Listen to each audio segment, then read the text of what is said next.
jQuery라는 것은 자바스크립트 라이브러리입니다. 라이브러리라는 것은 우리말로 하자면 도서관이라는 거죠. 그 도서관의 특징이라고 하면은 정보가 위치하는 곳이고 그 정보가 잘 정리되어 있는 거라고 할 수 있겠습니다. 그래서 jQuery에서 말하는 라이브러리도 같은 뜻으로 사용될 수 있는데요. 예를 들어서 이제 작업을 할 때 일련의 기능이나 로직들 있죠? 이제 그런 로직을 어딘가에 저장해 두고 그 저장된 것들을 찾기 쉽도록 잘 정리, 정돈해 놓은 것이 라이브러리라고 보시면 되겠습니다. 조금 더 작업자 입장에서 얘기를 해보자면 주로 쓰는 함수들을 잘 모아서 나나 또는 다른 사용자들이 다시 사용하기 쉽도록 정리해 둔 것이라고 볼 수 있겠죠?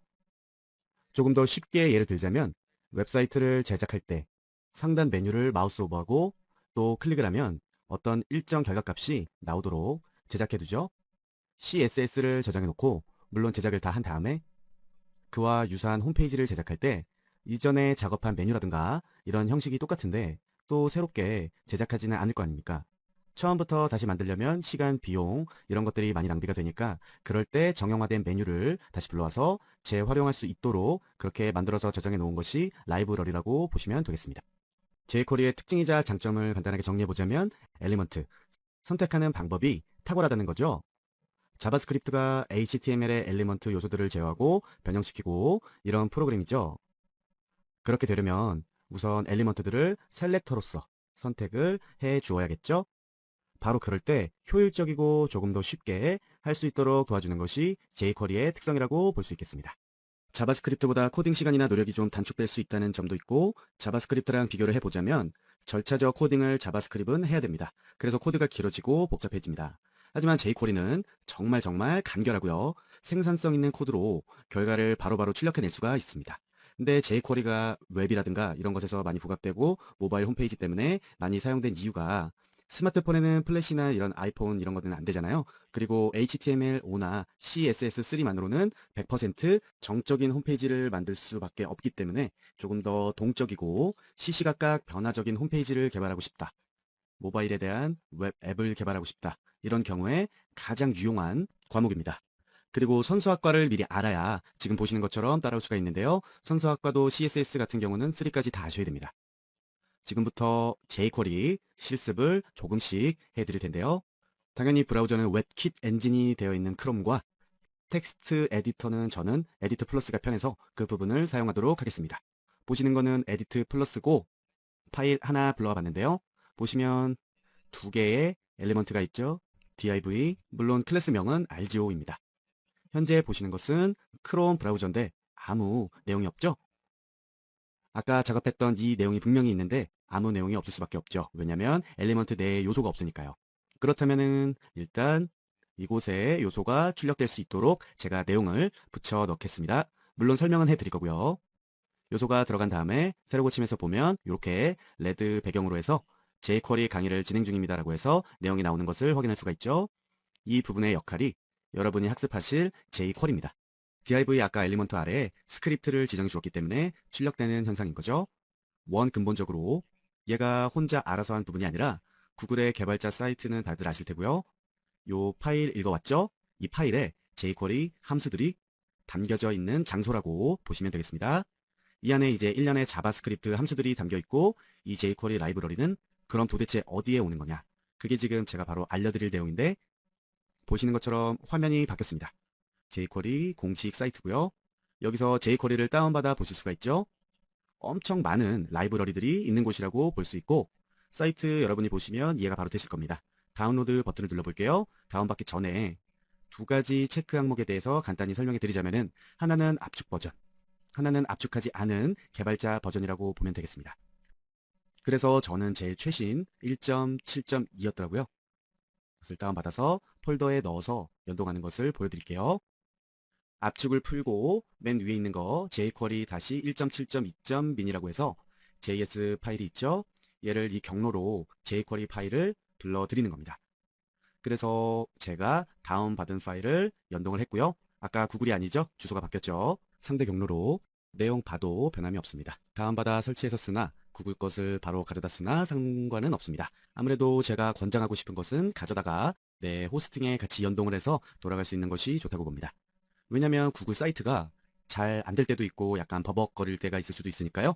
아무래도 좀 안정적으로 저희가 운영하는 곳에다가 놓는 것이 좋다고 생각을 하고요. 그렇게 막 다운받아 쓸 수 있는 것은 아니고요. 다른 한 가지 방법을 더 알려드릴게요.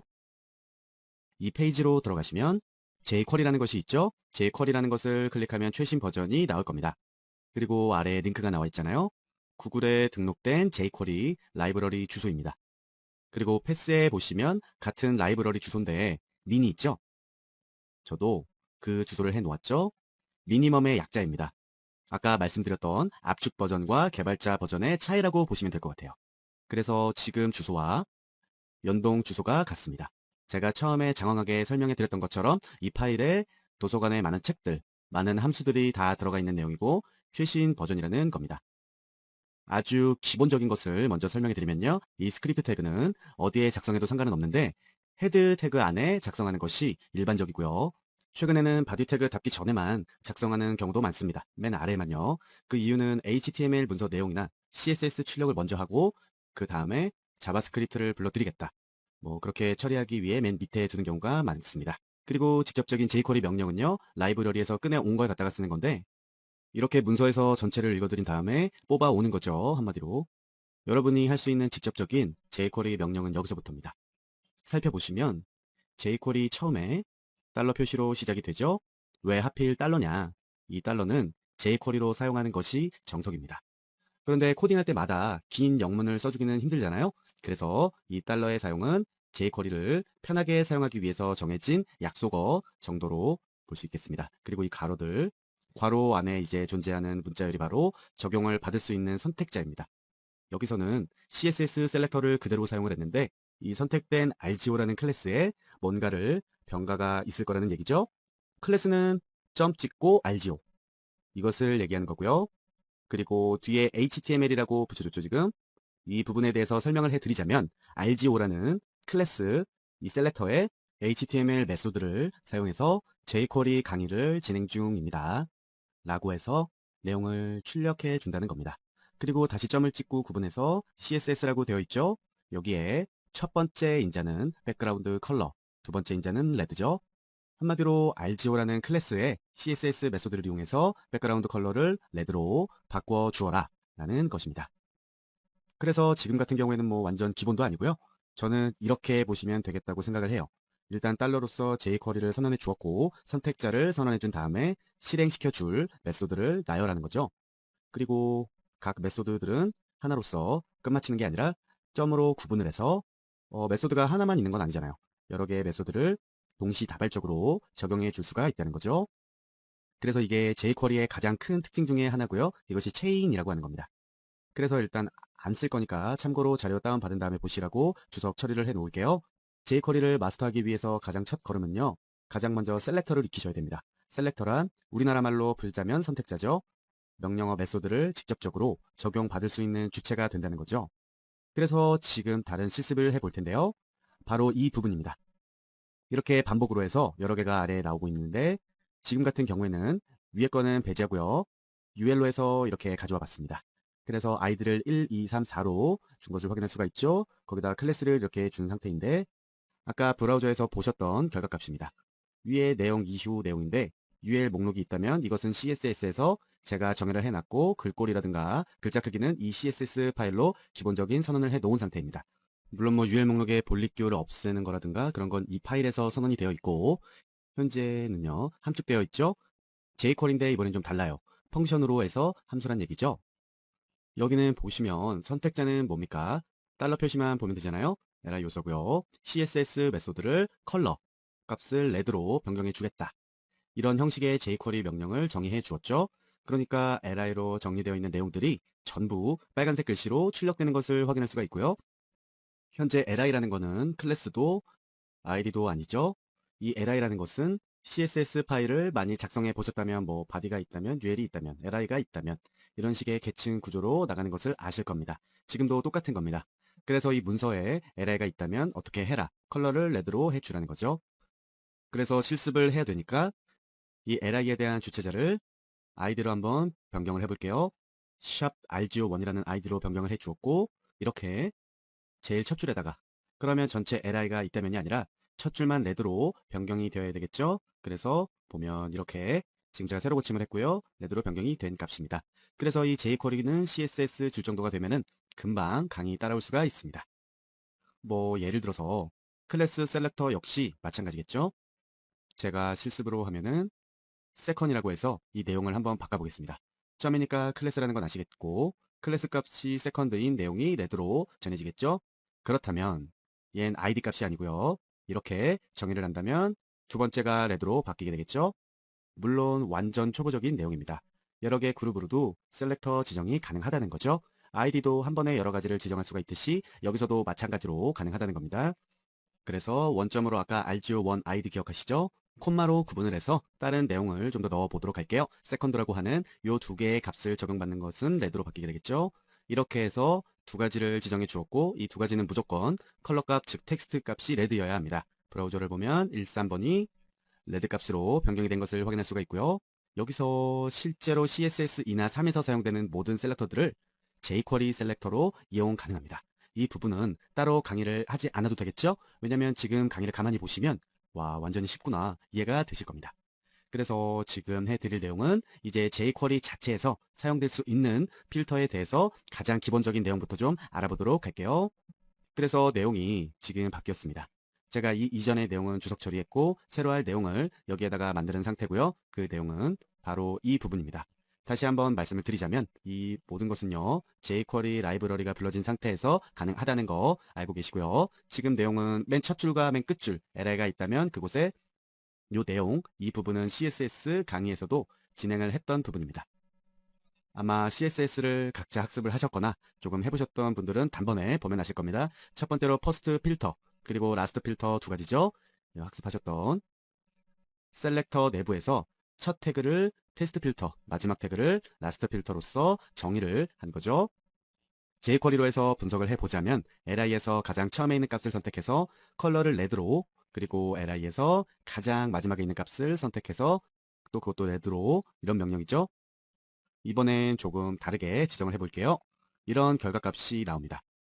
뭘까요? 어떻게 지정을 했냐면 좀 전에 했던 건 주석 처리를 해주었고 li가 있다면 이렇게 두 가지로 레드와 블루 했습니다. 이렇게 지정을 해주면 li의 이분값, 그러니까 짝수에 해당하는 태그는 블루로, 오드값, 홀수로 해당하는 태그는 레드로, 자바스크립트라든가 자바 스탠다드 또는 C 언어 이런 프로그램 쪽 엔지니어를 하신 분들은 아실 겁니다. 짝수와 홀수의 개념을. 그러니까 제일 먼저 li는 1에 해당된다고 생각을 하시잖아요. 그런데 프로그래밍에서는 숫자관념이 조금 다르죠. 첫 번째는 1이 아니고 0입니다. 그런데 이번에는 조금 다르죠. 레드, 블루, 그린 뭐 이런 식일 텐데 셀렉터 안에서 특정 순서의 태그를 EQ 필터로 앞에 태그를 LT 필터로 뒤에 태그를 GT 태그로 조금 전에 작업했던 거 역시 주석 처리를 했습니다.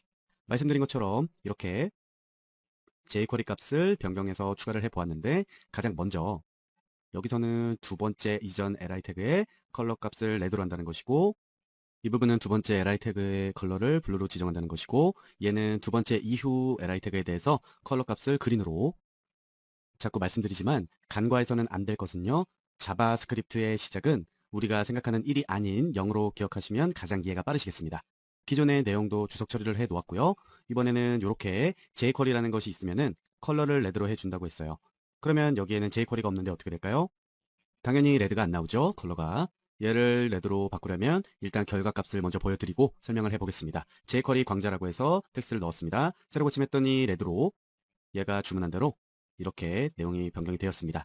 원래 처음부터 말씀을 드리자면 그 헤더, 그러니까 필터는 HTML 태그에서 H1에서 6까지 제목 태그를 모두 일괄적으로 선택할 수 있는 필터고 그 다음에 지금 컨테인 필터, 특정 문자열이 포함돼서 이제 그 태그를 선택할 수 있는 거예요.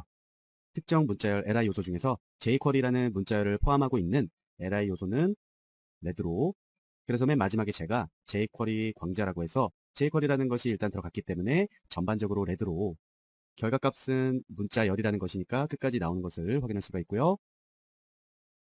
이제부터는 기본적인 몇 가지 메소드를 이용해서 이미 만들어져 있는 CSS랑 HTML을 좀 조작하는 간단한 실습을 해보도록 하겠습니다. 보시는 것처럼 jQuery는 준비된 명령어를 이용해서 CSS나 HTML의 내용을 조금 더 쉽게 튜닝하고 바꿀 수가 있습니다. 지금 p택으로 해서 id 값을 만들어주고 내용을 이렇게 텍스트는 내용을 변경하게 만들었는데 결과값은 물론 이렇게 텍스트 내용이 변경되었습니다 라고 출력이 되죠. 이 내용으로 출력이 되고 얘는 무시가 되는 것을 확인할 수가 있죠. 여기서 사용된 텍스트 함수 바로 안에 인용 구호를 주어서 텍스트 내용을 출력해 주게 되는 거고요. 보시는 것처럼 p태그의 내용을 이걸로 RGO2에 대한 id가 들어있다면 이 내용으로 변경을 하고 기존의 내용은 보시는 것처럼 무시가 되는 것입니다. 그러면 이것을 응용해서 이렇게 내용을 주어 보았는데요.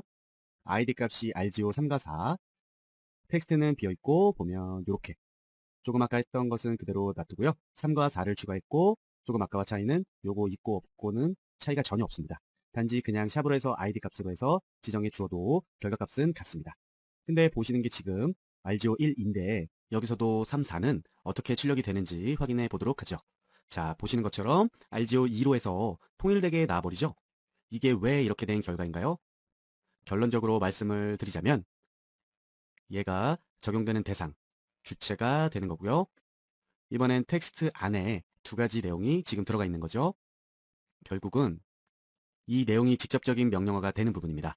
아까는 텍스트 괄호 안에 내부에 우리가 넣고 싶은 문자를 넣어줬었죠. 바로 위에 텍스트 내용이 변경되었다고. 그런데 이번에는 텍스트 괄호 내부에 또 다른 함수를 정의를 한 거잖아요, 지금. 그래서 그 내부에 있는 내용 중에서 또 이렇게 이 내용은 아시다시피 아무것도 정의되어 있지 않은 경우고요. 이럴 때는 앞에 지정한 셀렉터에 포함되어 있는 텍스트를 가져와 버립니다. 그러니까 당연히 이 2로 나올 수밖에 없게 되는 겁니다. 그래서 텍스트 내부에 있는 이 내용들을 따로 해석을 해보자면요. RGO1에 있는 텍스트를 가져온다라는 의미가 되는 겁니다. 전체적인 내용을 보자면 RGO1에서 가져온 텍스트 내용을 RGO2에다가 적용해 주어라 라는 내용이 되겠죠.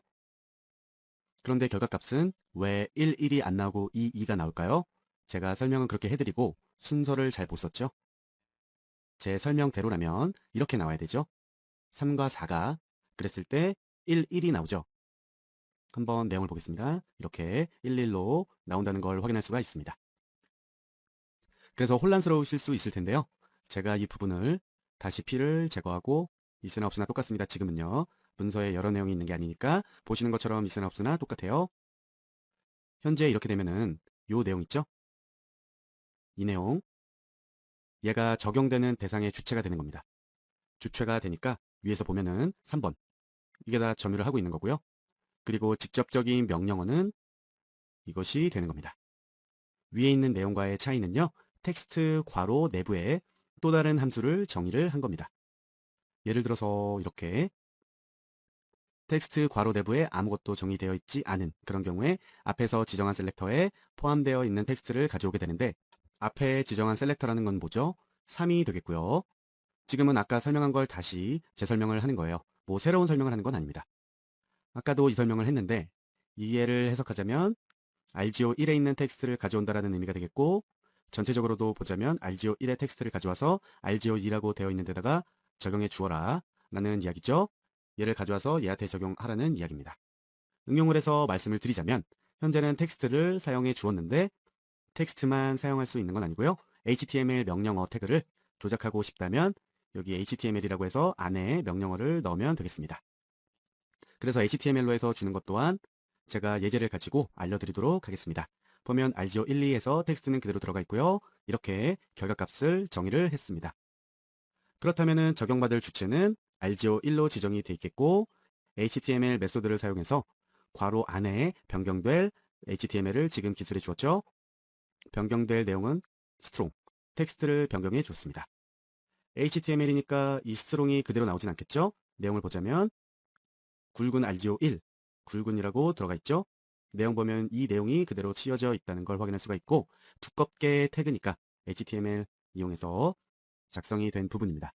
그렇다면 조금 전에 우리가 배웠던 텍스트 함수 이렇게 정의를 했습니다. 뭐가 다를까요? 이론적으로 봤을 때 말 그대로 HTML은 문장으로 해서 나오는 게 아니라 이 내용을 이해해서 나오는 거고 얘는 텍스트 말 그대로 이 가로 안에 있는 다운편에 있는 모든 내용들이 그대로 출력이 될 것입니다. 일단 결과를 한번 볼까요? 새로 고침했더니 이렇게 그대로 출력이 된 것을 확인할 수가 있죠. 보시는 것처럼 HTML 메소드와 텍스트 메소드는 전혀 다르다는 겁니다. 한마디로 텍스트 메소드는요. 문자 그대로 그냥 출력을 하는 거고, 얘는 HTML이니까 HTML 태그 내에 있는 내용을 이해해서 적용이 된 부분이죠. 그래서 조금 더 깊이 있게 보자면 HTML 함수 역시 텍스트 함수와 똑같이 괄호 안에 아무 문자열도 안 썼을 때 있잖아요. 텍스트에. 그럴 때는 선택된 셀렉터에 문자를 반환할 수가 있습니다. 그래서 제가 또 다른 건 주석 처리하고 이렇게 내용을 만들어 봤습니다. 일단 처음에는 스트롱 태그로 해서 굵게 만들어 주었죠. 소스 자체를요. 그러면 이번에는 이 스크립트에다가 새로운 jQuery 명령어를 하나 넣어 보도록 할게요. 구조는 아까와 동일합니다. 그러니까 변화되는 대상은 argeo2가 되겠고요. argeo1의 HTML 내용을 argeo2에다가 똑같이 가져오게 될 것입니다. 이렇게요. 아까 제가 텍스트에 대해서 설명을 쭉 해드렸죠. 이렇게 된다면 결과값은요. 이렇게 돼 있는 상태였다가 똑같이 됐겠죠. 새로 고침하면 argeo1로 해서 변환값이 된 것을 확인할 수가 있습니다. 그런데 이렇게 jQuery를 이용한 HTML의 변경뿐만 아니라 새로운 내용을 삽입하는 것 또한 가능합니다. 그래서 저는 조금 새롭게 p 태그와 스트롱 태그를 새로 만들었고요. 여기다가 내용을 추가해 주도록 해볼게요. 이렇게 내용을 추가해 보았습니다. 이것은 지금 뭐죠? before를 after로 바꿔서 이제 내용을 보면요. 일단 제가 새로 고침해서 지금 보여드리는 내용이 이렇게 출력이 되게 될 겁니다. 그러니까 지금은요. p 요소, p 태그 요소 이후로 삽입된 문제열이 이동한 것을 확인할 수가 있죠. 그래서 jQuery는요. HTML 태그 앞뒤 새롭게 추가하는 것뿐만 아니라 이미 존재하고 있었던 어떤 태그의 이동 자체도 가능합니다. 그러니까 지정한 셀렉터를 다른 태그 앞이나 뒤로 이동시켜 줄 수가 있다는 건데 우선 jQuery 소스를 붙여놓고 말씀을 드려볼게요. 이렇게요. 내용을 붙여놓고 바디에 적용된 태그 순서대로 P 요소가 먼저 그리고 그 다음 스트롱 요소가 나와야 정상이겠죠. 그런데 지금 붙여 넣은 이 jQuery 소스를 보면은 insert before가 선언되어 있죠. 이렇게 이 함수는 주체가 되는 어떤 선택자가 함수의 인자로 주어진 타겟 요소 앞쪽으로 삽입이 되게 됩니다. 여기서 주체가 되는 선택자는 스트롱이 되겠고 함수의 인자는 P가 되는 겁니다. 그러니까 P 요소 앞쪽으로 스트롱 요소가 이동되어지는 거죠. 새로 고침해서 보니까 스트롱이 앞쪽으로 이렇게 이동된 것을 확인할 수가 있죠. argeo2니까요. 스트롱이 argeo2로 되어 있습니다. 물론 거기에 응용을 또 해서 뒤로 또한 이렇게 가능한 부분이죠. 먼저 출력돼야 될 이 P 요소가 스트링 요소 뒤쪽으로 이동되게 되어서 스트롱 요소가 나중에 출력되게 됩니다. 이 내용은 조금 더 티가 날 수 있게 만든 사항인데요. jQuery에서는 랩 명령어를 이용해서 지정한 태그를 다른 태그로 감싸주는 거라고 해야 될까요? 그게 가능하다는 겁니다. P 요소를 H1으로 감싸주게 되는 거죠. 결과적으로 P 태그가 argeo1이죠. 이렇게 argeo1이 H1 제목을 해서 사이즈가 바뀐 것을 확인할 수가 있고 조금 더 응용을 해서요. 지정되어 있는 태그를 다른 태그로 바꿔주는 작업이에요. 마치 아까 H1은 바꿔주는 것처럼 보였지만 감싸주는 거였어요. 하지만 지금은 미리 열려있던 HTML 이 문서에다가 이 내용을 붙여넣으면 replace with라는 함수입니다. 이 함수는 선택된 요소를 원하는 태그로 바꿔줄 수가 있는 겁니다. P 요소를 H1 요소로 대체시키는 작업을 해준 겁니다. 새로 고침에서 보면 이렇게 변경이라고 내용이 뜬 걸 확인할 수가 있죠. 직접 확인할 수 있게 이 내용도 제가 바꿔준 겁니다. 지금 내용은 빙산의 일각이에요. 그냥 기본사항이고 이 라이브러리 안에 정말 많은 내용으로 해서 아쿠아 버튼부터 해서 모바일 웹사이트 제작하기 전 단계까지 해서 모든 내용이 들어갈 것입니다. 모바일 홈페이지 제작 전 단계라는 것은 어차피 CSS3도 있으셔야 되고요. HTML5도 있어야 되고 하니까 그게 완성이 된 상태에서 정진적인 어떤 움직임이라든가 현재 이런 변경사항들을 전부 지금 jQuery를 이용합니다. 그리고 이번에 할 내용은요. 태그 자체를 아예 삭제를 시켜버릴 수도 있습니다. remove 명령을 이용해 줄 건데요. 우선은 바디 내부에 P 요소들을 그리고 P 요소 내부에 strong 이런 요소들을 존재할 수 있게 만들어 주고요. 거기에 jQuery를 추가해 보도록 할게요. 이렇게 내용을 추가해 주고 저장한 다음에 내용 확인해 보면 뭐 이렇게 나오는 건 당연하겠죠. 그리고 적용할 내용입니다. P와 EM 두 가지가 되어 있죠. 처음 보시는 거는 아마 remove 명령일 것이고요.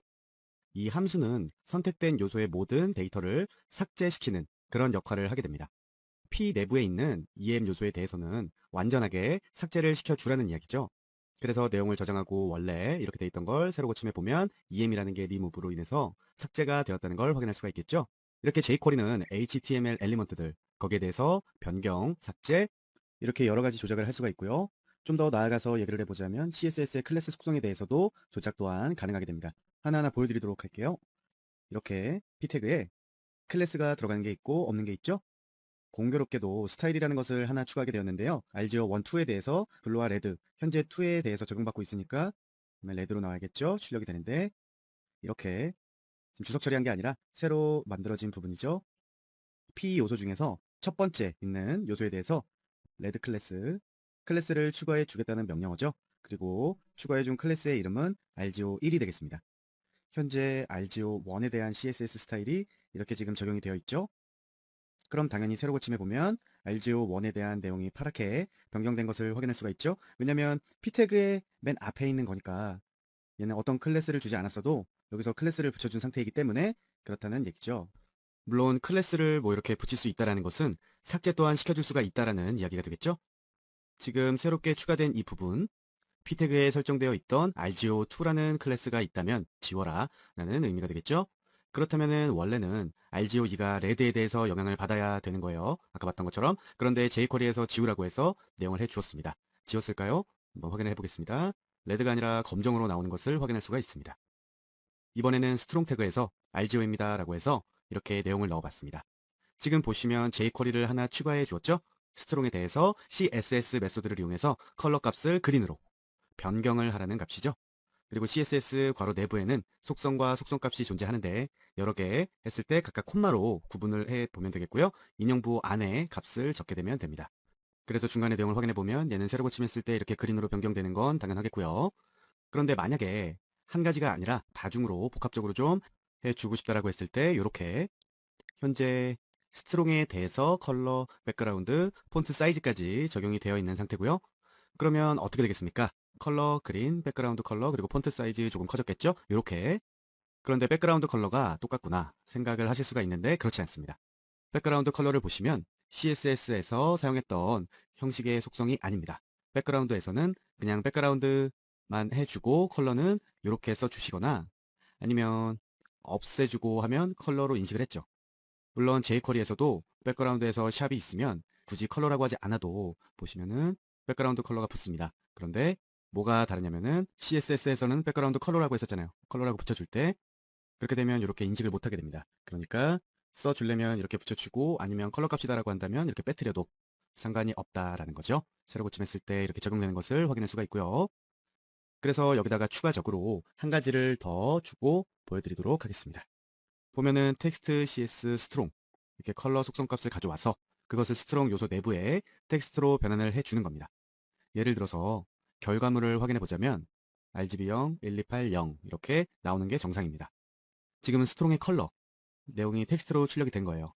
그런데 지금까지는 너무 간단한 HTML 엘리먼트랑 CSS 속성을 조작할 수 있는 jQuery 기본 속성을 받고 지금부터는 이제 셀렉터랑 HTML, CSS를 조작하는 명령 메소드에 이어서 이벤트에 대해서 한번 들어보도록 하겠습니다. 우리가 지금까지 했던 실습은 브라우저를 열면 바로 실행되도록 되어 있었죠. 그런데 사실 우리가 jQuery를 쓰는 이유 중 하나가요. 의도한 어떤 타이핑의 어떤 동작이 일어났다든가 반응 또는 변화가 일어나는 것을 실행하고 싶기 때문입니다. 버튼을 클릭했을 때 창이 펼쳐진다든지 이런 것들 있죠? 그러면 우리가 그런 동적인 효과를 처리하기 위해서는요. 이 jQuery를 많이 사용하는데 설정해둔 타이핑의 어떤 일련의 동작을 실행하기 위해서요. 몇 가지 명령이 필요합니다.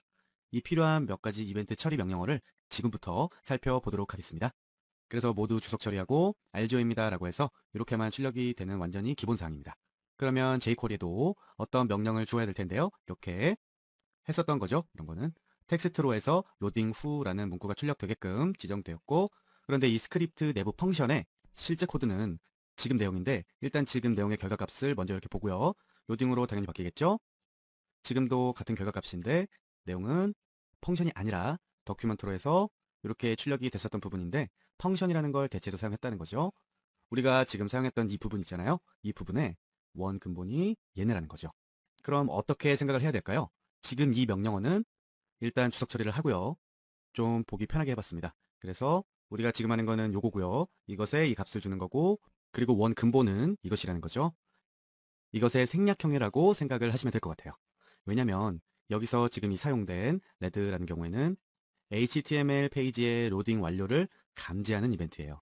그래서 도큐먼트, 즉 웹페이지를 모두 불러들이고 나서 준비가 되면 펑션 이하의 명령들을 실행하라는 내용이 되겠습니다. 결론적으로 웹페이지가 로드되고 실행시키고 싶은 것이 있다면 이 함수를 사용하면 된다는 거죠. 결국은 우리가 지금 사용하는 거는 생략형이죠. 그래서 얘를 이렇게 주석 처리해 놓을 거고, 마찬가지로 얘도 주석 처리하고 다음 내용으로 보여드리겠습니다. 가장 많이 사용되는 게 이벤트 중에서 클릭을 이용해가지고 하는 내용을 배워보도록 할게요. 클릭은 이름에서 그대로 유추할 수 있듯이 특정 요소가 클릭되었을 때 무언가를 실행하는 명령이 되겠죠.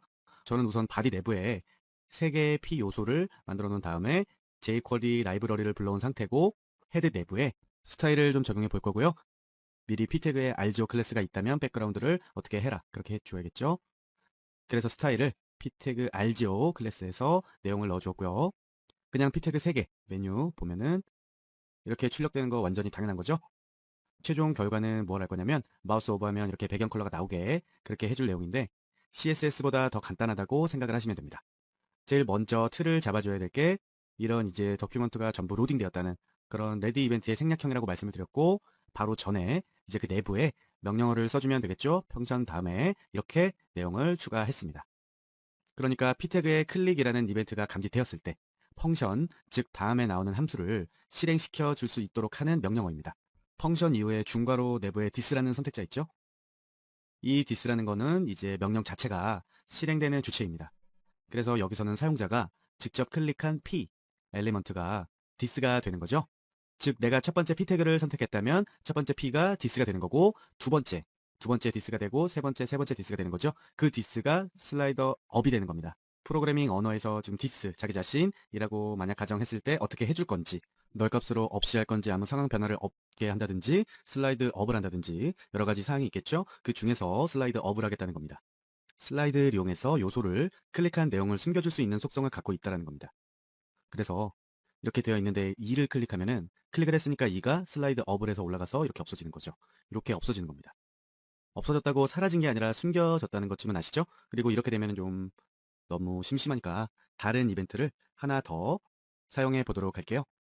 내용을 삽입해 주었고요. 지금 사용된 이벤트는 마우스 오버 이벤트죠. 바로 우리 CSS에서도 상당히 많이 한 부분이죠. 이 부분인데 오버를 어떻게 할 것인지 괄호 안에 들어간 내용이 해당이 되겠죠. 요소에 마우스를 가져다 댔을 때 명령을 실행시킬 이벤트인데, 이 마우스 오버 이벤트는 2개의 함수를 설정하는 겁니다.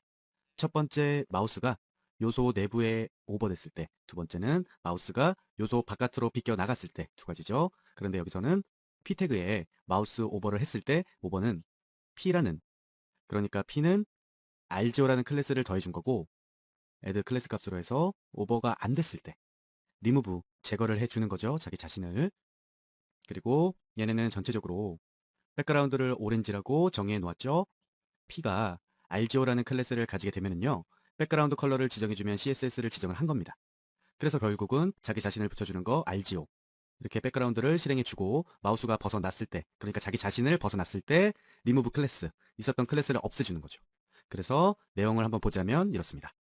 새로 고침해서 마우스 오버하면 아까 백그라운드가 오렌지였죠. 벗어나면은 클리어가 되는 거죠. 애들을 붙여주고 리무브로 클래스를 없애주고, 이런 방식으로 메뉴를 만들 수가 있죠. 만약에 이 부분을 오버했을 때는 위에서 나오는 건데, 마우스가 P 태그에서 벗어났을 때 자기 자신은 리무브 클리어, 그러니까 클래스를 없애주어라. 만약 이걸 주석 처리를 한다면 백그라운드 계속 남게 됩니다.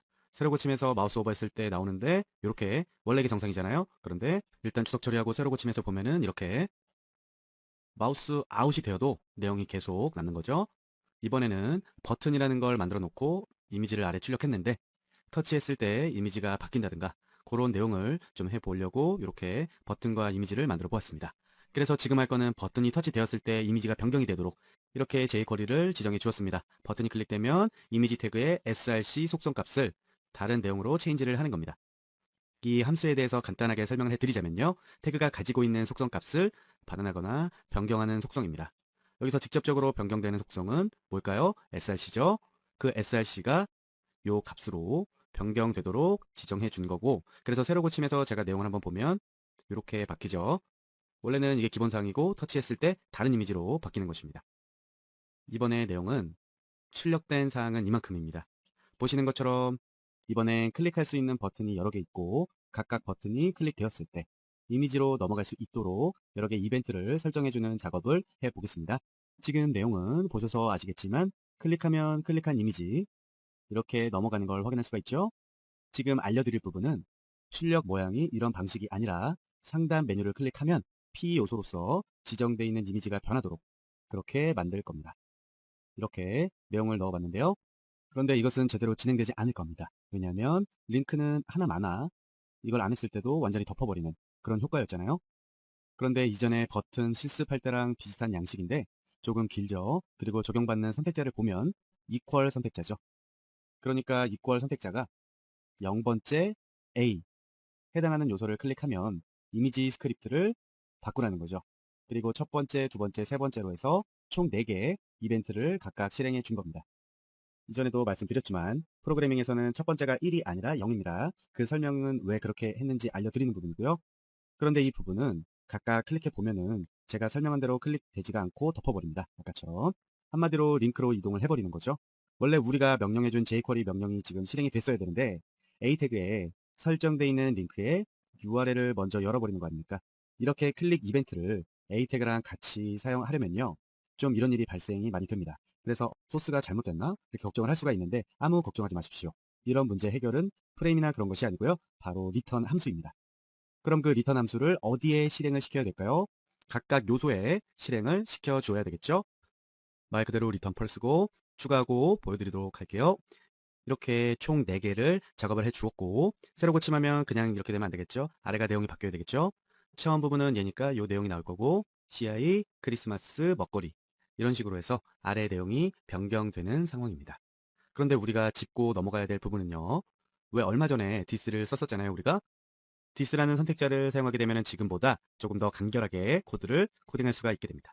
왜냐면 지금 코드는 메뉴마다 상당히 각각 지정을 해 주었기 때문에 좀 비효율성입니다. 그래서 코드 변경을 한번 해보도록 할게요. 우리가 작업했던 내용을 주석 처리해 주었고요.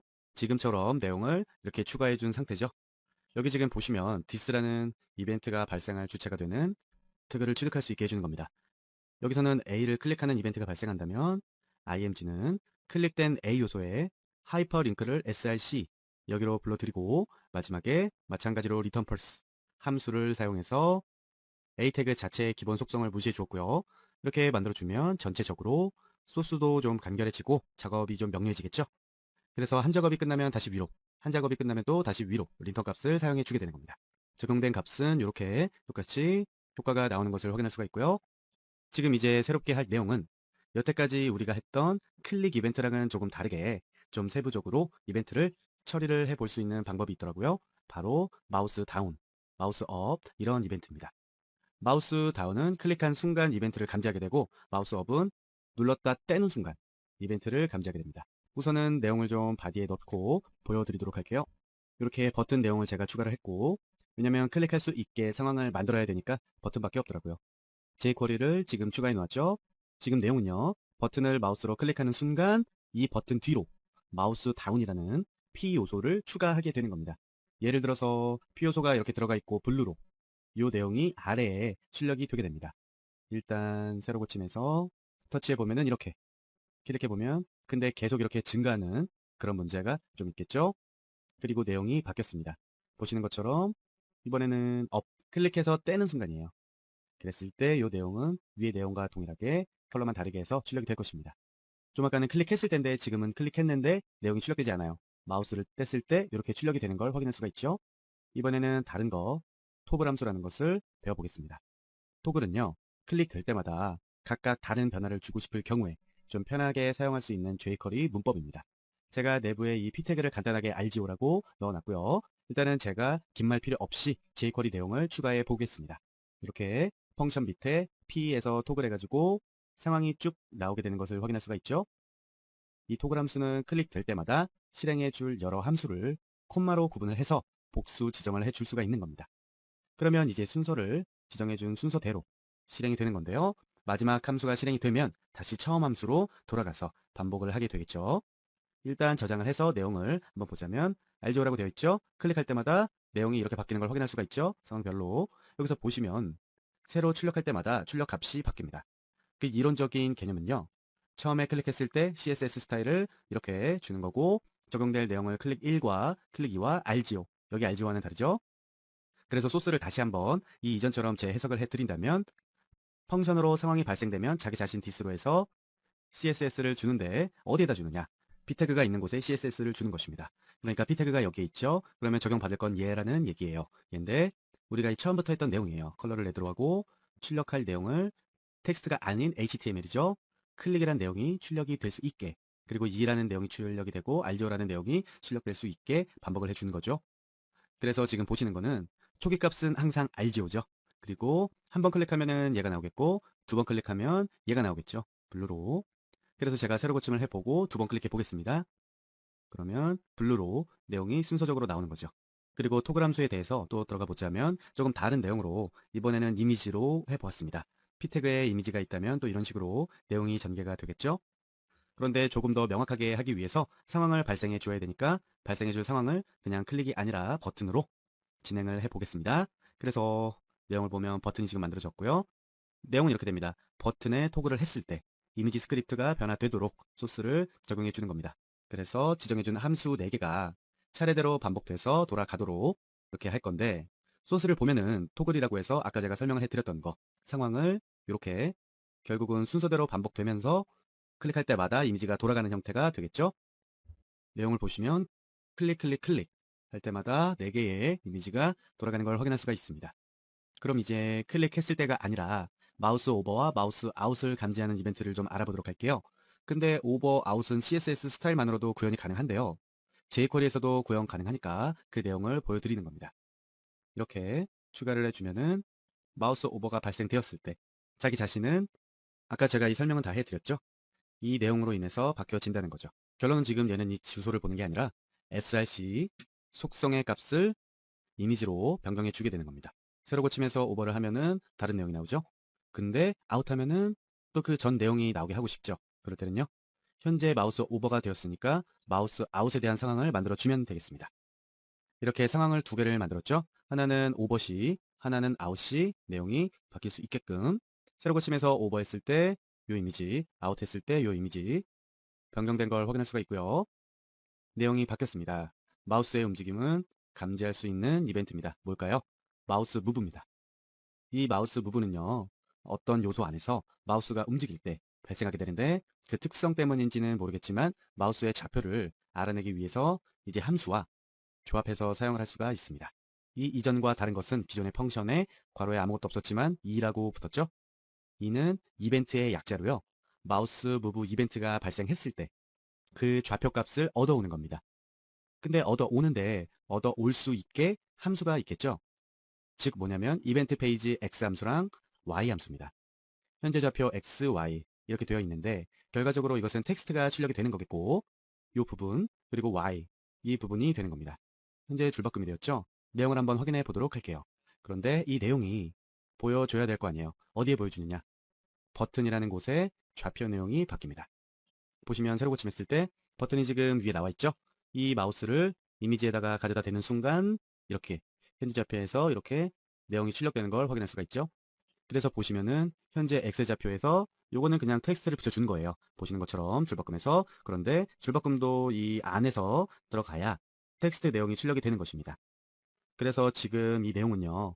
이미지 위에, 그러니까 이 img 위에서 마우스가 움직이고 있으면 마우스 위치 좌표 x랑 y 값을 잡아서 버튼 내부에 HTML 메소드를 이용해서 출력하라는 거죠. 제가 참고적으로 하나를 보여드릴게요. 똑같은 내용인데요. 위에 내용을 그대로 복사해서 붙여왔거든요. 현재 출력되는 내용은 이 부분인데 이 부분을 비교해보면 아시겠지만 인용부 안에 기술한 텍스트 내용이랑 이벤트 페이지 X에서 얻은 함수 값을 함께 조합해서 표시하고 싶으면요. 그 사이에 플러스 부호를 붙여주시면 되는 거라서 지금 붙여져 있는 상태입니다.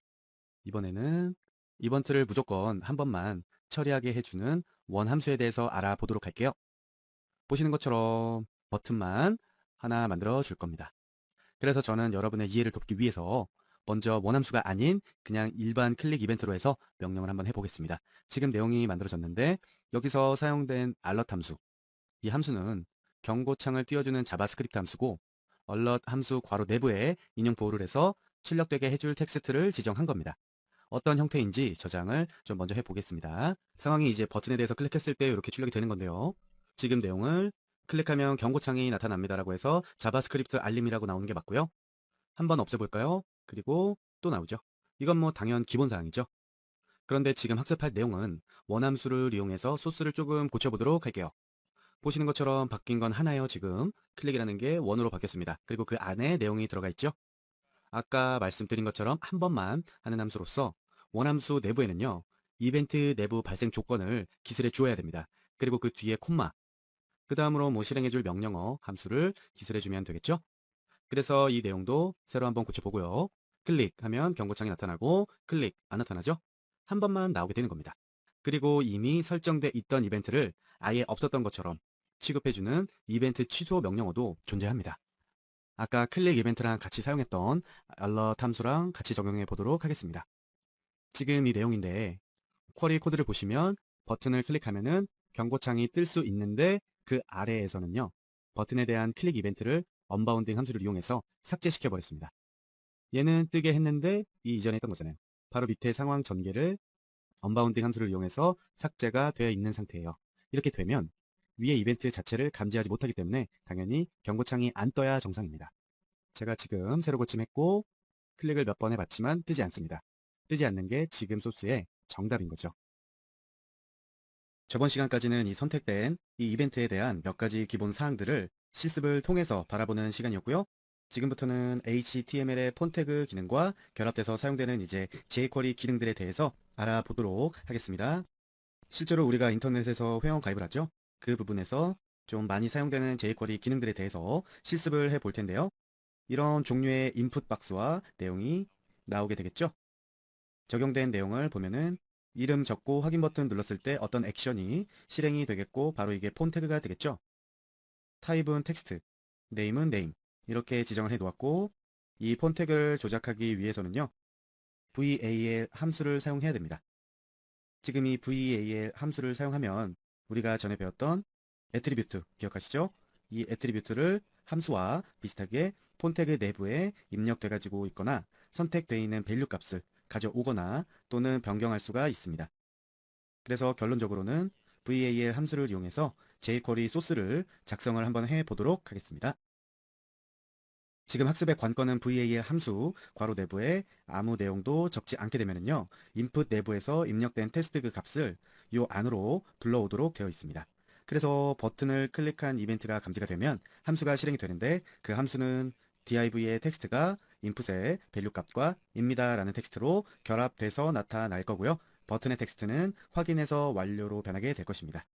말만 하니까 그렇죠? 저장한 상태에서 새로 고침해서 물론 아무 변화가 일어나질 않죠. 알죠라고 한번 해볼까요? 확인 버튼을 눌렀을 때 아까 설명해 드렸던 것처럼 완료라고 떠야 되겠고 저장된 이 값이 데이터베이스로 전송된 것은 아니지만 현재 이 방식으로 저장이 되어서 입니다 라고 해서 출력이 되는 겁니다. 결론적으로는 지금 학습할 VAL 이 안에다가 내용을 입력을 했잖아요. 여기다가 내용을 넣어주시면 이 VAL 함수는 인풋하기 위해서 밸류 값을 변경하거나 가져오거나 할 때 사용된 함수입니다. 그래서 여기서는 값을 불러들이는 그런 역할로 VAL 함수를 사용이 되겠고요. 그리고 이렇게 하는 방식이 아니라 아주 간단하게 하는 다른 방식이 있는데요. 이렇게 내용을 입력을 해주는데 인풋 태그 밸류 값을 변경하는 용도로 VAL 함수를 사용할 수 있게 됩니다. 지금처럼 이렇게 간단하지만 달라진 건 이전하고 아까는 VAL을 비워놨어요. 그대로 출력할 수 있게끔. 하지만 지금은 인용 부호가 들어가 있습니다. VAL 함수 괄호 내부에 값을 입력하면 해당 값을 불러들이는 게 아니고요. 값을 변경할 수 있게 되는 겁니다. 여기서 지금 변경할 내용이 이 선택된 인용부호 내부에 아무 내용도 없으니까 공백 값으로 값이 변경되게 되겠죠. 그래서 내용물을 이렇게 출력을 했고요. 텍스트에 아무 내용이나 적고 나서 확인 버튼을 누르면 내용이 없어졌죠. 커서조차 없어졌죠. 이렇게 폰태그랑 결합을 해서 사용할 수 있는 VAR 함수에 대해서 간단하게 알아보았고요. 이번에는 폰태그 내부에 그러니까 이벤트 메소드를 이런 것들을 좀 알아보도록 하겠습니다. 그 첫 번째 가장 많이 쓰이는 게 선택되었음을 감지하는 포커스 이벤트가 존재가 합니다. 얘를 얘기하는 거고요. 브라우저 내에서 어떤 요소에 마우스로 클릭을 했을 때 또는 아니면 태그로 해서 요소를 선택했을 때 jQuery는 포커스 됐다는 이벤트를 감지하게 되죠. 일반 링크처럼. 그래서 이 포커스 이벤트는 그런 포커스 상태가 된 것을 감지한 순간 지정된 함수들을 실행할 수 있게 짤 수가 있습니다. 이렇게 추가를 해 주었습니다. 인풋 내부 밸류 값으로 이름을 적어주세요 해서 기본값이에요. 내용을 입력하지 않아도 기본 내용이 이렇게 출력이 되고 이 부분은 텍스트가 입력되기 전까지는 이 텍스트가 그대로 출력이 되게 됩니다. 그리고 CSS 메소드를 이용해서 텍스트 컬러는 좀 연하게 지정을 해 주어서 CCC가 된 거죠. 그리고 나서 체인으로 포커스 이벤트까지 연결을 해 주었습니다. 체인이라는 게 뭐죠? 하나의 선택자에다가 여러 메소드를 추가해 줄 수가 있죠. 여기서 보면 VAL 함수, CSS 메소드, 그리고 포커스까지 모두 하나의 인풋 요소에 적용이 되는 메소드들입니다. 그래서 각 메소드들은 보면은 전부 점으로 이어져 있죠. 그래서 이 결과값은 무엇냐 하면은 이 포커스된 인풋 내부의 밸류 값은 var 함수로서 삭제해주고 그리고 css 메소드를 이용해서 입력되는 값의 컬러 값을 레드로 변경을 해준 겁니다. 그래서 새로 고침했고 지금 내용을 보면 인풋 내부에 아까 우리가 내용을 넣었던 거를 그대로 써준 대로 출력이 되는데 지금 회색 글자 연하게 CCC로 된 거고요. 얘를 한번 클릭, 즉 포커스를 한번 시켜보면은 커서가 깜빡거리는 빨간색이죠. 지금 입력을 하는데 이전의 텍스트는 사라졌고 입력되는 텍스트가 레드 값이 됐다라는 겁니다. 그런데 이런 인풋 요소 내부의 안내 문구 같은 경우에는요. jQuery까지 굳이 사용하지 않으셔도 되고요. HTML5 속성에서 새롭게 발표된 인풋 속성 중에서 플레이스 홀더라는 기능이 있습니다. 물론 저희 RGO에 CSS3랑 웹표준 실무에서 강의를 할 것입니다. 아마 지금 이런 문구를 HTML5나 CSS를 좀 해보셨다면 낯이 좀 익으실 겁니다. 그죠? 이 기능이 인풋 요소 내부의 안내 문구를 표시하는 역할까지 하게 됩니다. 예를 들어서요. 지금 추가된 이 부분 안내 문구를 쉽게 출력할 수가 있죠. jQuery나 HTML 중에서 무엇이든지 본인이 사용하기 편하고 누구나 똑같이 적용될 수 있는 방법을 선택하는 게 가장 핵심적이라고 저는 개인적으로 생각을 합니다. 새로 고침에서 보면 똑같이 이렇게 출력이 되는 걸 확인할 수가 있죠. 얘는 없어지고요. 설정해 놨으니까. 그래서 지금 이거를 하나의 테스트일 뿐이니까 주석 처리를 해줄 거고요. 그런데 제가 지금 주석 처리를 하기 전에 이렇게 실습으로만 봤을 때는 잘 못 느끼겠지만 실제 값을 이렇게 지정해 주면 좀 불편한 점이 생깁니다.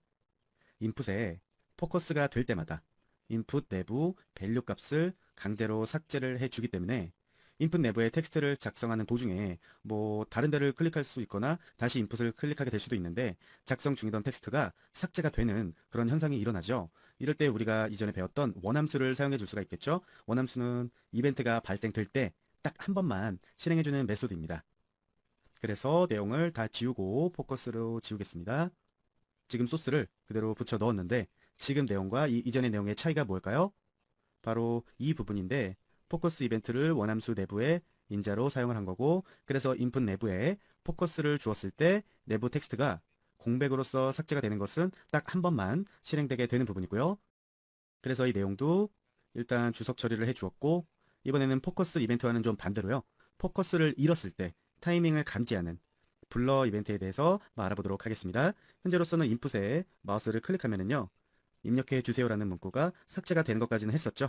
그런데 바깥에 다른 부분을 클릭하게 되면은 인풋 이벤트 요소가 포커스를 벗어났을 때 거기에 대해서도 지정을 해 줄 수가 있다라는 겁니다. 이번에는 좀 내용이 길죠? 그런데 면밀히 검토를 해 보시자면은 여기서 이만큼 이 부분까지는 이전에 우리가 지정했던 명령과 같은데요. 그 부분 뒤로 메소드 체인을 이용해서 블러 이벤트를 적용해 준 거죠.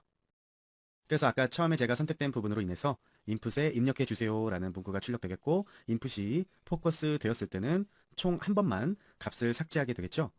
그리고 지금 선택된 부분은 인풋이 포커스를 잃었을 때 명령을 실행하게 되는 거고 우선은 포커스를 잃었을 때 이벤트인 블럭 그 이벤트를 지정해 주었고 자바스크립트에 인풋 내부의 인자값에 따라서 조건을 처리할 수 있게 해주는 겁니다. 뭐 예를 들자면 인풋 요소의 밸류 값이 아무것도 존재하지 않을 때는요. 처음 상태로 이벤트 처리를 초기화하겠다. 입력해 주세요라고 회색 문자가 나타나야 되는 거고요. 인풋 요소에다가 우리가 텍스트를 입력해 주면은 미리 지정해 준 예로 인해서 아무 반응도 안 일어나게 되겠습니다. 이 내용은 별달리 볼 건 없습니다. 예예요. 클릭해서 입력하면 아무것도 없고 확인 눌렀을 때 반응 없이 한 부분이 이겁니다.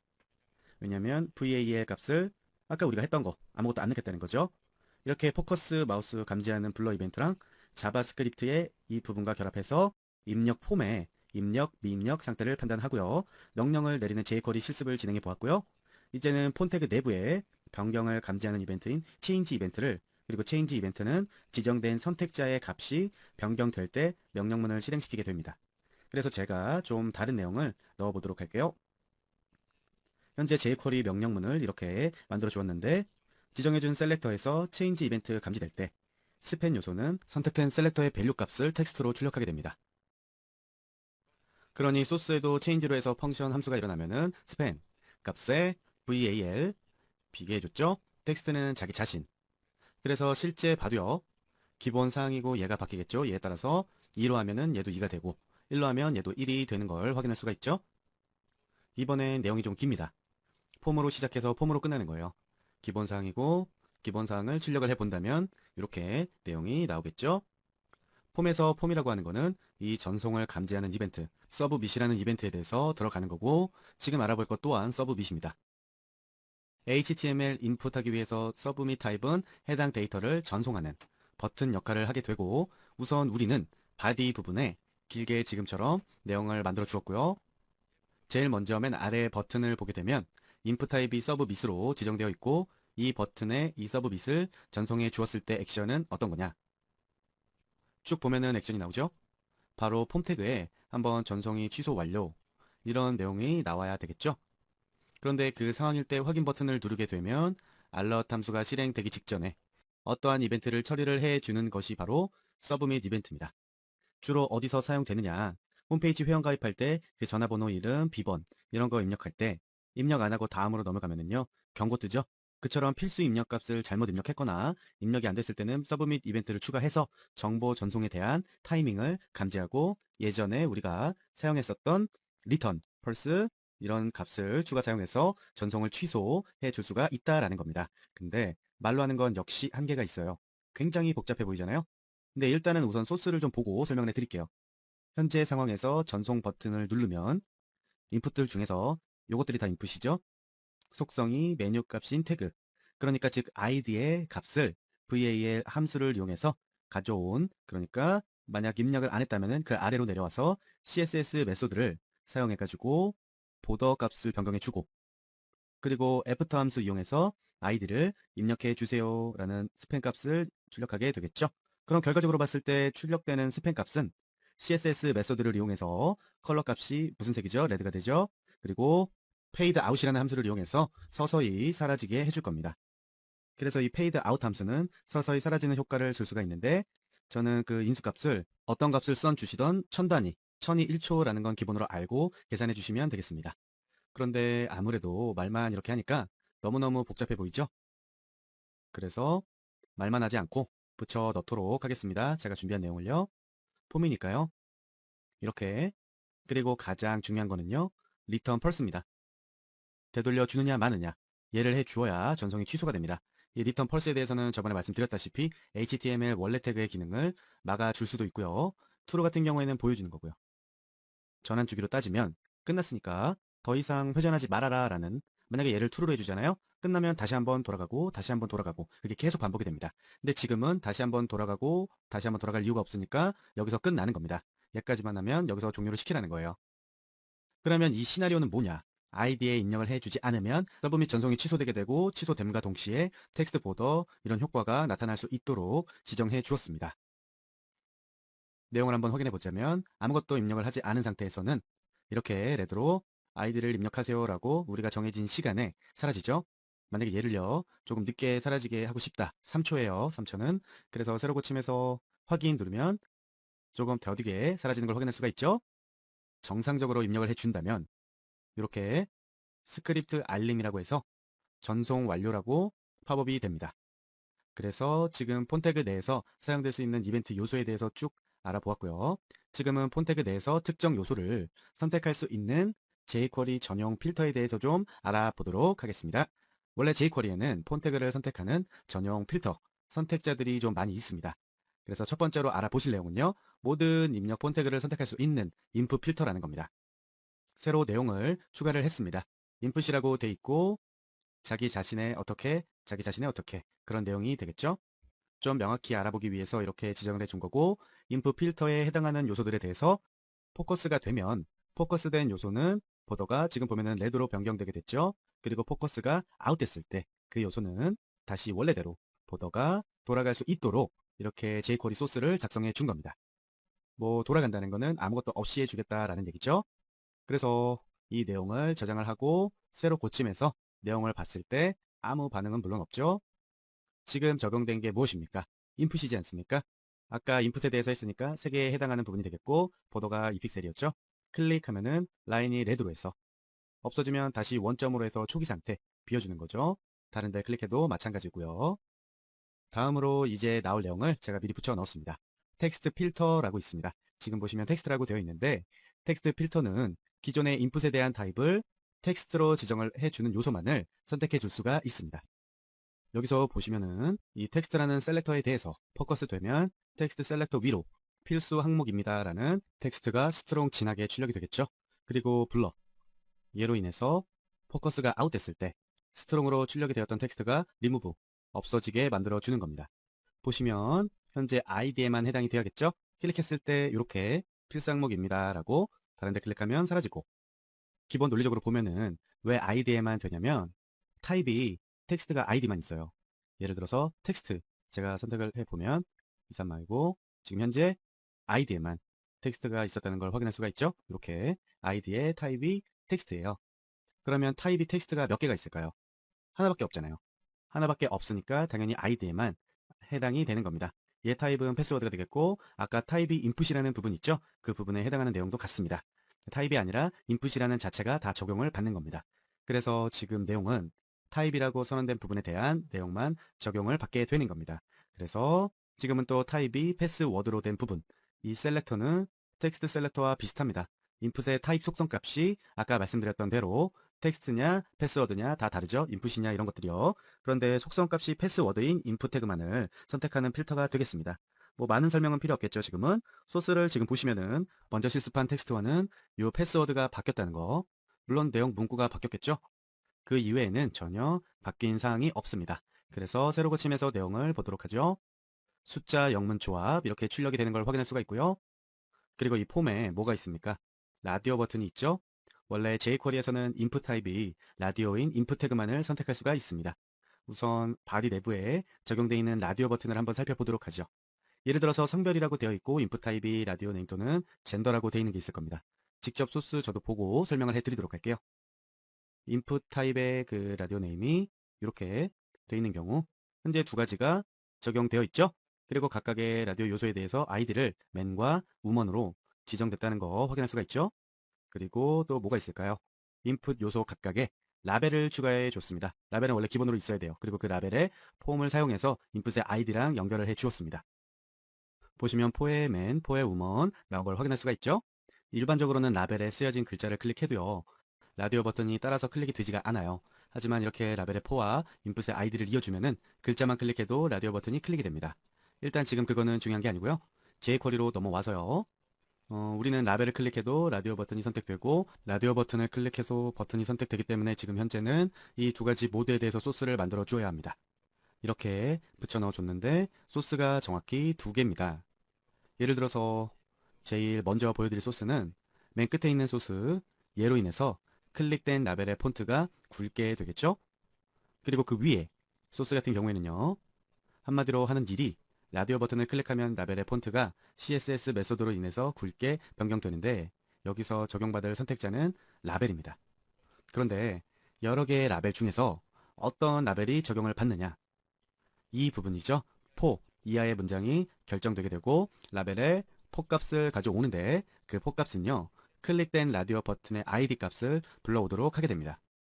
아까도 말씀드렸다시피 라디오 버튼의 ID 값과 라벨의 포 값을 같게 설정해서 연결을 해 두었죠.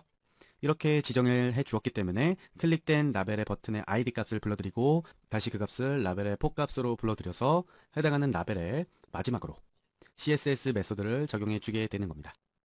그래서 보기가 좀 안 좋아서 좀 밀어내기를 좀 했는데 지금 위 아래 부분에 공통적으로 붙는 게 이 부분입니다. 만약에 이 부분이 없었다면 우리가 라디오 버튼을 여러 번 번갈아 가면서 클릭할 때 모두 클릭됐던 버튼이 계속 굵은 글씨로 남아있게 되겠죠, 전부 다. 그래서 이 굵어지는 것을 아무것도 없이 해주어라, 클리어해 주라는 거죠. 그래서 폰트 웨이트 속성을 초기화시켜 주게 되면 깜빡거리는 이 사이의 내용이고, 버튼을 다른 걸 클릭하는 순간에 모든 라벨의 폰트 굵기를 초기화시켜 주는 거고, 그 다음 내가 선택한 버튼에 대해서 폰트 굵기를 굵게 해주는 순서로 작업이 진행되는 겁니다. 그래서 그게 맨 마지막에 이렇게 남아 있는 겁니다. 결국은 적용받는 건 두 가지예요. 남성과 여성. 여성을 선택하면 여성이 굵어지겠죠? 남성을 선택했을 때 여성은 굵어지는 게 클리어가 되고 남성이 굵어져야 되겠죠? 이렇게 그것이 요게 짜여진 내용입니다. 그리고 이제 선택자 중에서 체크박스 선택자인데 뭔지 아실 겁니다. 지금 보시면은 체크박스 음악 감상, 영화 감상 내용이 나와 있고요. 라디오 버튼과 체크박스 차이라고 하면은 단일 선택과 복수 선택 정도입니다. 여러 개의 값이 선택 가능한 거죠. 지금 체크박스는 취미를 고르기 위한 방법으로 체크박스를 사용해 줬는데요.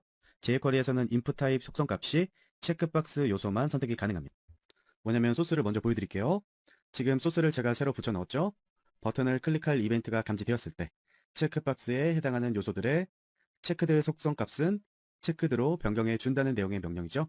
그리고 아래 리턴 펄스로 해서 더 이상 반복하지 말아라 라는 거고, 우리가 포맷을 취해준 액션 동작 때문에 버튼을 누르는 순간 전송 완료라는 문구가 떠버릴 것입니다. 그래서 버튼을 클릭했을 때 체크박스의 체크드 속성은 처리를 하되 HTML 속성은 기본적인 건 무시하게 되는 거죠. 그리고 내용을 일단 보도록 할게요. 새로 고침해서 체크가 된다는 거죠. 그래서 아이디, 패스워드, 성별, 취미까지는 각각의 셀렉터에 대해서 실습을 해보았고요. 이제 맨 아래에 있는 확인 버튼, 그러니까 인풋의 서브밋 타입의 셀렉터를 살펴보겠는데요. 지금까지는 마찬가지로 이 서브밋 셀렉터는 타입의 속성 값이 서브밋인 태그를 선택하는 그런 성격을 가지고 있죠. 일단 붙여 넣고 보여드릴게요. 현재 이 사항이잖아요. 여러분께서 계속 보고 있었던, 근데 우리가 이전에 배웠던 마우스 오버와 아웃 이런 이벤트를 사용해서 명령을 해 주었는데, 서브밋에 마우스 오버를 했을 때 리셋 버튼 이후로 P 요소를 출력하게 되고요. 그 P 요소는 CSS 메소드를 사용해서 컬러 값을 블루로 지정을 해 주었습니다. 그리고 서브밋으로부터 마우스가 아웃됐을 때 P 요소는 다시 삭제되도록 지정해 준 부분입니다. 그렇다면은 조금 더 빨리 나가기 위해서 하나를 이렇게 더 붙여 넣겠습니다. 비슷한 유형인데요. 초기화 하겠습니까? 라는 겁니다. 리무브 해주는 건 똑같습니다. 리셋 버튼은 지금 인풋 타입으로 리셋이 설정되어 있는 상태였고요. 이 인풋 타입 리셋 속성 성격은 버튼 누르면 모든 내용들이 리셋, 삭제된다는 거죠. 저는 리셋 버튼에다가 확인 버튼을 해줬던 것처럼 마우스 오버했을 때 텍스트 문구가 나타나도록 지금처럼 초기화 하겠냐고 이렇게 적용받는 셀렉터랑 텍스트만 다르게 지정을 해준 겁니다. 그래서 인풋 타입이 리셋인 요소에 마우스를 오버했을 때 리셋 요소 이후로 텍스트를 출력해 줄 수 있도록 명령해 주었고요. 마찬가지로 마우스 아웃했을 때는 텍스트가 사라지도록 지정해 주었습니다. 그래서 새로 고침해서 마우스 오버하면 출력되는 거죠. 파란색으로. 이렇게 가입하시겠습니까? 초기화 하시겠습니까? 이런 식으로 출력이 되게 나오는 겁니다. 아래 P태그라는 게 회원 가입하시겠습니까? P태그와 요 P태그를 얘기하는 거죠. 이번에는 파일을 좀 다른 거를 불러왔습니다. 폼 속성도 뭐 비슷은 하지만 조금 이전과 다르게 하기 위해서 이렇게 변경을 해 주었고요. 지금 할 내용은 무엇이냐면 버튼 셀렉터인데 버튼 태그를 선택할 수 있는 필터겠죠, 당연히. 그래서 저는 jQuery를 미리 추가를 해 놨습니다. 여기서 보시는 것처럼 버튼 셀렉터를 자바스크립트 if문과 결합해서 조건문을 만들어 주었습니다, 지금. 보시면은 버튼 클릭했을 경우에 if문을 이용해서 위에 인풋 요소랑 아래 인풋 요소 그 내용의 일치, 불일치 이런 걸 이제 확인을 합니다. 그런데 이게 지금 선택된 요거 자바스크립트 연산자로요. 좌우 값이 서로 같지 않음을 나타내는 연산자입니다. 문장 해석해 보면은요. 네임 값이 인풋의 밸류 값과 네임 값이 지금 보시면 체크 인풋의 밸류 값이 서로 같지 않다면 em 태그의 텍스트가 메일 주소가 동일하지 않습니다 라고 변경돼서 나오고 이제 그 텍스트는 컬러가 보시는 것처럼 맨 아래 레드 값으로 해서 변경되고 리턴 펄스로 해서 종료 뭐 리턴 투로 해서 계속 올라가는 게 아니라 반복하는 게 아니라 종료가 되는 겁니다. 그래서 새로 고쳤고 저장 다시 해주고 메일 주소 그리고 메일 주소 확인 두 가지가 있죠. 만약에 메일 주소를 ALZIO라고 해주고 확인 누르면 이렇게 동일하지 않다고 레드 값으로 해서 나오는 걸 확인할 수가 있고 선택해 주시면 전송 완료 똑같이 나오죠. 맞게 됐을 때는 포맷 액션을 통해서 실행되기 전송 완료라고 지금 나오는 것처럼 보셨겠고 그렇지 않고 다르다면은 이렇게 에러로 처리할 수 있게 해준 겁니다. 두 번째로 파일을 미리 추가를 했습니다. 딱 보시기에도 지금은 파일이겠구나 느끼셨을 겁니다. 파일 첨부에 대한 인풋 타입은 파일입니다. 지금 보시는 것처럼 바디 내부에 여러분 소스에 보시면은요. 인풋 타입 파일 이렇게 지정해 주시면은 웹 문서 상에서 파일을 선택할 수 있는 버튼이 나타나겠죠. 이 파일 선택이라는 버튼을 클릭하면은 문서를 불러올 수 있도록 지정되어 있는 그런 상태입니다. 그래서 이 input 타입이 파일인 버튼을 제어할 수 있는 jQuery 셀렉터가 바로 파일 셀렉터라는 거죠. 쉽게 우리가 했었던 마우스 오버, 아웃, 이벤트 실습 결과를 이제 보여드리도록 하겠습니다. 그래서 제가 이렇게 내용을 만든 상태고요. 이 내용의 시나리오는 input 타입이 파일인 버튼에 마우스 오버했을 때 이후에 업로드가 가능한 파일은 제가 300KB라고 되어 있죠. 이렇게 문구를 출력되게 하는 겁니다. 당연히 보시는 것처럼 마우스가 아웃됐을 때 리무브 해서 사라지게 되는 거 자체가 되는 거죠. 그래서 지금 파일 첨부에 파일 선택이란 버튼을 오버하면은 아까 그 소스가 제대로 먹혔다면은 아래 내용이 한 줄이 출력이 될 거예요. p 태그를 넣었기 때문에 옆으로 가지 않습니다. 보시면은 요 자체로 해서 줄바꿈이 일어나는 거예요. 그럼 그 아래쪽에 출력이 돼야 정상적으로 코딩이 된 것입니다. 마우스 오버하면 이렇게 한 줄 밑으로 쭉 내려갔죠. 업로드 가능한 파일은 뭐 이렇게 아웃하면 내용이 사라지고요. 그런 효과를 볼 수가 있겠고, 그리고 또 알아볼 사항은 바로 체크드 셀렉터라는 겁니다. 이 체크드 셀렉터는 라디오 버튼이나 체크박스에서 체크 상태인 태그를 선택할 수 있도록 해주는 거죠. 지금 체크드라고 새로 만들었는데 체크를 할 수 있는 인풋 타입인데 마우스로 클릭을 해서 초록색으로 체크된 상태를 체크드 되었다고 표현하는 겁니다. 그래서 이 체크된 상태를 인식하고 선택해 줄 수 있는 jQuery 선택 그 셀렉터가 바로 체크드 셀렉터예요. 우선 바디 내부에는 이제 각각에 해당하는 체크박스랑 라벨, 거기 이제 아이디어 4 이런 걸 사용해서 묶어줬고 jQuery는 제가 따로 붙여보겠습니다. 보시는 것처럼 라벨, 체크박스 해서 내용이 쭉 나오죠? 복수의 셀렉터로 라벨이나 체크박스를 클릭하는 이벤트가 감지되면은 처음으로 라벨 요소는 CSS 메소드를 활용해서 컬러 값을 이제 원래 기존 색상으로 돌려주고 있죠. 지금 보시는 것처럼. 그래서 이 부분에 명령어가 있기 때문에 같은 걸 여러 번 클릭했을 때는 컬러 값이 원래 컬러로 돌아갈 수 있게 된 겁니다. 만약에 지금 선택된 거 여기를 삭제하면은요. 여러 번 클릭해도 원래 컬러로 돌아오지는 않고요. 계속 라벨 색상이 레드로 남아있게 되죠. 지금 주목해서 보셔야 될 건 이 each 함수입니다. 쉽게 이야기해서 이 함수는요. jQuery의 반복문이라고 보시면 돼요.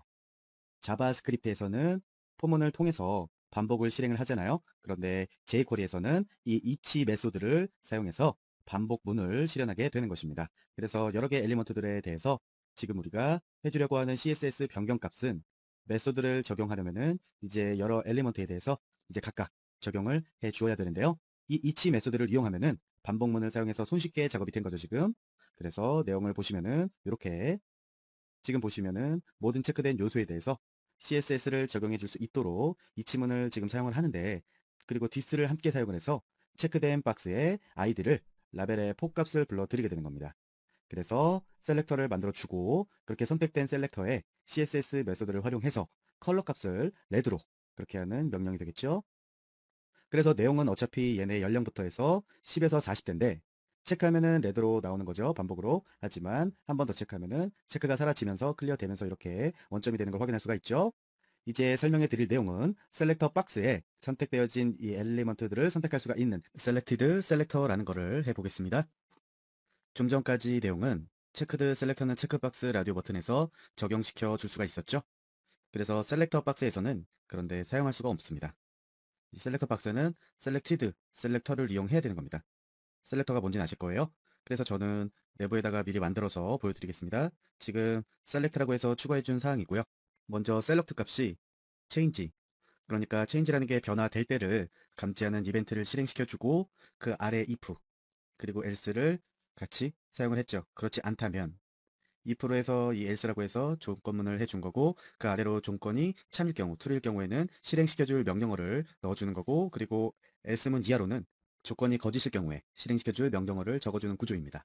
여기서 조건문은 지금 선택된 부분인데 만약에 선택된 selected의 밸류 값이 없음이라면 그런 뜻입니다.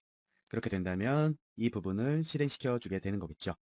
이 부분을 이제 다음으로 참여 조건으로 실행시켜 주는 겁니다. id가 RGO인 요소에 대해서 input 태그에 disable 속성 그리고 값도 disable 속성과 값을 같이 변경해 준 거고요. 그리고 다음 else 얘를 이용해서 위의 내용의 조건문이 참이 아니라면 그러니까 선택된 selected 밸류 값이 없음이 아니라면 바로 아래에 얘를 실행시켜 주겠는데 여기서 지금 보시면은 요 내용 있죠.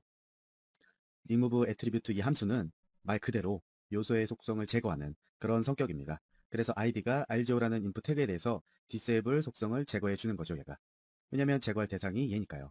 그래서 전반적으로는요, select 값이 변경됐을 때, 만약에 선택된 selected의 속성 값이 없음일 때는 rgo의 disable 속성 값이 disable 자체로 변경되겠고, 속성 값이 없음이 아닐 경우에는 disable 속성 값을 제거해주는 명령어죠.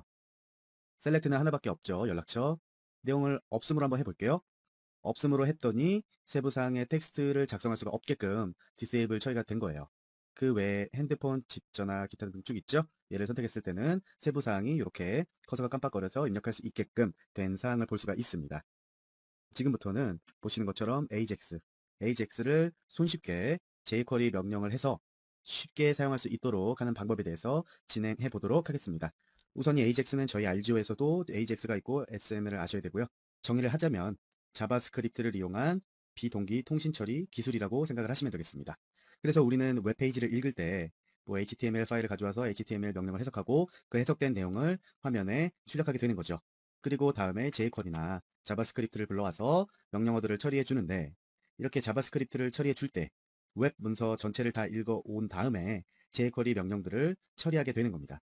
그런 특성 때문에 이 웹문서의 어느 한 부분을 수정하고자 하려고 해도요, 전체 모든 웹문서를 로딩하는 작업을 거쳐야만 되죠.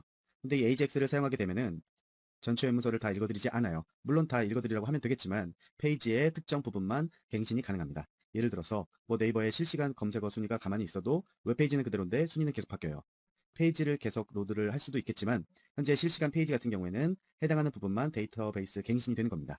뭐 또 다른 예로 비교를 해보자면 검색창에 자동 완성 있죠? 글자를 쓸 때마다 관련된 자동 완성 기능이 출력되잖아요. 원래 그 부분도 웹페이지는 그대로고 키워드만 가져오는 겁니다. 이런 처리를 할 수 있게끔 해주는 게 바로 AJAX입니다. 근데 AJAX라고 하면 어렵게 생각하시는 분들이 많은데 jQuery를 이용하시면 간단한 방법으로 AJAX를 사용할 수가 있어요. 하지만 완벽한 AJAX를 하시려면 AJAX를 따로 학습하시고 SML을 학습하시는 것을 강력 추천합니다. 그래서 저는 기존의 내용을 주석 처리하고 이렇게 내용을 만들어 보았습니다. 버튼이죠. 제일 먼저 알려드릴 사항이 텍스트를 삽입할 수 있는 로드에 대해서 알아보도록 할 겁니다. 우리가 이전에 배웠던 HTML 함수랑 조금 많이 비슷한 기능을 가지고 있는데요. 기본적으로는 파일을 로드해오는 기능을 가지고 있죠. 우리가 HTML 메소드를 사용해서 셀렉터로 선택된 요소에 HTML을 변경시켜 줄 수 있었듯이 로드 함수를 이용해가지고요, 선택된 요소의 내용을 로드해 올 수 있는 겁니다. 왜냐면 내용을 로드해 와야 그게 실습이기 때문에 저는 샘플이라는 폴더를 하나 만들고 샘플 내부에 로드 파일 이 텍스트라는 문서를 하나 만들어 두도록 하겠습니다. 그래서 텍스트 문서에 로드 함수를 이용해서 파일을 불러봤습니다 라는 그런 텍스트를 저장해 줄 거예요. 그리고 바디 내부에 지금 버튼 하나 만든 거고 div로 해서 텍스트 내용을 출력하는 건데, 제가 장황하게 설명을 한 건가요? 원래 간단해요. 지금 이 내용을 보자면 추가된 내용이 이렇게 된 사항입니다. 버튼 클릭했을 때 div에 파일을 불러오도록 지정해 주었고 그 파일 경로는 샘플 폴더 내부의 로드 파일 텍스트라는 이름이에요. 그래서 이 상태에서 새로 고침해서 로드하라는 그러니까 로드라는 버튼 눌러보면은요, 텍스트 내용이 변하는 것을 확인할 수가 있을 겁니다. 그런데 지금 제 컴에서는 보여드릴 수가 없습니다. 이게 브라우저를 타더라고요. 현재 강의하는 브라우저가 크롬입니다. 현재 강의컴에는 크롬과 좀 옛날 인터넷 익스플로러 6이 깔려 있는데 이 둘 다 있어는 안 됩니다. 하지만 익스플로러 7 이상, 8, 9 다 되는 거 확인하고 왔고요. 로드를 클릭하면은 어떻게 되냐면 여기 지금 나온 대로 버튼을 클릭했을 때 div 태그 이 내용에다가 내용 대신에 이 내용을 불러와서 읽어 주어라 라는 내용이거든요. 지금 보시는 것처럼 샘플이라는 폴더에 이 파일은 있습니다. 그런데 출력이 되지 않는 것은 브라우저를 타는 것입니다. 아까 제가 처음에 HTML 메소드랑 비슷하다고 말씀을 드렸죠? 다른 점은 뭐냐면 여기 불러오는 내용 중에서 로드 대신에 HTML로 변경되면은요, 이 괄호 내부에 여기 불러오는 파일 텍스트가 그대로 출력이 되는 겁니다. 그래서 원래 HTML 함수는 변경되는 값을 텍스트로 해서 그대로 불러오고 로드 함수는 괄호 내부에 경로를 지정해서 그 경로에 있는 파일의 문서 내부 내용을 불러오는 것이기 때문이죠. 그래서 샘플 폴더 아까 보여드렸죠. 로드 파일 텍스트 내용을 변경해 보시면은 어떤 값이다 당연히 아실 수가 있는 부분입니다. 조금 전에 제가 브라우저에서 표현이 안 돼서 저희 측에서 이미지로 해서 보여드렸는데 잘 보셨습니까? 그런데 외부에서 파일을 로드할 수 있는 거, 텍스트만 로드할 수 있는 건 아니겠죠. 지금 보면은 버튼에 클릭했을 때 텍스트로에서 로드해 왔습니다. 그러면 이번에는 이렇게 한번 해볼까요? 1강.html을 로드해 온다. 클릭했을 때 좀 전에 내용과 바뀐 거는요. 로드 다음에 나오는 괄호 내부에 파일명만 바뀐 거죠. 아까는 텍스트, 이번에는 jQuery 1강에서 우리가 실습했었던 1강.html 내용을 제가 삽입해 놨고요. 일단 내용을 보도록 할게요. 설명드린 대로 크롬에서는 답이 없어요. 그래서 일반 익스플로러에서 버튼을 클릭했더니 이 내용이 이렇게 출력이 되었는데 낯이 좀 익으시죠? 당연히 열린다는 건 아시겠고, 이렇게 문서 전체를 로드하는 게 아니라 그 문서의 일부분만을 로드해오고 싶다. 그것 또한 가능합니다. 현재 이렇게 되어 있는데 만약에 리스트만 출력해 오고 싶다. 그럴 때 li에 대한 부분만 가져오겠다고 해서 일단 새로 고쳐보고 로드해 보면은 어떻게 됩니까? li에 대한 내용만 가져온 걸 확인할 수가 있죠. 뭐 예를 들어서 스트롱 내용만 가져온다거나 p 요소를 불러드리고 싶다면은 해당 그 내용에 스트롱 또는 p라고 해서 태그를 정리해 주시면 되는데 저는 지금 li라고 해서 정의를 해 보았습니다. 좀 전까지 했던 내용은 주석 처리를 했고 DL로 시작해서 DL로 끝나는 거 태그를 넣었죠. 지금까지 텍스트 파일 내용을 불러오는 거, 외부 HTML 파일을 불러오는 거 두 가지 실습을 해 보았는데요. 이번엔 조금 더 나아가서 XML 파일 내용을 출력하는 부분까지 진행을 해 보겠습니다. XML은 HTML과 비슷한 구조랑 형식을 가지고 있죠. 그런데 HTML 파일은 파일 내용을 그대로 웹상에 출력해도 관계가 없는데 XML은 아시다시피 그렇지가 않습니다. XML은 컴퓨터가 이해해가지고 사용자들이 볼 수 있도록 정보를 표현하는 방법으로 텍스트 데이터를 구조화해서 만들어 놓은 것이라고 볼 수가 있겠습니다.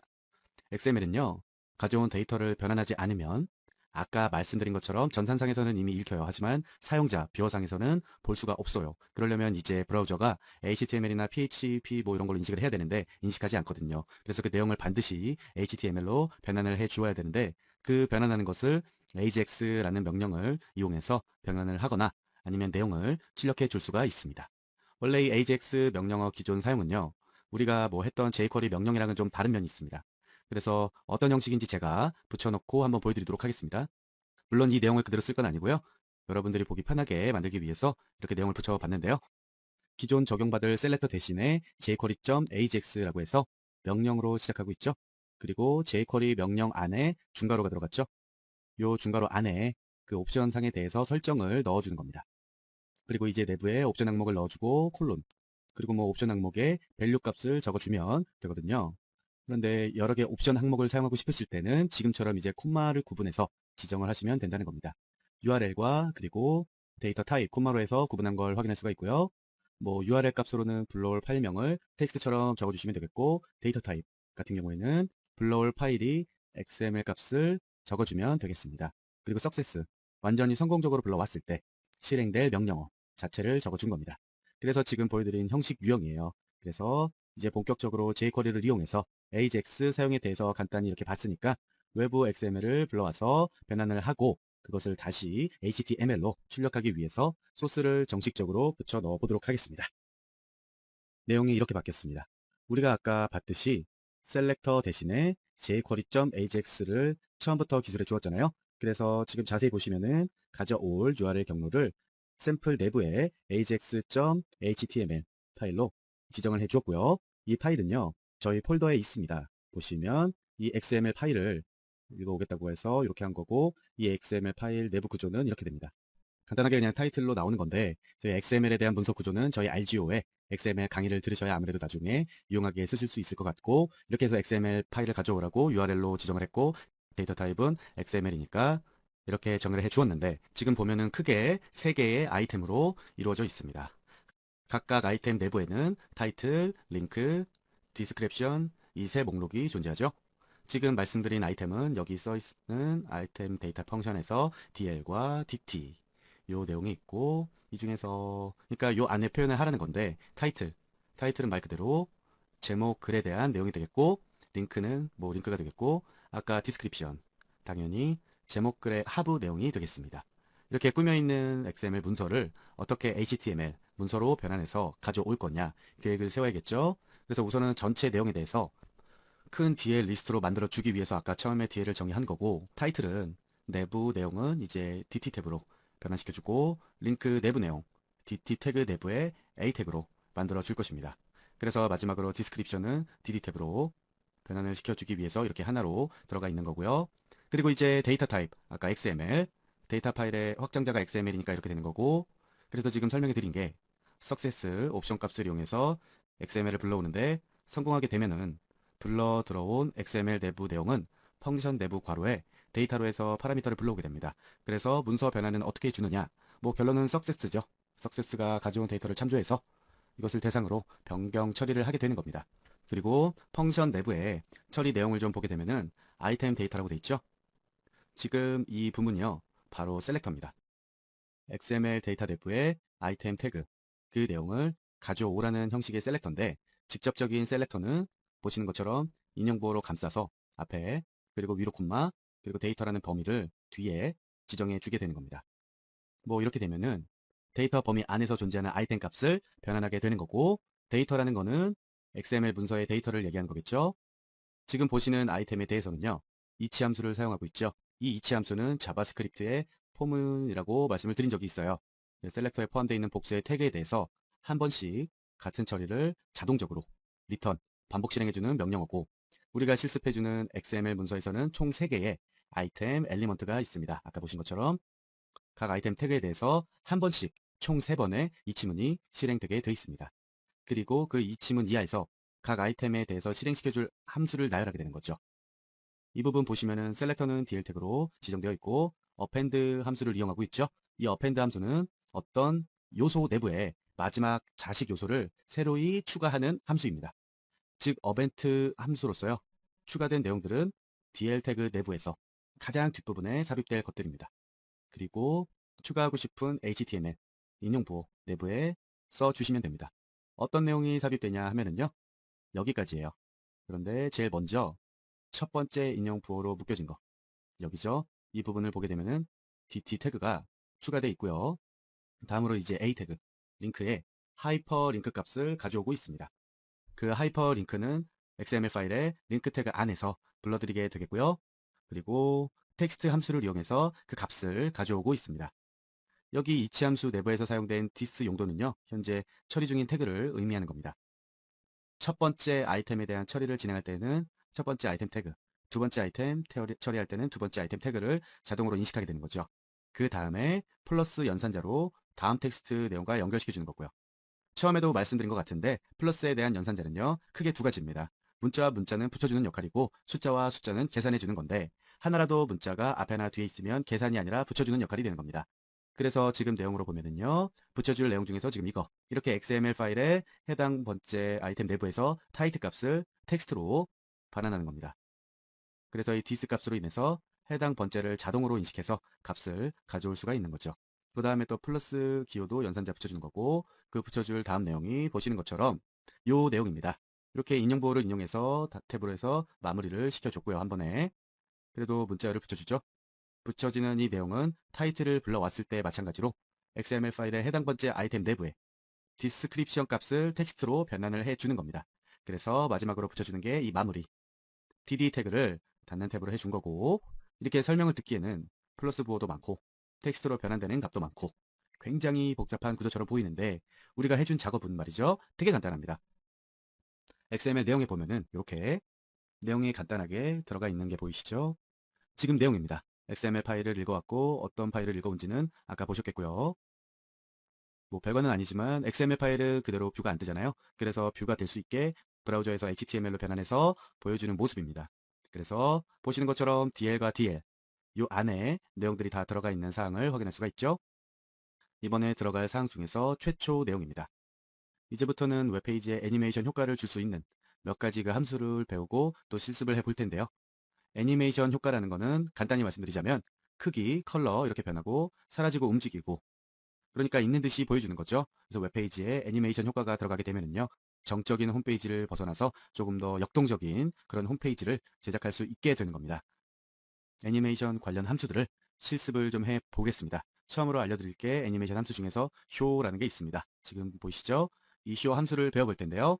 CSS의 디스플레이 속성 값이 논 상태인 엘리먼트에 대해서 속성 값을 이제 논이 되기 전에 초기 값으로 다시 되돌려 줄 수 있는 기능을 얘기하는 거죠.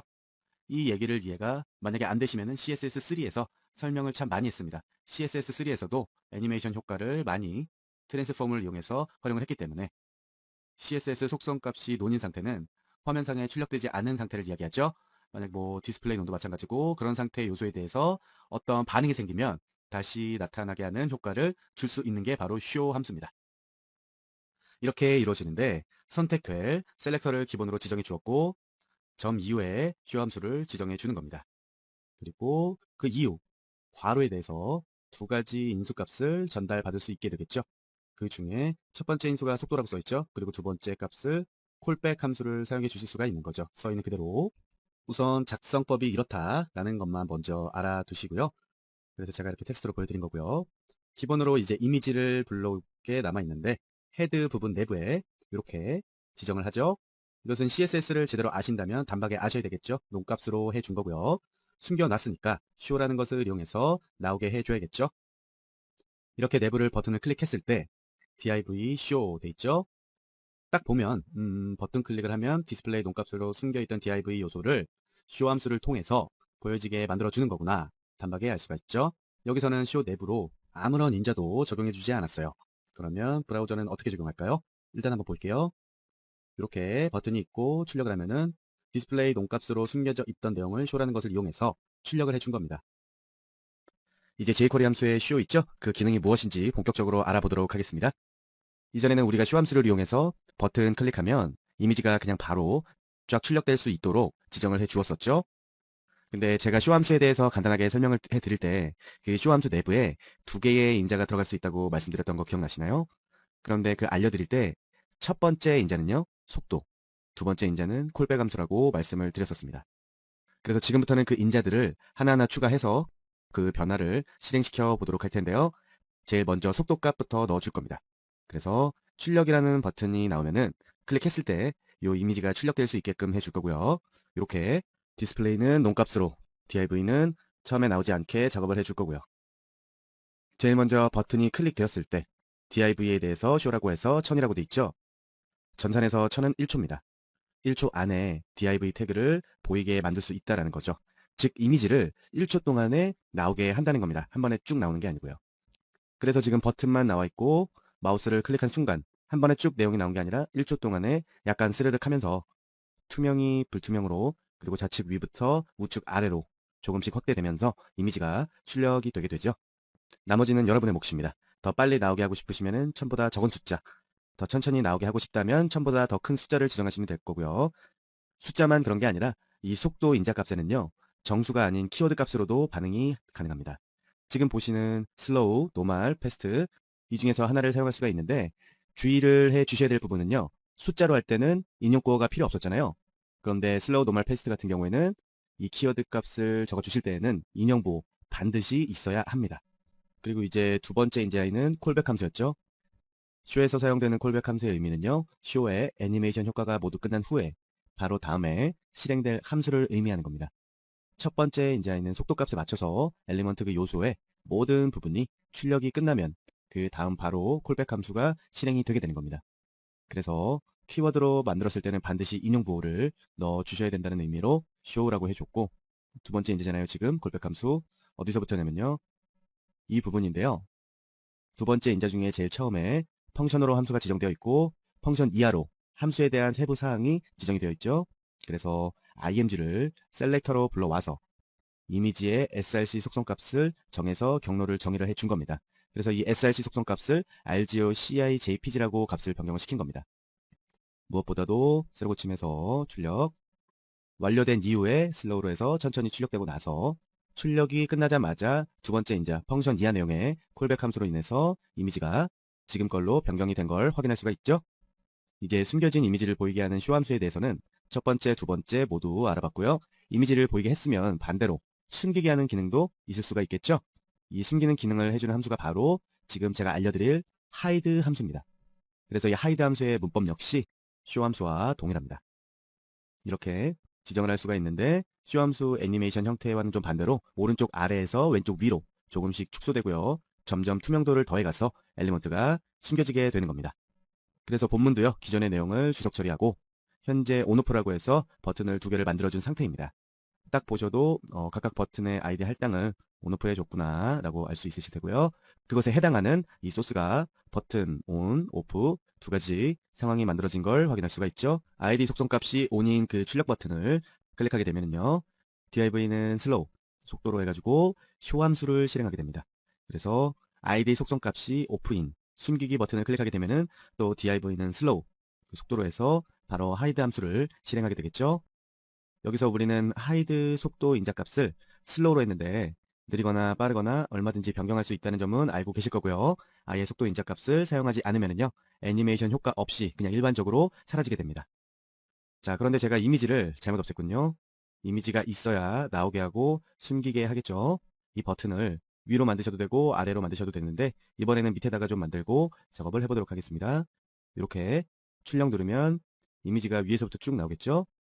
숨기기 하면은 이렇게 없어지는 걸 확인할 수 있겠고요. 그렇다면 응용을 해서 여기서 우리는 하이드 함수의 두 번째 인자값을 설정해 보도록 하겠습니다.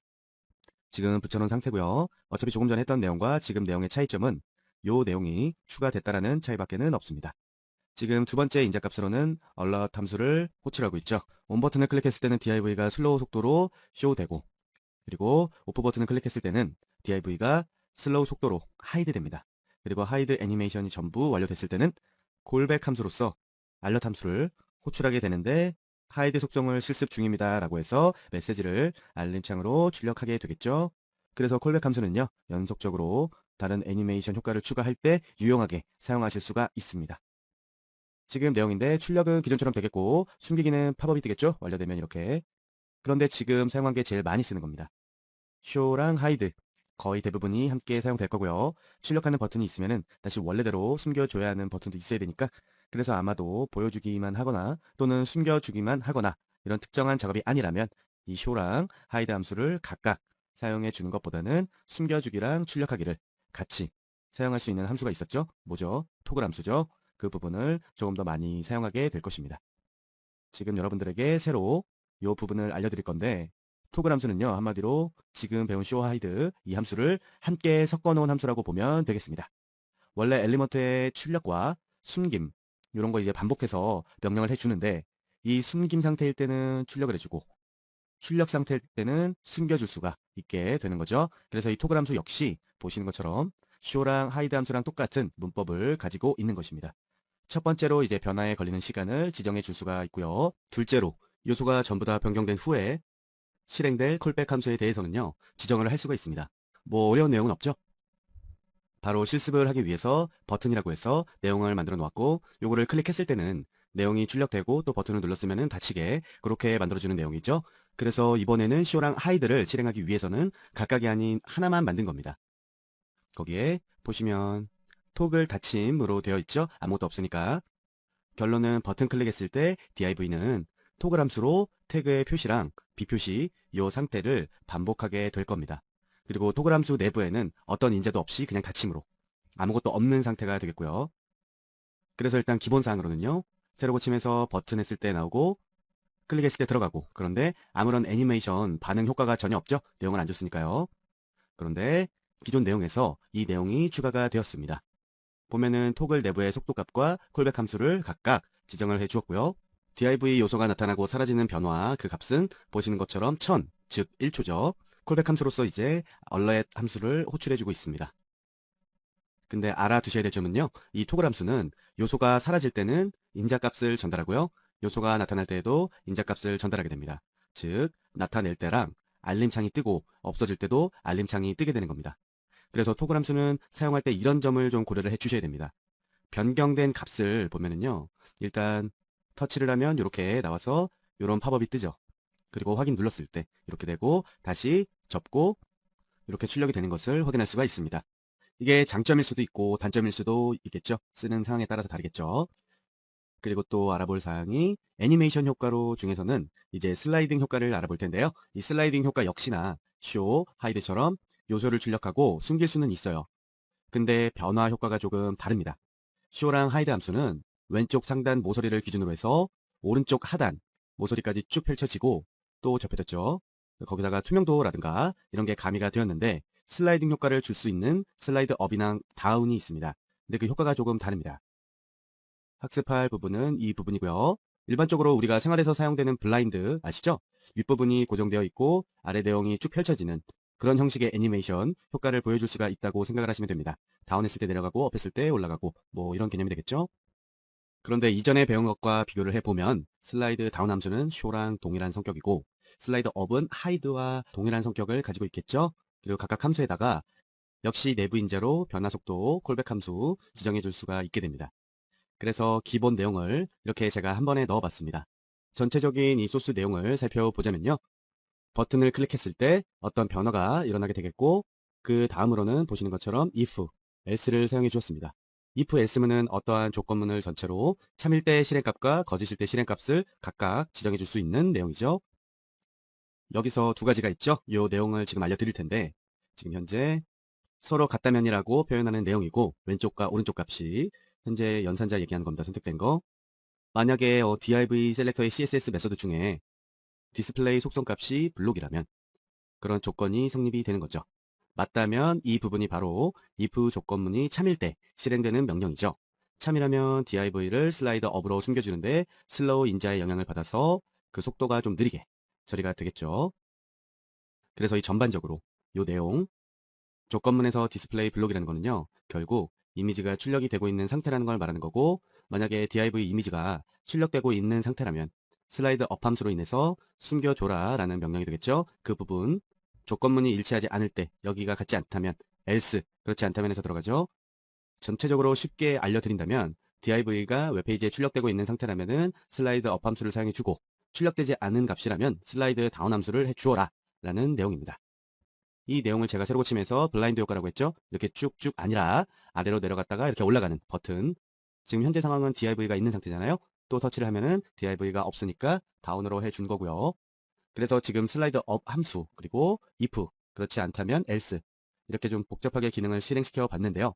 복잡하게 하지 않아도 슬라이드 업과 다운 함수는 함께 사용할 수도 있습니다.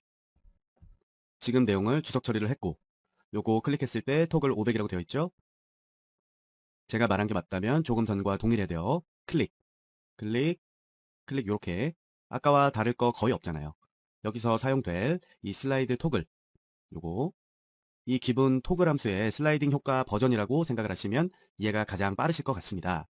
그래서 요소가 출력 상태인 경우에는 숨김, 숨김 상태는 출력 아주 똑똑한 함수인 거죠. 그래서 버튼을 클릭했을 때 아까처럼 나오고 들어가고 좀 더 속도를 좀 변화해 보고 싶다 그러면은 이 부분을 변경을 해주면 되겠죠. 이번에 작업할 내용은 fade in 함수입니다.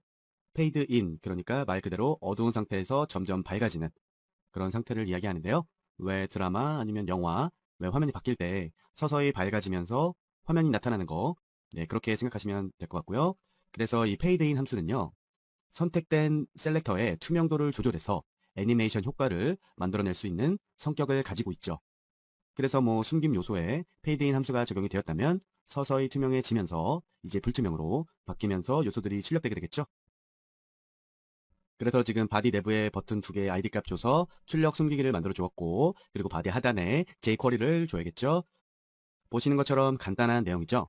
아이디가 온인 버튼 클릭하는 이벤트가 발생했을 때 버튼 아래 디스플레이 논값으로 숨겨져 있었잖아요. 원래 스타일로요. 그래서 이 div 요소가 페이드인 함수랑 같이 출력되게 되도록 지정을 했고 이 페이드인 함수 속도 인자값을 1000, 1초죠. 속도 인자값은 뭐 이전에 말씀드린 것처럼 키보드를 쓰시거나 아니면은 이렇게 밀리세컨드 값으로 지정을 해 주실 수가 있죠. 중간 결과를 확인해 보면 출력됐을 때 나오긴 하겠지만 1초 동안 서서히 이렇게 투명에서 불투명으로 해서 이미지가 나오는 내용을 지금 작업을 한 거고 그리고 페이드인 함수도 첫 번째 인자값 뒤에 두 번째 인자값으로 해서 이제 콜백 함수를 사용할 수가 있거든요. 이 이후에 콜백 함수 이전에 했던 내용들을 응용해서 해보시면 되겠죠. 어차피 똑같은 내용이니까요. 출력해서 출력이 되었다면 출력한 걸 다시 숨겨지게 그 함수가 바로 페이드 아웃입니다. 뭐 결론은 이 페이드 아웃은요. 출력돼 있던 요소에 대해서 점점 투명도를 더해줘서 결국은 완전히 숨겨주게 해주는 효과가 되겠습니다. 요소를 숨겨준다 그러면 이전에 배웠던 하이드 함수랑 비슷한 성격입니다. 그런데 그냥 사람만 지는 게 아니라 사라지고 나면은 이제 콜백 함수를 써서 거기에 내용이 출력이 될 수 있게 해보도록 할게요. 이렇게요. 버튼 아이디가 오프죠. 이 내용을 클릭하면 실행되는 명령이고 div를 fade out 함수로 숨겨주었죠. 이 속도는 키워드로 정의를 해주었고요. 뭐 슬로우니까 천천히 사라지겠죠?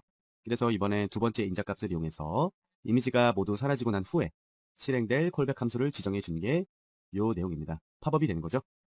그렇다면 출력해보고 숨겨보면은 이렇게 다 숨겨졌으면 이미지가 사라졌다고 팝업이 되는 내용을 확인할 수가 있죠. 그래서 위에도 콜백 함수를 제가 한 번 더 써봤습니다. 어차피 요 내용이라는 건 아실 거고요. 내용만 바꿔봤죠. 그러니까 출력이 되면 출력 완료라는 메시지를 띄워주는 내용이고요. 새로 고침해서 출력 버튼 누르면 이렇게 완료됐을 때 팝업, 그리고 숨기기 했을 때 이렇게 팝업 될 수 있게 만들어준 사항이었습니다. 그리고 페이드도 어떤 정의를 해줄 수 있는 게 있는데 페이드 to 함수라는 게 있습니다. 이 함수는요, 셀렉터로 지정된 요소에 투명도를 지정해준 값까지 서서히 변경시켜 줄 수 있거든요. 이전에 배웠던 페이드인 함수와 페이드 아웃 함수는 투명도를 이용했죠. 그런데 지금 알려드릴 이 페이드 to 함수는 투명도를 50%나 아니면 30%나 자기가 원하는 대로 줄 수가 있는 겁니다. 뭐 그래서 이 페이드 함수는요, 지금까지 배웠던 기존 함수의 문법과는 조금 차이가 있습니다. 세 가지예요. 이렇게 원래 속도하고 콜백 함수를 여태까지 우리가 두 가지 인자값을 배웠는데 지금은 세 가지 인자값을 이제 사용하는 걸 배우시는 겁니다. 첫 번째 인자값으로는 지금껏 했던 거 속도값 지정해 줄 수 있고 투명도 새로 배우실 내용인데 이 투명도로 사용할 수 있는 값은 0에서 1값 사이의 값만 사용을 할 수가 있습니다. CSS3 속성의 오퍼시티에 사용되는 값이 같은데 0은 투명, 1은 완전히 불투명, 이제 그래서 0점 몇에서 0.5였을 때 반만 투명한 상태가 적용되게 했고, 그리고 이 내용들을 보면은 동일하게 돌아가는 걸 알 수가 있습니다. 세 번째는 콜백 함수. 아시다시피 뭐 투명도가 변경되고 난 후에 연속해서 실행시키고 싶은 함수를 적어 주실 수도 있겠고요. 그래서 저는 바디 내부의 내용을 좀 바꿔보겠습니다. 반투명이라고 만들어주고요. id 값은 그냥 쉽게 50으로 정의를 좀 해보죠. 그리고 jQuery 세 가지 내용을 넣었는데 동일하게 뭐 on, 50, off 이렇게 세 가지로 넣어봤습니다. on이라는 id 값을 가진 버튼을 클릭했을 때 보시는 것처럼 div 셀렉터는 fade to 함수로 투명도가 이제 1, 완전한 불투명 상태가 되겠고 50이라는 id 값을 가진 버튼을 클릭하면 div 셀렉터를 page to 함수로 인해서 이제 투명도 0.5, 반만 투명한 상태가 되겠고 맨 마지막에 off 요거는 이제 클릭을 하면 완전한 투명한 상태가 되도록 이렇게 지정을 해 보았습니다. 결과적으로 세 버튼 모두 페이드 to 함수가 실행되는 속도는 슬로우로 지정을 해 놓은 상태고요. 말이 필요 없고 여러분이 한번 평가를 해보세요. 출력 좀 진하게 딱 나왔고 숨기기 잔재가 좀 남아있는 것처럼 보였다가 없어졌고 반투명 정말 반투명이죠. 그런데 페이드 인 아웃 함수랑 페이드 to 함수 이 내용에 한 가지 의문점이 생기는 분들이 있을 겁니다. 바로 지금 요 내용이죠. 제가 붙여놓은 이 사항인데 과연 페이드 아웃과 페이드 투의 투명도 값 0은 같을까? 고민이 되겠죠? 의문이 생기고 결과적으로 보면은 선택된 셀렉터가 서서히 투명해지면서 화면에서 완전히 사라지는 것은 이제 똑같아요.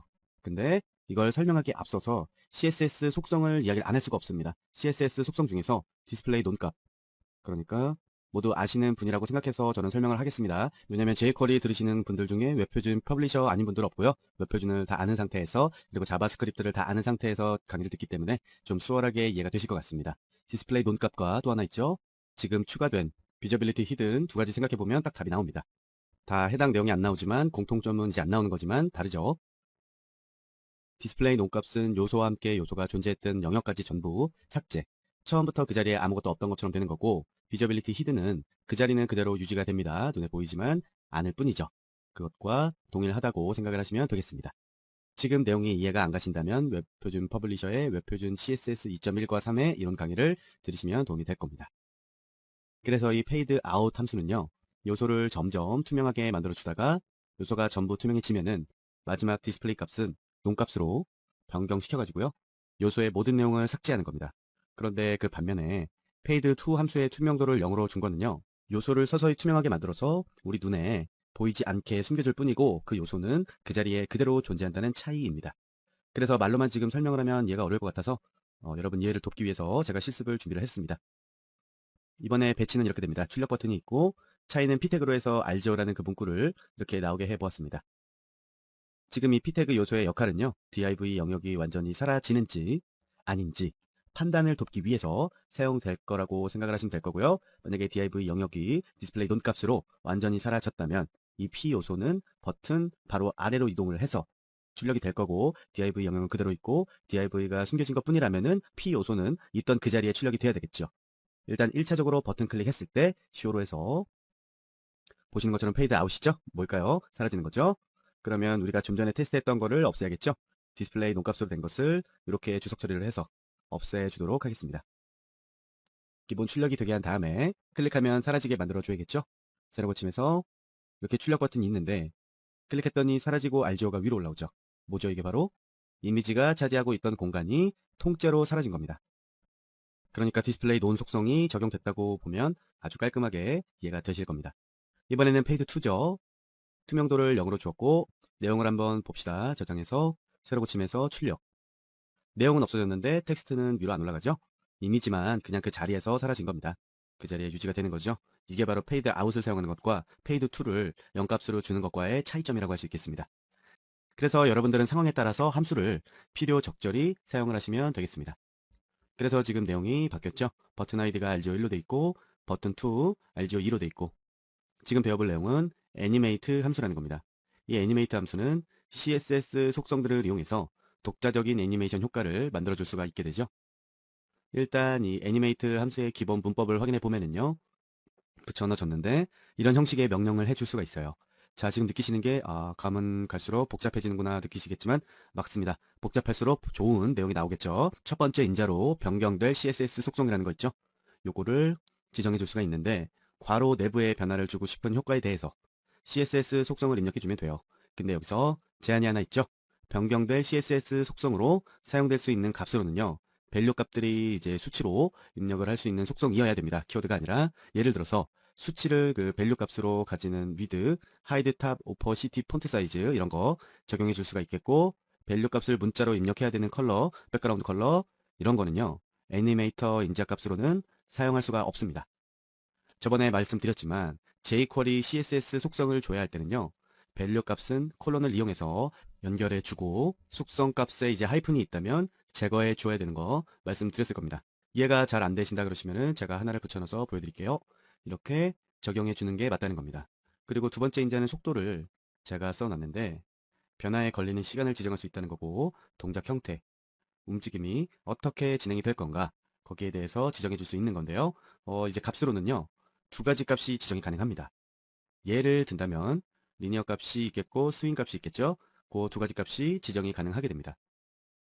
리니어 값은 처음부터 끝까지 쭉 일정한 속도로 변화가 진행이 되겠고요. 스윙 값은 뭐겠습니까?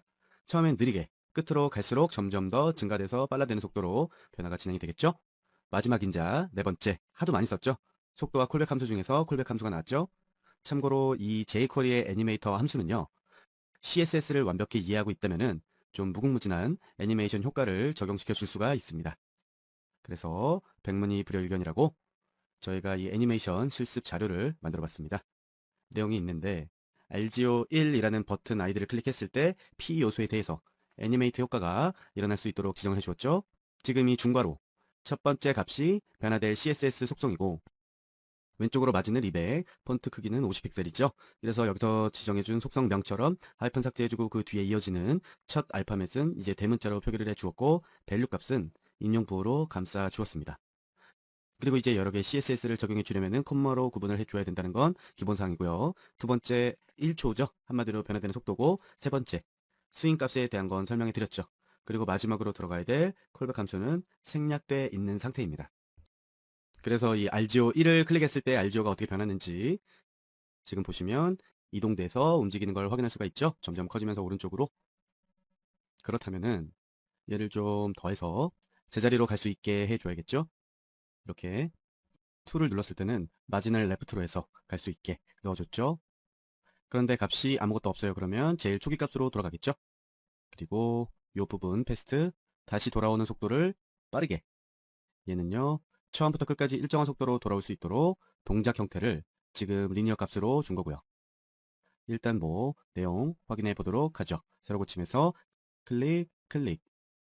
이제 애니메이터 함수를 응용해서 어떠한 실습할 내용을 제가 준비를 하고 있는데요. 일단은 실습한 내용 그대로 스타일을 하나 줬습니다. p 태그가 있다면 p 태그에 대해서는 이렇게 내부를 적용해 주었고 뭐 별다를 건 없습니다. 그때 위치로 해서 해주었고 백그라운드 컬러 해주었고 뭐 왼쪽으로 30픽셀 그리고 이제 제일 중요한 게 jQuery 코드죠. 이렇게요. 내용을 추가해 줬는데 겉보기에는 별다른 사항이 없어 보이죠? 여기서 눈여겨보셔야 될 것은 바로 이 부분, 더하거나 같거나 빼거나 같거나겠죠? 애니메이트 속성의 이 연산자를 함께 사용하시게 되면 애니메이션 속성을 좀 상대적으로 활용을 할 수가 있습니다. 무슨 얘기냐면은 먼저 연산자 부분을 삭제하고 일반적인 양수 음수 값을 지정했을 때 결과를 보도록 하겠습니다. 삭제된 사항이고요. 내용을 보시면 결과 확인으로 해서 RGO를 잘 보시면은 선택했을 때 이렇게 나오고 왼쪽 끝에서 30만큼 떨어진 겁니다. 그리고 RGO 2를 눌렀을 때는 그냥 왼쪽 끝으로만 30만큼 가는 거. 결론은 RGO 2는 왼쪽 끝에서 마이너스 30만큼 떨어진 곳으로 이동됐기 때문에 제자리로 돌아온 것처럼 보이는 거고요. 딱 30픽셀 그리고 마이너스 30픽셀만큼의 기준 안에서 좌우 이동되잖아요. 왜냐면 RGO 1을 여러 번 눌렀다고 해서 30만큼 증가하진 않거든요. 클릭하고 클릭하고 증가하진 않잖아요. 한 번만 하고 끝내는 거잖아요. 그런데 아까 제가 이 부분 있죠? 이렇게 연산자를 만들어주고 실습하기 전에 현재 이거는 크롬에서 반응이 안 될 겁니다. 왜냐면 아까 백그라운드도 나오지 않았기 때문에 일단 얘를 위치를 좀 주겠습니다. TOP로 해서 탑을 100픽셀을 줬고 익스플로어로 새로 고침해 보겠습니다. 그럼 이렇게 내용이 만들어졌는데 연산자 증가수로 됐기 때문에 터치 클릭한 만큼 계속 증가되는 것을 확인할 수가 있습니다. 당연히 RGO2도 터치 클릭한 만큼 계속 증가되는 걸 확인할 수가 있고 RGO2는 증가가 아니라 감소값이고 RGO1은 증가값, 감소값 이렇게 되는 거죠. 물론 이 변화되는 그 CSS 값으로요. 레프트가 아니라 하이드나 위드로도 설정해도 똑같은 결과를 볼 수가 있게 되겠습니다. 그 내용을 확인시켜 드리자면은 보시는 것처럼 피택으로 해서 이렇게 내용이 바뀐 걸 확인할 수가 있죠. 근데 지금 위아래로 가열하는 게 아니라 하이트 값이니까 박스가 밑으로 30만큼 증가 또는 감소 그렇게 될 수 있겠군요. 지금 익스플로어가 적용되니까 새로 고침해서 클릭하면은 30만큼 계속 증가가 되고 또 30만큼 줄어들고 그런 효과를 볼 수가 있게 되겠죠. 이어서 이번에는 실제 실무에서 사용되는 테이블을 이제 스트라이프 테이블로 꾸며주고 마우스가 오버됨에 따라서 하이라이트 효과를 주는 작업을 해볼 텐데요. 테이블이라고 하니까 조금 의아해 하실 수 있을 텐데요. 테이블을 안 쓸 수가 없습니다. 스트라이프 테이블이라는 게 뭐냐면 말 그대로 스트라이프, 흔히들 알고 계시는 것처럼 줄무늬라는 거죠. 스트라이프 테이블은 테이블의 홀수행과 짝수행 이 각각의 다른 배경을 지정한 테이블을 얘기하는 겁니다. 홀수행과 짝수행의 각각 다른 배경색을 지정하면은요, 좀 보기 좋은 테이블이 될 수는 있겠죠. 그래서 일단 HTML 태그만 이용한 테이블을 하나 만들 거고, CSS 스타일로 폰트 사이즈, 행간 이런 거 정도 간단하게 맞춰줄 겁니다. 보시는 것처럼 일반 테이블을 이렇게 만들어 보았습니다. 완전 밋밋한 거죠. 일반 테이블이니까. 보시는 것처럼 이렇게 내용이 나왔습니다. 완전 일반 테이블이고요. 그래서 참고로 지금 알려드릴 거는 CSS3 셀렉터를 이용했을 때와 jQuery 이용했을 때의 차이를 알려드리기 위함인데 이 연동된 jQuery의 CSS 파일이 있는데요. 이 부분으로 제가 들어왔습니다. 이 부분에 일단 스타일을 넣어보도록 할게요. 단순하게 보시면 이렇게 CSS 셀렉터를 이용하기 위해서 3입니다. 2가 아니에요. 3에 대한 셀렉터인데 얘는 th 요소 즉 테이블 첫 머리 부분에 색상 내용을 이제 변경을 해준 거고 물론 텍스트가 바뀌겠죠. 컬러가 이 부분은 차일드라고 CSS3 셀렉터가 사용됐죠. 이 셀렉터는 특정 엘리먼트, 특정 그 자식 요소를 선택할 수가 있는데 여기서는 th 요소 중에서 홀수 요소에게만 백그라운드를 적용하고 있습니다. 이 부분은 이제 tr 요소들 중에서 짝수인 자식 요소 백그라운드를 이제 컬러를 변경을 해주죠. 그런데 일전에 우리 1강에 셀렉터에 대해서 강의를 할 때 jQuery 필터로 이분과 모드 셀렉터를 기억하실 겁니다. 그때는 자바스크립트 개수 방식을 따라가지고 짝수 홀수 셀 때는 0부터 했죠. 그래서 실제로 모두 이 홀수 셀렉터라고 지정을 해줘도 실제로 출력돼서 우리 눈에 보이는 거는 짝수에다가 적용된 것처럼 보여졌었죠. 근데 지금은 jQuery나 자바스크립트가 아니죠. CSS죠. CSS는 1부터입니다. 적용된 값 그대로 출력이 되는 거죠. 프로그래밍의 개수 방식은 0부터고 일반은 1부터라는 거, 그 차이점은 확실히 아시면 이해가 빠를 겁니다. 새로 고침해서 내용을 봤습니다. 이렇게 스트라이프 테이블이 만들어졌습니다. 이 부분은 CSS3만 완벽히 아셔도 다 가능한 부분이고요. 뭐 여기다가 텍스트 사이즈나 이런 건 넣기 나름이죠. 방법은 쉽습니다. 그런데 이 셀렉터를 이용을 하는 데는 CSS3를 이용할 때는 아주 치명적인 문제가 있습니다. CSS3는 아직까지는 모든 브라우저에서 완벽하게 작동이 되지 않는 거 아시죠? 웹킷 브라우저에서만 작동이 되는 겁니다. 거의 대다수가. 제가 지금은 크롬으로 실습을 하고는 있는데 뭐 익스플로러 9 그리고 정상적으로 출력되지는 않을 겁니다. 왜냐하면 CSS3 셀렉터가 익스플로러에서는 먹히지 않기 때문이죠. 그러면 익스플로러에서도 스프라이트 테이블을 정상적이게 출력되게 하려면 어떻게 해야 될까요? 아마 jQuery를 모르는 경우라면은 적용을 달리 할 겁니다. 아마 이렇게 해서 스타일을 적용을 하지 않고 jQuery를 모른다면 이렇게 할 겁니다. 차이는 odd와 even 두 가지에 대한 클래스가 각각 정의가 됐습니다. 그리고 아마 CSS를 좀 다르게 해주겠죠? 이렇게 해주겠죠. 이렇게 클래스에 맞게 제대로 잘 적용해 주셨다면은 아마 우리가 원하는 스트라이프 테이블에 결과값이 나왔을 거예요. 그런데 이렇게 적용을 해주면 낮은 버전의 익스플로어에서도 충분히 출력이 가능할 거고요. 근데 이렇게 지정을 해주셔도 또 문제는 발생이 됩니다.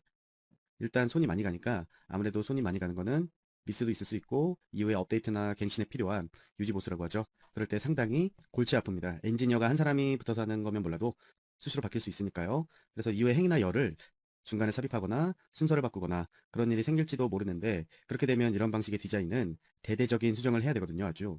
그래서 행과 열, 클래스 속성을 전부 변경해야 되니까 뭐 지금의 경우는 행과 열이 많지 않아서 어렵진 않고요. 수백 수천 줄 이렇게 이루어진 테이블의 경우는 얘기가 달라지죠. 그거 하나만 고치고 있으려면 머리가 되게 아프죠. 물론 이 설명을 들으신 분들은 테이블이 그렇게 많이 나오나 셀들이 생각할 수도 있겠지만 대다수 테이블들은 데이터베이스로 연결이 되잖아요. 게시글 같은 걸 생각하시면 됩니다. 그럴 때마다 어떻게 사람이 손으로 할 수 있는 건 전혀 없어요. 할 수 있다 하더라도 데이터가 계속 갱신되기 때문에 쇼핑몰의 데이터도 계속 갱신되고 누적되기 때문에 페이지가 넘어가잖아요. 그래서 원래 CSS3에서 알아서 할 수 있었던 부분이 이 부분인데 이것보다 조금 더 편하게 완벽하게 짤 수 있는 게 jQuery라는 거죠. 그래서 지금 이건 현재 실습이니까 제가 주석 처리를 해 놓았고 좀 무모한 게임 요것 또한 주석 처리를 하겠습니다. 그래서 이제 내용을 봐야겠죠. 얘는 주석 처리됐고 얘네가 이제 적용이 되는 내용이겠죠. 그래서 스타일은 없앴습니다. 제가 단점은 아까 말씀드리려고 스타일을 만든 거고 이제 우리 본연의 자세는 뭘까요? jQuery죠. jQuery 왜 한다 그랬죠? 모든 브라우저에서 jQuery의 셀렉터는 지원을 하니까. 그래서 이 jQuery로 내용을 쓰겠다는 겁니다. 제가 추가해줄 쿼리는 이런 겁니다.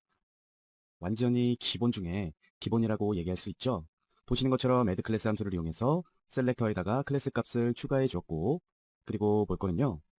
중요하게 보실 내용이 있습니다. 아까부터 계속 말씀드렸던 이 셀렉터인데 이 셀렉터는 jQuery에서 지원하는 CSS3 셀렉터입니다. 스타일 시트 내에서 사용되는 CSS3 셀렉터는 익스플로어에서 지원 안되죠. 하지만 jQuery에서는 CSS3 셀렉터 또는 익스플로어에서 지원이 됩니다. 그래서 아마 전 세계에서 많이 jQuery를 사용하는 것 같습니다. 그래서 이 전반적인 내용, th 요소들 중에서 뭘까요? 홀수 번째에 있는 요소들에 대해서 지금 odd라는 클래스명을 설정해 주었고 위에 그 테이블을 제가 위에 올려서 보여드리긴 그렇고 현재 적용되는 사항들 제가 예를 들어서 보여드리도록 하겠습니다. 요거죠. 여러분 소스를 한번 보세요. 테이블 소스를 보시면 이 th 요소들이 있는 이 부분에서 보시면요. odd라는 클래스가 추가될 곳이 첫 번째 넘버 부분, 세 번째 학번, 다섯 번째 신청 날짜. 결국은 이 세 개의 th 요소에 odd 클래스가 추가가 되겠죠. 그리고 이 부분으로 인해서 tr이라고 써 있잖아요. tr 요소들 중에서 짝수 번째 있는 요소들에 대해서는 이분이라는 클래스명을 생성해 주게 되는 겁니다. 여기서는 짝수의 클래스를 추가해 주게 되니까 홍길동에 있는 줄, 그리고 박길동에 있는 줄, 최길동, 한길동에 있는 줄에 대해서 이분 클래스가 추가될 겁니다. 물론 아까 보여드렸던 CSS3 보여드렸던 사항이 이렇게 해서 끝낼 수 있는 거는 아니겠죠. add 클래스 함수를 이제 클래스로 추가해 줘야 되니까 적용받을 CSS 스타일도 직접 넣어줘야겠죠. 뭐냐면 이 부분 중에서 지금 이 부분을 이야기하는 겁니다. 주석 해제된 부분이요. 기본적으로 테이블의 가장 윗줄에 th 백그라운드 색상 컬러를 지정해 주었고 모드 클래스는 백그라운드를 진한 하늘색, 이분 클래스는 요소에는 이제 여기는 백그라운드를 연한 하늘색으로 지정해 주었고요. 그렇다면은 결과값을 봐야 되겠죠? 이렇게 내용이 출력이 되었습니다. 그러면 손으로 일일이 하는 것과 자동의 차이점은 뭐 데이터가 계속 갱신되는 거는 신경 쓰지 않아도 우리가 정의해 놓은 jQuery 이 부분과 jQuery에서 불러와지는 스타일 시트 요 내용들에 대해서 왜냐면 얘네는 CSS3이기 때문에 이런 부분은 일반 브라우저에서는 지원이 안 된다는 거였죠. 그래서 대체할 수 있는 부분이 jQuery를 이렇게 해주면 일일이 수정할 필요도 없고 한번 세팅으로 끝낼 수 있다는 겁니다. 기본사항 알려드리면요. 지금 적용된 이 부분 바디 내부 문서 내용들이 전부 읽히고 나서 이제 홀수 짝수를 찾아가지고 클래스를 추가해주는 작업을 거치기 때문에 이제 테이블 행이나 열 같은 게 증가 또는 감소해도 전혀 문제없이 스트라이프 테이블을 만들어줄 수가 있게 되는 겁니다. 그런데 홀수 짝수뿐만이 아니라 또 다른 부분이 있을 수 있겠죠. 뭐 예를 들어서 마우스 오버를 했을 때 그 오버된 행과 열에 대해서는 마우스 오버 효과를 주는 링크가 없어도요. 그런 작업을 진행해 보겠습니다. 뭐 만약에 행이나 열이 좀 많은 테이블의 경우에 마우스 포인터가 위치한 행과 열을 알아보기 쉽게 효과를 줄 수 있으면은 좀 더 좋은, 보기 좋은 테이블, 그런 게시판이 만들어지겠죠. 그래서 그런 부분들을 만들어주기 위해서는요, jQuery 코드를 조금 넣어 주셔야 됩니다. 지금 내용을 추가를 했습니다. 명령문 중에서 조금 제일 먼저 알려드릴 부분, 새롭게 추가된 부분이 바로 이 부분 차일드니까 마우스 오버 이벤트가 감지된 셀렉터죠. 처음 보는 형식이라고 하는 분도 계실 거고요. 이게 이런 뜻을 갖고 있습니다. tr 요소를 선택하되 tr 요소 중에서 퍼스트, 차일드, 즉 첫 번째 tr 요소를 제외한 나머지 tr 요소들을 셀렉터로 선택하라라는 의미입니다. 여기서 이제 테이블에서 첫째 줄 이외의 줄을 선택하면은 마우스 이벤트가 감지되게 설정된 부분이고요. 그렇게 해서 이제 마우스 오버 이벤트가 감지되면 보시는 것처럼 그 감지된 이 부분 디스로 마우스 오버된 요소를 셀렉터를 지정해 주고요. 지금 포인트라는 클래스를 추가해 준 거죠. 그리고 아래 보면은 마우스가 아웃되었을 때 이벤트를 메소드 체인을 통해서 연결을 시켜주고 이젠 마우스 아웃 됐을 때 해당 요소에다가 포인트 클래스를 어떻게 해야겠죠? 제거해야겠죠. 리무브 클래스라고 되어 있잖아요, 지금. 그리고 이렇게 add 클래스, 리무브 클래스를 jQuery로 완성시켜 줬으면은 가져다 쓸 CSS도 추가를 해 줘야겠죠. 지금 보시면 클래스를 포인트로 써주면 되죠. 그래서 이렇게 스타일 내부에 포인트 클래스가 적용받을 그 백그라운드 컬러를 지정해 주었습니다. 적용된 상황에 대해서 이제 좀 보도록 하겠습니다. 말로 하는 것보다 보여드리는 게 나을 것 같아서요. 마우스 오버했을 때 이렇게 아웃됐을 때는 사라지고 클리어로 사라지고 오버했을 때는 포인트라는 이 클래스가 나와가지고 그 클래스에 대한 CSS에 대한 내용으로 이렇게 만들어진 걸 확인할 수가 있습니다. 지금 한 것은 행에다가 마우스 오버 효과를 주는 거고 열에다가 오버 효과를 하는 경우도 있습니다. 그러니까 세로 줄에 대해서 마우스 오버 효과를 동시에 줄 수도 있어요. 그래서 바디 내부에 만들어진 테이블 태그를 보면은요. 우리가 행에 대해서는 이렇게 tr 한꺼번에 선택할 수가 있고 그래서 tr에다가 클래스를 추가하고 백그라운드를 지정해 주면은 좀 쉽게 변화를 줄 수가 있었는데 열에 대해서는 좀 다르죠. 하나의 열을 한꺼번에 모아서 선택할 수 있는 셀렉터는 현재로서는 없습니다. 그래서 좀 복잡한 방법을 사용할 수밖에 없더라고요, 보니까. 말씀드린 대로 지금 내용이 추가가 되었죠. 우선은 전체적인 그림을 그려보자면요. 이 전체 내용이 td 태그에 셀에다가 마우스 오버를 하면은 같은 열에 있는 모든 셀 태그, td 태그죠. 거기에 대해서는 포인트라는 클래스명을 추가했고 td 태그 셀에서 벗어나면은 포인트 클래스명을 삭제하도록 명령해 주었습니다. 그런데 내부에 씌어진 수식이 조금 어렵죠. 그래서 하나하나 좀 알려드리도록 하겠습니다. 지금 선택된 부분이 바로 셀렉터인데요. 이렇게 조금 바뀌었죠? 좀 길다 뿐이지 여기 괄호 내부에 있는 게 바로 특정 자식 요소를 선택하는 겁니다. 지금 처음에 제가 넣었던 이 코드 있죠? 이 부분과 비교해보면 아시다시피 이 차일드는 괄호 안에 선택될 특정 태그를 지정할 수가 있잖아요. 그래서 오도와 이분도 사용해 줬었고 직접적으로 몇 번째 자식인지 태그 번호를 지정할 수도 있습니다.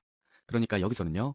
td 태그의 첫 번째 자식 요소를 셀렉터로 지정을 하느냐 거기에 대한 거를 여기서 이렇게 지정해 주게 되는 겁니다.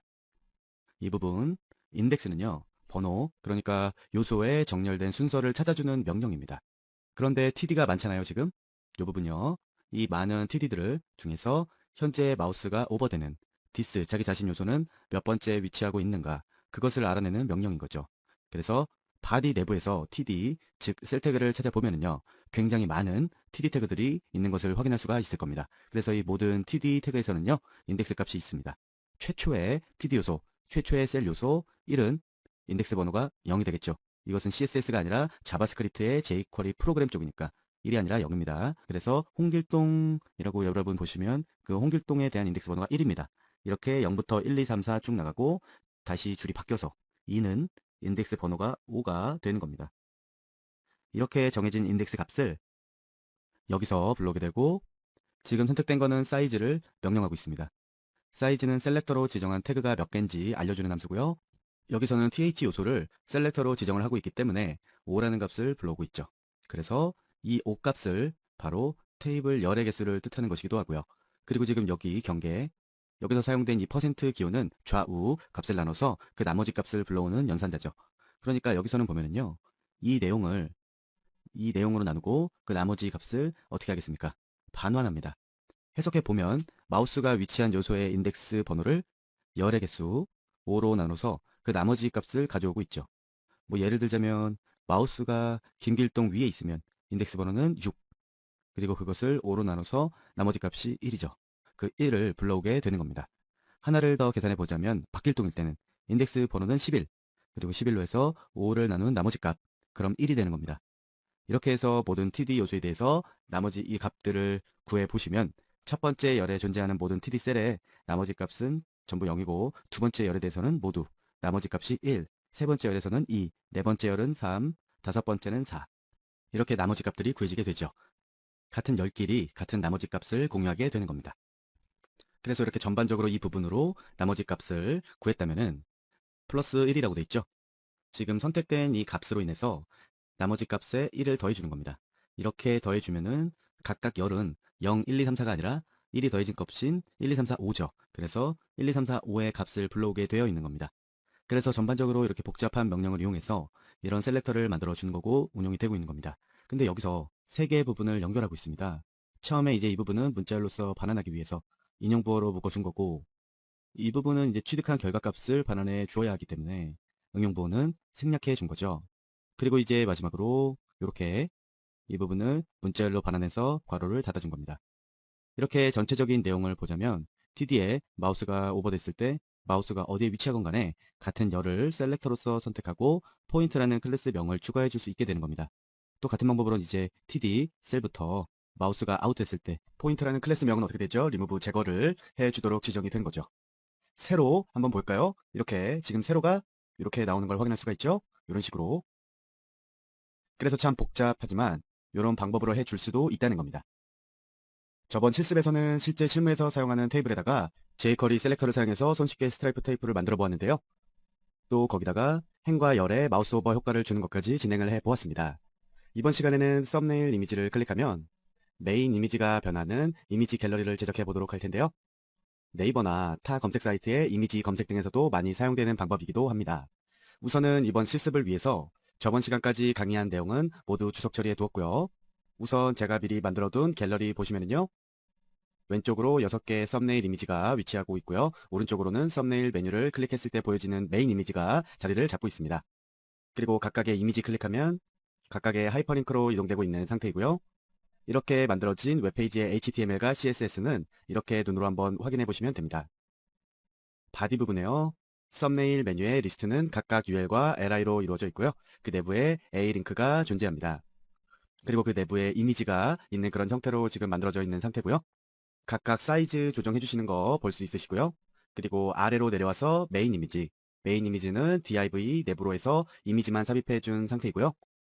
그리고 상단으로 보시면은 CSS에 적용된 값, 이 부분은 어렵지 않으니까 한번 확인해 보시면 되겠고요. 현재는 아무것도 적용하지 않은 상태입니다.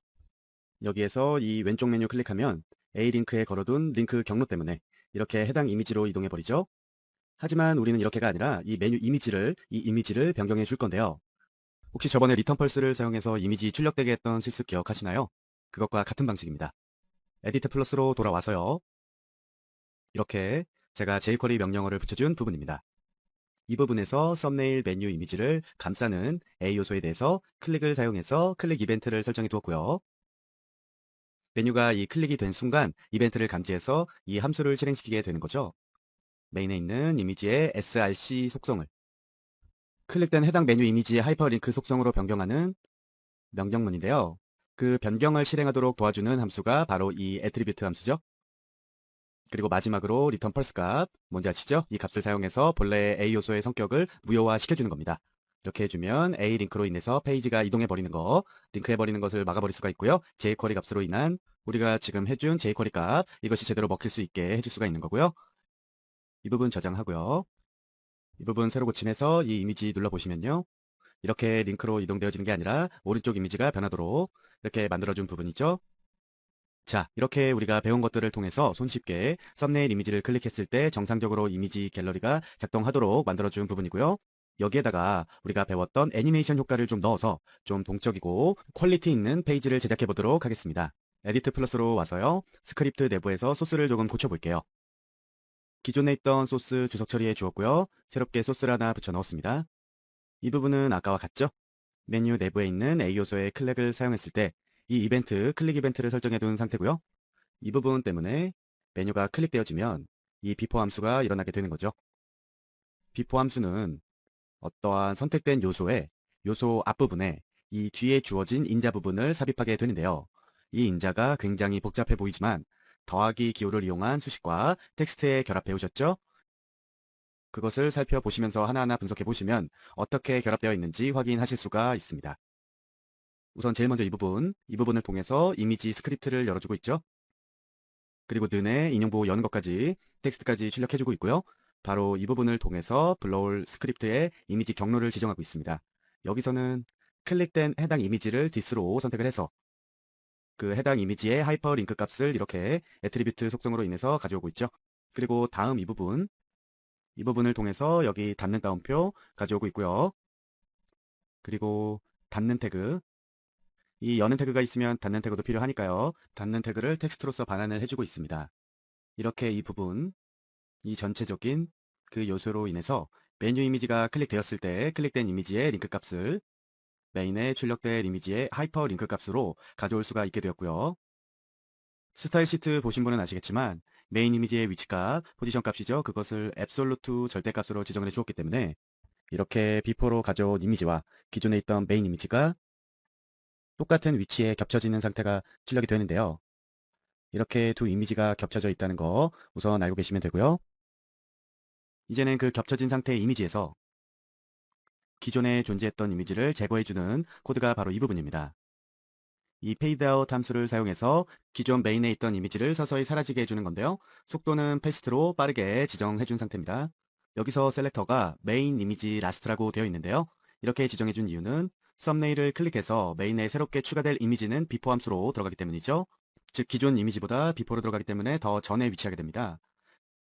그렇다면 원래 기존에 있던 이미지는 무조건 마지막 요소가 될 수밖에 없는 거겠죠. 그래서 이미지 라스트 이렇게 해서 셀렉터를 지정해 준 상태고요. 이 라스트에 위치한 기존 이미지는 페이드 아웃, 아까 말씀드렸듯이 페이드 아웃으로 점점 사라지게 해주고요. 마지막에는 콜백 함수로서 이렇게 불러오고 있죠. 페이드 아웃이 다 없어졌다면, 페이드 아웃으로 모든 요소가 완벽하게 없어졌다면 그 다음에 실행되는 함수가 콜백 함수죠. 그 콜백 함수로서 이 마지막 이미지를 리무브, 즉 제거해 줄 수 있도록 이렇게 지정해 두었습니다. 그리고 마지막으로 return false 값, 이 값을 사용해서 a 태그가 링크로 이동하는 거, 그 성격을 삭제시켜 주었고요. 자, 이 부분 적용한 것을 한번 확인해 볼까요? 새로 고침해서 이렇게 이미지가 서서히 변하게 되는 거 확인 가능하시죠? 방금 했던 실습의 코드, 이 전체적인 역할을 훑어보자면요. 일단 메인 이미지의 포지션 값을 앱솔루트로 스타일 시트를 지정해 줬기 때문에 기존 이미지와 바뀌게 될 추가 이미지, 그것이 같은 자리에 겹쳐지도록 그렇게 지정해 줄 수가 있었고요. 이 부분으로 인해서 썸네일 이미지의 클릭 이벤트를 감지할 수 있도록 지정해 줬고요. 이 부분으로 인해서 클릭된 썸네일 이미지를 메인 이미지에 가져올 수가 있었어요. 그리고 이 부분으로 인해서 기존 메인 화면에 차지하고 있던 기존 이미지, 그 이미지를 삭제시켜주는 역할을 하는 게 바로 이 부분이고요. 리턴 펄스는 아시다시피 A링크의 역할을 억제하는 그런 전체적인 소스가 합해져서 하나의 결과물을 출력할 수 있도록 지정해준 부분이고요. 자, 다음으로 만들어 볼 이미지 갤러리는요. 더 많은 이미지들을 보여주기 위해서 썸네일 메뉴 부분을 더 추가해주고 그 썸네일 부분이 추가된 만큼 좌우로 움직여질 수 있는 버튼을 만들어 줄 건데요. 그 버튼을 통해서 썸네일 메뉴 간 이동이 가능하도록 그렇게 만들어준 부분입니다. 자, 이번 실습은 썸네일 이미지가 굉장히 많이 필요하기 때문에 제가 이미지 폴더에 미리 이미지를 만들어서 각각 넣어두었고요. 그리고 이번 실습을 진행하기 위해서 저는 이렇게 길게 붙여 넣어둔 상태입니다. 굉장히 길지만 내용은 간단합니다. 왼쪽 썸네일 메뉴 이미지를 이렇게 3개까지 만들어준 상태고요. 그 다음 p 태그로 인해서 이렇게 각각 이미지를 2개 삽입해 두었고요. 이 각각의 이미지는 여기에 보시면 아시다시피 알지오 홈페이지에서 가져온 링크고요. 간단하게 말씀을 드리자면 이전 버튼과 다음 버튼이라고 말씀을 드릴 수가 있겠고요. 그리고 클래스는 각각 프리비어스와 넥스트 이렇게 지정을 해둔 상태입니다. 그리고 그 아래로 메인 이미지가 출력되는 부분은 아까와 똑같이 이렇게 지정을 해 두었고요. 지정해준 CSS 스타일은 따로 보지 않을 테니까 여러분이 위로 올라가셔서 한번 보시기를 바라고요. 자, 이렇게 방금 적용해준 사항이 이렇게 웹문서에 나타나게 됐습니다. 기존에 우리가 실습했던 형태와 같은데 그 아래 이전과 다음 버튼이 나타났죠. 그래서 이전 버튼을 누르면은 이전으로, 다음을 누르면 이 페이지가 다음으로 이동하는 그런 형태를 지정해 주도록 할 거예요. 그런데 아까 보시면 우리가 메뉴를 페이지 클래스로 해가지고 굉장히 여러 개 많이 만들어 주셨단 말이에요. 그런데 현재 첫째 페이지만 화면상에 출력되고 있는 이유가 따로 있습니다. 바로 CSS에서 우리가 메뉴에 대해서 오버플로우 값을 히든으로 줬기 때문이죠. 그렇기 때문에 메뉴에 출력되는 부분은 이만큼이고 나머지 이 넘치는 값들에 대해서는 숨겨지고 있는 그런 형태가 지금 되고 있는 거고요. 넘치지 않는 이 첫 번째 페이지만, 현재 페이지만 출력되고 있는 상태라고 볼 수 있겠습니다. 자, 이렇게 웹문서가 만들어져 있는 상태에서 제가 요만큼 jQuery 소스를 붙여 넣어줬습니다. 근데 가만 보시면 이 부분 있죠? 이 부분 뭔지 아실까요? 우리가 방금 실습했던 그 썸네일 이미지를 클릭하면 해당 이미지가 메인 화면으로 출력되게 하는 그 방금 그 실습했던 코드였고요. 여기는 방금 전에 배운 내용이니까 따로 설명은 하지 않을게요. 그 아래부터 한번 보시면 여기 이 next라는 클래스를 가진 이미지, 그 이미지를 클릭했을 때 클릭 이벤트가 감지되도록 설정되게 해준 상태고요. 이 next라는 클래스 버튼은 다음이라고 써져 있는 그런 다음 버튼이었죠. 그래서 그 다음 버튼을 누르는 이벤트가 발생했을 때 이 함수가 실행되도록 지금 선택해 준 상태고요. 이 메뉴에 allpage라는 클래스가 이 애니메이트 함수를 조정받게 됩니다. 이 애니메이트 함수는 얼마 전에 실습으로 한번 배워보셨죠? 변경하고픈 CSS 속성이나 속도, 그리고 동작 형태, 그리고 콜백 함수까지 이렇게 4가지 인자값을 내부 값으로 가질 수 있는 함수였습니다. 자, 여기서 보시면 첫 번째 인자로 이렇게 설정되어 있는 상태인데요. CSS 속성이 마진 레프트 값을 사용해서 마이너스 300 픽셀만큼 이동되게 이렇게 지정을 해준 상태입니다. 그리고 저번에 이 부분 한번 설명을 해드렸었죠. 이 부분처럼 플러스나 마이너스 연산자와 함께 이 는 표시, 이퀄 표시를 사용해 주시면 현재 위치한 값으로부터 이 CSS 속성이 적용이 됩니다. 잊지 않으셨을 거예요. 그리고 두 번째 인자로는 이 속도값을 빠르게 지정해 준 상태입니다. 자, 이렇게 해서 다음 버튼을 클릭했을 때 이렇게 나타나도록 이만큼 지정을 해 주었고요. 그 아래로 똑같죠? 똑같은 코드인데 바뀐 것은 여기 버튼, 그리고 여기 플러스 기호. 자, 여기서는 반대죠. 클래스명이 프리비어스라는 이미지를 클릭한다면 그 썸네일 메뉴 전체 페이지에 대해서 애니메이트 효과가 적용되는데요. 이번에는 반대로 플러스 300픽셀만큼 마진 레프트를 적용해 주었고요. 속도 값은 빠르게 똑같이 지정을 해 주었습니다. 자, 이렇게 해서 썸네일 부분에 버튼을 생성해 주고 그 버튼을 이용해서 좌우로 움직일 수 있도록 슬라이드 효과를 한번 주어 보았는데요. 그 결과값을 한번 확인해 봐야겠죠? 자, 새로 고침해 주시고 이렇게 여기까지는 그전 효과와 동일하고요. 그리고 이전 다음 버튼 클릭했을 때 오른쪽으로 이동했고요. 그리고 다음 버튼도 누르면 이동을 했습니다. 여기서도 똑같이 클릭하면 애니메이션 효과가 나타나고요. 이전 버튼도 마찬가지. 다음 버튼, 이전 버튼 이렇게 슬라이딩 효과로 썸네일 메뉴를 선택하실 수가 있습니다. 자, 이번에 진행해 볼 실습은 아코디언 패널입니다. 아코디언 패널은요, 라벨을 클릭하면 숨겨져 있던 내용이 슬라이드 효과로 표시되는 UL이고요. 아코디언 패널이 무엇인지 명확하게 알아보기 위해서 우선 완성된 실습 내용을 먼저 살펴보도록 하겠습니다. 자, 이게 바로 아코디언 패널인데요. 이렇게 누르는 것마다 이렇게 슬라이드가 펼쳐지고 닫히고 이런 식의 UI를 아코디언 패널이라고 합니다. 이 모든 내용이 다 펼쳐져 있다면 굉장히 많은 공간을 차지하게 될 텐데요. 이 아코디언 패널로 인해서 공간이 상당히 많이 절약되고 있는 것을 확인할 수가 있고요. 자, 이제부터 아까 방금 보셨던 간단한 아코디언을 만들어 보기 위해서 HTML과 CSS를 먼저 적용해 주도록 하겠습니다. 자, 이렇게 바디 내부에 아코디언 패널을 이어주는 HTML 태그들을 넣어준 상태고요. 이렇게 전체적으로 DL 요소들을 사용했고요. 그리고 DT 요소로 라벨을 만들어준 부분이고요. DD 태그로 인해서 그리고 그 내부에 P 요소를 만들어주고 그 본문 상세 내용을 출력해 주도록 만들어 주었고요. 이렇게 아코디언으로 표시하고 싶은 만큼 패널 수만큼 반복해서 기술해 줍니다. 저는 우선 RGO1, RGO2, RGO3 그리고 아래 RGO4까지 총 4개의 아코디언 패널을 구성해 주었고요. 이렇게 위쪽으로 CSS 속성도 지정해 준 상태입니다. 지금 HTML과 CSS만이 적용된 상황, 브라우저 상황을 보시면요. 이렇게 RGO 1 다음 RGO 2가 나오고 그 다음 3, 그 다음 4 이렇게 굉장히 긴 문서로 나열된 것을 확인할 수가 있습니다. 자, 이렇게 에디트 플러스로 돌아와서 저는 이 스크립트 내부 안에 jQuery 명령어를 붙여준 상태인데요. 방금 보셨던 그 나열된 패널들을 아주 기본적이게 아코디언 패널로 만들어주는 그런 작업을 붙여 넣어 준 겁니다. 자, 그럼 어떤 명령어들을 사용해서 아코디언 패널을 이루고 있는지 그 소스를 하나하나 분석해 보도록 할까요? 자, 이 부분에서 보시게 되면은요. DD 요소에 CSS를 적용해주고 있죠. CSS 메소드를 사용해서 디스플레이 값을 논값으로 지정해 놓은 상태입니다. 디스플레이 논값으로 설정이 되어 있다면 요소가 우리 눈에 안 보이는 요소의 영역이 사라지게끔 그렇게 출력이 되겠죠. 그런데 보시면 여기서 not first라고 지금 되어 있는데요. 이 적용받을 DD 태그 중에 이 DD 태그의 first 요소, 첫 번째 자식 요소를 제외한 것에 이 CSS를 적용하게 되는 부분인데요. 이 명령어로 인해서 첫 번째 RGO 1에 대한 패널만 열려있는 상태가 되고요. 나머지는 전부 닫힌 상태로 만들어줄 수가 있습니다. 그 다음으로 넘어가서 다음 행에서는 DL 내부의 DT 요소 셀렉터로 선택했고요. 클릭 이벤트를 선택하고 있죠. 그래서 DT 요소, 제목 요소를 클릭했을 때 이 함수 부분이 실행되게 되는 거죠. 그리고 클릭 이벤트 내부에서는요. 우리가 여지껏 많이 실습했던 if문, if 조건문을 사용하고 있는데요. if 다음에 나오는 이 부분이 조건문이고요. 이 조건이 참일 때 이 부분이 실행되게 됩니다. 자, 여기서 셀렉터로서 플러스 기호가 사용되었는데요. 이 플러스 기호는요. 인접 셀렉터라고 해서요. 특정 태그의 다음에 있는 태그를 선택하실 수가 있습니다. 즉 클릭된 DT 요소 바로 다음에 오는 DD 요소에 대해서 CSS 속성을 논값으로 바로 이 말이죠. 즉 클릭된 DT 요소 바로 다음에 있는 DD 요소가 디스플레이 논값일 때, 즉 숨겨져 있을 때만 이 아래의 함수들을 실행시키게 됩니다. 지금 제가 이렇게 표시해둔 부분이 실제 아코디언의 동작을 구현한 부분인데요.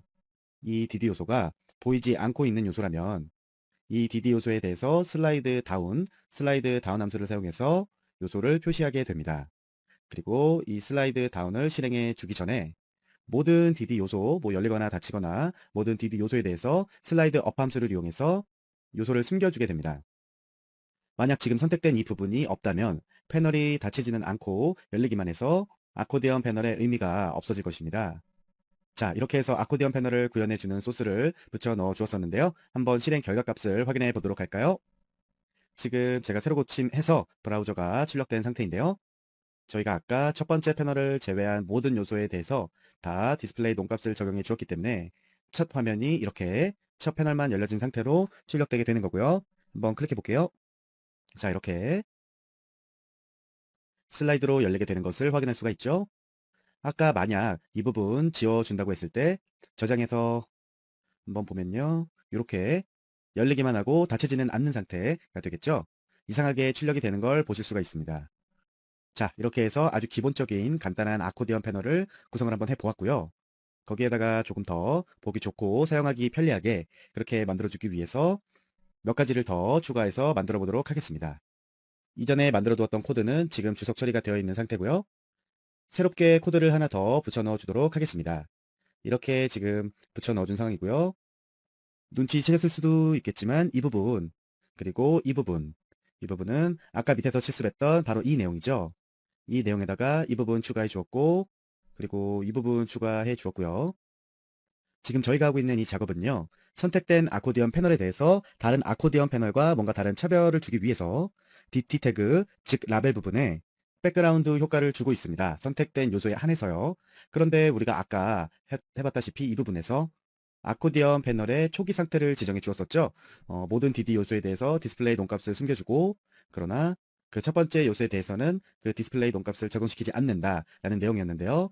첫 번째 요소에 대해서 디스플레이 논값을 적용시키지 않는다라는 의미는 첫 번째 아코디언 패널을 선택하고 있다라는 의미가 되겠죠. 그래서 현재 펼쳐진 첫 번째 아코디언 패널에 대해서 클래스를 추가해주고 있습니다. 클래스 명으로는 selected라고 지정을 해주었네요. 그리고 다음 이 부분은 아까와 같이 DT를 클릭하면 그 내부의 DD 요소가 슬라이드 다운으로 출력되는 그런 결과물을 가져오고 있고요. 그리고 거기에다가 이 두 가지 사항을 더 추가해 주었습니다. 여기서도 그랬듯이 처음에 모든 DD에다가 슬라이드 업 효과로 패널을 달아줬잖아요. 그리고 여기서도 마찬가지로 모든 DT 요소에다가 클래스를 제거해 주어야 합니다. selected라는 클래스가 있다면 remove로 해서 지워줘라 라는 먼저 만들어주고 난 후에 선택된 DT 요소에 대해서 add 클래스 함수를 사용해서 selected라는 클래스를 추가해주고 있습니다. 아까와 마찬가지로 만약 이 부분이 없다면 선택되면 선택된 것들이 다 클래스가 추가되는 현상이 일어나겠죠? 자, 이렇게 열고 닫히는 패널에 대해서 이 add 클래스를 사용해서 selected라는 클래스를 추가해 주었어요. 지금까지. 그렇다면 이 selected라는 클래스에 어떤 CSS를 적용해 줄까? 그 부분을 이제 적용해 보도록 할 텐데요. 바로 이 부분입니다. DT에 selected가 있다면 이라고 해서 이렇게 CSS를 적용해 보았습니다. 백그라운드를 다르게 지정을 해준 부분이고요. 자, 지금까지 selected로 적용된 부분 한번 확인해 보시면 이렇게 일러진 패널에 대해서 태그 제목 부분이 이렇게 변경된 것을 확인하실 수가 있죠. 색상이 변하고 있습니다. 자, 다시 에디트 플러스로 돌아왔어요. 한 가지 효과를 더 추가시켜 주도록 할 텐데요. 이미 우리가 여러 번 했었던 마우스 오버 효과를 jQuery를 이용해서 한번 해보도록 할게요. 이렇게 메소드 체인 점으로 연결하는 거 아시죠? 그리고 그 뒤로 이렇게 붙여 넣어 주도록 하겠습니다. 이 DT에 마우스 오버 효과가 감지되었을 때 처리해줄 실행 명령어는 바로 이 부분이고요. 그리고 또 이 점을 사용한 메소드 체인을 이용해서 이 DT에 마우스 아웃 이벤트가 일어날 때 실행될 처리 결과가 바로 이 부분입니다. 내용은 간단합니다.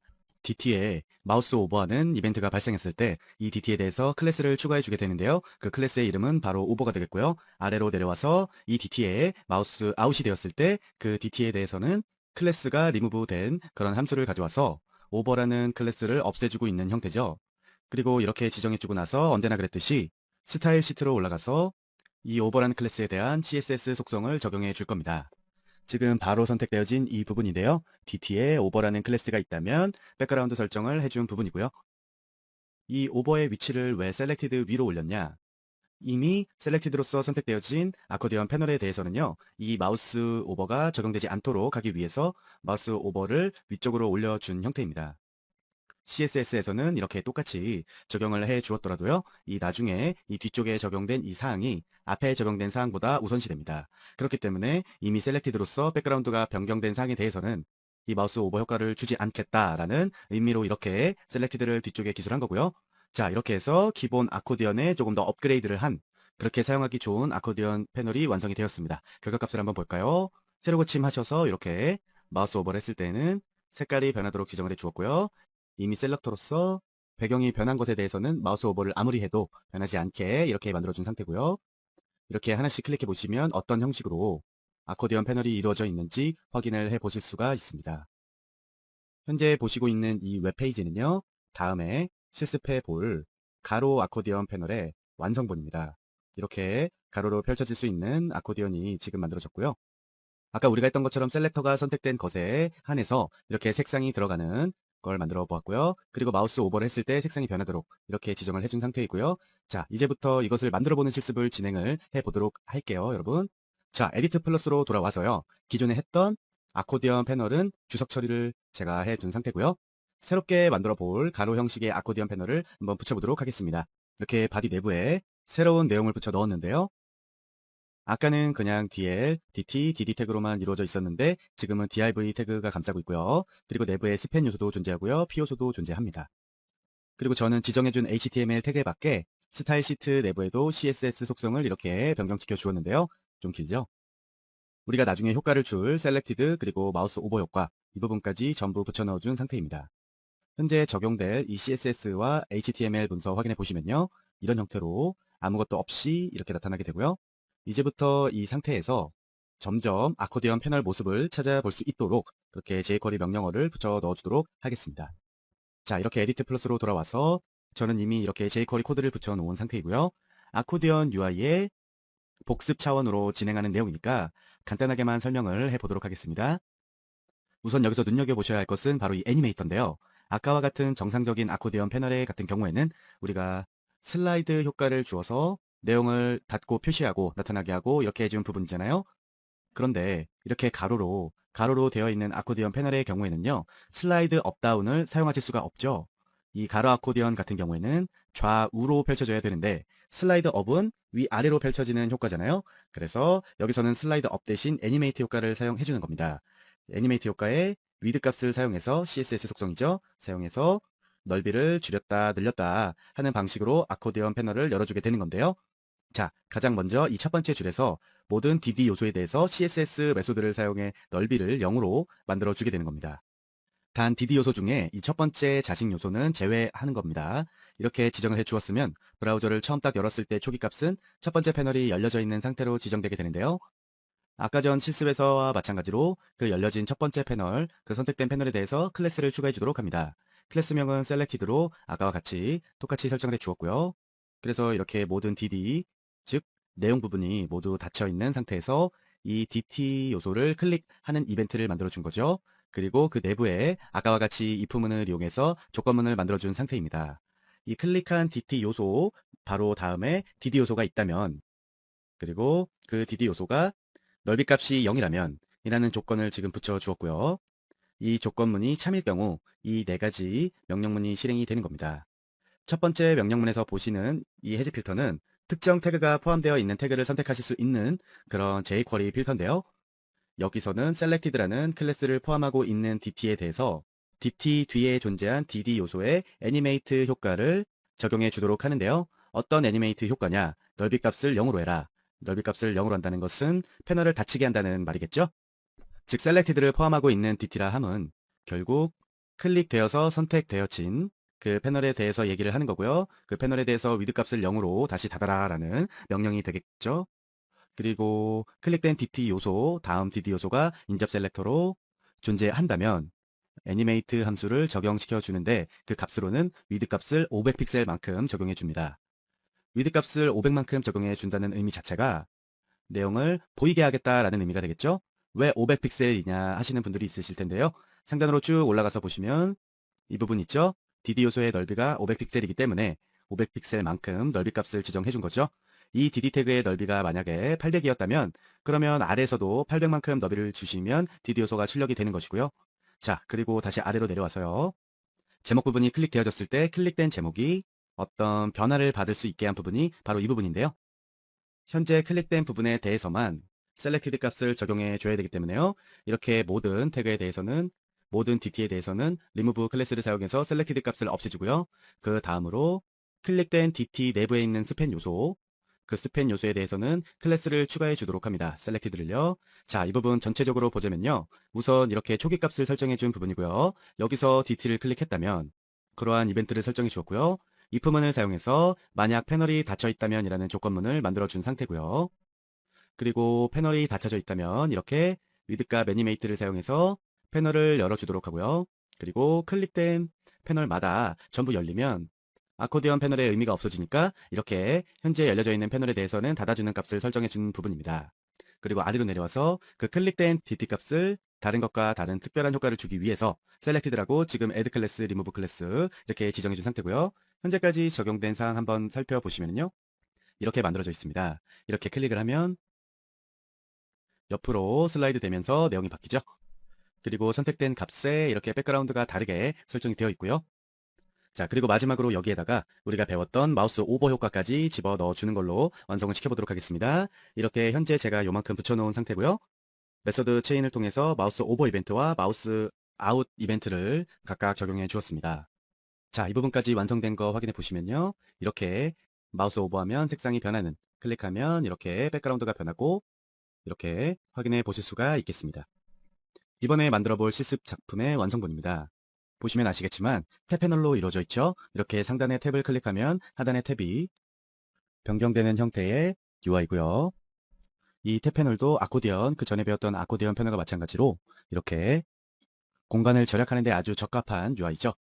이 탭 패널은요. 상단 메뉴 부분과 하단 본문 내용 이렇게 두 부분으로 구성이 되어 있는데요.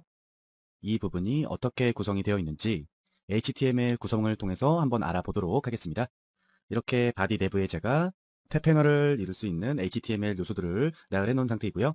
아까 말씀드렸다시피 상단 메뉴 부분과 이렇게 아래로 하단 컨텐츠 부분이 나눠져 있는 상태입니다.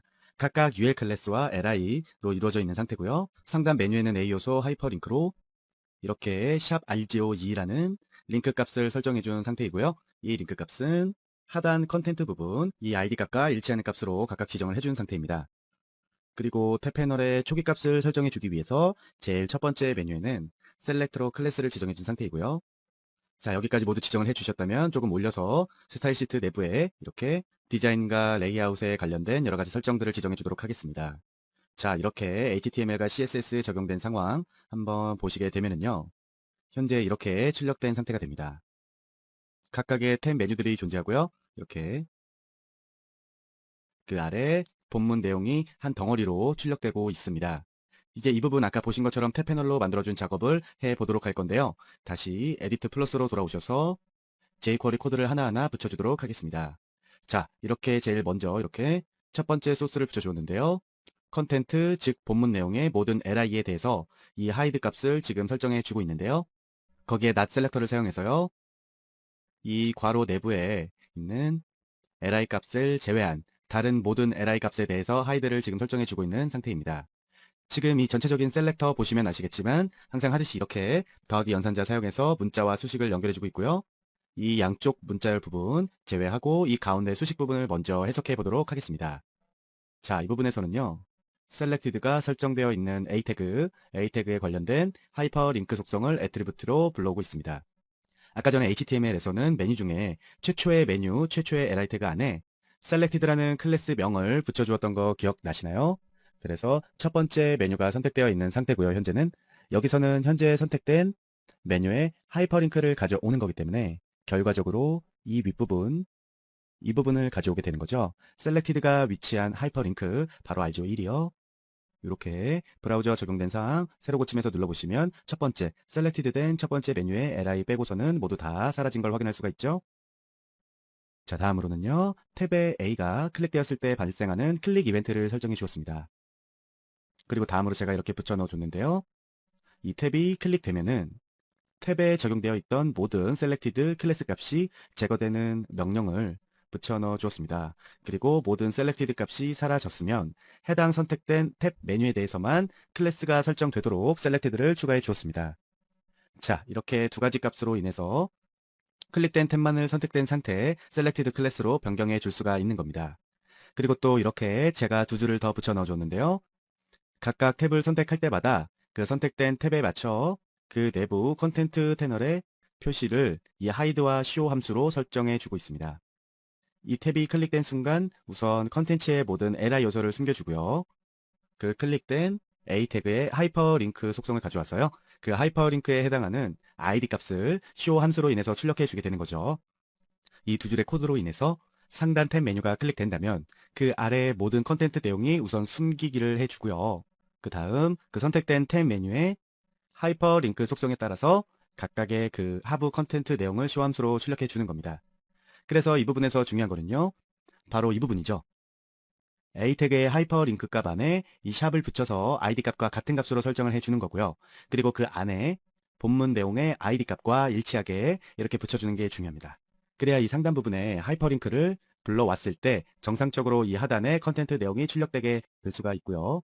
자, 지금까지 진행한 내용 저장하시고요. 브라우저를 통해서 한번 확인해 보도록 하겠습니다. 이렇게 브라우저도 새로 고침해 주시고 클릭하시면 이렇게 내용이 변한 걸 확인할 수가 있고요. 이 부분 이 안에 붉은 글씨 확인해 보시면 내용이 변한다는 거 아실 수가 있겠죠? 자, 이렇게 해서 탭을 클릭하면 해당 패널로 이동하는 이런 UI 한번 만들어 봤고요. 여기에다가 애니메이션 한번 삽입해 보도록 하겠습니다. 지금 현재 이렇게 각각 하이드와 쇼를 준 상태인데요. 이 부분을 이렇게 페이드인 함수로 바꿔줘 보도록 하겠습니다. 출력된 결과물 한번 볼게요. 자, 이렇게 보이시나요? 애니메이션 효과가 설정되어 있죠? 이렇게 페이드인 함수뿐만 아니라 다르게도 줄 수가 있습니다. 이렇게 현재 제가 다르게 준 부분이고요. 슬라이드 업과 슬라이드 다운 함수를 통해서 페이지가 열고 닫힐 때 슬라이드 효과를 줄 수 있도록 지정해 준 부분입니다. 이 부분 출력상 확인해 보시면 이렇게 뭔가 변한 거 확인할 수가 있으시죠? 이렇게 탭 패널을 제작하면서도 자신이 원하는 방식으로 효과를 마음껏 주실 수가 있습니다. 자, 이제 마지막으로 AJAX와 결합한 탭 패널을 한번 만들어 보도록 하겠습니다. AJAX를 이용하면 문서 내용을 간단하게 갱신시킬 수 있다고 말씀을 드렸었고요. 여기서는 로드 함수를 사용해서 실습을 진행해 보도록 할게요. 우선 이번 실습을 진행하기 위해서 바디 내부에 저는 이렇게 HTML을 지정해 준 상태고요. 아까보다 굉장히 내용이 짧아졌죠? 이 부분이 메뉴 상단 버튼이고요. 이 부분이 컨텐트로 출력될 부분의 본문 내용입니다. 이렇게 본문 내용이 간단한 이유는요. 아까 본문 내용을 모두 HTML에 기술을 했고요. 지금은 외부 파일에서 본문 내용을 불러드릴 거기 때문에 이렇게 출력되고 있는 상태라고 볼 수 있겠습니다. 자, 그리고 여기서는 태그에 대한 부분이 P클래스로 바뀌고 여러 가지 변화들이 일어났으니까 상단 스타일 시트 내에서도 CSS를 이렇게 변경시켜 주도록 할게요. 다시 내려와서 보시면은요. 이번에는 버튼 A 요소 내부에 하이퍼링크로 ID 값을 설정해 준 게 아니라 이렇게 외부 텍스트 파일을 불러오고 있습니다. 자, 여기까지 진행된 부분 브라우저로 한번 확인해 볼게요. 자, 새로 고침에서 보시면 현재 이런 상태로 출력이 되고 있는데요. 현재는 본문 내용이 P태그로 이루어져 있었는데 그 P태그 내부에 아무것도 지금 없기 때문에 이렇게 내용이 아무것도 출력이 안 돼 있는 상태고요. 이렇게 각각 클릭해 보면 다 링크로 이루어져 있었죠. 클릭해 보면 해당 링크로 RGO3 파일로 가는 거 확인할 수가 있고요. O 눌러보면 RGO5 파일로 이동한 거 확인할 수가 있습니다. 자, 저렇게 지정된 상태에서 내부 스크립트로 돌아와서 이렇게 jQuery 코드를 붙여보았는데요. 아까 보셨던 것처럼 본문 내용이 아무것도 없는 텅텅 빈 상태에서 시작을 하기 때문에요. 따로 아래 이 부분처럼 숨겨줄 필요가 없습니다. 자, 첫째 줄 코드 보시면은요. 컨텐트 부분에 이것들을 로드해 오고 있죠. 지금 이게 로드 함수가 쓰였죠. 무엇을 로드해 오느냐? 현재 선택되어진 A 요소의 하이퍼링크 값을 로드해 옵니다. 지금 현재 선택되어진 하이퍼링크 값을 찾아보시면요. 지금 이 부분에서 지금 셀렉티드 된 선택된 이 하이퍼링크 값, 이 값을 가져오게 되는 거고요. 그래서 여기에서는 클래스 값이 셀렉티드인 첫 번째 A 태그의 하이퍼링크 속성을 로드 함수를 사용해서 그 내부 텍스트 값을 불러오고 있는 거죠. 그리고 다음 이 부분에서 탭 메뉴를 클릭했을 때의 이벤트를 설정해 주고 있는 부분이고요. A가 클릭되었을 때 우선 모든 A에 대해서 셀렉티드 값을 삭제해 주었고요. 그 다음으로 선택된 A 요소에다가만 클래스를 셀렉티드로 적용을 해 줍니다. 그리고 본문 P 태그에 로드 함수를 이용해서 이 부분에 텍스트를 불러오고 있는데요. 클릭된 탭에 A 태그의 하이퍼링크 속성에 지정되어 있는 그 파일을 로드해 오고 있는 거죠. 그리고 A 태그로 이벤트를 설정해 줬을 때는 return pulse 값 잊지 마시고요. 자, 여기까지 지정한 부분 브라우저로 한번 확인해 보도록 할게요. 자, 이렇게 출력이 되는데요. 아까 지정해 줬던 그 첫 번째 코드로 인해서 이렇게 이 부분이 출력되고 있고요. 각각 클릭해 보면 여기 RGO 2 파일입니다. 3 파일입니다. 변화가 되는 거 확인되시죠? 이렇게 로드 값을 사용해서 탭 패널을 구성하는 게 어떤 면에서 좋으냐면 바로 이 본문 부분이 HTML로 인해서 출력되는 게 아니라 외부에서 텍스트 파일을 읽어와서 로드 값으로 인해서 그 내용을 바탕으로 이 부분에 출력되기 때문에 만약에 이 부분을 수정한다고 했을 때 따로 HTML을 건드리지 않고 이 탭과 연결된 텍스트 파일의 수정만으로도 지금 이 본문 내용을 수정할 수가 있습니다. 현재 이 패널은 다섯 번째 탭에서 사용되는 본문 내용인데요. 이 부분을 한번 고쳐보도록 할게요. 이렇게 없애줬고요. 저장해준 상태에서 아까 브라우저로 돌아가서 한번 결과값을 확인해 보도록 하겠습니다. 이렇게 여기까지는 똑같은데 여기 와서 보시면 아까 우리가 지어준 내용이 삭제가 되었죠. 이렇게 AJAX를 사용해서 수정과 유지 보수에 더욱 편리한 이런 탭 패널을 만드실 수가 있습니다. 툴팁에 대해서 공부를 해보도록 할 텐데요. 툴팁이 뭐냐면 바로 보시는 것처럼 이렇게 이런 텍스트나 이미지 위에 마우스를 올려놓았을 때 이렇게 말풍선처럼 출력해 주는 것을 툴팁이라고 합니다. 지금 현재 보고 계시는 이 페이지는요. 이번 툴팁 실습에서 진행할 완성된 출력 화면인데요. 이렇게 글씨에 갖다 대면 툴팁이 나타나는 형태의 이런 브라우저를 제작해 보도록 하겠습니다. 자, 지금 현재 이 웹문서는요. 아까 그 브라우저 창을 만들기 위한 기본 HTML 상황과 CSS 상황을 적용해 둔 사항이고요. 이 아래쪽 바디 내부에서 보시면 P 태그로 이렇게 지정을 해 두었고요. 그 P 태그 내부에 마우스 오버를 했을 때 툴팁이 만들어질 수 있는 요소를 이렇게 A 요소로 지정해 둔 상태입니다. 그리고 그 요소 바로 뒤에 이렇게 지금 제가 선택하고 있는 이 부분이 아까 그 툴팁의 내용이 되는 부분입니다. 스펜 태그로 해서 클래스 값을 툴팁으로 만들어주고 있고요. 그리고 상단 이 부분에서 스타일 시트 내에서 CSS 스타일을 적용해 주었는데요. 여기 보시면 스펜에 툴팁이 있다면 으로 해서 툴팁에 대한 그 디자인 이미지 상황을 이렇게 지정해 준 상태이고요. 지금 여기까지 지정해 둔 기본 사항을 브라우저로 확인해 보시면요. 현재 이렇게 출력되는 게 정상이실 겁니다. 이렇게 전체 P 태그가 있고요. 그 내부에 RGO라고 A 요소로 지정을 해 주었었고요. 그 뒤로 스펜, 클래스 값을 툴팁으로 준 스펜이 있었죠. 그 부분이 현재 CSS 스타일이 적용돼서 이렇게 파란 박스로 적용되어 있는 상태입니다. 자, 이제부터는 이 스팸 부분을 툴팁으로 만들어주는 작업을 해보도록 할 건데요. 저는 다시 에디트 플러스로 돌아왔고요. 이렇게 셀렉터로서 툴팁으로 먼저 지정해 주었습니다. 그리고 그렇게 지정된 툴팁 셀렉터에 CSS 메소드를 이용해서 몇 가지 변화를 줘보도록 할 텐데요. 이렇게 속성 값들을 저는 지정을 해 주었습니다. 지금 현재 이 부분이 그 툴팁에 대한 초기 표시 상태가 되는데요. 일단 먼저 오퍼시티 값을 0.9로 만들어 두고요. 툴팁의 위치는 절대값으로 지정해 준 상태고요. 그 아래 디스플레이 논값으로 해서 요소를 숨겨주고 있는 상태입니다. 이 오퍼시티는요, 다들 아시겠지만 투명도를 설정해 줄 수 있는 속성이었죠. 이 투명도를 설정해 줄 수 있는 최대값은 1, 그리고 최소값은 0입니다. 0으로 지정을 해 주었을 때는 완전한 투명 상태가 되고 1로 주었을 때는 전혀 투명하지 않은 그런 상태가 되겠죠.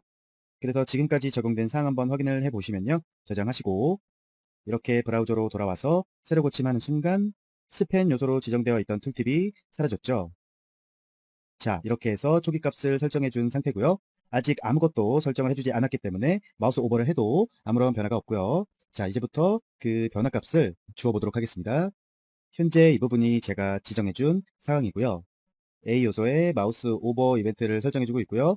그 아래로 마우스가 오버됐을 때 실행될 처리에 대해서 지정해 주고 있죠. A의 마우스 오버가 되었을 때 이 툴팁은 페이드 인 함수에 인해서 서서히 출력이 되게 됩니다. 확인해 볼까요? 새로 고침해서 마우스 갖다 대면 이렇게 툴팁이 서서히 나타나는 것을 확인할 수가 있고요. 근데 여기서 문제점은 마우스를 떼었을 때 이 툴팁이 그대로 남아있다는 점이죠. 그래서 우리가 여지껏 마우스 오버 이벤트와 같이 배웠던 마우스 아웃 이벤트, 이렇게 현재 제가 지정해 준 상태고요. 체인 메소드를 이용해서 마우스 오버 이벤트와 마우스 아웃 이벤트를 이어주고 있죠. 마우스가 아웃되었을 때는 툴팁이 페이드 아웃으로 점점 사라지게 넘어간 상태입니다.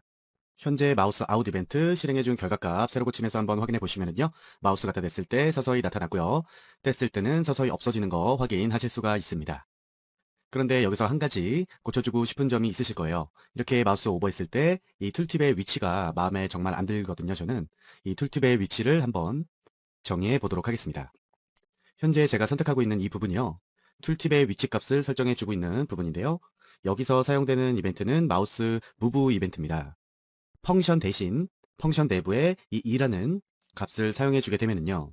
이 마우스가 움직일 때의 좌표값을 가지고 올 수가 있습니다. 그리고 그 실질적인 마우스 좌표값에 가져게 오는 함수가 이 페이지 Y와 페이지 X입니다. 문서의 왼쪽 끝에서 마우스가 위치한 그 거리값, 즉 좌표값이라고 할 수 있겠죠? 그 값을 가져오게 할 수가 있습니다. 그래서 지금 여기서는 그 좌표값을 가져와서 15만큼 더해주고 있는데요. 그리고 그렇게 더해준 좌표값을 탑 값과 레프트 값으로 설정을 해주고 있죠. 이렇게 각각 탑과 레프트에 15씩을 더해줌으로 해서 현재 위치한 마우스 포인트보다 약간 오른쪽 아래로 출력되게 툴팁이 만들어집니다. 이렇게 진행될 사항은 브라우저를 통해서 한번 확인을 해보도록 할게요. 자, 이렇게 색으로 고침을 해 두었고요. 마우스 오버했을 때 이렇게 나타나고 없어지고 여기까지는 같은데요. 이렇게 마우스 오버를 했을 때 이렇게 툴팁의 위치가 변경이 되었죠. 이 마우스 포인터 오른쪽 아래로 출력이 되게 됩니다. 그리고 이렇게 마우스를 움직일 때마다 이 툴팁이 따라오는데요. 당연한 결과라고 할 수가 있겠죠. 마우스 무브를 사용해서 마우스 포인터가 움직이는 것을 감지해주고 있기 때문이죠. 이렇게 한 번씩 실습을 해보면 되는 내용이고요. 자, 방금까지는요. 툴팁을 CSS로 꾸며주는 실습을 한번 해보았고요. 이제부터는 미리 툴팁 이미지를 만들어 놓고 그 이미지를 사용해서 툴팁을 제작하는 작업을 한번 진행해 보도록 하겠습니다.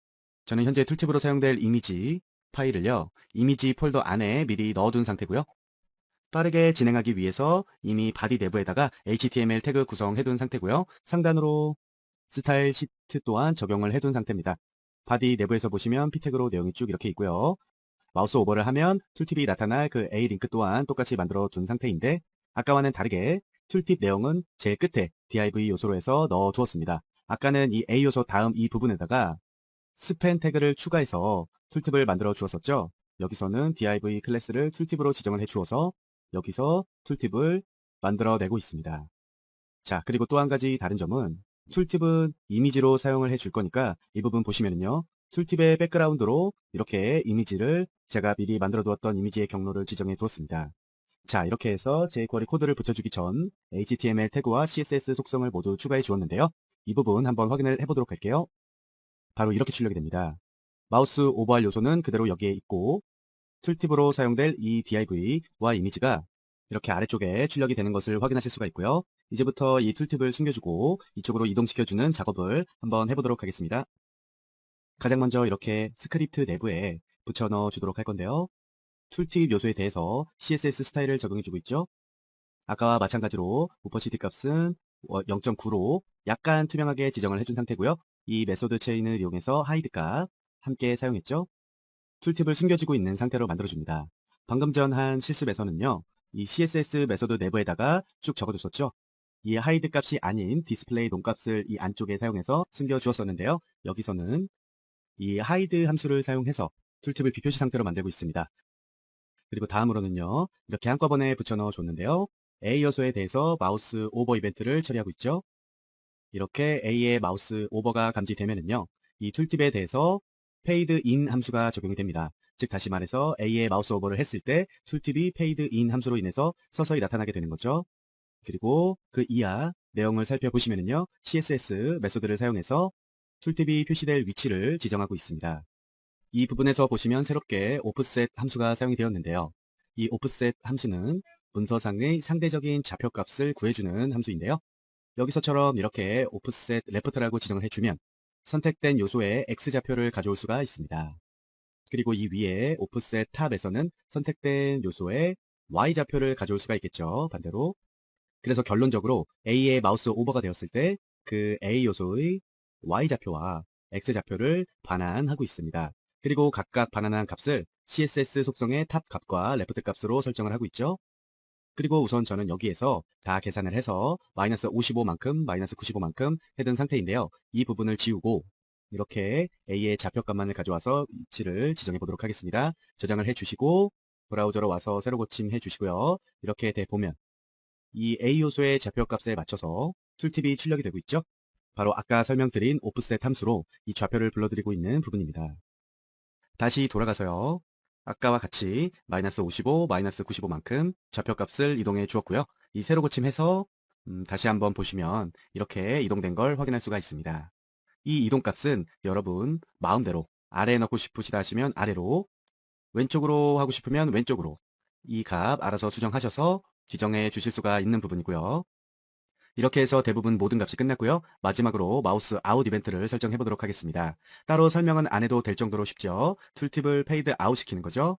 저장해서 브라우저에서 새로 고침해서 이렇게 마우스 대보면 나타나고요. 이렇게 아웃하면 툴팁이 사라지고요. 지금 현재 이런 상태를 만들어준 부분입니다. 그리고 현재는 마우스 무브 이벤트를 적용해 주지 않았기 때문에 이렇게 이 내에서 마우스를 움직여도 툴팁이 따라 움직이지 않는 상태고요. 툴팁은 그 자리에 고정되어 있는 겁니다. 자, 이렇게까지 해서 이미지를 활용한 툴팁 만들기까지 실습을 해보았고요. 현재 만들어진 문서에다가 저는 변화를 한번 줘보도록 할게요. 현재 이 마우스 아웃 이벤트로 지정되어 있는 부분에 이렇게 새롭게 붙여보았는데요. 여기서는 자바스크립트 명령어인 setTimeOut 함수를 사용해서 만들어주고 있습니다.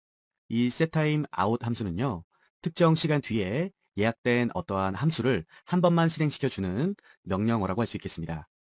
특정 요소를 일정한 시간 뒤에 사라지게 만든다거나 아니면 또 나타나게 한다던가 하는 등의 작업을 할 때 주로 이 함수를 사용하게 되겠죠. 여기서는 두 가지 값을 인자로 불러드리고 있는데요. 첫째로는 일정 시간이 지난 뒤 실행될 함수 부분, 바로 이 부분이고요. 그 다음에는 얼마 뒤에 함수가 실행될 건지 딜레이 시간을 지정해 주는 부분입니다. 여기서는 2000이라고 지정이 되어 있으니까 2초 뒤에 이 함수가 실행될 것이고요. 그 함수는 어떤 것이냐 하면 툴팁을 하이드, 숨겨주고 있는 상태죠. 즉 마우스가 아웃된 그 시점으로부터 2초가 지난 뒤 툴팁이 자동적으로 사라지게 지정을 해준 명령어입니다. 자, 이렇게 해서 자동으로 사라지는 타이머식 툴팁까지 완성이 되었는데요.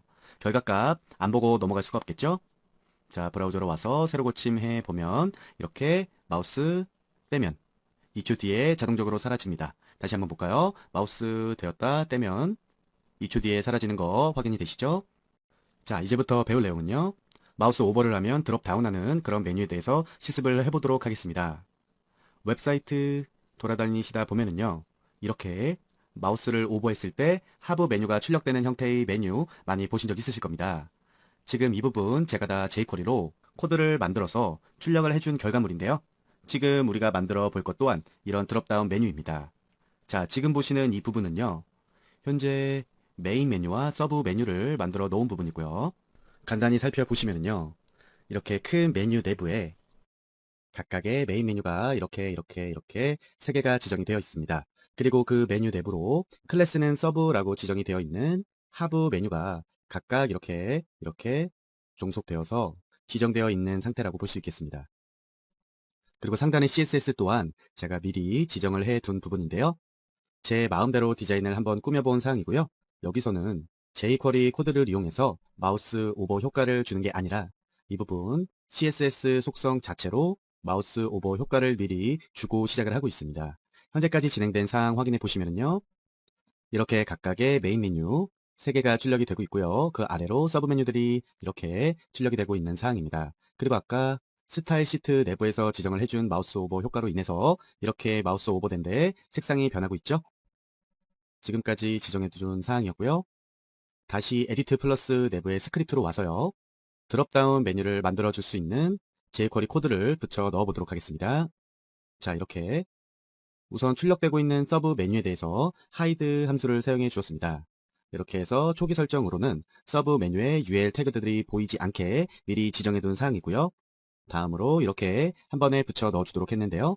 여기서 사용될 이 오버 이벤트로 인해서 이 메뉴의 li에 대해 마우스 오버 이벤트와 마우스 아웃 이벤트를 동시에 설정해 줄 수가 있습니다. 이 오버는 저번에 초기에 지나가듯이 한번 실습을 해본 적이 있는데요. 마우스 오버 이벤트와 마우스 아웃 이벤트를 각각 따로따로 설정을 하지 않고 이런 식으로 한꺼번에 기술을 해줄 수가 있습니다. 보시면 펑션 함수가 2번이 들어간 거 확인이 되시죠? 이 첫 번째 함수로는 마우스가 오버되었을 때에 대한 처리 명령을 작성해 주시면 되고요. 이 두 번째 펑션에는 마우스가 아웃되었을 때 실행될 처리 명령들을 입력해 주시면 됩니다. 먼저 마우스가 오버되었을 때 실행될 함수를 보시면요. 이 부분입니다. 마우스 오버된 메인 메뉴에 속하는 그 하부 메뉴들을 슬라이드 다운 속성 함수를 사용해서 출력해 주고 있고요. 그리고 이 아래에서는 메인 메뉴로부터 마우스가 아웃되었을 때 해당 서브 메뉴를 슬라이드 업 함수를 이용해서 감춰주고 있습니다. 그리고 속도는 둘 다 패스트 빠르게 지정을 해 주었고요. 구현하는 데 있어서 굉장히 간단하죠? 한번 결과값을 확인해 보도록 할까요? 이렇게 브라우저로 돌아왔고요. 새로 고침해 보시면 우선 제일 처음에 지정해 주었던 하이드 함수로 인해서 모든 서브 메뉴들이 숨겨져 있고요. 이렇게 마우스 오버를 했을 때에는 해당 하부 내용들이 이렇게 슬라이드 다운을 이용해 가지고 출력이 되고 있고요. 이렇게 마우스를 떼면 슬라이드 업 함수로 인해서 내용이 감춰지는 것을 확인해 보실 수가 있습니다. 굉장히 쉬운 내용이죠? 자, 이번에는 이 하단 서브 메뉴에도 마우스 오버를 했을 때 서브에 서브 메뉴가 출력될 수 있도록 그렇게 다단계의 구조를 가진 드롭다운 메뉴를 만들어 보도록 할게요. 자, 미리 제가 에디트 플러스로 돌아와서 이번 실습을 위한 HTML 태그와 CSS 속성들을 붙여 넣어 주었습니다. HTML 코드가 길고 복잡해지는 것을 막기 위해서 저는 메뉴를 단 하나만 만들어준 상태고요. 보시면 아시겠지만 메인 메뉴가 여기 있고요. 그 아래로 첫 번째 서브 메뉴들이 이 부분입니다. 그리고 마지막 서브의 서브겠죠? 그 부분이 바로 이 부분에 지정되어 있고요. 지금 방금 메뉴 하나만 만들어 주었던 그 작업 결과물이 바로 이것입니다. 메인 메뉴가 여기 하나 있고요. 그 아래 첫 번째 서브 메뉴, 그 서브 메뉴에 대한 두 번째 서브 메뉴가 이렇게 위치하고 있는 걸 확인해 보실 수가 있죠. 다시 에디트 플러스로 돌아와서요. 이렇게 jQuery 코드를 붙여준 상태입니다. 저는 아까와 마찬가지로 서브의 모든 내용은 hide 함수를 이용해서 숨겨주도록 했고요. 마찬가지로 오버 효과를 사용했습니다. 아까와 달라진 점 바로 이 부분이죠. 셀렉터가 약간 변화되었는데요. 여기서는 CSS2 셀렉터, 자식 셀렉터를 이용하고 있습니다.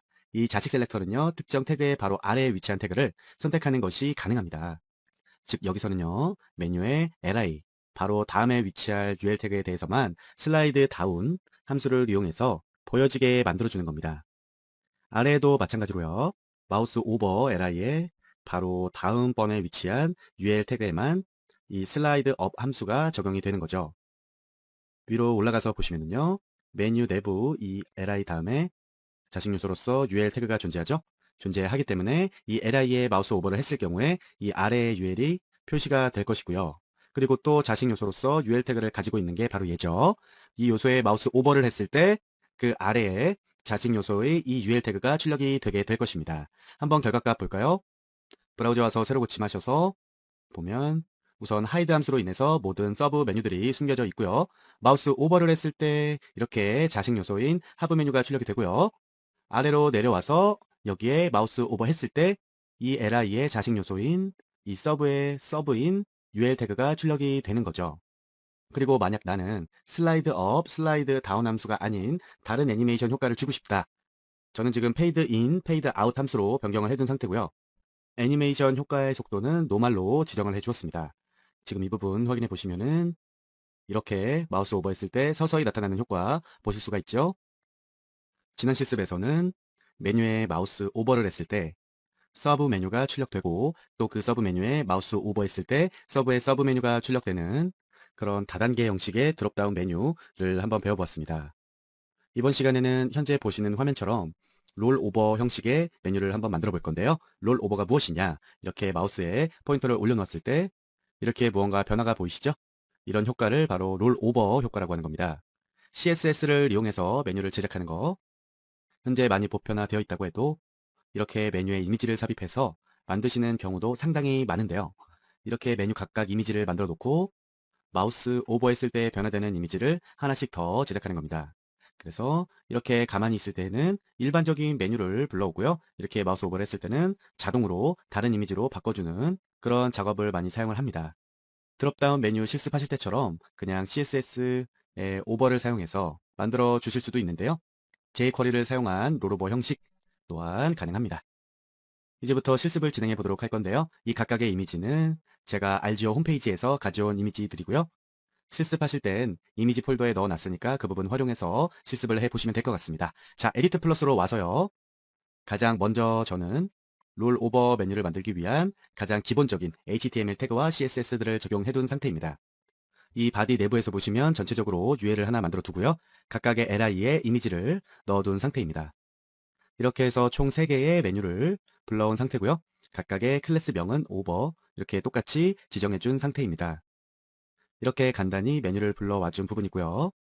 이렇게 세로로 쭉 나열되어 있는 정렬되어 있는 매뉴얼들을 가로 메뉴로 바꿔주기 위해서 이 상단 CSS 부분에서 디스플레이 인라인 값을 주고 있죠. 자, 여기까지 처리된 결과물을 한번 보시면 아마 메뉴가 가로로 쭉 나열되어 있는 것까지 확인해 보실 수가 있을 겁니다. 이 부분이 현재 진행된 적용사항이고요. 아직까지는 아무것도 지정해 주지 않았기 때문에 마우스 오버해도 아무런 효과가 없죠. 다시 돌아와서 이번에는 jQuery 명령문을 붙여 넣어줄 차례입니다. 쭉 내려와서 이 자바스크립트 부분에 이렇게 한 번에 붙여 넣어 주도록 할게요. 굉장히 길어 보이는데 하나하나 보시면은 쉬운 내용이라는 것을 확인하실 수가 있을 건데요. 이 한 덩어리 한 덩어리 한 덩어리가 3개의 버튼에 대해서 각각 jQuery 이벤트를 설정해 주고 있다는 값입니다. 뭐 여러분이 직접 비교해 보시면 아시겠지만 리소스와 이 아랫소스 처리 내용은 완전히 같습니다. 그래서 우리는 이 부분을 예로 들어서 설명을 한번 해보도록 할게요. 셀렉터는 바로 이 부분입니다. 그리고 이 부분에서 속성 셀렉터를 사용해 주었죠. 이 속성 셀렉터는 특정 속성을 가진 태그를 선택할 수 있는 그런 셀렉터인데요. 여기서는 이미지는 이미지인데 이 src 속성이 이미지의 rgo3인 이미지 태그를 지정하고 있습니다. 이 rgo3이라는 이미지에 마우스를 올려 놓았을 때 처리될 명령어들을 이 부분에서 지정을 해주고 있습니다. 한마디로 말해서 이 rgo3이라는 이 이미지에 마우스 오버를 했을 경우 그 rgo3이라는 이미지 속성이 이 애트리뷰트 속성으로 인해서 이것으로 변하게 되죠. 이미지가 rgo3의 언더바 a로 바뀌었고요. rgo3의 언더바 a는 제가 만들어둔 이미지 보시면 아시겠지만 마우스를 오버했을 때 변화되는 그런 이미지를 만들어둔 부분입니다. 이렇게 해서 마우스 오버를 했을 때 이미지가 변화되게 지정을 해 주었고요. 이 아래에 마우스 아웃 이벤트를 또 설정해 주어야겠죠. 마우스 아웃 이벤트가 발생했을 때 rgo3 이미지의 src 속성이 본래 이미지인 rgo3 이 부분으로 변경되게 처리를 해준 부분이고요. 이 rgo2 버튼, 이 rgo1 버튼도 마찬가지입니다. 똑같이 rgo1 버튼 이미지에 마우스 오버를 했을 때는 rgo1 언더바 a로 이미지가 변경이 되고요. 마우스 아웃을 했을 때는 본래 이미지인 rgo1 이미지로 다시 변경이 되고요. 이 부분 역시 마찬가지입니다. 현재는 제가 지정해준 이 메뉴가 총 3개이기 때문에 하나, 둘, 셋, 이렇게 3개만 지정을 해준 부분이고요. 만약에 여러분이 메뉴를 뭐 4개, 5개 하고 싶으시다. 그러면 그 메뉴 이미지의 수만큼 반복해서 이 부분 똑같이 제작을 해주시면 되겠죠? 자, 지금까지 이렇게 만들어준 부분 어떻게 출력이 되고 있나 한번 확인을 해보도록 할게요. 새로 고침 해주시고요. 이렇게 마우스 오버를 하면 이렇게 색상이 변했죠? 사실상 색상이 변한 게 아니라 이미지 자체가 변경된 거라고 말씀드릴 수가 있고요. 이것도 마찬가지고요. 이것도 마찬가지입니다. 여러분께서 현재 보시고 있는 이 브라우저 내용은 모달 윈도우라는 것입니다. 그런데 모달 윈도우라는 게 뭔가요? 제가 100번 설명하는 것보다 여러분 눈으로 한번 확인하시는 것이 더욱 이해가 빠르실 거라고 봅니다. 이런 이미지들 중에 하나를 클릭해 보도록 할게요. 자, 이렇게 선택된 이미지가 메인 화면으로 차지하게 되고 이렇게 이 부분을 제외한 이 나머지 부분에 대해서 배경이 어둡게 표시가 되고 있는데요. 자, 이런 사항을 모달 윈도우라고 합니다. 현재 이 메인 메뉴가 선택되어 있으면 이 메인 메뉴만 활성화되고 있는 상태고요. 자, 이렇게 다른 부분 눌러보시면 다시 초기 상태로 돌아가죠. 다른 거 하나 더 클릭해 볼까요? 이렇게 클릭을 하면 이번에는 방금 클릭한 이미지의 사진이 메인 화면으로 오고 나머지 것들이 다 이렇게 불능 상태가 되는 배경이 어두워지는 이런 형식의 윈도우를 만들어 볼 것입니다. 자, 우선 이렇게 jQuery로 만들어 주기 전에 어떻게 이렇게 표시가 되는지에 대한 이해를 하셔야 되는데요. 그 부분 우선 HTML과 CSS로 확인을 한번 해보도록 하겠습니다. 우선 제가 HTML과 CSS로 어떻게 모달 윈도우를 표현할 수 있을지 그 부분을 여러분께 먼저 설명을 해드리기 위해서 붙여 넣어둔 사항입니다. 밑으로 쭉 내려서 바디 부분 보시면요. 이렇게 크게 UL로 묶어서 썸네일 이미지를 먼저 제작해주고 있습니다. 썸네일 이미지라는 거 확인하실 수가 있는 부분이 이렇게 썸네일 이미지니까 크기가 작아야겠죠? 위드 값은 140, 높이 값은 105로 지정을 해둔 부분이고요. 그 아래로 div를 2개 추가해 주었는데요. 하나는 id 값이 블랙이고 그 다음에 오는 id 값은 main이라고 되어 있습니다. 그리고 그 main div 내부에는 이미지를 하나 넣어두고 있는 상황이고요. 간단히 말씀을 드리자면 이 블랙이라는 div는요. 아까 전에 이미지를 클릭했을 때 화면 전체가 어두워졌었죠. 그 역할을 해줄 수 있는 부분이 바로 이 블랙이라는 div이고요. 이 아래 메인이라는 div는 여러분도 충분히 짐작하셨듯이 클릭된 이미지를 팝업 시켜주는 메인 이미지의 역할을 하게 되는 겁니다. 조금 올려서 스타일 시트 내에서 보시면요. 블랙이랑 div는요. 전체 높이 100, 넓이 100에 대해서 백그라운드 값을 블랙으로 주고 있고요. 그 우퍼시티를 0.7로 지정을 해준 상태입니다. 그리고 그 메인에 출력될 이미지가 위치가 어디에서 출력이 될지 그 부분을 정해주는 게 바로 이 부분의 CSS 속성이고요. 자, 여기까지 진행된 부분 어떻게 브라우저에서 표현이 되었는지 확인해 보시면요. 지금 이렇게 표현이 되고 있습니다. 뒤로 보이는 이 작은 이미지들이 우리가 UL로서 지정을 해 주었던 썸네일 이미지들이고요. 이 겉에 보이시는 검정색 배경 화면이 우리가 divi 해서 블랙으로 지정해 주었던 브라우저 넓이 높이 꽉 차게 100%로 지정해 준 부분이고요. 그리고 이 부분이 우리가 아까 메인으로 지정해 주었던 div 부분입니다. 그래서 우리는 이 썸네일 이미지들을 클릭했을 때 출력되는 이런 모달 윈도우 어떻게 어떤 방법으로 구현을 하는지에 대해서 잠깐 알아본 사항이고요. 이제부터는 이미지를 클릭했을 때 모달 윈도우가 출력되는 형식의 웹페이지를 만들어주기 위해서 본격적으로 실습에 들어가 보도록 하겠습니다. 자, 모달 윈도우를 만들어주기 위한 실습을 진행하기 위해서 제가 미리 CSS 적용사항과 HTML을 만들어 둔 상태입니다. 쭉 여러분께서 훑어보시면 아시겠지만 달라진 점은 거의 없지만 말씀을 드리자면 우선 이 블랙과 메인에 대해서 디스플레이 놈값을 설정해 둔 상태입니다. 미리 숨겨둔 상태라는 거죠. 이렇게 숨겨둔 상태로 초기값을 지정해 준 부분이고요. 아래로 내려와서 보면 바디 내부에 여기 이 UL 아래 지정되어 있었던 div 블랙과 div 메인을 없앴습니다. 그리고 한 가지 더 알아두셔야 할 점은 이 li 내부 이미지에 대해서 클래스 값으로 이렇게 지정해 준 상태라는 겁니다. 자, 이렇게 지정해 준 부분 어떻게 출력이 되는지 한번 확인을 해 볼까요? 현재 이렇게 썸네일 이미지만 출력되어 있는 상태입니다. 자, 이 부분 이제부터 하나하나씩 jQuery 코드를 추가해 주면서 모달 윈도우에 대해서 완성해 보도록 하겠습니다. 자, 갑자기 제가 에디트 플랫으로 돌아와서 첫 번째 코드 한 줄을 추가해 주었습니다. 여기서 사용되는 이 append 함수는요. 선택된 셀렉터 가장 뒤에, 가장 뒷부분에 괄호 내부에 있는 값들을 삽입해 줄 수 있는 역할을 합니다. 즉 여기서는요.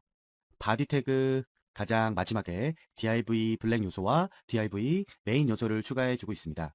자, 이렇게 해서 아까 우리가 없애주었던 반투명의 어두운 레이어와 메인 이미지가 출력될 자식 윈도우가 만들어진 상태입니다. 그런데 여기서 바디에 div 클래스가 설정이 되었으니까 정상적으로 출력이 되겠네요 하는 분들도 계시겠지만, 아까 우리가 상단에서 디스플레이 논값으로 두 군데 지정해 준 부분 기억나시죠? 이 부분으로 인해서 아직까지는 출력이 되지 않고 있는 상태입니다. 다시 내려와서요. 이번에는 이렇게 길게 소스를 붙여주도록 할게요. 이번 코드에서는 비표시되고 있었던 블랙 div와 메인 div가 쇼함수로 인해서 출력되게 되고 있죠. 즉 A에 클릭 이벤트를 설정하고 난 후에요. 클릭이 되었을 때 우리가 이 위에서 만들어준 블랙 div를 쇼함수를 통해서 출력해주고 있습니다. 그리고 이 아래도 마찬가지로요. 메인 div를 쇼함수로 인해서 함께 출력해주고 있죠. 그리고 다음 메소드 체인을 이용해서 HTML 메소드를 불러오고 있습니다.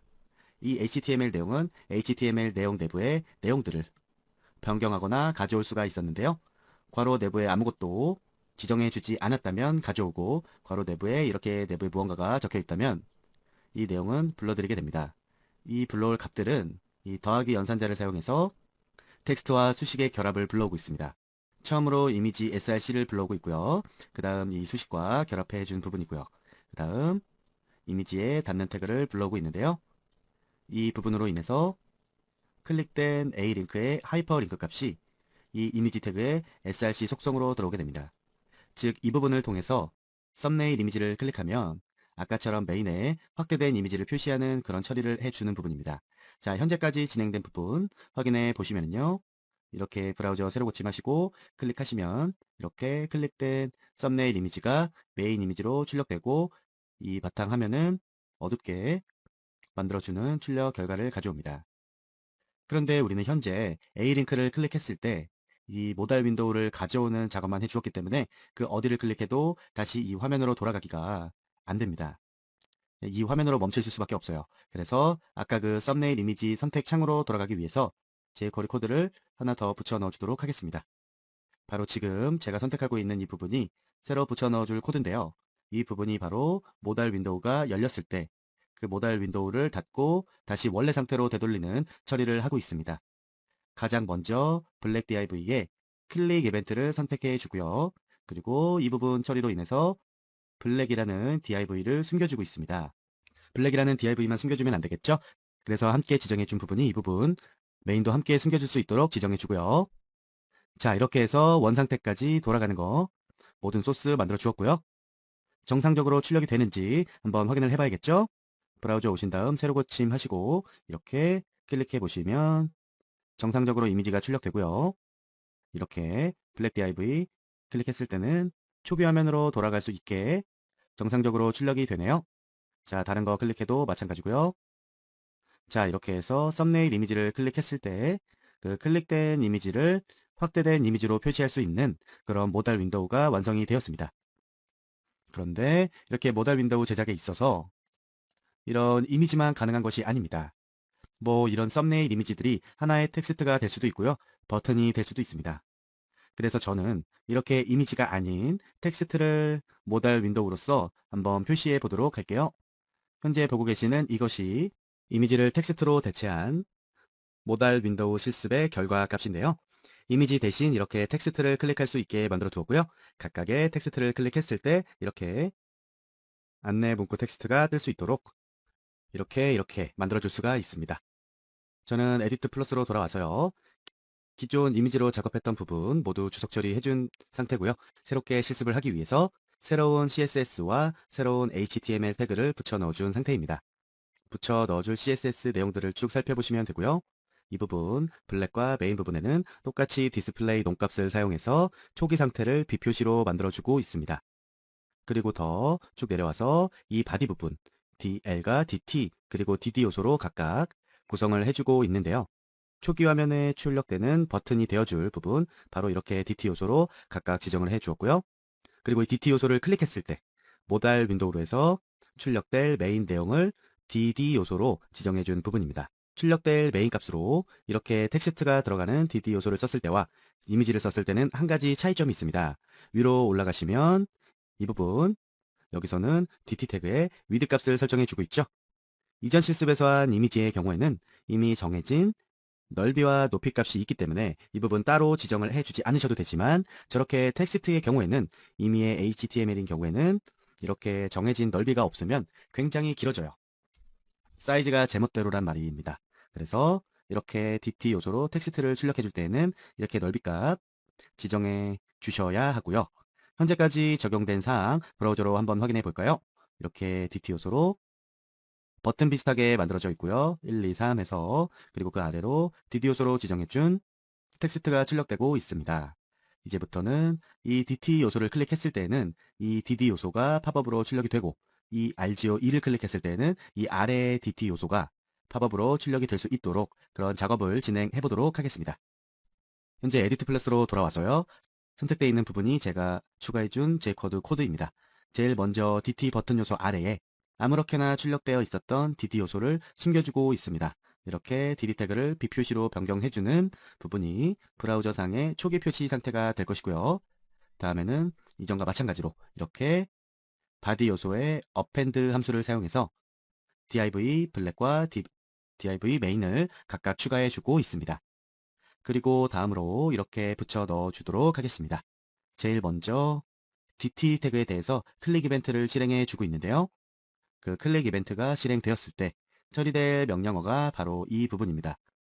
제일 먼저 div 블랙 요소를 쇼 함수를 이용해서 출력해 주고 있고요. 그 다음에 메인 div를 쇼 함수로 인해서 똑같이 출력해 주고 있죠. 그리고 뒤에 이 부분에서 출력될 이미지를 불러오고 있고요. 그 이미지의 위치 값을 CSS 메소드를 사용해서 지정을 해주고 있습니다.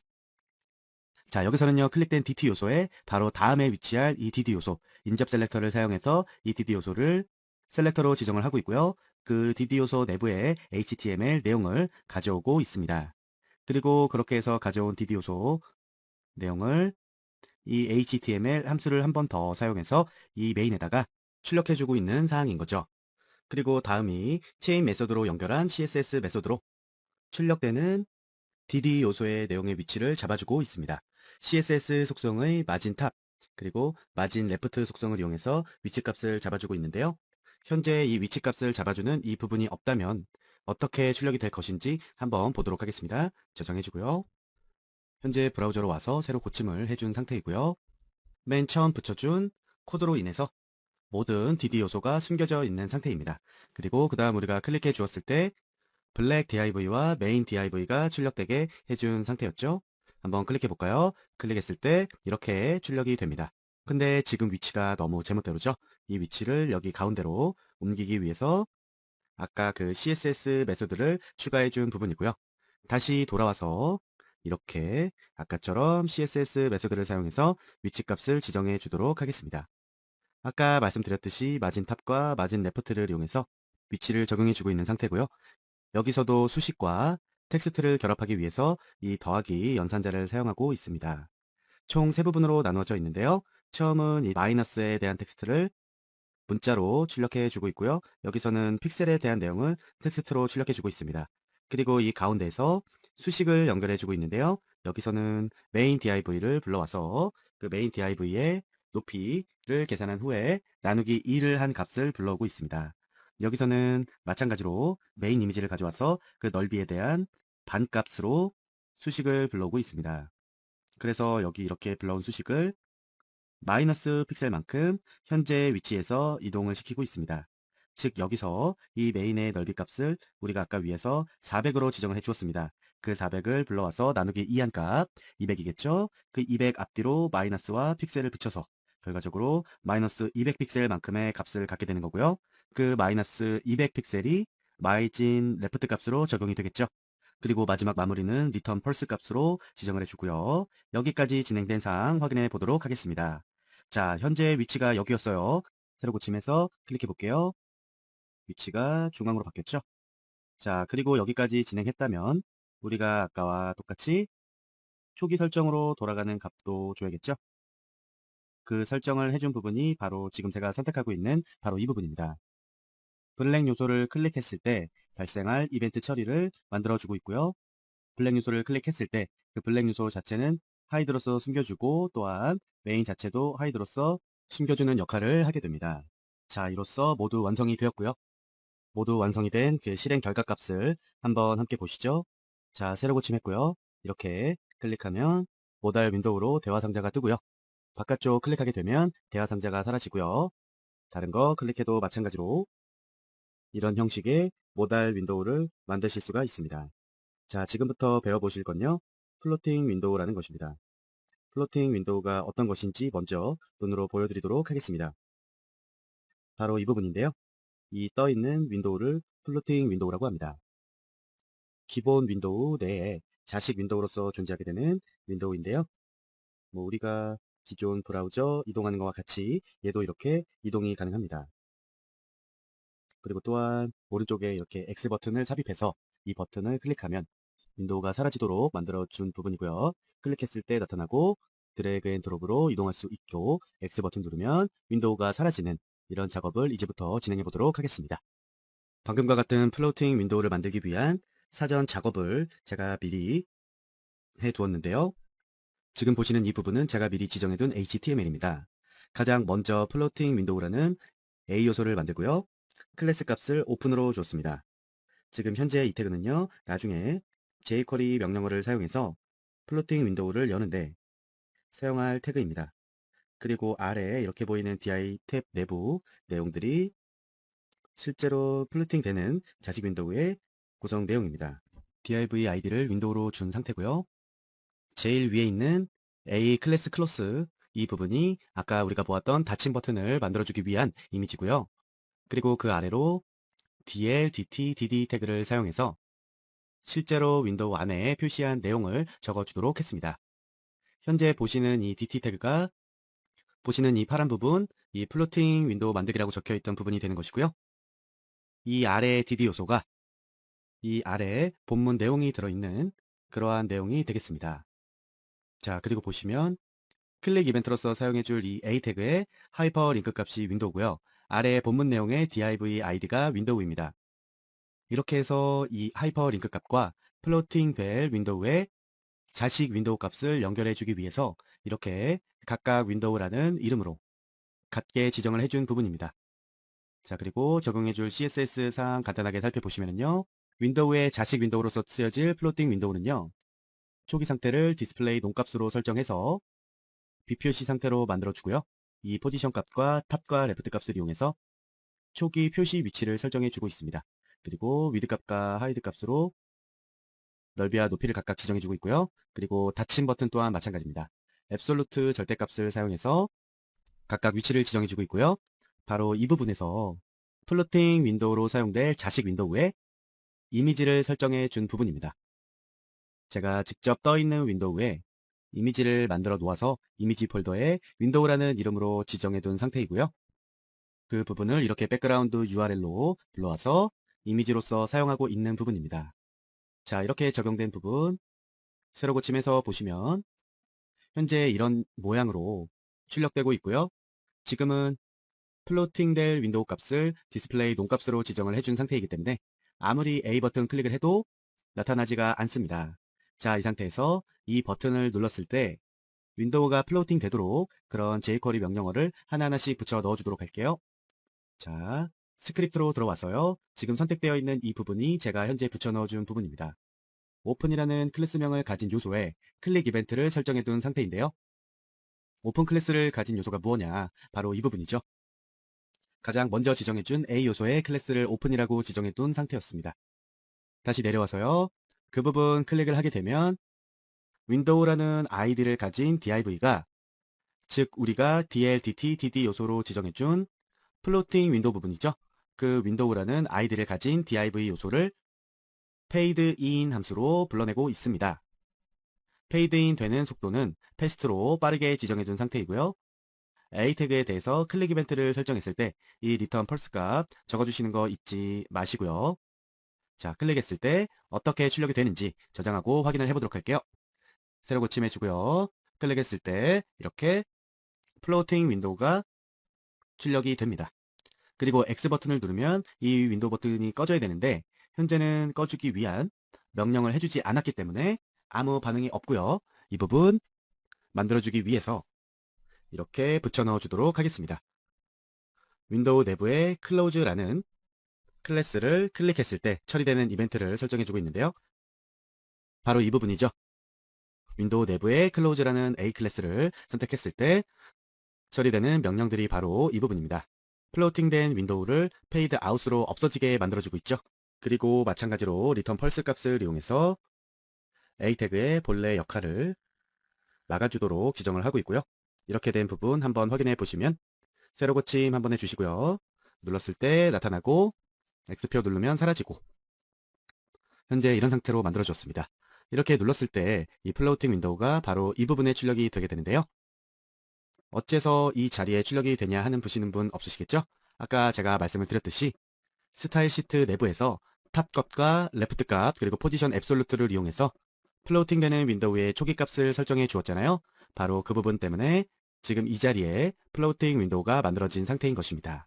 자, 이렇게 다시 에디트 플러스로 돌아왔는데요. 방금 우리가 지정해 주었던 현재 이 부분이 지금까지 우리가 진행한 오픈을 클릭했을 때 플로팅 윈도우가 팝업 되고 X 버튼을 눌렀을 때 다시 플로팅 윈도우가 사라지게 그렇게 만들어준 부분이고요. 그 아래에 제가 현재 이만큼 길게 붙여 넣어준 사항입니다.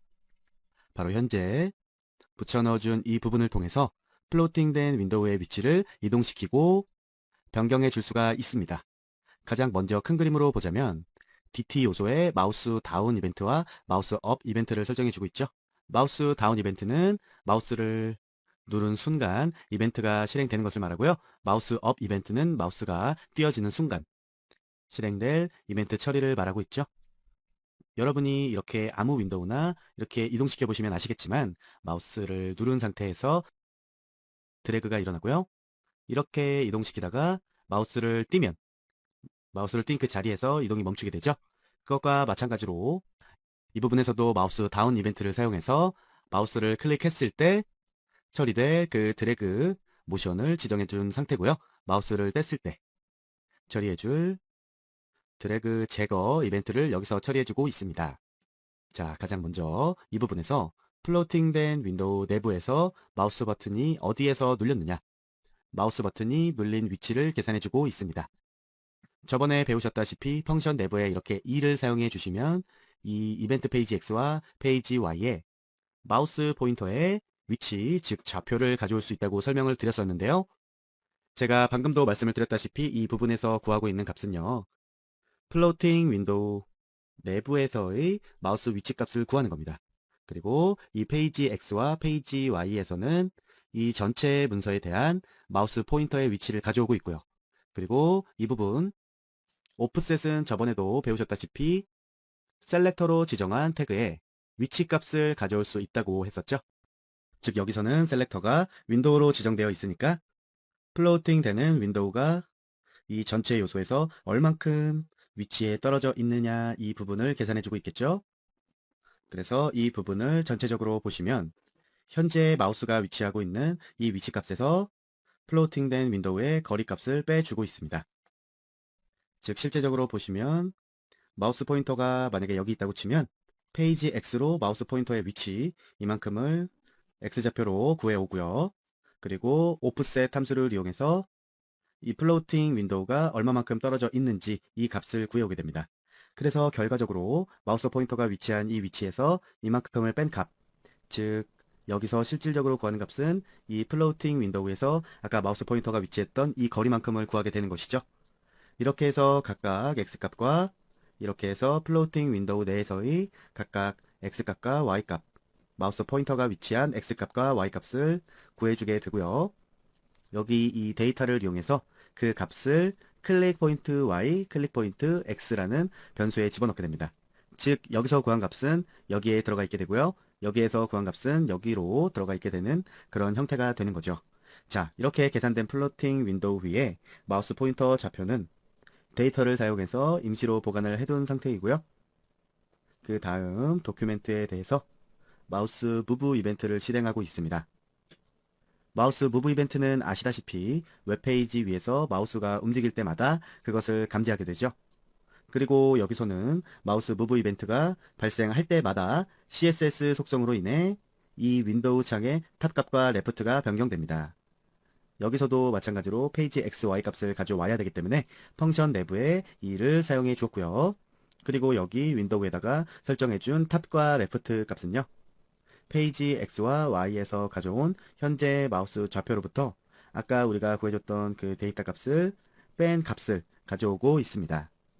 즉 여기서는 플로팅 윈도우의 위치 값을 설정해주고 있는데요. 여기서 보셨을 때 아까 우리가 마우스가 여기 있다고 생각을 했을 때요. 여기서 여기까지의 거리의 길이를 데이터 값으로 클릭 포인트 XY로 해서 지정을 해 주었던 거 기억하시죠? 그래서 여기서는 이 마우스 위치 값을 페이지 XY 값으로 가져오고요. 아까 구해줬던 그 클릭 포인트 XY 값을 이 부분에 대한 값을 빼주어서 이 플로팅 윈도우의 탑 값과 레프트 값으로 가져오게 됩니다. 잘 생각해 보시면 아시겠지만 지금 현재 위치한 이 마우스 포인터 값을 가져와서 아까 구해줬던 이 부분을 빼게 되면 남는 부분은 이 부분이 되겠죠. 이 부분은 실제로 이 플로팅 윈도우의 레프트 값 얼마만큼 왼쪽으로 떨어져 있느냐 그 값이 되겠죠. 이렇게 해서 이 플로팅 윈도우의 레프트 값과 탑 값, 이 탑 값을 구해 주는 겁니다. 자, 여기서는요.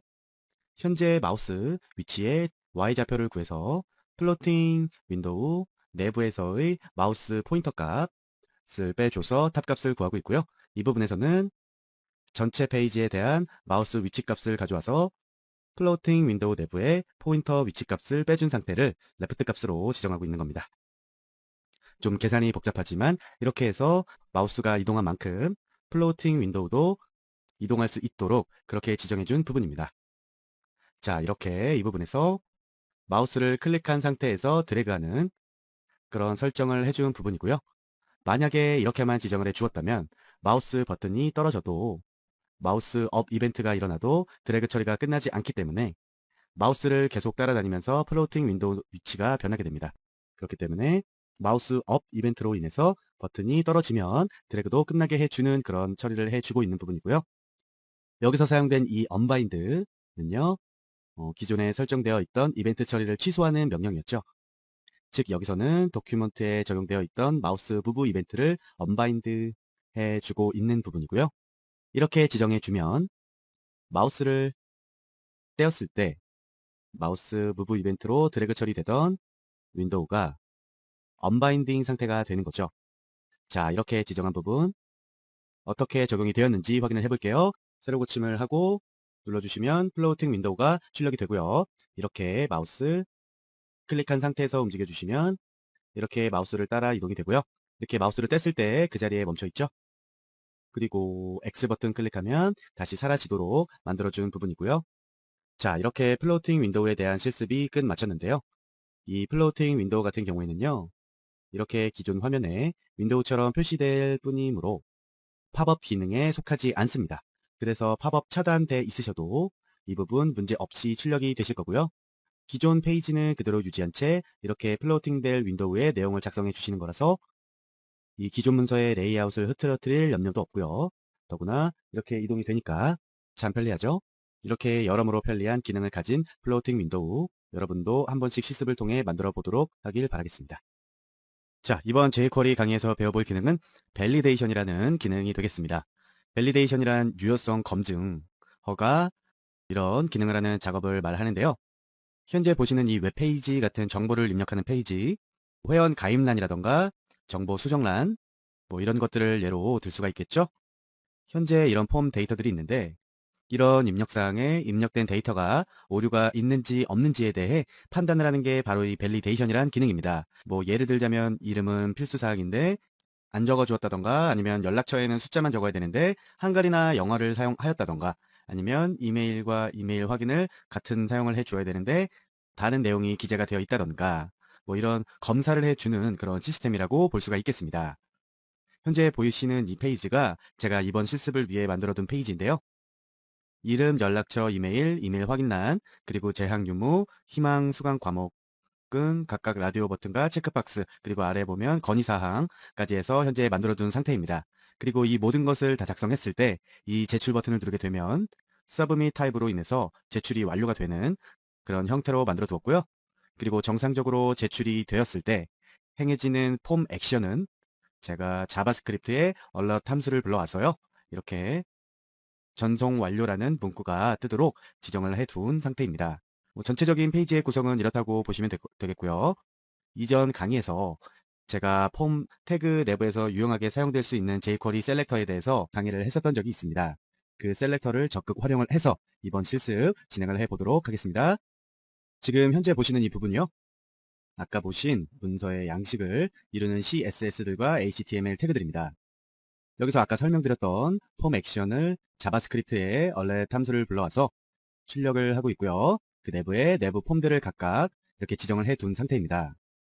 각각의 항목들은 DT 요소 내부에 이렇게 이름, 연락처, 이메일, 이메일 확인, 재학 유무, 희망, 수강, 과목 등 이렇게 각각 묶어둔 상태고요.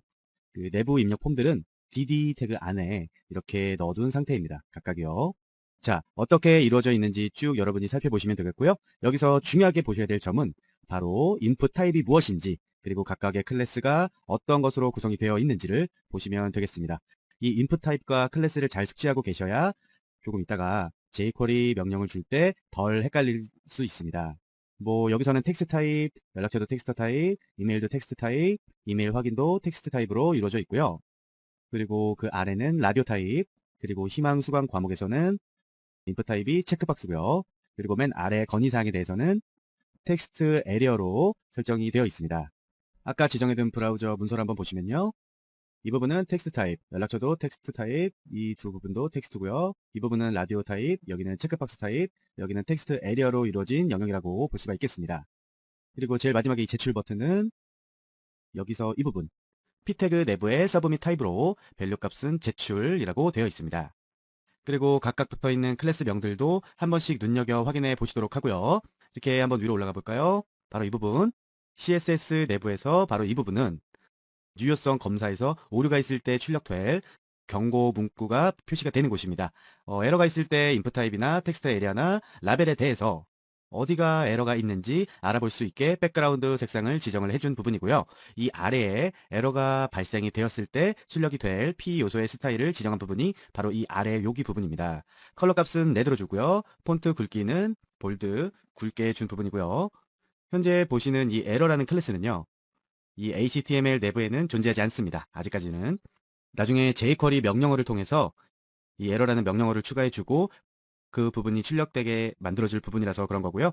일단은 이 정도로만 알아두시면 될 것 같습니다. 그러면 자, 이제부터 이렇게 지정해둔 상태에서 jQuery 명령어를 하나하나 붙여보도록 할게요. 제일 먼저 저는 서브밋 이벤트를 지정을 해주었습니다. 현재 선택되어 있는 이 부분이 바로 그 부분인데요. 이 서브밋 이벤트는 서브밋 버튼을 눌렀을 때 발생하는 이벤트죠. 즉 유효성 체크를 하더라도 여기에 썼다고 바로바로 오류 문자가 뜨는 게 아니라 모든 폼을 다 작성하고 제출을 눌렀을 때 이 서브밋 버튼을 눌렀을 때 유효성 검사를 하고 틀렸는지 맞았는지 판단을 해서 에러 메시지를 출력하게 되는 겁니다. 그렇기 때문에 우선 모든 유효성 검사를 위한 jQuery 명령어들을 이 서브밋 이벤트 내부에 입력을 해 주어야 하는 거고요. 이렇게 서브밋 이벤트가 지정이 되었을 때 저는 이렇게 붙여 넣어 주도록 하겠습니다. 이 부분으로 말씀드릴 것 같으면요. 이 서브밋 버튼이 눌렸을 때 모든 에러들을 제거해 주는 역할을 합니다. 송신 버튼이 처음 눌렸을 때는 상관이 없겠지만 이미 버튼이 한번 눌려져 있는 상태에서 버튼을 다시 누르면 에러 메시지가 계속 추가돼서 굉장히 길어질 거예요. 그러면 이용하는 사람들도 불편하고 보기에도 안 좋고 좀 그렇겠죠? 그런 문제를 없애주기 위해서 지금 이 부분을 붙여 넣어준 건데요. 아까 전에 우리가 CSS에서 p태그의 에러라는 값과 DL과 DT의 에러라는 값을 추가해 줌으로 인해 오류 내용들을 출력해 주었었잖아요. 바로 이 부분에서 말이죠. 이 부분에 대한 모든 오류 출력 결과를 삭제해주고 초기화 시켜준 상태에서 밸리데이션 유효성 검증을 해주는 겁니다. 그리고 이렇게 모든 에러 값들이 초기화되었다면 그 후에 이렇게 인풋 타입이 텍스트인 요소와 텍스트 에리어에 대한 요소의 유효성 검사를 실행해 줍니다. 셀렉터로 인풋 타입이 텍스트인 요소와 텍스트 에리어인 요소를 선택해 주었는데요. 이렇게 되면 아까 브라우저에서 라디오 버튼과 체크박스가 있던 부분을 제외한 나머지 모든 부분을 선택하게 되는 겁니다. 근데 거기서 필터 함수를 이용하고 있죠. 필터 함수는 말 그대로 걸러준다, 필터해준다 이런 뜻을 가지고 있는데요. 한마디로 말하면 지금 현재 가져온 이 셀렉터에 대해서 조건을 붙여줄 수 있는 명령어인 것입니다. 여기서 사용된 필터 값으로는요, validate라는 클래스가 붙어있는 것들에 대해서만 가져오고 있는데요. 즉 여기서는 이 텍스트 요소와 텍스트 에리어 요소들 중에 클래스 값이 validate인 것들만 불러오고 있습니다. 그리고 우리가 예전에 배웠던 이치 함수를 사용해 주었고요. 이 이치 함수는 반복적으로 실행을 해줄 수 있는 함수라고 말씀을 드렸던 것 같습니다. 즉 여기서는요, 클래스 속성에 validate 값이 붙은 텍스트 입력 폼에 대해 유효성 검사를 실행할 수가 있습니다. 그 첫째로 이렇게 붙여 넣어 주었는데요. 여기서 사용될 이 this 값은 바로 이 부분을 얘기하는 겁니다. 필터로 걸러진 텍스트 입력 폼 중에서 필터로 한 번 더 걸러주고 있죠. record라는 클래스를 가진 요소에 대해서는 이 아래 함수를 실행해주고 있습니다. 어떤 함수를 실행해주고 있을까요? 여기서는 if문을 사용했는데요. 조건문이죠. 이 if문으로 인해서 이 내용이 만약에 참이 된다면 이 내용을 실행하라. 뭐 이런 뜻의 명령어겠죠. 조건문에 대해서 해석을 해보자면 여기서 사용된 이 this는 바로 이 부분입니다. required라는 클래스를 가진 input 요소에 그 값이 아무것도 없다면, 공백이라면 이러한 조건문이 붙었죠. 여기서 사용된 이 는 두 개가 붙어있는 연산자는 이 A와 B가 서로 같다라는 비교 연산이었고요. 이렇게 인풋 내용이 비어있는 것이 참이라면 지금 이 내용이 실행되게 됩니다. 여기서 사용된 before 함수는요, 셀렉터로 지정한 이 태그 앞쪽으로 이 가로 내부에 지정되어 있는 태그를 삽입해 줄 수가 있습니다. 즉 여기서는 input 박스 바로 전에 클래스가 에러라는 p태그를 삽입해 주고 있는 상태고요. 그 p태그의 내용은 필수 항목입니다. 라고 출력이 되고 있습니다. 그런데 과연 여기서 선택받을 선택자인 이 required가 클래스로서 적용된 input 요소들에는 어떠한 것들이 있느냐? 바로 여기 이름 있고요. 그리고 여기 아래 제약 유무에 required 있고요. 그리고 조금 아래로 내려보시면 이 부분에도 있고요. 그리고 여기 건의사항에도 보면은 required라는 클래스명이 입력되어 있는 것을 확인할 수가 있습니다. 바로 이 부분이 지금 준 jQuery 명령어가 적용받는 부분인데요. 보시면 아시다시피 여기 이렇게 제가 필수 항목이라고 미리 이렇게 만들어 뒀어요. 그 부분에 대한 유효성 검사라고 보시면 되겠습니다. 제가 한 가지 말씀 안 드린 사항이 있는데요. 이 required라고 클래스가 아무리 되어 있다고 해도 지금 아래 보시는 이 제약 유무액 같은 경우에는 input 타입이 라디오 버튼으로 지정이 되어 있었잖아요. 그런데 우리가 현재 주고 있는 이 부분은 input 타입이 텍스트인 것과 아니면 텍스트 에리어로 지정되어 있는 요소들 중에 이 required라는 클래스를 포함하고 있는 요소들을 뽑아내는 거기 때문에 지금 보시는 이 제약 유무나 희망, 수강, 과목 이 부분에 대해서는 아마 적용이 안 될 것입니다. 한번 확인을 해보도록 해보겠습니다. 어떻게 될지. 새로 고침을 해주시고요. 아래로 내려와서 이 제출 버튼을 눌렀을 때 어떠한 현상이 일어나는지, 어떻게 변화가 되는지 한번 확인을 해보도록 하겠습니다. 제출 버튼을 눌렀고요. 전송 완료라는 문구가 뜸과 동시에 이 건의사항 아래 필수 항목입니다. 라고 지금 빨간 글씨로 출력이 되고 있고요. 움직이지 않으니까 이 부분 꺼주고 위로 올려보시면 이름 아래도 필수 항목입니다. 라는 붉은 글씨가 출력되는 걸 보실 수가 있죠. 즉 아까 말씀드렸던 얘와 얘도 required라는 클래스가 포함되어 있었지만 얘는 input 타입이 텍스트 타입이 아니죠. 그렇기 때문에 이 두 부분에 대해서는 필수 항목입니다. 라는 이 빨간 글씨가 출력되지 않는 거고요. 지금 텍스트 타입인 이 이름에 대해서 그리고 텍스트 에리어인 건의사항에 대해서만 이렇게 오류가 적용받는 상태라고 볼 수 있겠습니다. 그리고 아까 before 함수를 사용해 주었기 때문에 input 요소의 바로 전 그리고 input 요소의 바로 전 이렇게 이 위치에 출력이 되고 있는 거라고 볼 수가 있겠습니다. 자, 다시 에디트 플러스로 돌아와서요. 지금 이렇게 놔둔 상태면 앞으로 쭉쭉쭉 더 많은 코드들이 늘어날 텐데요. 굉장히 보기 헷갈릴 수가 있어요. 그래서 저는 이렇게 주석을 사용해서 조금 편하게 만들어 주려고 합니다. 이렇게 하는 게 저도 보기가 편리하고요. 보시는 여러분도 좀 더 편리하실 겁니다. 자, 이렇게 해준 상태에서 저는 하나 더 붙여 넣어 주도록 하겠습니다. 연락처 검사라는 유효성 체크인데요. 바로 이 두 번째 연락처 부분에 대한 유효성 부분을 실행해 주고 있습니다. 여기서도 역시 마찬가지로 input 타입이 텍스트인 요소에 필터를 적용해서 validate라는 클래스를 가지고 있고 거기서 number라는 클래스를 가지고 있는 요소에 대해서 이 아래 함수를 적용해 주게 됩니다. 위에 바디 내부 가셔서 HTML에 어떻게 적용이 되어 있는지 확인을 해보시면 아시겠지만 우리가 아까 만들어준 그 연락처라는 부분이 아마 넘버라는 클래스로 지정되어 있을 것입니다. 그래서 아까와 같이 이 if 조건문을 사용해서 조건식을 만들어준 다음에 에러를 출력해 주고 있습니다. 여기서는 is라는 함수가 사용이 되었는데요. 나는 넘버라고 해서 이렇게 각각에는 대문자로 A는 소문자로 지정을 해주면 되고요. 이 is라는 함수는요. 이 뒤에 나오는 괄호 내부의 수식에 대해서 숫자로만 이루어져 있는지 아니면 숫자가 아닌 문자로 이루어져 있는지를 판단해 줄 수 있는 함수라고 볼 수 있겠습니다. 여기서는 이 뒤에 수식이 숫자가 아닌 경우에는 true 값을 가져오게 되고요. 이 뒤에 수식이 숫자인 경우에는 false 값을 가져오게 됩니다. 이 is라는 함수 자체가 숫자로 이루어져 있으면 안 되는 그런 함수이기 때문이죠. 그래서 이 조건식에서 보시면은요. 뒤에 오는 이 수식이 숫자가 아니다 라는 조건을 만들어주고 있고요. 만약에 이 뒤에 수식이 숫자가 아니라면 숫자가 아닌 뭐 텍스트나 영어가 들어가 있다면 이 부분이 출력되게 지정을 해 준 것입니다. 여기서도 마찬가지로 비포 함수를 사용했고요. 출력되는 텍스트만 바꿔둔 상태입니다. 즉 이 부분에서 보시면은 넘버라는 클래스를 가진 인풋 요소에 숫자가 아닌 다른 기호나 문자가 입력되었다면 숫자만 입력 가능합니다 라는 텍스트를 출력해 주고 있습니다. 저장을 하시고 브라우저로 와서 새로 고침하신 다음에 이 연락처 내부에 숫자가 아닌 다른 문자를 아무렇게나 집어 넣어 보도록 하겠습니다. 그리고 아래로 내려와서요. 이 제출 버튼을 클릭해 보도록 할 건데요. 이렇게 자바스크립트 알림은 불편하니까 없애주도록 하고요. 올라와서 보시면 연락처에 인풋 태그 바로 위에 숫자만 입력 가능합니다 라는 빨간 글씨가 보이시죠? 이렇게 해서 연락처에 대한 유효성 검사를 만들어준 부분이고요.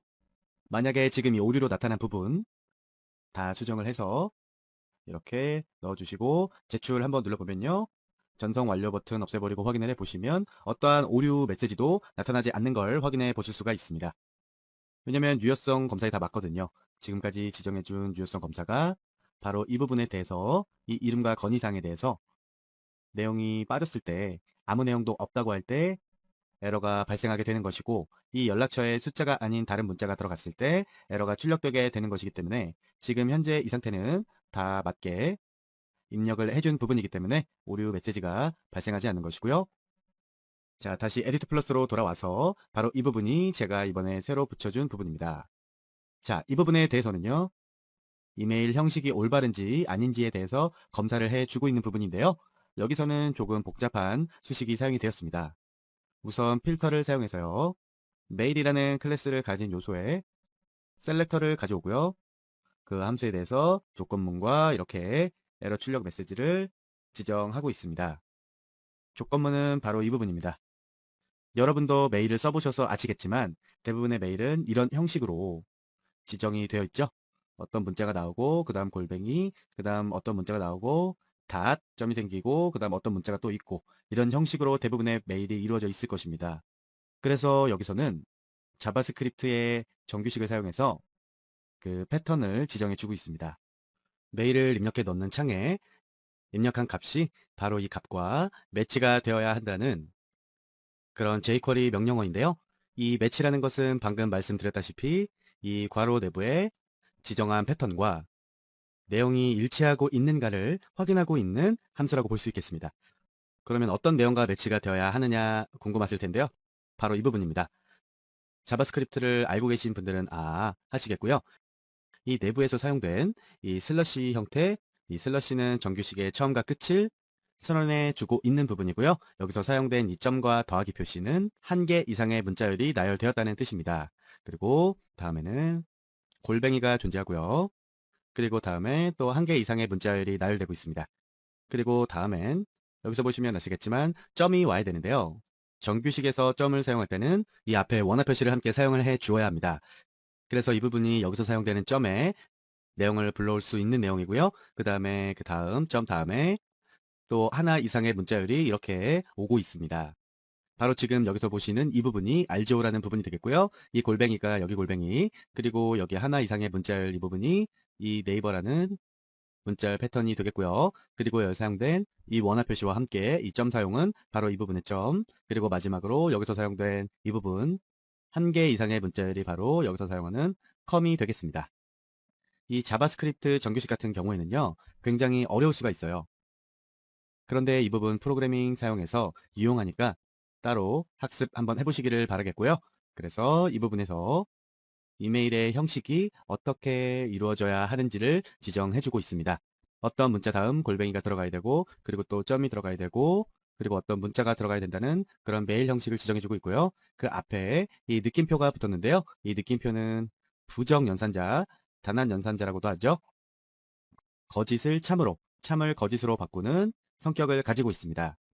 즉, 이렇게 이 부분 해석을 하게 되면 골뱅이가 들어가고 점이 들어가고 이런 형식이 매치되지가 않는다면 이 아래 이 부분 함수가 실행되도록 그렇게 지정을 해준 부분이고요. 그리고 여기서 사용된 이 AND 연산자, 이 앞에 값과 이 뒤에 값이 모두 참을 이루어야지만 이 부분이 출력되게 되는 것입니다. 즉 보시면 메일 입력 폼에 어떠한 밸류 값을 꼭 작성을 해 주어야 하고요. 그리고 그 작성된 내용이 메일 형식의 일치가 하지 않았을 때 이 두 요소를 모두 만족시킨다면 바로 이 부분이 출력되게 됩니다. 즉, 이 부분을 전체적으로 해석을 하자면요. 메일이라는 클래스를 갖고 있는 input 요소에다가 반드시 어떤 값을 적어줘야 하고, 그리고 그 적어준 그 값이 이 이메일 형식에 맞지 않는다면 이메일 형식이 잘못되었습니다 라는 P 요소가 출력되게 되는 거고요. 지금까지 지정한 이 부분 눈으로 한번 확인해 보시면 이메일에 우선 임의의 텍스트를 붙여 넣도록 하겠습니다. 지금은 완벽한 이메일 형식이죠. 이렇게 됐을 때 제출을 누르신다면 아무 이상 없이 지금 출력이 되고 있는 것을 확인하실 수가 있고요. 만약에 여기서 아까 그 골뱅이가 없어진다면 제출 눌러보면 이렇게 이메일 형식이 잘못되었습니다 라는 문구가 출력이 되게 되죠. 다시 골뱅이는 넣어준 상태고요. 이번에는 점 뒤에 컴이라는 어떤 텍스트 요소를 삭제해 준 상태고요. 이 부분에서 제출 눌러보면 역시 전송 완료는 뜨지만 이메일 형식이 잘못되었습니다 라고 여전히 출력이 되고 있고요. 만약에 이 뒷부분에 텍스트를 이렇게 아무렇게나 넣어주고 제출을 눌러보시면 이렇게 오류 메시지가 사라진 걸 확인하실 수가 있습니다. 그래서 여기서 제가 지금 지정해준 이메일 유효성 검사는요. 반드시 텍스트 다음 이 골뱅이가 출력되어야 하고 그 다음에 텍스트 그리고 그 다음 점이 출력이 되어야 하고 그 다음 마지막으로 텍스트로 이렇게 모든 요소가 출력이 되어야 아무런 오류가 없이 검사를 끝마칠 수가 있게 되는 부분이고요. 다시 돌아오셔서 만약에 지금 이 부분 삭제해준 상태에서 저장하고 다시 돌아와서 새로 고침 눌러보겠습니다. 아까 지워주기 전에는 이메일 태그 내부에 반드시 어떤 값이 들어가야 하고 그리고 그 값으로 인해서 우리가 지정해준 패턴과 일치하는지 검사를 해주는 거기 때문에 이 이메일 내부에 어떠한 문자열이 반드시 들어가야 됐어요. 근데 아까 그 부분을 삭제해줌으로 인해서 이렇게 제출을 눌렀을 때 이메일 태그에 어떠한 값을 입력해줘야 한다는 조건을 없애줬기 때문에 이렇게 이메일 형식이 잘못되었습니다 라고 출력이 되게 되는 겁니다. 아까처럼 다시 돌아와서 다시 이 부분 되돌려 놓고 다시 가서 보시면요. 새로 고침해서 제출 눌렀을 때 다른 거 확인하실 수가 있죠? 이 메일 내부에 어떤 값이 꼭 들어가 있어야 하고 그리고 그 값이 이메일 형식과 맞아야 하고 그 두 가지를 모두 충족하는 상태에서만 에러 메시지가 뜨도록 지정을 해 주었기 때문에 지금 현재 그렇게 지정되어 있는 상태에서는 제출을 아무리 클릭을 해도 오류 메시지가 뜨고 있지 않습니다. 바로 이 부분, 이 AND 연산자 때문인 거죠. 그리고 다음으로 진행할 부분이 메일 어드레스 확인 체크 부분입니다. 보시면 바로 이 부분이겠죠? 이 확인 부분은 기존의 비밀번호 입력, 비밀번호 확인으로 자주 사용되는 기능인데요. 이 위에 입력값을 입력해주고 그 아래로 그 입력값과 똑같이 확인 작업을 하는 부분입니다. 여기서는 필터를 통해서 메일 체크라는 클래스를 가진 요소를 불러오고 있고요.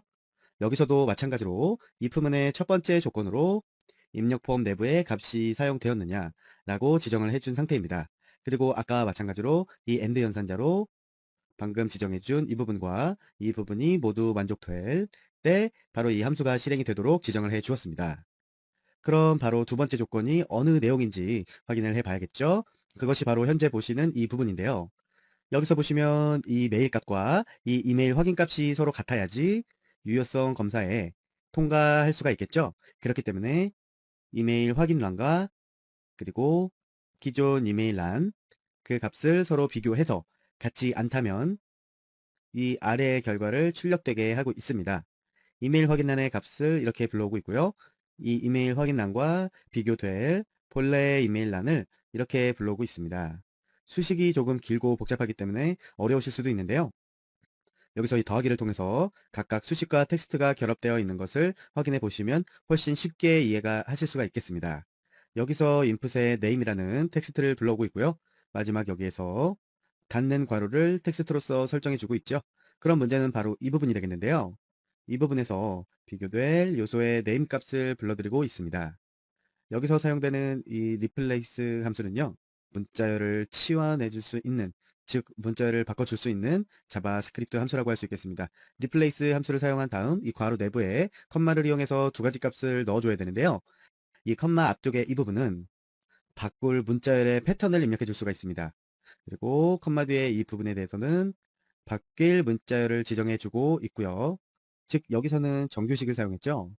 어떤 한 글자 이상의 문자열이 존재하고 그 다음 언더바 체크라는 텍스트의 패턴이 존재합니다. 그 패턴 문자 부분은 바로 이 부분으로 치환해 주고 있습니다. 근데 여기서 사용된 이 $1은 무엇이냐? 이 $1이라고 하는 것은 바로 패턴 안에서 지정해준 이 괄호 부분의 내용을 이 $1으로 해서 불러오고 있는 것입니다. 즉 이 부분에서 말이죠. 이 메일 체크라고 되어 있는 인풋 요소의 네임을 뒤에 언더바 체크를 떼버리고 메일이라는 텍스트만 남도록 바꿔주고 있는 거죠. 그래서 현재 인풋의 네임에 속하는 그런 값을 애트리뷰트로 이용을 해서 불러드리고 있고요. 그 메일 체크라고 불러드린 그 값을 replace 함수를 이용해서 뒤에 체크 부분을 떼주고 메일만 불러오고 있는 상태인 겁니다. 그래서 이 부분 전체적으로 보시면 인풋은 인풋인데 네임이 메일인 것에 대해서만 그 밸류 값을 가져오고 있습니다. 그래서 메일이란 이름을 가지고 있는 인풋 요소 내부의 밸류 값을 이 메일 체크 내부의 값과 비교를 하고 있는 것입니다. 그래서 그 값을 서로 비교해서 그 값이 같지 않다면 비교 연산자를 사용해서 바로 이 부분을 출력하고 있는 내용입니다. 그리고 아까 말씀을 드렸듯이 이 메일 체크 인풋 내부에는 항상 값이 존재해야 하고요. 그래서 이 부분 역시 전체적으로 해석을 하자면 메일 확인 입력창에 반드시 어떤 값이 존재하고 그리고 그 만약 존재했던 값이 위의 메일 작성란과 같지 않다면 이메일란과 이메일 확인란을 확인해 주세요 라는 텍스트가 출력될 수 있도록 지정을 해준 코드이고요. 저장하시고요. 새로 고침해서 한번 확인을 해보도록 하겠습니다. 우선 이 내부에 반드시 어떤 값이 들어가 있어야 그 오류가 출력될 수 있는 것이니까요. 이 부분에서 제출 누르시면 아무 변화 없는 걸 확인 먼저 하실 수가 있고요. 만약 이렇게 상단 이메일란 부분과 이메일 확인란 부분이 같지 않다면 제출 누르셨을 때 이메일과 이메일 확인란을 확인해 주세요 라는 에러 문구가 출력이 되게 되는 겁니다. 그리고 다시 뒤에 이 부분 지워주고 위에 이메일과 이메일 확인란을 똑같이 만들어 주신 다음에 제출을 누르시면 아무 문제 없이 출력이 되는 걸 확인해 보실 수가 있고요. 자, 이렇게 해서 여기까지 이 이름과 건의사항, 필수 항목들을 입력 안 했을 때 출력될 이 내용들과 그리고 이 연락처 부분에 숫자가 아닌 다른 텍스트가 왔을 때 출력될 에러 메시지 그리고 이메일 형식이 맞는지 안 맞는지를 확인해 주는 검사 그리고 다음으로 이 이메일과 이메일 확인이 같게 입력이 되었는지까지 확인을 해주는 유효성 검사 이렇게 총 4가지 유효성 검사를 실행해 준 부분인데요. 그 다음으로 진행될 이 체크박스와 라디오 버튼 이 부분에 대해서는 다음 시간에 진행을 해보도록 하겠습니다. 현재 에디트 플러스에서는요. 이 상단 이 텍스트 부분까지 모든 작업이 끝이 났기 때문에 이렇게 큰 괄호를 만들어준 상태고요. 이제는 이렇게 새롭게 붙여주도록 하겠습니다. 라디오 버튼 검사라고 해서 제가 현재 붙여준 사항인데요. 가장 먼저 이 라디오 버튼을 불러오고요. 필터를 사용해서 라디오 버튼 중에 validate라는 클래스를 가지고 있는 값에 대해서 셀렉터로 지정합니다. 그리고 아래 와서 그렇게 필터된 요소에 대해 한 번 더 필터 처리를 해주고 있죠. 이번에는 required라는 클래스를 가진 요소에 대해서 셀렉터를 지정해주고 그 셀렉터를 대상으로 이 부분이 실행이 되게 됩니다. 근데 이 부분이 실행되기 위해서 조건문이 하나 붙어 있죠. 만약 이 조건문이 참이라면 이 required라는 클래스가 붙은 요소에다가 before 함수를 사용해서 그 요소 이전에 p 태그를 설정해 주고 있습니다. 즉 쭉 위로 올라가서요. 라디오 버튼에 처음에 validate를 필터로 지정을 해 주었고요. 그 다음에 required로 필터 지정을 해 주었었죠. 바로 이 첫 번째 input 요소에 대해서 if문이 참이라면 이 input 바로 전 이 부분에요.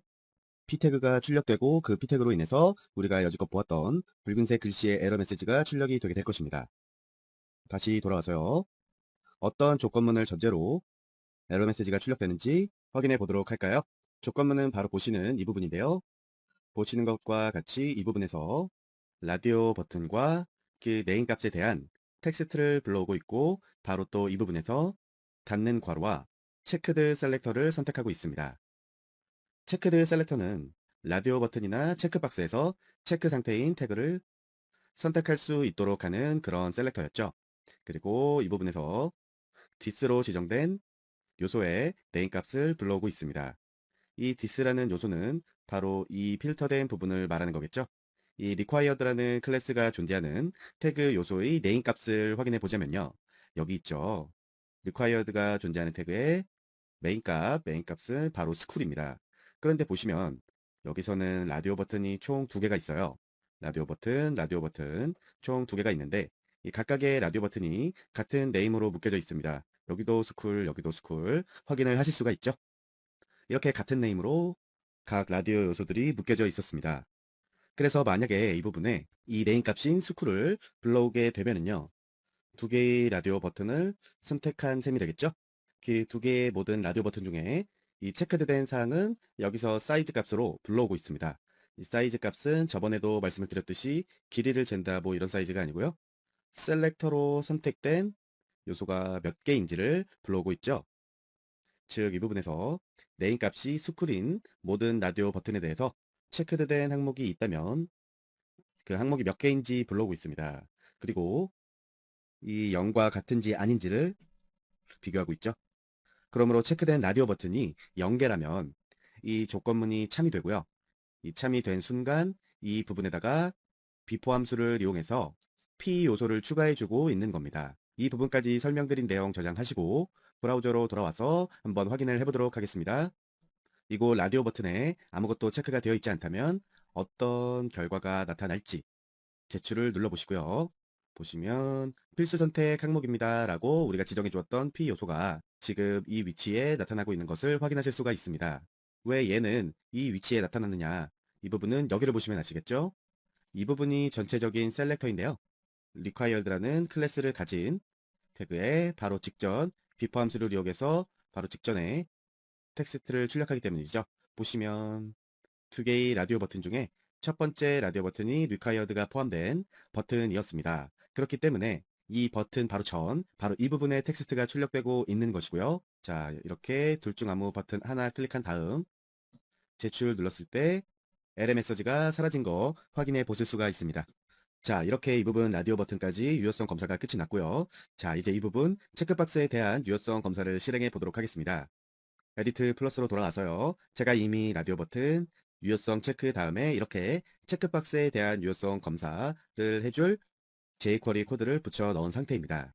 여기서도 아까와 비슷한 구조로 이 부분을 대상으로 셀렉터로 지정을 해서 뒤에 나올 함수 값에 실행시켜주게 되고요. 그리고 바로 이 부분이 실행될 명령 값입니다. 그리고 마찬가지로 여기 if 함수를 사용해서 조건문을 만들어준 상태고요. 즉, 이 조건문이 참으로 판명이 되면 위에 이 부분을 셀렉터로 해서 아래 이 부분이 처리가 되게 되는 겁니다. 체크박스에서는요. 기존 라디오 버튼과 다르게 이렇게 dd 태그 내부에 클래스 값을 설정해주고 있죠. 그렇기 때문에 여기서 바로 셀렉터로 체크박스 required라는 클래스를 지정해준 부분이고요. 그리고 그 아래 이 조건문에서 클래스 속성이 체크박스 required인 태그에 속해 있는 그 자식 체크박스들, 그 박스들 중에 체크드 되어 있는 박스의 개수가 0개라면 이라는 조건문을 붙여주고 있죠. 즉 쉽게 말해서 체크박스가 아무것도 체크가 되어 있지 않다면 지금 이 부분을 실행시켜 주라는 얘기겠죠.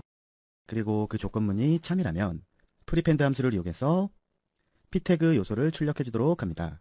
그런데 여기서 조금 다른 점을 느끼셨을 건데요.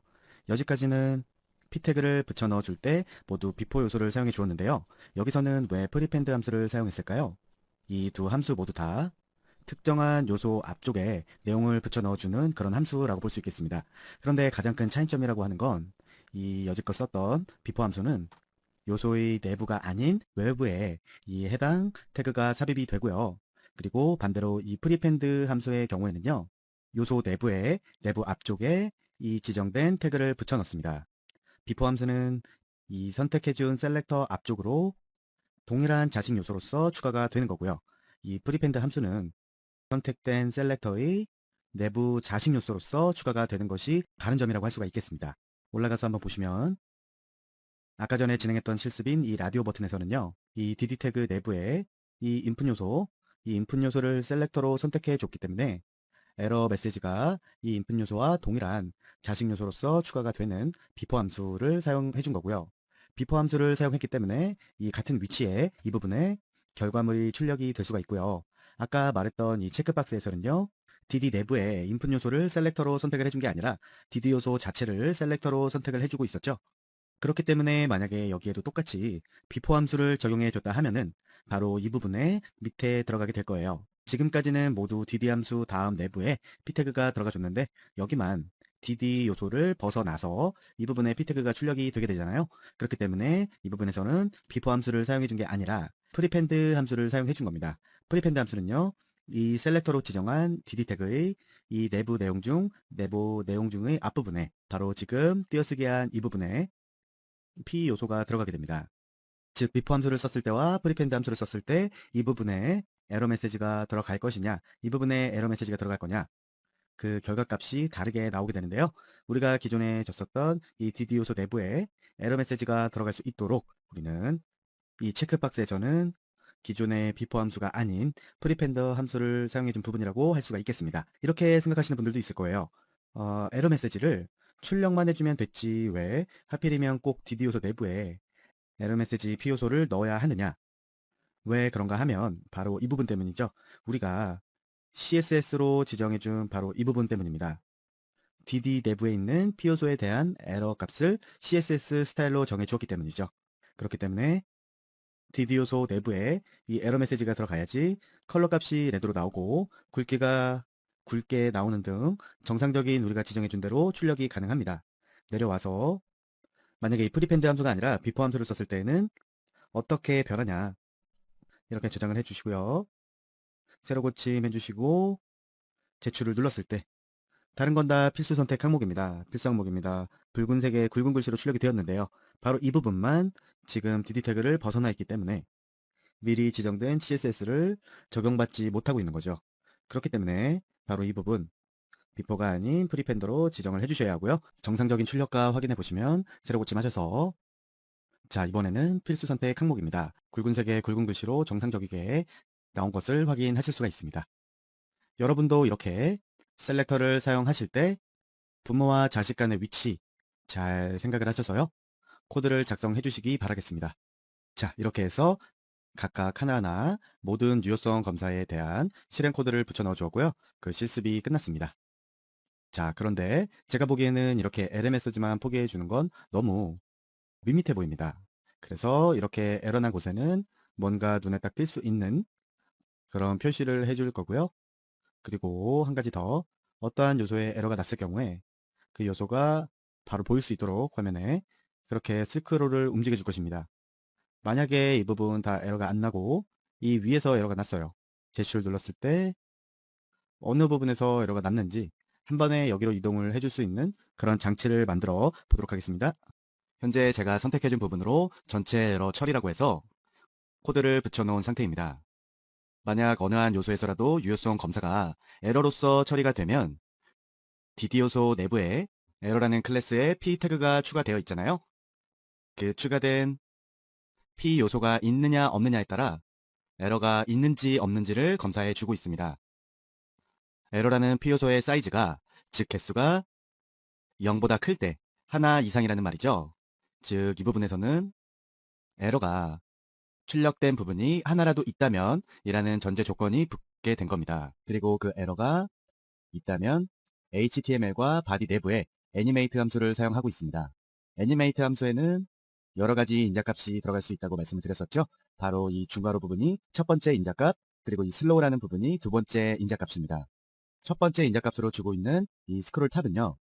스크롤 탑 값으로 지정된 수치만큼 자동으로 스크롤을 이동시켜주는 역할을 합니다. 스크롤을 어디로 이동을 시켜줄 거냐 하는 부분은 바로 이 부분에서 확인을 하실 수가 있죠.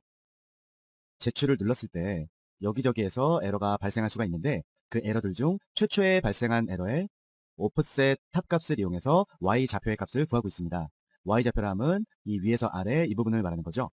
그리고 그렇게 구해진 수치 값에다가 마이너스 40을 해주고 있어요. 그리고 이 위치 값으로 이동할 때 속도는 슬로우 값으로 설정해 주었습니다. 그리고 다음으로 이 아래에서 보시면 에러가 발생하고 있는 그 부모 태그에 의해서 클래스를 추가해주고 있습니다.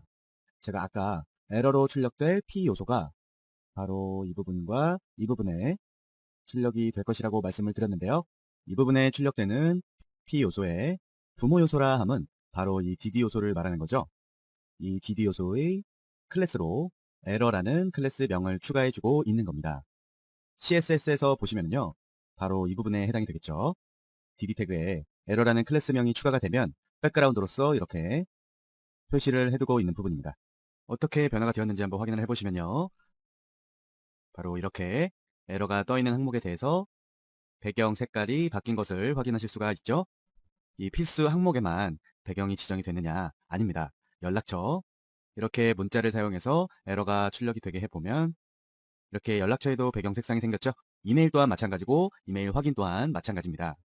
이 P태그로서 에러가 떠 있는 부분에는 무조건적으로 이 백그라운드 속성이 적용받게 지정을 해준 부분이고요. 다시 새로 고침 한번 해주시고 제출을 누르셨을 때 지금 스크롤이 이 자리에 와 있죠.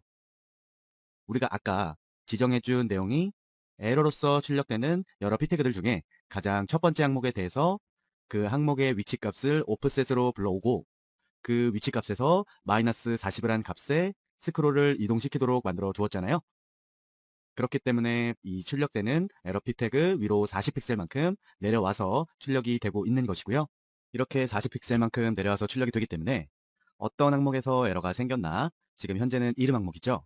이 항목명을 확인하는데 더욱 편리한 위치로 스크롤이 이동되는 것입니다. 만약 아까 이 부분에 마이너스 40 값을 없애보고 한번 실행을 해볼게요. 새로 고침해서 제출 눌렀을 때 첫 번째 출력되는 에러 태그 바로 위에 딱 붙어서 출력이 되고 있는 걸 확인하실 수가 있습니다. 이렇게 출력이 되면 어떤 부분이 에러가 났는지 이렇게 스크롤을 올려서 확인을 다시 해볼 수밖에 없잖아요. 그렇기 때문에 아까 이 부분 마이너스 40만큼 지정을 해준 부분이 되겠습니다. 자, 이렇게 마이너스 40으로 다시 돌려주고요. 결과값 확인을 해보면 정상적으로 딱 알맞게 항목까지 보이는 걸 만들어줬고요. 다시 에디트 플러스로 돌아와서요. 가장 마지막에 여러분이 많이 보셨던 이 리턴 펄스 값을 설정을 해주는데요. 여기서 리턴 펄스가 가져오는 결과값은 폼 태그의 송신 처리를 중단하고 폼 액션으로 지정해준 부분이 발생하지 않도록 하는 역할을 하고 있습니다. 지금까지 실습을 하면서 실습 결과를 확인하기 위해 송신 버튼을 누르면 불편하게도 자꾸 알럿 함수가 실행이 되어서 제가 그 부분 계속 끄면서 여러분께 보여드렸었잖아요. 바로 그 출력된 알럿 함수를 제어해주는 부분이 바로 이 리턴 펄스 값입니다. 이 리턴 펄스 값을 사용해 주었기 때문에 이렇게 제출을 눌러도 폼 전송 처리가 중단이 되었기 때문에 전송 완료 메시지가 뜨지가 않습니다. 물론 이 양식 안에 에러 메시지가 있을 경우에 한해서고요. 이름에 이렇게 대충 한번 해볼게요. 필수 항목에도 이렇게 지정을 해주시고요. 이렇게 제출을 누르시게 되면 모든 유효성 검사가 정상적으로 끝나고 에러가 사라졌을 땐 정상적으로 폼 액션이 수행이 되면서 전송 완료라는 알럿 함수가 출력되게 됩니다. 즉 하나라도 이 양식창에 에러가 있을 경우에는 이 제출이 정상적으로 완료가 되지 않고요.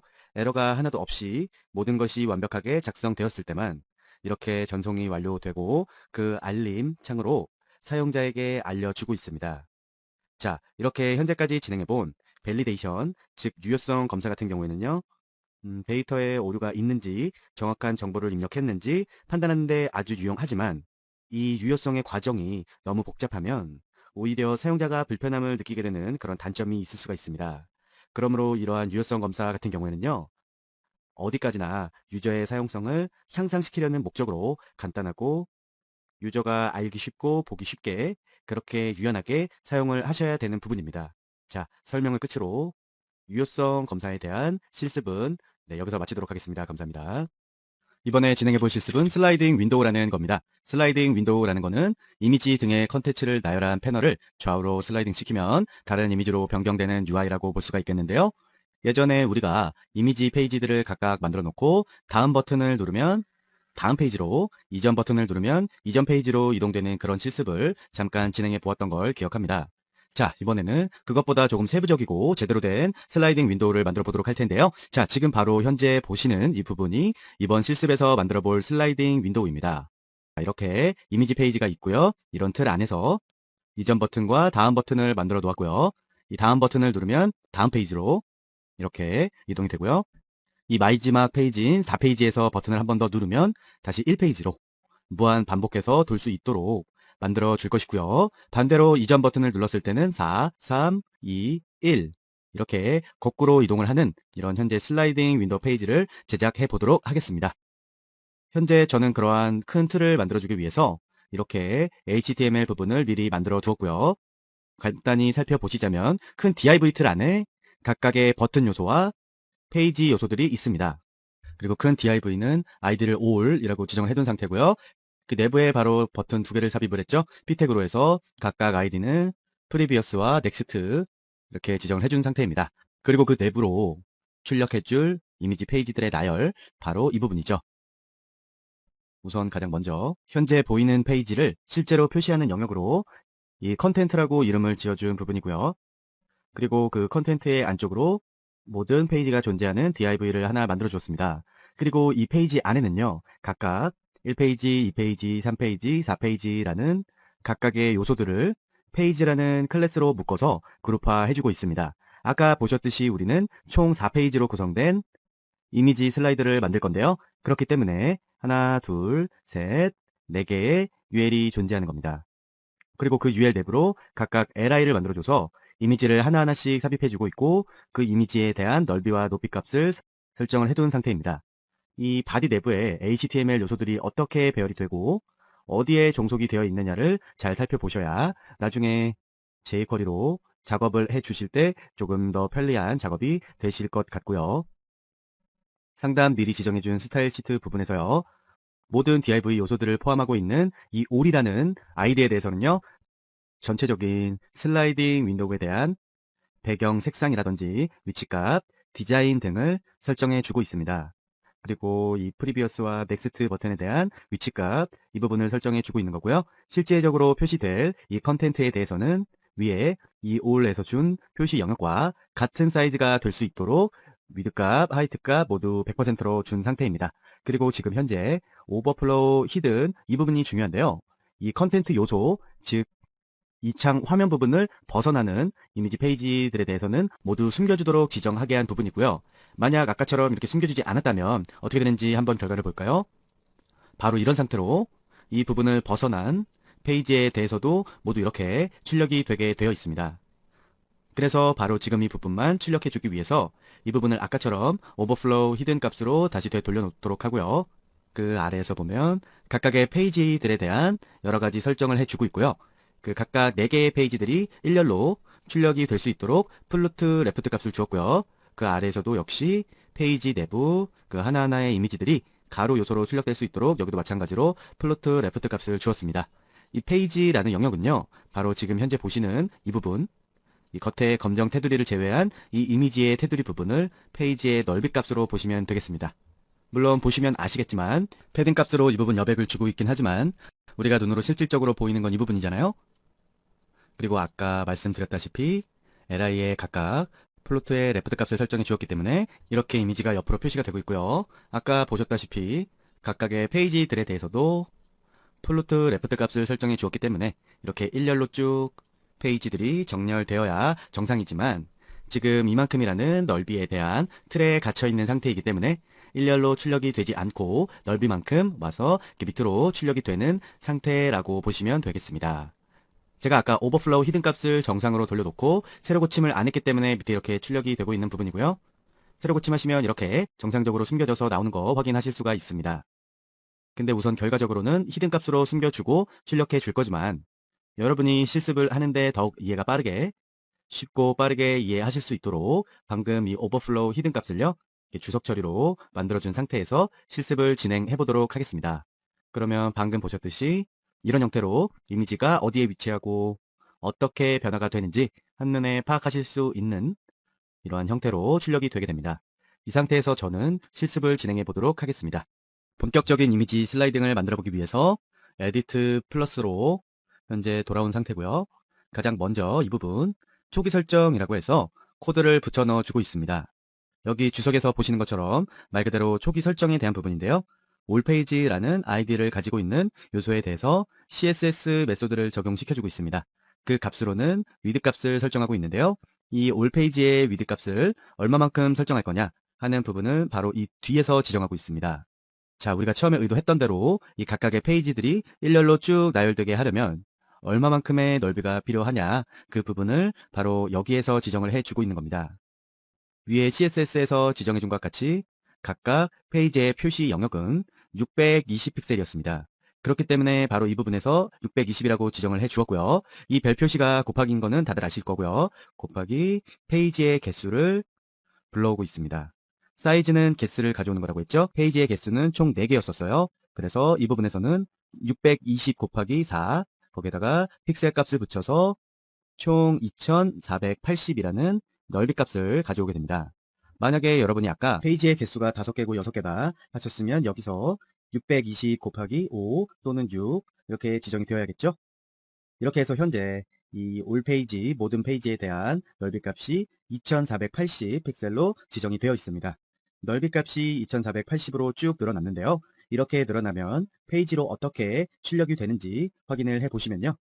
세로 고침하셔서 보시면 이렇게 이 정해진 틀 때문에 이렇게 아래로 출력이 되어야 했던 각각의 페이지들이 괄호로 쭉 나열되어진 것을 확인해 보실 수가 있습니다. 그리고 다음으로요. 이렇게 붙여 넣어 줄 건데요. 이 부분은 요소를 이동시킬 수 있는 프리펜드 to 함수를 사용하고 있습니다. 프리펜드 to 함수는요. 이렇게 앞쪽에 지정된 셀렉터를 뒤쪽 괄호에 지정된 요소 내부에 가장 앞쪽에 배치를 시켜 줄 수 있는 성격을 가졌는데요. 저번 시간에 말씀드렸다시피 프리펜드 함수와 비포 함수, 프리펜드 함수는 요소 내부에서 가장 앞쪽으로 이동을 하는 것이었고요. 비포 함수는 요소 외부에서 앞쪽에 이동을 한다고 말씀을 드렸었습니다. 그것과 마찬가지로 이 프리펜드 to 함수 역시요.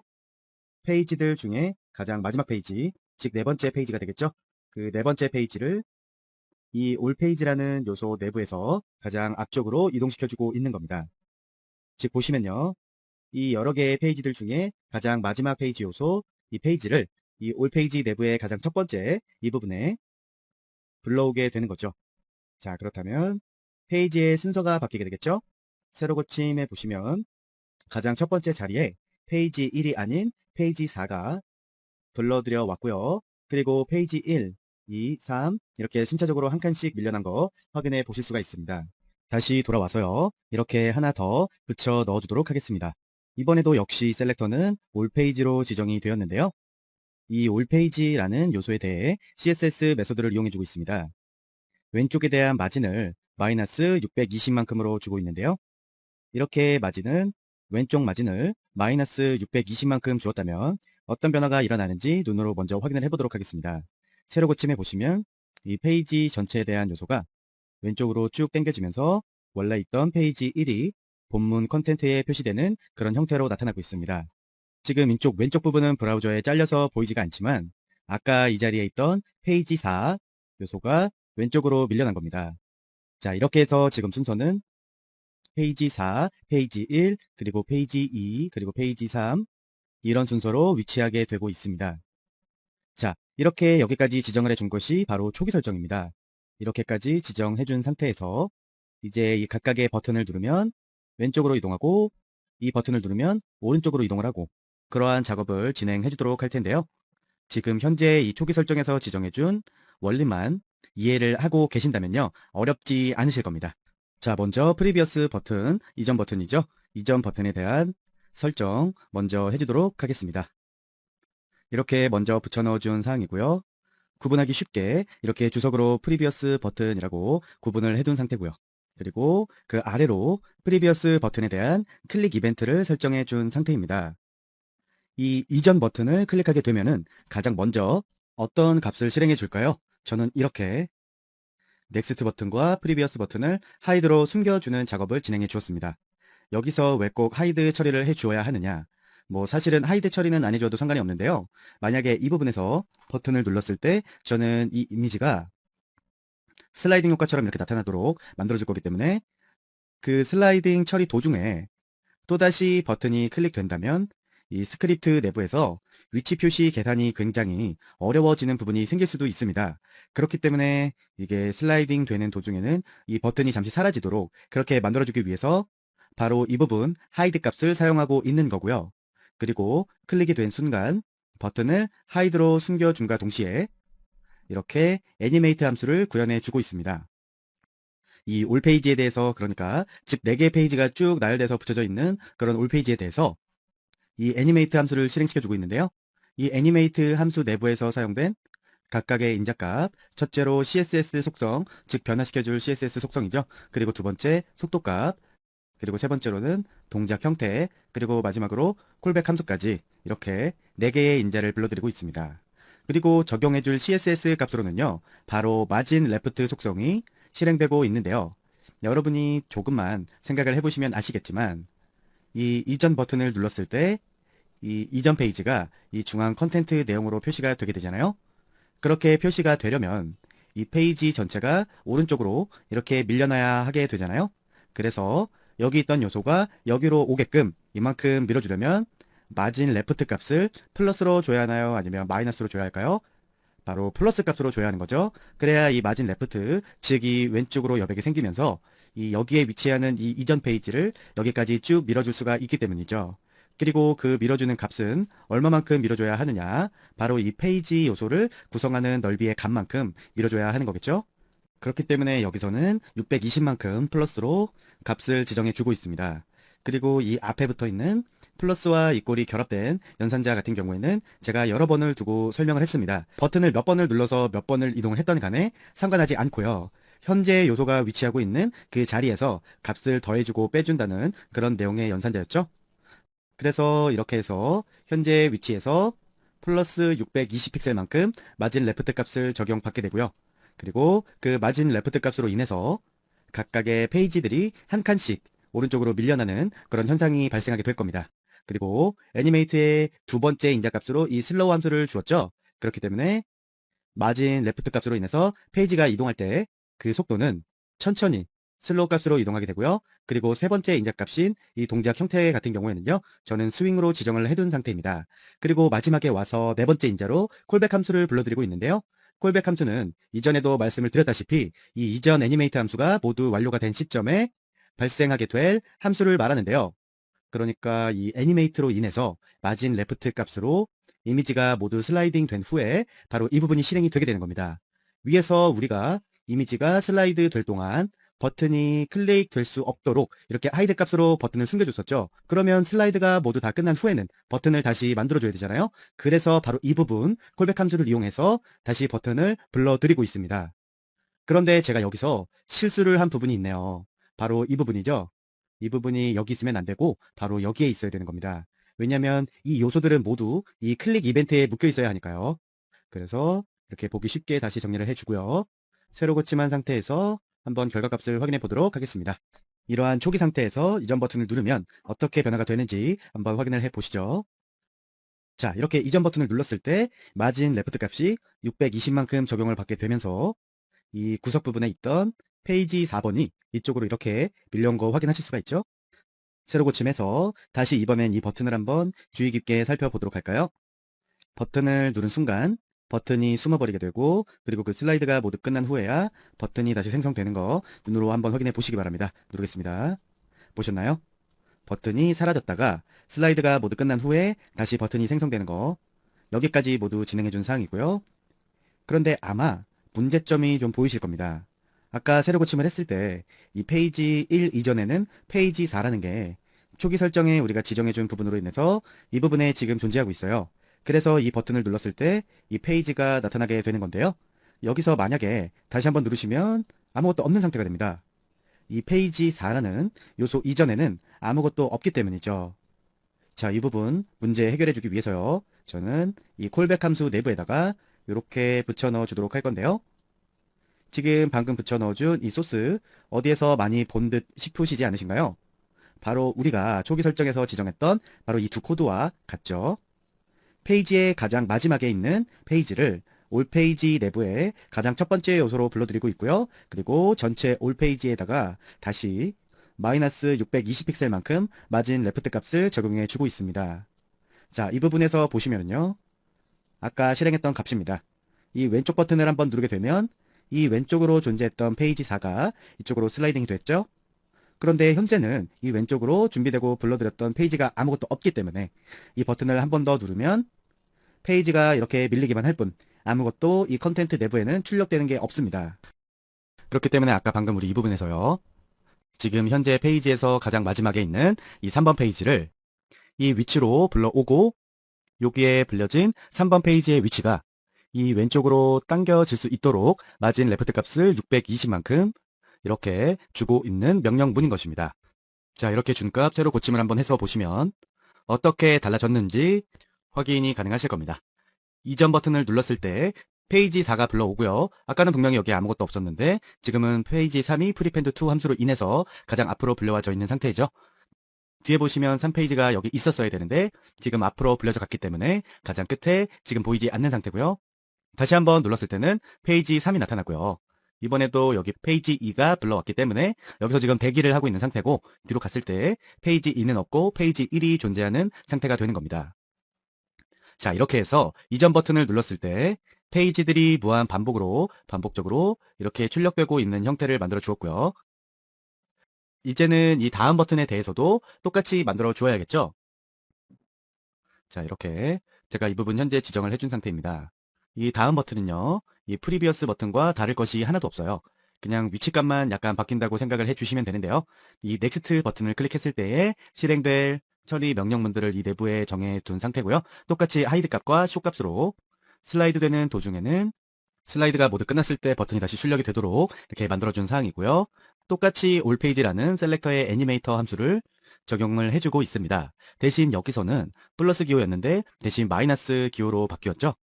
이전 버튼과는 반대로 다음 버튼을 누르게 되면은 이 오른쪽에 대기 중이던 요소가 이렇게 당겨지게 되었잖아요. 그렇기 때문에 이 부분에는 마이너스로 지정을 해준 사항이고요. 이 아래에서 콜백 함수를 불러들이는 부분도 약간 변화가 있습니다. 여기서는 페이지 라스트가 사용이 되었고 여기서는 페이지의 첫 번째 자식인 퍼스트가 사용이 되었습니다. 그리고 여기는 프리펜드2 함수, 여기서는 어펜드2 함수 이렇게 약간씩 변화가 되어서 사용이 되었는데요. 여기서 사용된 이 append2 함수는 이 셀렉터로 지정된 요소를 이 괄호 내부의 요소에 대해서 가장 마지막 자식 요소로 이동을 하게 됩니다.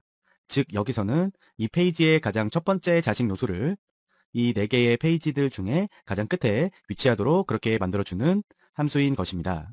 즉 여기서는요 가장 마지막에 있는 페이지를 가장 앞으로 불러와서 계속 되풀이하면서 사용을 해주고 있는 부분이고요. 바로 이 부분에서는요 페이지의 가장 첫 번째에 있는 요소를 맨 뒤로 불러와서 그렇게 끊임없이 순환하도록 지정을 해주고 있습니다. 자, 이렇게 해서 모든 슬라이딩 윈도우에 jQuery 코드를 만들어 보았는데요.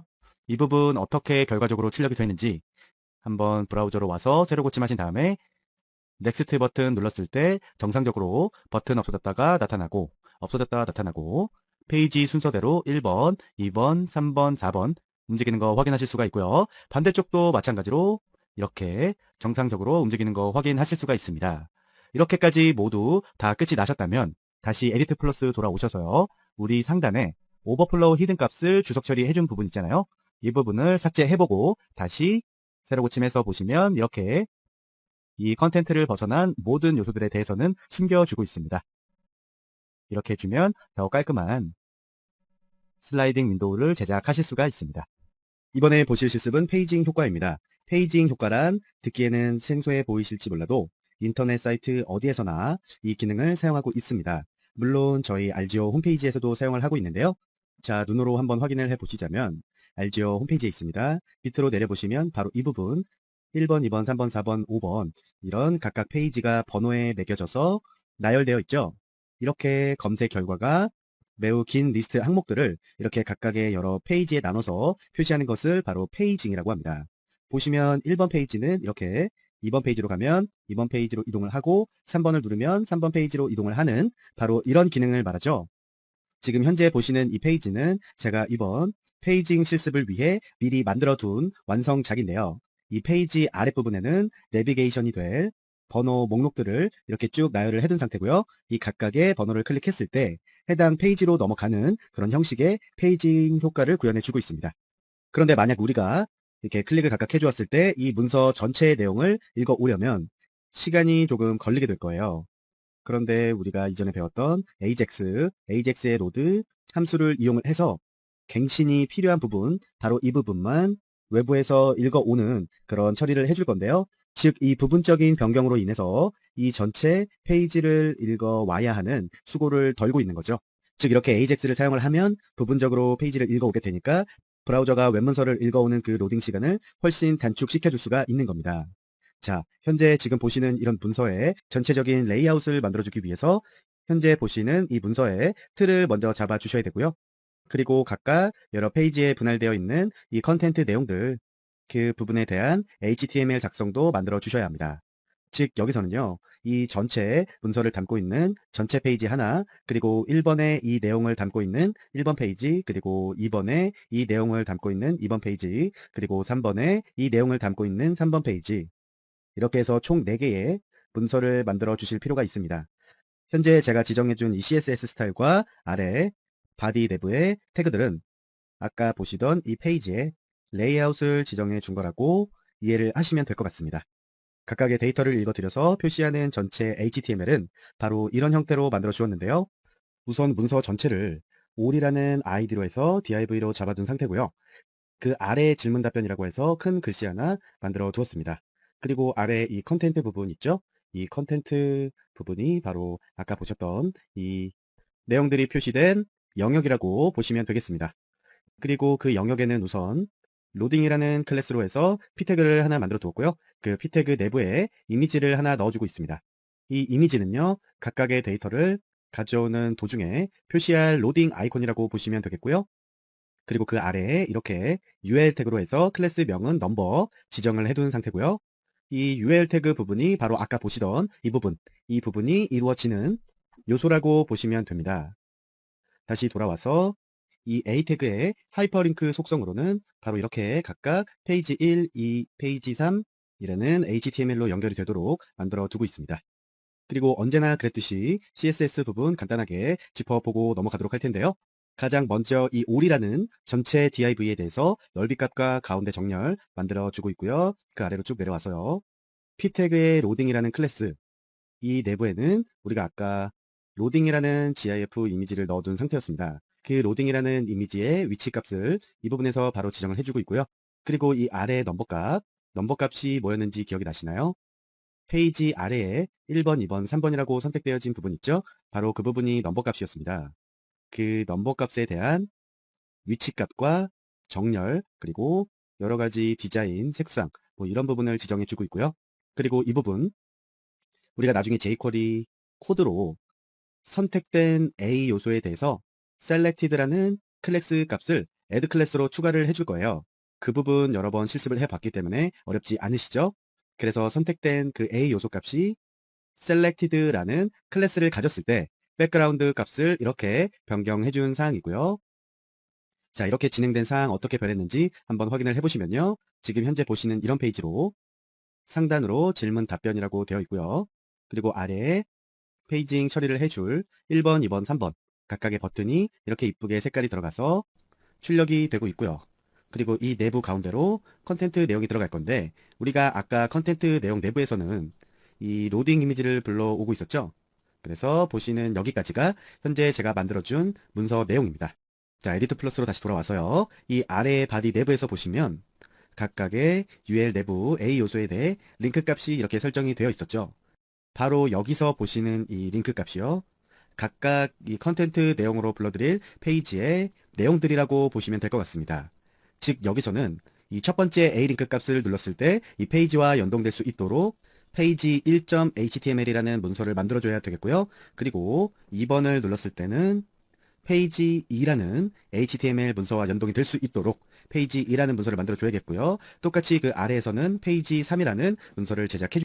그래서 여기서 지정해준 이 링크 값의 이름과 똑같이요. 제가 이렇게 각각 페이지 1, 페이지 2, 페이지 3이라는 HTML 문서를 미리 만들어 놓고 불러와져 있는 그런 상태라고 보시면 되겠습니다. 각각의 불러드릴 HTML 데이터라고 해서 크게 특별한 부분은 없고요. 그냥 전체적으로 한번 보시면 이 전체 문서를 컨텐트라는 아이디로 묶어 주었습니다. 그리고 각각 퀘스천이라는 div를 여러 개 만들어서 이렇게 나열해 주고 있고요. 그리고 그 내부에 info라는 div 클래스를 만들어서 실질적으로 표시될 내용을 이렇게 적어 주고 있습니다. 페이지 1번, 페이지 2번, 페이지 3번 모두 마찬가지로 동일하게 지정을 해준 부분이고요. 각각의 페이지 여러분께서 쉽게 확인하실 수 있도록 가장 첫 번째 있는 내용에 3번 페이지입니다. 2번 페이지입니다. 1번 페이지입니다. 이렇게 지정을 해 여기서 한 가지 중요한 점을 말씀드리자면 전체 div id를 컨텐트라고 지정을 해준 부분입니다. 기존에 우리가 만들어 주었던 이 전체 페이지 문서를 보시면 페이지를 불러드릴 이 부분의 내용을 여기서 이렇게 div id 컨텐트로 만들어 주었었죠. 바로 이렇게 불려 들어와질 div의 id도 컨텐트로 지정을 해두고요. 불려올 div id의 이름도 컨텐트라고 지정을 해주고 있습니다. 이렇게 같은 컨텐트라고 지정을 해주어야 나중에 이 부분에 문제 없이 이 각각의 페이지 내용들을 불러와 줄 수가 있습니다. 자, 이렇게 해서 각각의 페이지 데이터 요소들을 제작해 주었는데요. 이 각각 제작해 준 페이지 1, 페이지 2, 페이지 3 HTML은 어떤 내용일지 확인을 한번 해보시게 되면요. 새로 고침 누르시고 각각의 1번 페이지가 링크로 연결이 되어 있었죠. 이 각각의 A 요소들이 각각의 페이지 HTML로 연결이 되어 있었죠. 클릭해 보시면 이렇게 각각의 페이지들이 어떻게 출력이 되는지 확인을 해 보실 수가 있고요. 뒤로 가기 눌러서 이렇게 각각 확인을 해 보실 수가 있습니다. 그런데 지금은 아무 jQuery 코드를 붙여 넣어주지를 않았기 때문에 이 링크를 타고 이 페이지로 넘어가는 것은 서로 연결은 되어 있지만 각각 다른 페이지라고 볼 수가 있겠죠. 그런데 우리가 만약 나중에 jQuery 코드를 붙여 넣음으로 인해서 아까 그 내용이 이 컨텐트 내부로 들어오게 된다면 이 전체 문서에 저장해 주었던 스타일 시트 내용 CSS도 그대로 적용을 받게 될 거 아닙니까? 그래서 아까 이 부분 아까 CSS에서 설명을 몇 개 하다가 말았는데 바로 이 부분이죠. 이 페이지 내부에 이 컨텐트들이 이 전체 문서 요소 내부에 이 컨텐트 안으로 들어오게 된다면 이 페이지 내부의 요소들이 이 위에 CSS를 적용받게 되는 겁니다. 즉 보시면 퀘스천이라고 하는 거에는 이러한 CSS가 적용을 받고 퀘스천 내부의 인포 요소에는 이런 스타일이 적용을 받고 그리고 또 UL과 LI에는 이렇게 적용을 받고 이러한 부분입니다. 그래서 만약에 여러분이 여기 바디 내부에 퀘스천 인포 이런 CSS 속성들이 없는데 위에서는 왜 여기 퀘스천 인포라는 부분을 지정해 주었나요? 라고 물어보시는 분들 지금 설명을 해드렸으니까 없으셔야 되겠고요. 자, 이렇게 해서 전체적인 HTML과 각각의 페이지 요소들에 대한 HTML 그리고 CSS까지 적용을 해준 부분이었고요. 이제부터는 하나하나 jQuery 코드를 붙여가면서 내용이 어떻게 변화가 되는가에 대한 실습을 진행해 보도록 하겠습니다. 자바스크립트 내부로 와서요. 가장 먼저 초기 상태에 대한 설정을 해줄 건데요. 저는 이렇게 미리 지정해 둔 부분입니다. 컨텐트 요소 내부에 이 로드 함수를 사용해서 이 괄호 안 이 요소를 불러드리고 있죠. 어떤 내용을 불러드리느냐. 넘버 내부, li 내부, a 요소들 첫 번째 요소에 대해서 a 요소의 하이퍼링크 값을 가져오고 있습니다. 그리고 그 뒤로 컨텐트라는 id 값을 연결하고 있죠. 기억하고 계실지는 모르겠지만 이 로드 함수는요. 문서의 내용 전체를 로드해 올 수도 있었고요. 그 파일명 뒤에 CSS 셀렉터를 추가해서 그 파일 내부에 특정 클래스나 id 또는 특정 태그를 삽입해 올 수가 있었습니다. 즉 여기서는요. A 요소 중 가장 첫 번째인 바로 이 A 요소에 대해서 이 하이퍼링크 값을 가져오고요. 그 가져온 하이퍼링크 값에서 컨텐트라는 요소만 불러오고 있는 겁니다. 즉 여기서는 페이지 1이라는 HTML 내부에서 컨텐트라는 아이디를 가진 내부 요소를 불러드리고 있는데요. 페이지 1번으로 가서 컨텐트 보시면 바로 이 문서 전체 부분, 이 부분을 로드해 오는 거라고 할 수가 있겠습니다. 자, 이렇게 초기 상태를 설정을 해주면 어떤 모습으로 초기 화면이 출력이 될지 한번 확인을 해보시면요. 바로 이렇게 초기 상태 화면이 바뀌었습니다. 페이지 1이라는 문서의 내부에서 컨텐트 값을 가져온 부분이 이렇게 화면에 출력하고 있는 내용이고요. 다시 문서로 돌아와서 저는 초기 상태 값을 하나 더 추가를 해 주었습니다. 아까도 지나가듯이 설명을 드렸었던 add 클래스 값입니다. 현재 지정해준 이 부분에서는 첫 번째 페이지를 불러드리고 있잖아요. 그 페이지에 대해서 현재 표시 중인 페이지 번호를 알기 쉽게 표시해 주기 위해서 바로 지금 선택한 이 부분을 붙여 넣은 겁니다. 넘버 내부에 li에 첫 번째 A 요소가 있다면 그 A 요소에 대해서 클래스 명을 추가해 주고 있는데요. 그 클래스 명으로는 selected라고 지정이 되어 있습니다. selected는 아까 보셨다시피 이 부분에서 selected 될 A 요소에 대해서는 백그라운드가 나타나게 지정을 해 주었었고요. 이 부분 어떻게 변화가 되었는지 한번 확인을 해 보시면 새로 고침해 보시면 이렇게 색상이 변하시는 거 한눈에 확인해 보실 수가 있습니다. 자, 이렇게 해서 초기 상태가 모두 설정이 되었고요. 제가 지정해 준 초기 상태라 함은 첫 번째 페이지가 화면에 출력되도록 이렇게 지정을 해 주었고, 그리고 그 첫 번째 페이지라는 걸 한눈에 확인해 볼 수 있도록 이 아래 1번, 2번, 3번 표지에다가 이렇게 백그라운드 컬러를 설정해 둔 부분입니다. 자, 그리고 다음으로는요. 이렇게 A 요소에 대해서 클릭 이벤트를 실행합니다. 우리는 각각 이 부분을 클릭함으로써 페이지에 어떠한 변화를 줄 것이기 때문에 바로 이 부분, A 부분에다가 클릭 이벤트 처리를 해준 부분이고요. 이 A를 클릭했을 때 실행되는 그 이벤트 처리에 대해서는 이 내부에 하나씩 기술을 해주도록 하겠습니다. 그리고 그 전에 먼저 A 태그에 대해서 클릭 이벤트를 설정할 때 우리가 항상 해주었던 처리 있죠? 바로 이 부분 return 펄스 값을 미리 주도록 하겠습니다. 이 return 펄스 값은 여러 번 말씀드렸지만 A 링크에 대해서 클릭 이벤트를 설정해 주었을 때 태그의 성격으로 인해서 링크가 넘어가는 것을 방지하기 위해서 작성해주는 코드라고 말씀을 드렸고요. 다음으로는 이렇게 클릭 이벤트가 발생했을 때 컨텐트 내부의 내용을 HTML 함수로 이용을 해서 변경해주고 있습니다. 어떤 내용으로 변경을 할 거냐에 대한 내용은 바로 이 부분에 기술이 되어 있는데요. 우리가 아까 초기 화면으로 설정해둔 페이지 1번 그 부분이 A 링크를 클릭했을 때 이렇게 P 태그 내부에 이미지로 해서 출력이 되게 됩니다. 지금 방금 지정해준 이 부분의 태그로 인해서 브라우저 화면에서는 이렇게 이 A 요소를 클릭했을 때 이미지가 변하는 것을 확인해 보실 수가 있고요. 이 로딩 중이라는 GIF 이미지는요. 아직은 현재 지정해주지 않았지만 각각의 페이지를 이렇게 읽어드릴 때 이렇게 로딩 중이라는 아이콘으로 해서 출력이 되게 될 것이고요. 데이터를 읽어드리는 작업이 끝났을 때 이 이미지도 함께 사라지면서 변경된 문서로 이동하도록 그렇게 지정을 해줄 거예요. 자, 다시 돌아와서요. 그 다음 진행해줄 작업은 A 요소를 클릭했을 때 불러올 내용을 데이터화하는 작업입니다. 이 데이터라는 함수는요. 어떠한 임의의 데이터를 임의의 이름으로 잠시 저장해 두고 보존해 두는 명령어인데요. 지금 여기서는요. 이러한 임의의 데이터를 파일이라는 임의의 이름에 보존해 두고 있는 상태입니다.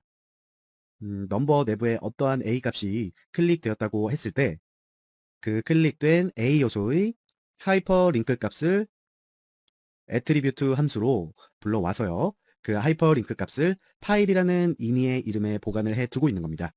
지금 현재 여기서 사용된 이 파일이라는 임의의 이름은요. 여러분께서 아무거나 임의로 가져다가 사용을 하셔도 되는 부분이고요. 이렇게 클릭된 A 태그의 하이퍼링크 속성 값을 데이터로서 저장을 해 두셨다면 그 다음으로 이렇게 좀 긴 A 요소의 클릭 이벤트가 감지되었을 때 이 HTML 전체 문서에 대해서 애니메이트 함수를 실행해 주고 있는데요. 이 애니메이트 함수는 저번 시간 우리가 실습했던 내용처럼 스크롤 탑을 이용해서 적용받을 변화 효과를 지정해 주고 있고요. 이게 바로 첫 번째이자 그 뒤로 두 번째 인자로 속도, 노멀 값을 지정해주고 있고, 세 번째 인자로 스윙 값, 동작 형태를 지정해준 부분이고요. 마지막으로 네 번째 인자로는 이렇게 콜백 함수를 쭉 나열해주고 있습니다. 애니메이트 함수를 이용해서 이 스크롤 탑 속성을 적용받도록 지정해둔 부분인데요.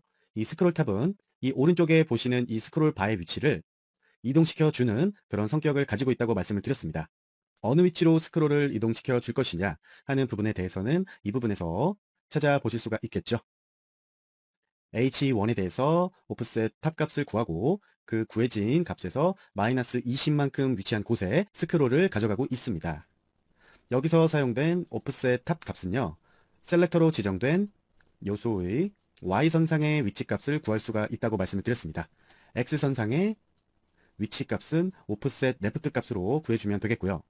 여기서는 말씀드린 대로 오프셋 탑 값을 사용하고 있으니까 Y축의 위치를 구하고 있는 것이라고 볼 수 있겠습니다. 그런데 현재 보시면 지금 이 부분이 적용되고 있는 문서의 상황인데요. 지금은 이 페이지가 그다지 길지도 않고 한 페이지 안에 모든 내용이 들어가고 있는 상태이기 때문에 이 오른쪽으로 스크롤바가 존재하지가 않습니다.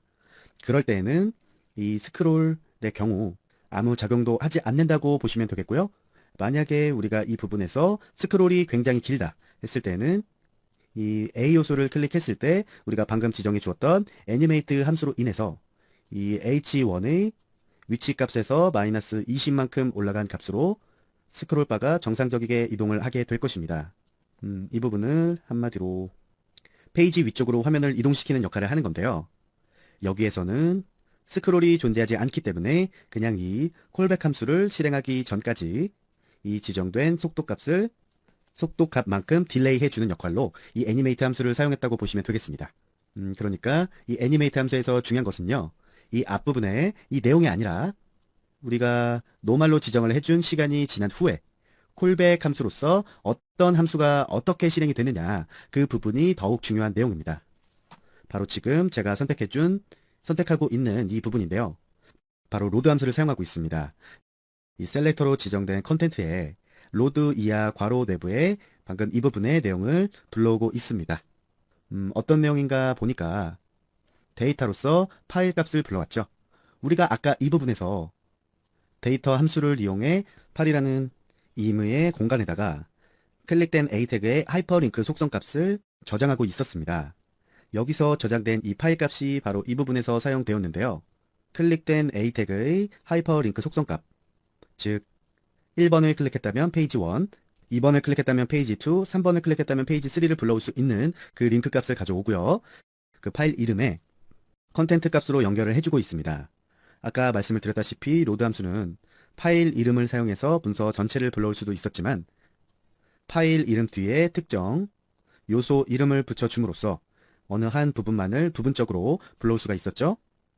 그렇기 때문에 바로 이 부분에 의해서 파일명을 로드해오고 그 파일 내부에 컨텐트라는 아이디를 가진 요소 그 내용을 바로 이 컨텐트에다가 반환하고 있는 부분입니다. 자, 이렇게 해서 페이지 하단에 각 번호를 클릭하면 그 번호와 연결된 페이지들을 불러올 수 있게 이렇게 지정을 해둔 상태고요. 그 출력 결과를 보시면 이렇게 초기화면 선택된 상태고요. 2번을 클릭했을 때 2번 페이지가 나타나고 3번 페이지를 클릭했을 때 3번 페이지가 나타나는 이런 형태로 출력이 되게 됩니다. 그리고 아까 우리가 이 부분에서 여기서 사용된 애니메이트 함수의 첫 번째, 두 번째, 세 번째 인자는 그전 콜백 함수가 실행되기 전까지의 딜레이 상태를 표시해주고 있다고 말씀을 드렸었는데요. 이 부분이 어떤 부분을 말하는 거냐면 이렇게 클릭했을 때 잠깐 로딩 화면이 나타나죠. 바로 그 부분을 지정해준 부분입니다. 만약에 우리가 다시 돌아가서 이 부분이 노말이 아닌 좀 긴 시간 한 3초 정도로 지정을 해주고 어떻게 결과값이 확인이 되는지 한번 보시면요. 클릭했을 때 로딩 시간이 굉장히 길고 그 3초라는 시간이 지났을 때 콜백 함수가 이렇게 출력될 수 있도록 바로 이 로딩이라는 이미지가 출력되는 이 부분이 바로 지금 여기서 지정해준 이 부분, 바로 이 부분이라고 할 수가 있겠습니다. 자, 이렇게 해서 중요한 부분은 모두 설명을 드렸고요. 이제부터는 마무리 이렇게 지정을 해주도록 하겠습니다. 지금 지정해준 이 부분은 바로 이 부분에 지정을 해준 사항인데요. 우리가 아까 각각 이 링크를 클릭했을 때 선택되어 있는 요소가 표시를 해주기 위해서 이렇게 선택된 요소에 백그라운드 컬러를 입혀 주었었잖아요. 어떻게? selected라는 클래스를 추가해 줌으로써요. 그래서 지금 제가 이렇게 붙여 넣어준 이 부분, 바로 그 부분에 대한 설정이라고 보시면 되겠고요. 우선 A 링크들이 클릭되었을 때 그 클릭된 A 요소에 대해서는 selected라는 클래스를 모두 추가해 주게 됩니다. 그런데 이 처리를 해주기 전에 우리가 항상 먼저 해주었던 처리가 있었죠. 바로 이 부분이 바로 그 부분인데요. 모든 A 요소에 대해서 먼저 selected라는 클래스를 제거해주고 시작하는 겁니다. 우선 정상적으로 작동이 될 때는 이렇게 클릭하면 2번을 클릭하면 2번에, 3번을 클릭하면 3번에 이런 형태로 출력되고 있는 게 맞는 것이고요. 정상적인 화면이고요. 만약에 이 부분이 없었다면 저장을 해주고 새로 고침했을 때 클릭하는 것마다 이렇게 색상이 계속 리셋되지 않고 변하게 되죠. 그렇기 때문에 이 부분 아까 리무브 해주는 거 꼭 필요한 부분이고요. 자, 이렇게 해서 모든 jQuery 코드를 붙여 넣어주고 완성시켜 주었는데요. 완성된 작품 한 번 더 눈으로 확인을 해보도록 할까요? 가장 먼저 1번 부분에 add 클래스로 해서 selected 클래스를 추가해 준 상태고요. 이 컨텐트 화면에 첫 번째 페이지를 불러와서 초기 화면 설정을 지정해 둔 상태입니다. 그리고 각각의 버튼 클릭했을 때 잠깐 동안 로딩 버튼이 뜨면서 그 로딩 버튼이 없어지면 이렇게 콜백 함수로서 각 A 요소에 해당하는 문서 값을 이렇게 불러오도록 지정을 해 주었죠. 이것으로 AJAX를 이용한 부분적 로딩으로 인해 훨씬 가볍고 빠른 페이징 효과를 구현하게 되었습니다. 자, 이번 시간에는 jQuery 플러그인을 사용하는 방법에 대해서 강의 내용을 진행해보자 합니다. 현재 진행하고 계시는 이 jQuery의 특징 중 하나가 jQuery 플러그인이라고 불리는 라이브러리가 굉장히 충실하다는 것인데요. jQuery에서 어떠한 UL이나 내용을 만들기 위해서 우리는 이제까지 하나하나 스크립트를 모두 작성을 해야만 했잖아요. 근데 그렇게 작성을 해주는 것 외에도 간단하게 jQuery 플러그인을 사용하게 되면 더욱더 편리하고 빠르게 UI를 제작해 볼 수가 있습니다. 현재 보시는 이 부분에 이 jQuery 파일도 어떻게 보면 크게 보자면 하나의 자바스크립트 라이브러리의 플러그인이라고 볼 수가 있는 거죠. 즉 웹브라우저에서 제3자가 어떠한 UI나 그런 것들을 모두 완벽하게 구동되도록 이미 만들어 놓은 것을요. 우리가 이 jQuery 파일처럼 이렇게 불러와서 사용할 수 있도록 해둔 것이 바로 플러그인이라고 할 수가 있겠습니다. 즉 만약 내가 버튼을 클릭하면 슬라이드 되는 형태의 어떤 UI를 제작하고 싶다 하실 때는 그에 관련된 플러그인을 찾으셔서 그 플러그인으로 손쉽게 웹페이지를 더 제작할 수가 있습니다. 현재 보시는 이 jQuery 공식 홈페이지 내에서도 플러그인이라고 해서 jQuery 플러그인들이 소개가 되고 있고요. 이뿐만 아니라 구글이나 검색 사이트에 jQuery 플러그인 찾아보시면 수천 수만 가지가 정리되어 있는 것을 확인해 보실 수가 있습니다. 그럼 플러그인 가져다가 참고해서 사용하시는 법 이제부터 알려드릴까 합니다. 가장 먼저 저는 간단하게 이러한 div를 하나 만들어 두도록 하겠습니다. 그리고 이렇게 만들어둔 div에 스타일을 제공해 주도록 하죠.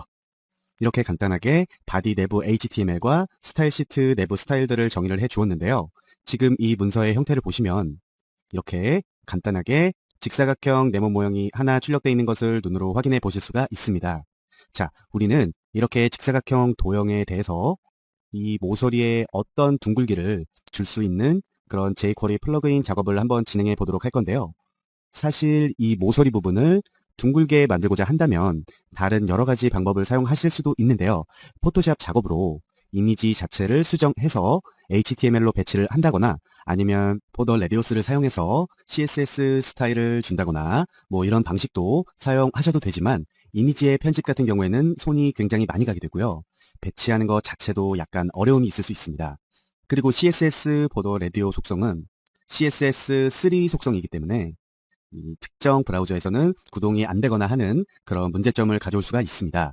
하지만 jQuery 플러그인을 사용해서 이렇게 모서리에 둥근 각을 준다면 아무 문제 없이 코너 부분을 부드럽게 처리해 줄 수가 있는데요. 이렇게 코너 부분을 둥그렇게 구현해 주는 것 이외에도 다른 여러 가지 옵션을 사용해서 특이한 형태로 만드는 것까지 가능합니다. 자, 그러면 이제부터 jQuery 플러그인으로 이 모서리를 둥글게 만들어 보는 그러한 실습을 시작해 보도록 하겠습니다. 기존 우리가 사용했던 에디트 플러스 문서로 돌아와서요. 가장 먼저 해주어야 할 일은 다운받아둔 플러그인을 불러와야 하는 작업입니다. 가장 먼저 jQuery 본체를 불러오고요. 그 다음에 사용될 플러그인을 그 아래에 이렇게 작성해주는 형식으로 만들어주게 될 텐데요.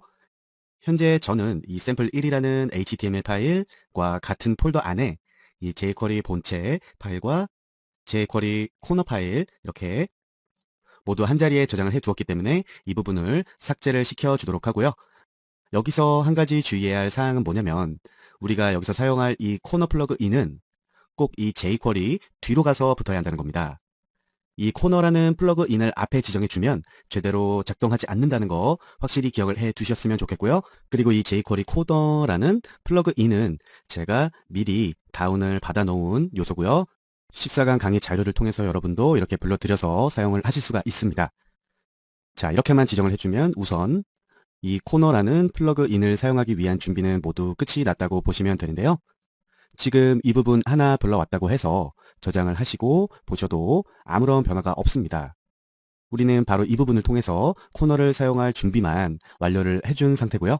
이제부터 본격적으로 모서리를 둥글게 만들어주기 위한 코드를 붙여 넣어주도록 하겠습니다. 바로 이 하단 자바스크립트 내부에 명령어를 기술해 주도록 할 텐데요. 이렇게 붙여 넣어 주었습니다. 방법은 보시는 대로 아주 간단합니다. 둥근 테두리를 설정할 요소를 이렇게 셀렉터로서 불러드리고 나서요. 그 뒤에 플러그인과 같은 이름으로 이렇게 지정을 해주면 되겠습니다. 끝입니다. 여기서는 셀렉터로 RGO라는 아이디의 div를 지정을 하고 있고요. 코너라고 기술을 해 주었습니다. 이 부분 어떻게 출력이 되는지 확인을 해보시면 이렇게 모서리가 둥그러진 거 확인되시죠? 이렇게 아주 간단한 방법으로 모서리를 둥글게 만들어 주었습니다. 그런데 이 플러그인은 여기서 끝이 아닙니다. 이 부분을 둥그렇게 만들어 줄 수도 있고 모양을 넣어 줄 수도 있고 그런 형태로 자유자재로 가능한데요. 몇 가지만 한번 변경을 해보고 확인을 해보도록 하겠습니다. 이 코너라고 쓰여진 다음 내부 괄호 안에 인용부 안쪽으로 이렇게 바벨이라고 옵션을 설정해 주었습니다. 어떻게 변화가 되었는지 눈으로 한번 보시면 이렇게 모서리가 각이진 거 확인을 해보실 수가 있죠? 자, 이런 형태로 정해진 몇 가지 옵션 내에서 내 마음대로 이 부분을 수정 가능하다는 거 알고 계시면 되겠고요. 한 가지 더 해볼까요?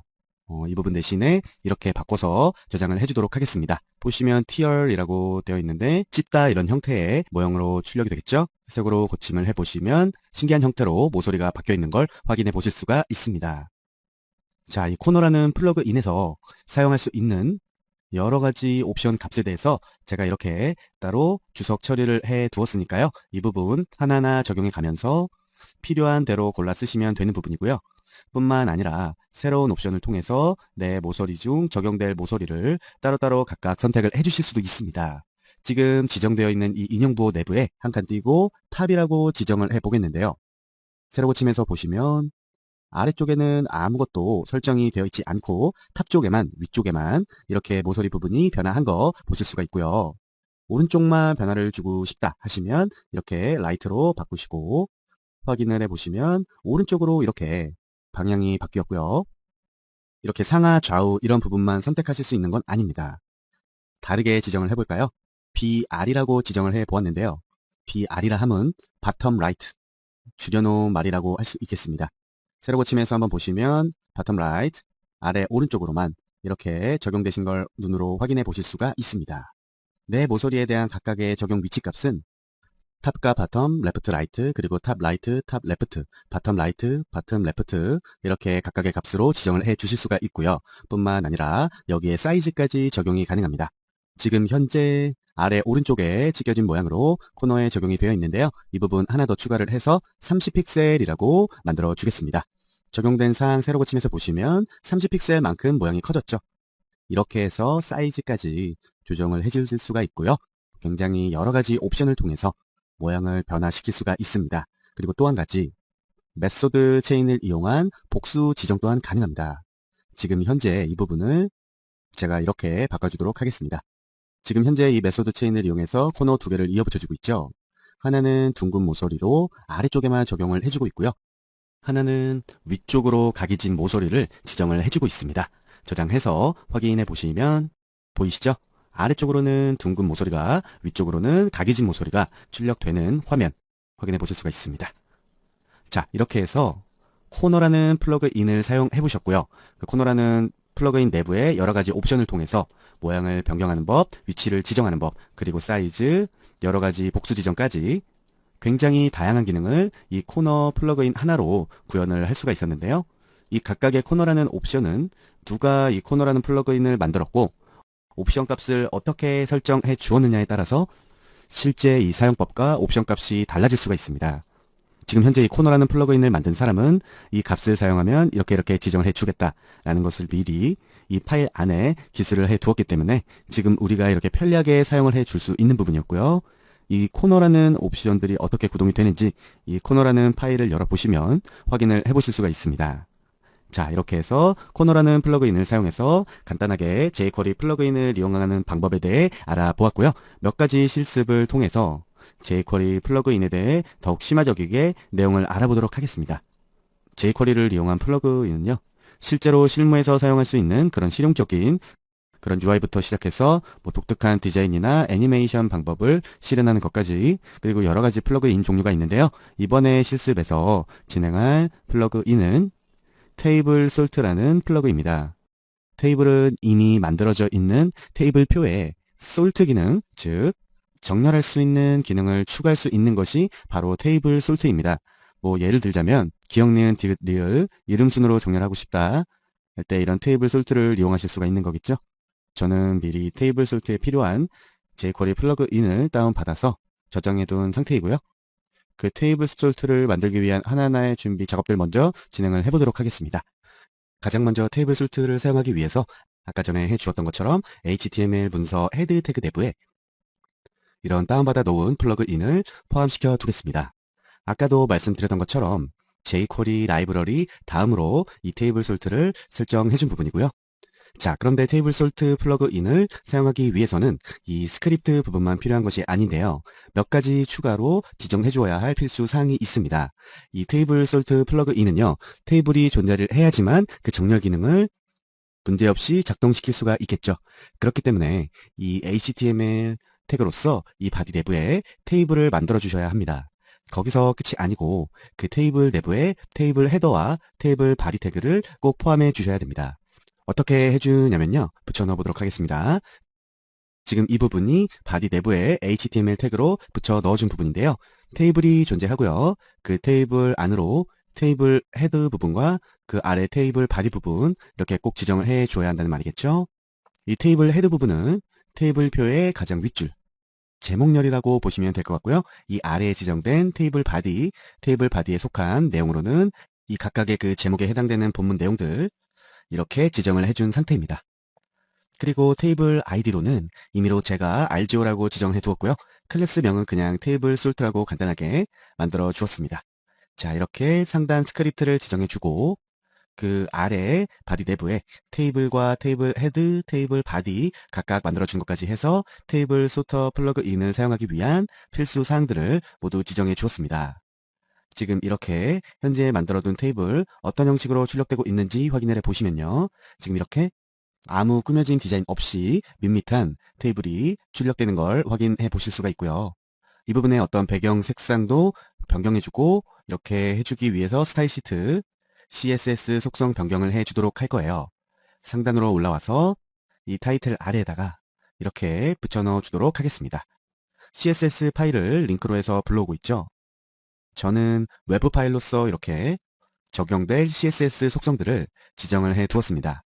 이 CSS 속성들이 어떻게 적용이 되어 있는지는 각 파일 열어보셔서 한번 눈으로 확인을 해보시면 되겠고요. 이 부분은 필요가 없으니까 지워주도록 하겠습니다. 자, 이렇게 해서 스타일 시트로 인한 디자인 완성까지 적용을 해보았는데요. 디자인을 준 모습 새로 고침 확인해서 보시면 이런 형태의 이런 배경 색상과 컬러로 만들어진 테이블이라는 거 확인해 보실 수가 있습니다. 자, 이렇게까지 완성된 기본 테이블에 이제부터 솔터 기능이 추가된 그런 테이블을 만들어 볼 건데요. 이미 테이블 솔터를 만들어주기 위한 플러그인 설정이 되어 있고 그 필수 항목들이 모두 적용이 되어 있는 상태이기 때문에 이제 하나하나 jQuery 코드를 붙여주기만 하면은 테이블 솔터 기능이 장착된 테이블이 만들어질 수가 있는 겁니다. 에디트 플러스로 돌아와서요. 이렇게 하단 스크립트 내부에 하나하나 jQuery 코드를 넣어주도록 하겠습니다. 제일 먼저 제가 붙여 넣어준 부분은 바로 보시는 이 부분입니다. 이 RGO라는 테이블에 대해서요. 테이블 솔터 기능을 불러오고 있습니다. 이 테이블 솔터는 아까 보셨듯이 이 플러그인의 이름 그대로를 사용하시면 되는 거고요. 이전에 실습했던 모서리를 둥글게 만들어주는 그 코너 플러그인, 그 부분에 대해서도 코너라는 플러그인 이름과 똑같이 지정을 해준 부분이었었잖아요. 여기서도 마찬가지입니다. 테이블 솔터라고 명령을 주시고요. 자, 이렇게 준 것만으로도 우선 기본적인 테이블 솔터 기능을 할 수가 있게 되는데요. 눈으로 먼저 확인을 해볼까요? 세로 고침하셨을 때 뭔가 이 헤더 부분이 확 바뀐 거 눈으로 확인이 가능하실 거고요. 이렇게 버튼이 생성이 되었고 각각 배경이 이렇게 조금씩 변화가 되었어요. 지금 이 현재 초기 상태를 보시기 바랍니다. 그리고 이 넘버 부분에 버튼 한번 클릭해보죠. 클릭을 했더니 이렇게 오름차순으로 되어 있던 테이블 정렬이 내림차순으로 변경이 되었고 확인을 해보실 수가 있죠. 지금은 1, 2, 3, 4 순서대로 나열이 되어 있던 이 넘버에 대해서 정렬을 해 주었기 때문에 이렇게 보이는 거고요. 다시 세로 고침을 누르신 다음에 결제 금액을 한번 다시 눌러보도록 할까요? 첫 번째 버튼 눌렀을 때는 이렇게 엉망으로 되어 있던 금액이 오름차순으로 말끔히 정렬된 거 확인을 해보실 수가 있고요. 한 번 더 누르면 이번에는 그 반대로 내림차순으로 정렬된 거 확인해 보실 수가 있습니다. 지금 현재 보시는 이 아이콘 버튼 자세히 보시면 아래쪽으로 화살표가 가 있어요.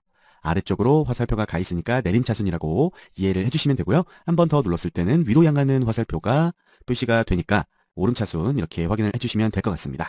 그리고 이 수강 과목에서도 한번 버튼을 클릭해 볼까요? 한번 눌렀을 때 오름차순으로 정렬이 되고 있고요. 오름차순이라 함은 가나다 순이 되겠죠. 그리고 또 한 번 더 눌렀을 때는 이번엔 내림차순 그 반대로 정렬이 된 거 확인해 보실 수가 있습니다. 신기하죠?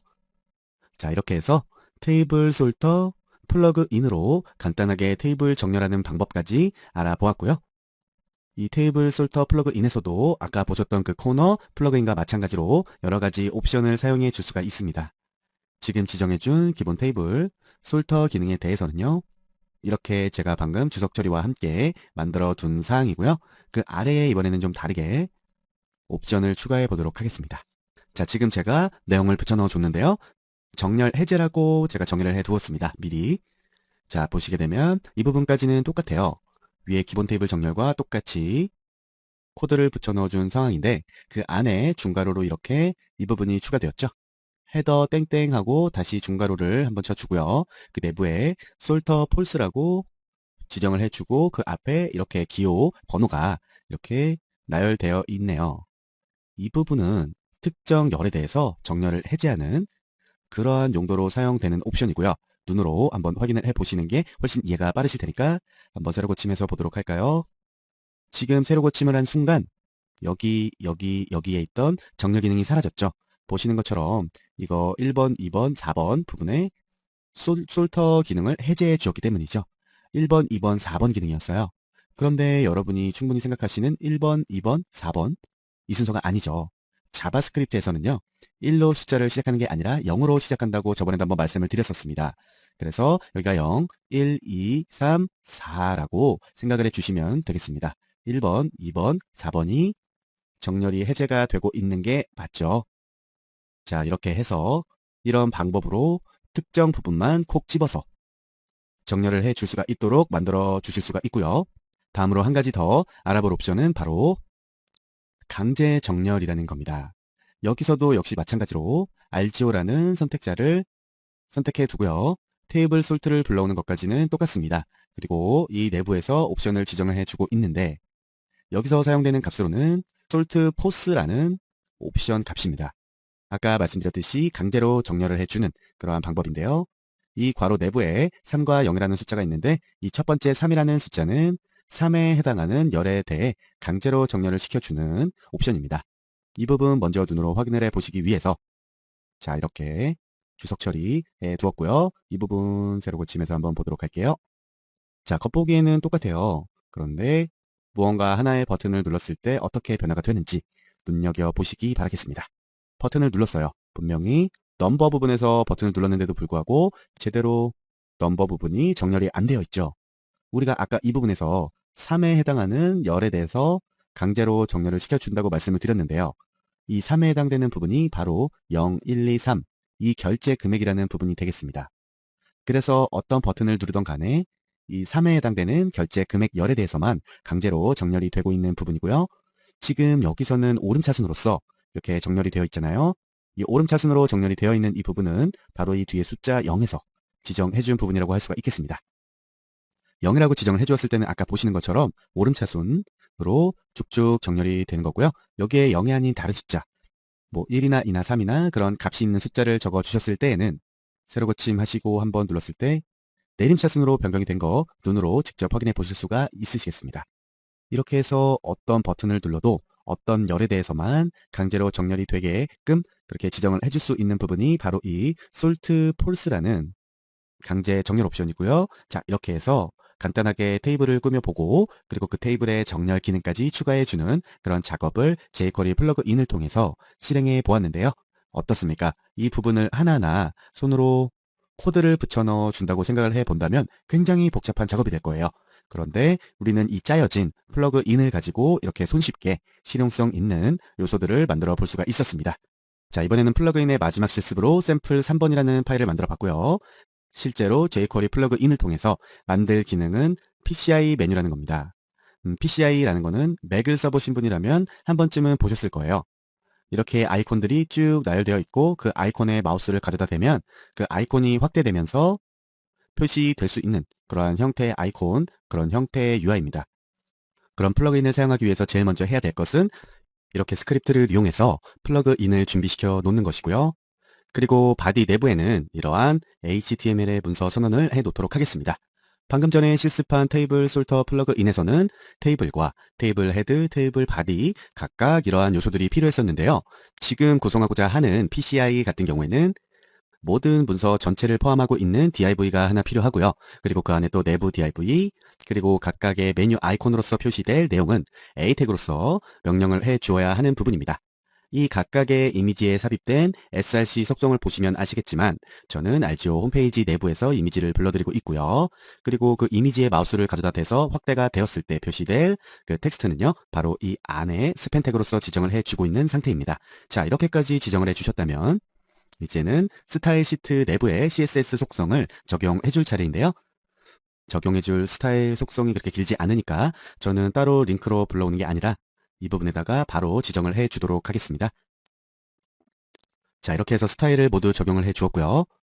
자, 여기까지 적용된 사항 어떻게 표시가 되었느냐 한번 살펴보시면 이런 조그만 형태로 출력이 되고 있는 거 확인하실 수가 있을 겁니다.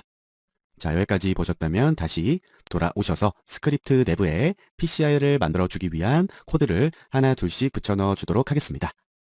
자, 이렇게 붙여 넣어 주었는데요. 기존에 주었던 플러그인과 좀 다르게 이 PCI는 내부에 이만큼의 옵션을 미리 제가 넣어둔 상태입니다. 자, 이 부분에 대한 결과값을 먼저 확인해 보신다면 이렇게 이런 형태로 이미지가 쭉 나열되면 출력되고 있고요. 각각의 이미지에 마우스를 갖다 대었을 때 확대가 되면서 텍스트가 생기는 거 여러분 눈으로도 확인을 해 보실 수가 있으실 거예요. 신기하죠? 이 부분은 어떠한 옵션으로 인해서 이렇게 출력이 되느냐 한번 살펴보시게 되면은요. 이 첫 번째 아이템이라는 옵션입니다. 이 옵션은요. 각각의 아이콘 하나하나 이 하나하나를 설정하고 있는 하나의 태그를 지정을 해주시면 되겠고요. 여기서 보시는 것처럼 여기는 A로 이루어져 있기 때문에 제가 이 부분에 A라고 지정을 해둔 상태고요. 그 아래 컨테이너 이 부분은요. 이 모든 아이콘을 포함하고 있는 태그를 말합니다. 상단에 올려보시면 이 아이콘 모드를 포함하고 있는 태그로는 이 컨테이너 태그가 되겠고요. 그리고 바로 이 부분에서 아이콘이 확대될 때 표시하는 텍스트 태그를 지정해 줄 수가 있습니다. 여기서 스팬이라고 되어 있듯이 위에서 스팬이라는 태그로서 출력이 되도록 만들어 주고 있는 부분이고요. 여기서 보시는 이 아이템 위드 값과 맥스 위드 값은 각각 80과 120으로 지정이 되어 있는데요. 지금 현재 보시는 마우스를 갖다 대지 않았을 때의 아이콘 넓이 값이 바로 80입니다. 그리고 마우스를 갖다 대었을 때 최대한으로 커지는 이 아이콘의 최대 넓이 값이 바로 120인 것이고요. 그것을 각각 이 부분에서 맥스 위드와 아이템 위드 값을 설정해 주고 있는 부분입니다. 그리고 그 아래 프록시미리 이 부분은 마우스 반응 영역이라고 보시면 되겠고요. 값이 크면 클수록 마우스가 멀리 떨어져 있더라도 이미지가 확대가 될 것입니다. 그리고 이 부분은 PCI가 표시될 위치 값을 나타내고 있습니다. 자, 그래서 이러한 옵션들이 모두 모여서 현재 이러한 형태의 PCI UI를 구성을 하고 있고요. 이 부분은 얼마든지 수정이 가능합니다. 간단하게 이 맥스 위드 값을 250 정도로 수정을 해보면은요. 세로 고침 한번 해주시고 마우스를 댔을 때 아까보다 훨씬 더 큰 모양으로 이미지가 확대되는 거 확인되실 거고요. 이렇게 여러 가지 값들의 조정을 통해서 여러분이 원하시는 대로 꾸며주시고요. 저는 다시 원래대로 120 값으로 돌려놓겠습니다. 자, 이렇게 돌려놓은 상태에서 다시 이렇게 마우스를 가져다 대면은 이렇게 정상적인 화면이 출력이 되고 있고요. 지금 이걸 실행시켜 보시면 아시겠지만 이 위에 이 부분이 고정되어 있는 상태로 아래로 이미지가 커지는 걸 확인해 보실 수가 있습니다. 그런데 이것과는 반대로 아래쪽으로 이미지를 고정시키고 위쪽으로 이미지가 커지게 만들어 줄 수도 있는데요. 그렇게 하시기를 원하신다면 약간 복잡하지만 충분히 가능합니다. 우선 이 출력되는 스팬 텍스트 값이 위쪽으로 출력되게 만들어주기 위해서 스팬의 위치를 먼저 변경을 해주셔야 됩니다. 이 부분 주석 처리해 주신 다음에 이렇게 새롭게 하나 붙여 넣어줬는데요. 변한 게 무엇이냐 하면은 이 상단의 A 태그 내부에서 이미지 태그 뒤쪽으로 가 있던 이 스팬 값을요. 이미지 태그 앞으로 이동을 시켜 놓았습니다. 전부요. 그리고 하나 더 수정하실 사항이 있는데요. 상단으로 가셔서 이 아이템 부분에 보시면 포지션 앱솔루트 값을 주고 탑 값이 0픽셀로 되어 있습니다.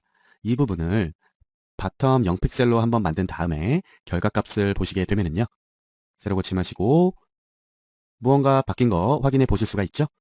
아까는 이 위쪽으로 고정이 되어서 아래쪽으로 이미지가 확대되는 형식으로 만들어져 있었는데요. 지금은 그 반대로 이 아래쪽이 고정이 되어 있고 이미지가 위로 출력되면서 이 확대될 때 출력되는 텍스트 값이 같이 위쪽으로 출력되는 거 이렇게 만들어 줄 수도 있습니다.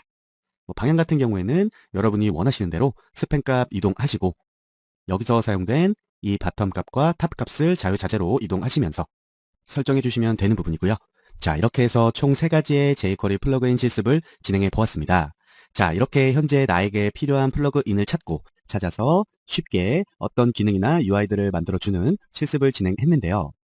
이러한 jQuery 플러그인을 활용하면 우리가 만들고자 하는 웹 제작을 조금 더 효율적으로 진행할 수 있지 않을까 생각을 해봅니다. 여러분도 이러한 플러그인 적재적소에 잘 활용을 하셔서 여러분만의 멋진 사이트를 한번 만들어 보시길 바라겠습니다. 여러분이 실무에서 조금 더 활용도 있게 사용하실 수 있는 실습 모델, 자, 그런 것들을 하나하나 제작해 보면서 실무적인 jQuery에 좀 더 다가갈 수 있는 그런 내용들을 진행해 보도록 하겠습니다. 자, 갑자기 페이지가 바뀌셨죠?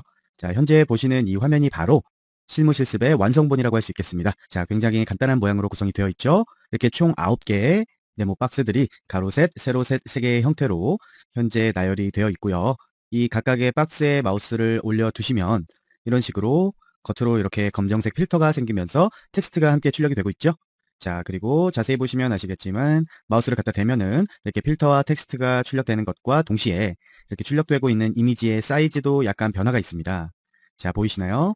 자, 이런 부분에 대해서 만들어보고 제작을 해 볼 건데요. 이 부분 스스로 제작을 해 보실 수가 있도록 저는 페이지 내용을 구성하고 있는 HTML 엘리먼트들, 그리고 그렇게 구성된 엘리먼트들의 디자인을 적용해주는 CSS, 그리고 거기에다가 동적인 움직임까지 만들어주는 jQuery 코드까지 차근차근 그 결과값을 보여드리면서 실습을 진행해 보도록 하겠습니다.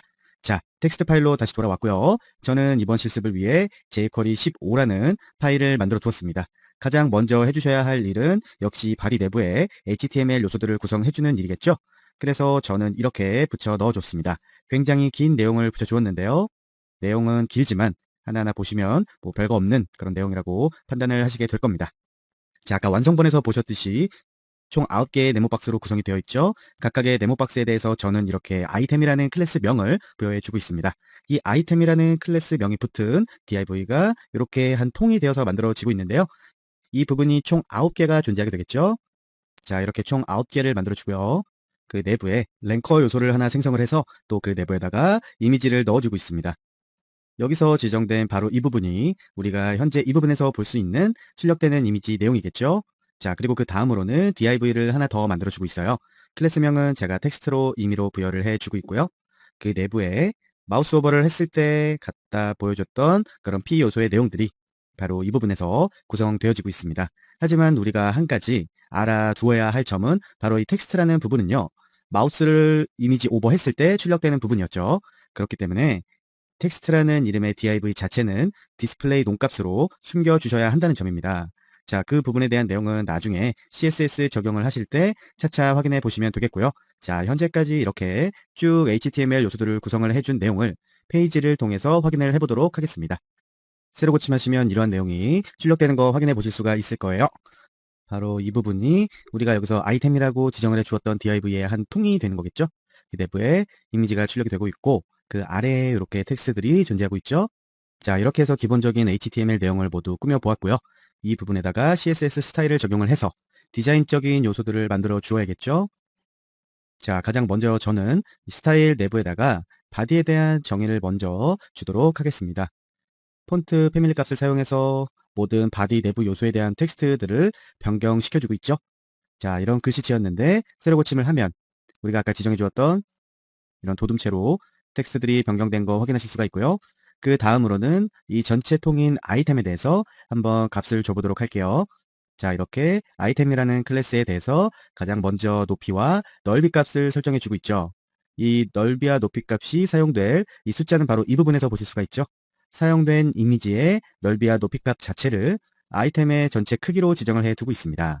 자, 모든 아이템들이 넓이와 높이 값이 변경된 사항 확인을 해보시면 이런 식으로 변경이 된 거 확인해 보실 수가 있습니다. 자, 그리고 그 부분에다가 경계선을 확실히 알 수 있도록 보더 값을 주면 이런 식으로 보더가 생성이 되겠죠. 그리고 너무 따닥따닥 붙어 있는 것 같으니까 마진 값을 사용해서 이렇게 약간의 넓이를 줘보도록 할게요. 자, 그런데 이렇게 넓이를 줬더니 뒷부분에 텍스트들이 출력되고 있는 거 보이시나요? 자, 이렇게 이 부분 확인해 보시면 이렇게 텍스트들이 출력되고 있을 겁니다. 자, 그래서 이 부분을 숨겨주기 위해서 이렇게 오버플로우 된 내용들에 대해서 이렇게 숨겨주도록 설정을 해주면은 자, 이렇게 멈춰진 텍스트들에 대해서 모두 값을 숨겨주게 됩니다. 자, 그리고 이렇게 일렬로 쭉 세워진 요소들에 대해서 약간 변화를 주기 위해서 이렇게 포지션 렐러티브 값과 플로트 레프트 값을 줘보도록 하겠습니다. 자, 이렇게 되면 이렇게 요소들이 왼쪽 정렬이 되면서 오른쪽으로 흐르는 형태의 모양으로 출력이 되겠죠? 자, 원래는 이렇게 일렬로 쭉 출력이 되었어야 하는데 지금 브라우저 창이 좁기 때문에 이 다음에 와야 할 요소가 이 아래 칸으로 출력되고 있는 것 뿐입니다. 자, 이렇게 해서 아이템에 대한 정의는 모두 끝이 났고요. 자, 다음으로 한 번에 붙여 넣어주도록 할게요. 자, 아이템에 텍스트가 있다면 바로 어떤 부분을 말하는 거냐면 바로 이 부분이겠죠? 텍스트로 정의된 이 부분에 대해서 디자인을 적용을 해주고 있습니다. 넓이와 높이 값 역시 똑같이 지정을 해주고 있고요. 아까 마우스 오버를 했을 때 생성되는 필터 색상 검정색이었죠.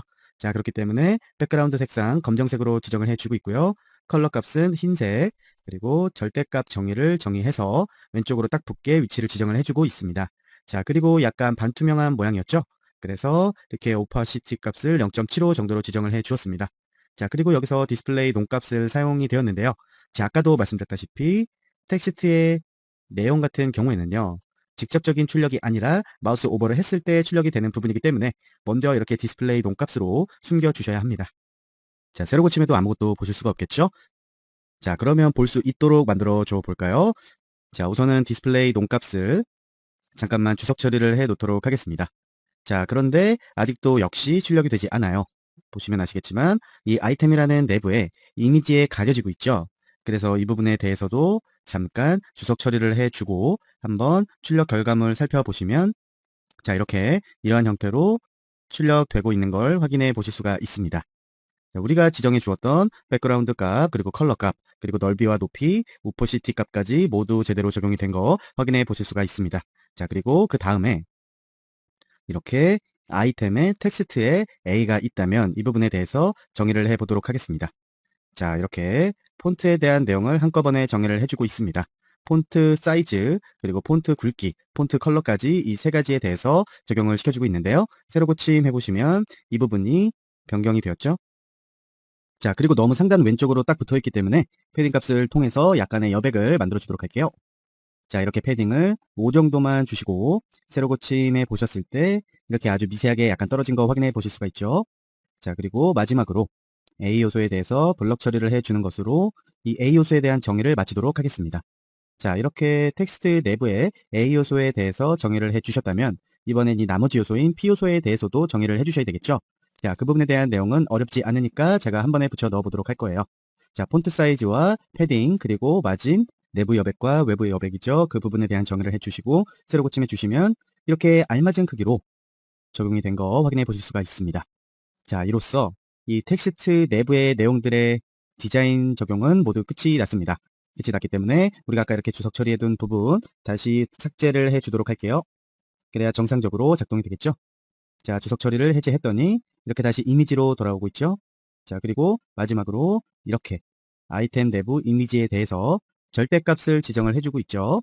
자, 이렇게 이미지 부분에 대해서 절대값을 지정을 해주셔야지 나중에 크기가 변하거나 움직이거나 그런 내용들을 주셨을 때 정상적으로 출력이 되실 수가 있습니다. 자, 이번에 진짜 마지막으로 클리어에 대한 내용을 적용을 해주고 있죠. 자, 제가 아까 말씀을 안 드렸는데 이 div 사이에 클리어라는 클래스명이 존재합니다. 자, 그리고 조금 더 내려와 보시면 이 부분에도 클리어가 존재하고요. 이 클리어라는 클래스명의 역할은요, 바로 여기서 지정해 주신 것처럼 클리어 보스, 즉 플로트를 해제시켜 주시는 역할을 하는 겁니다. 자, 현재는 아까 말씀드렸다시피 이렇게 일렬로 쭉 나열되어 있는 상태인 거고요. 제가 이 이미지 3개마다 하나씩 바로 이 부분에 클리어라는 클래스명을 가진 요소를 넣어주고 있었어요.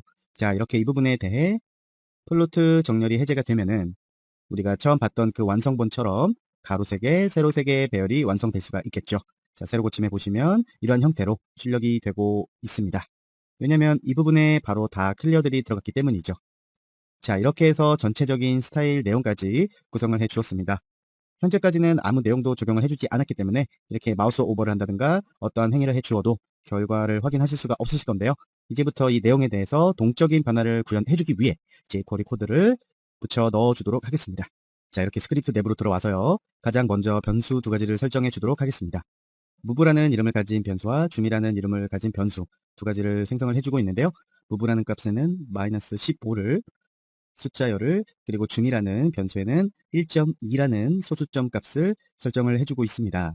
자, 이렇게 기본적인 형태로 구현을 해주셨다면 마우스 오버 효과를 구현할 수 있는 이벤트를 구현을 해주셔야 되겠죠. 자, 이렇게 붙여 넣어 주도록 하겠습니다. 자, 여기서 사용된 이벤트 같은 경우에는 오버라는 이벤트가 사용이 되었어요. 이 마우스 오버 이벤트 같은 경우에는요, 마우스 포인터가 요소에 올라왔을 때, 그리고 그 요소에서 마우스 포인터가 떨어졌을 때 이렇게 총 2개의 함수를 불러오도록 하는 속성을 가지고 있습니다. 자, 그렇기 때문에 바로 이 부분에서는 마우스가 오버되었을 때, 그리고 이 부분에서는 마우스가 떼어졌을 때를 정의해주면 되겠습니다. 이 오버 이벤트 같은 경우에는 몇 번 실습을 통해서 진행을 보셨으니까 어렵진 않으실 거라고 생각을 하고요. 가장 먼저 마우스 포인터가 요소에 오버되었을 때 실행될 함수부터 지정해 보도록 할게요. 이렇게 변수 2개를 설정을 해주도록 하겠습니다. 각각의 변수는 width와 height라고 지정을 해주고 있어요. 그런데 내용을 보시면 아시겠지만 이 width와 height 변수에 각각 제정될 값은 본래의 아이템의 넓이와 높이 값에다가 우리가 위에다 지정해 주었던 줌이라는 변수를 곱해준 값이 바로 여기서 지정된 이 width와 height 값입니다. 즉 여기에서의 이 width와 height는요, 기존 원본 이미지의 1.2배가 되는 넓이와 높이 값이 저장이 되겠죠. 자, 이렇게 변수를 저장을 해 주시고요. 이렇게 저장된 변수를 사용을 해 주셔야 되겠죠. 자, 이 부분은 이렇게 붙여 넣어 주도록 하겠습니다. 자, 현재 마우스 오버되고 있는 아이템 요소에 이미지를 찾아오고 있습니다. 그리고 그 이미지 요소에다가 이 애니메이트 함수를 적용을 시켜주고 있죠. 여기서 사용된 애니메이트의 인자로는 애니메이트 함수로 적용된 CSS 속성과 그리고 그 애니메이트 함수가 적용될 속도 값이 이렇게 지정이 되어 있는 상태입니다. 자, 어떻게 변화를 하느냐? 아이템 요소의 넓이 속성을 우리가 위쪽에서 지정해준 이 1.2배의 넓이로 가져오고요. 높이 값도 역시 마찬가지입니다. 높이 속성을 우리가 위에서 지정해 주었던 1.2배가 정의된 높이 값을 불러오고 있죠. 그리고 탑 값과 레프트 값에다가 각각 move 변수, 즉 -15만큼 설정해 주고 있습니다. 그리고 그렇게 진행될 애니메이션 속도는 0.2초가 되도록 설정을 해 주고 있고요. 자, 페이지를 통해서 확인을 해보시면 이렇게 이미지에 마우스 오버를 했을 때 이미지가 확대되는 것처럼 보이죠. 확실히 알아보실 수는 없지만 우리가 아까 지정해준 탑 값과 레프트 값으로 인해 이미지 자체도 약간 위치가 변경이 되고 있습니다. 그 부분은 여러분이 이렇게 마우스를 갖다 대보시면 확인을 해 주실 수가 있습니다. 자, 그리고 현재는 마우스 오버를 했을 때 상황만 설정을 해준 상태이기 때문에 마우스가 아웃되었을 때는 이 화면 그대로 멈춰 있죠. 자, 나중에 지정을 해 주도록 할 거고요. 이 부분에 대해서는요. 자, 이렇게 이미지에 대한 내용을 변경을 해 주셨으니까 다음으로는 이렇게 텍스트에 대한 내용을 찾아와서 그 값을 지정을 해주고 있습니다. 우리가 아까 검정색 필터로 만들어준 그 텍스트 부분이죠. 그렇게 디스플레이 논값을 설정을 해주어서 숨겨주고 있었는데 그 텍스트 부분을 찾아서 페이드인 함수를 적용을 시켜주고 있죠. 페이드인 함수는 서서히 밝아지게 만드는 그러한 애니메이션을 가진 함수였습니다. 자, 이렇게 해서 전체적으로 마우스 오버를 했을 때 이미지의 크기나 위치 값을 변경을 시켜주고 있고요. 그리고 숨겨두었던 텍스트를 페이드인으로 해서 다시 불러주고 있습니다. 페이지를 통해 확인을 해보시면 마우스 오버 하셨을 때 이렇게 아까처럼 이미지가 커지는 것뿐만 아니라 겉에 이런 검정색 필터가 생겼죠. 우리가 바로 텍스트로 지정을 해준 부분입니다. 자, 다른데 이미지 마우스 오버를 하셔도 다 마찬가지고요. 자, 이렇게 해서 마우스 오버를 했을 때 실행될 함수들은 모두 구현이 끝난 상태고요. 자, 이제부터는 마우스를 뗐을 때 다시 원래 위치로 돌아갈 수 있는 그러한 작업을 진행해 보도록 하겠습니다. 자, 이 아래 부분에다가 한 번에 붙여 넣어 주도록 해볼까요? 자, 여기서도 마찬가지로 마우스 오버된 아이템에서 이미지를 찾아서 불러오고 있습니다. 그리고 그 이미지에 애니메이트 함수를 적용을 해서 위드 속성을 그 아이템의 본래 위드 값으로, 그리고 하이트 속성을 그 아이템의 원래 하이트 값으로 불러오고 있고요. 탑 값과 레프트 값 역시 다시 0으로 만들어주고 있죠. 그리고 애니메이션이 적용된 속도 값으로는 100으로 지정을 해주고 있고요. 자, 여기서는 제가 이렇게 숫자 값을 써주는 것이 아니라 이러한 형식으로 지정을 해 주었는데요. 이렇게 지정을 하시던 별 무리 없이 출력이 되는 거 알고 계시면 되겠고요. 이미지에 대한 내용은 모두 복구를 해 주었습니다. 자, 그럼 여기서 생성을 해 주었던 텍스트에 대한 내용을 다시 삭제를 시켜줘야겠죠. 자, 이 부분을 보시면 이해가 가실 거예요. 텍스트에 대한 내용을 페이드 아웃 함수를 이용해서 사라지게 만들어주고 있습니다. 자, 새로 고침해서 완성된 작품을 한번 실습을 해보도록 하겠습니다. 자, 이렇게 구현되어 있는 이미지에 마우스 오버를 했을 때 이렇게 변화가 되고요. 마우스를 아웃 했을 때에는 다시 제자리로 돌아오고 있죠. 다른 이미지 또한 마찬가지고요. 이러한 형식으로 실무에 아주 적극적으로 활용할 수 있는 동적인 페이지를 구현해 보았습니다. 자, 두 번째 실습입니다. 현재 보시는 페이지가 이번 두 번째 실습에서 진행해 보실 내용인데요. 네, 간단하게 꾸며져 있죠? 상단으로 이렇게 로고바가 출력이 되고 있고요. 그 로고바에 마우스를 가져다 대면은 이렇게 약간 움직임이 있는 형태로 출력을 해주고 있고요. 이 하단에 보시면 긴 메뉴바가 하나 작성이 되어 있습니다. 각각의 메뉴에 마우스 오버를 했을 때 이러한 오버 효과가 구현이 되어 있고요. 클릭을 했을 때는 이렇게 우리가 예전에 배웠던 아코디언 패널처럼 구현이 되는 형식으로 이렇게 내용이 출력이 되게 됩니다. 자, 다른 메뉴를 클릭을 해주셨을 때는 이렇게 내용이 슬라이드를 통해 변경이 되게 되고요. 자, 이러한 전체적인 메뉴를 한번 구성을 해보도록 하겠습니다. 이번 실습에서 사용될 파일은 jQuery 15-2번 파일이고요. 파일을 열으셔서 가장 먼저 바디 내부에다가 이렇게 길게 붙여 넣어주도록 하겠습니다. 여러분이 살펴보시면서 하나하나 보시면 아시겠지만 가장 먼저 모든 요소를 담고 있는 이 all이라는 div를 만들어주고 있고요. 자, 그리고 상단에서 로고로 사용되었던 부분, 바로 이 부분이죠. 그 부분에 대한 내용을 이렇게 로고라는 아이디를 사용해서 지정을 해주고 있습니다. 그리고 그 로고는 보시다시피 랭커 요소와 이미지 요소, 그리고 스트롱 요소 총 3개로 구성이 되어 있고요. 그 아래로 이 하단 아코디언 탭을 구현해 주시는 부분에 대한 내용이 출력되어 있습니다. 자, 크게는 제가 탭이라고 div를 설정을 해 두었고요. 이 상단 파란 부분, 메뉴바로서 사용될 부분에 대해서는 이렇게 UL로 내비게이션이라고 지정을 해 두었습니다. 각각의 메뉴들에 대해서는 이 li가 꾸며주고 있는 상태고요. 그리고 하단으로 이렇게 출력된 내용 부분에 대해서는 이렇게 제가 패널이라고 모두 설정을 해두고 있고요. 이 모든 패널을 올 패널이라는 클래스명에 랩핑을 해주고 있는 상태입니다. 각각 패널의 내용들을 살펴보시면 되겠고요. 자, 여기서 중요한 점 한 가지는 탭 패널을 구현을 하실 때에도 마찬가지였지만 이렇게 상단 내비바로 사용될 A 요소의 링크 값과 패널로 사용될 div의 id 값이 일치를 해야 한다는 점이고요. 이 부분에서 id로 지정을 해 주었으니까 앞에 샵이 붙는다는 점 기억을 해 주시면 될 듯 싶습니다. 자, 이렇게 HTML 요소를 구성을 해 보았고요. 페이지를 통해서 확인을 해 보시면 아직 아무런 상태도 꾸며지지 않은 요소 본연의 상태가 출력이 될 것입니다. 자, 이렇게 마구잡이로 나열된 요소들에 대해서 약간의 디자인 조명을 시켜줘야겠죠? 이 스타일 내부에다가 가장 먼저 바디에 대한 내용을 붙여 넣어 볼게요. 대부분이 폰트에 대한 정의고요. 그리고 바디 페이지 내부에 약간의 여백이 있을 수 있도록 패딩 값을 조절을 해 주도록 하겠습니다. 새로 고침하면은 이렇게 깔끔한 글씨체로 해서 출력이 되는 거 확인해 보실 수가 있고요. 패딩 값으로 인해 아마 이 부분이 약간 여백이 생긴 것도 확인해 보실 수가 있습니다. 자, 그리고 다음으로는 이 전체적인 요소를 감싸고 있는 이 all이라는 div에 대해서 정의를 해 주도록 할게요. 이렇게 넓이 값을 정의를 해 주시고 새로 고침하시면 이렇게 470 픽셀에 맞춰서 넓이가 만들어지게 되죠. 자, 그리고 이렇게 출력되는 모든 요소를 약간 가운데 정렬로 맞춰주도록 하겠습니다. 이렇게 마진 0 오토 값을 주시면 자동 정렬이 되는 거 CSS 학습을 하고 오신 분이라면 충분히 아실 거고요. 세로 고침에서 보시면 이러한 형태로 전체적인 통 내용이 가운데 정렬이 되었죠. 자, 그리고 이 상단 로고에 대해서 정의를 해볼까요? 이렇게 붙여 넣어 주도록 하겠습니다. 먼저 전체적인 요소에 대해서 패딩 값을 주고 있죠. 좌우 패딩에 대해서 10픽셀만큼 내부 여백을 만들어주고 있습니다. 자, 세로 고침하면 이쪽으로 이렇게 10만큼 들어온 거 확인해 보실 수가 있죠. 이 로고 부분의 엘리먼트를 살펴보시게 되면요. 이 전체는 A 요소의 내부에 들어가 있게 되고요. 그리고 그 내부에 여기 보이시는 이미지와 그리고 여기 좀 굵게 보이는 RGO 글씨 있죠. 그 스트롱 요소, 자, 이렇게 구성이 되어 있습니다. 가장 먼저 이 요소 내부의 전체 A에 대해서 약간 변경을 해 주도록 하겠습니다. 이렇게 로고 A에 대해서 적용을 시켜주고 있고요. 텍스트에 대한 내용이 변경될 수 있도록 컬러 값과 텍스트 데코레이션 값 이렇게 주고 있죠. 자, 세로 고침 해보시면 컬러 값이 변경이 되었고 밑줄이 삭제된 거 확인을 해보실 수가 있습니다.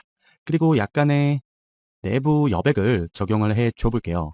상단으로는 10픽셀, 좌우로는 0, 하단으로는 5픽셀, 그리고 다음으로는 이렇게 한꺼번에 붙여 넣어 줬는데요. 넓이값과 높이값, 그리고 포지션값, Z인덱스까지 한꺼번에 지정을 해 주었습니다. 자, 이렇게 전체적인 A에 대해서 정의를 해 주셨다면 A 내부에 있는 이미지 요소에 대해서도 정의를 해 줘 보도록 하겠습니다. 플로트 레프트 값을 사용해서 왼쪽 정렬을 해 주고요. 외부 마진에 대해서 이런 값을 지정을 해 주도록 하겠습니다. 자, 이런 상태로 지정을 해 주시면 이렇게 이 이미지 요소가 위치 값이 변했죠. 자, 이렇게 이미지에 대한 내용은 정의를 해 주셨다면 그 다음으로는 이렇게 스트롱 요소에 대해서 정의를 해 주도록 하겠습니다. 스트롱 요소의 같은 경우에는 인라인 요소이기 때문에 디스플레이 블록 처리를 해주고 있고요. 텍스트에 대한 내용도 이렇게 정의를 해주고 있죠.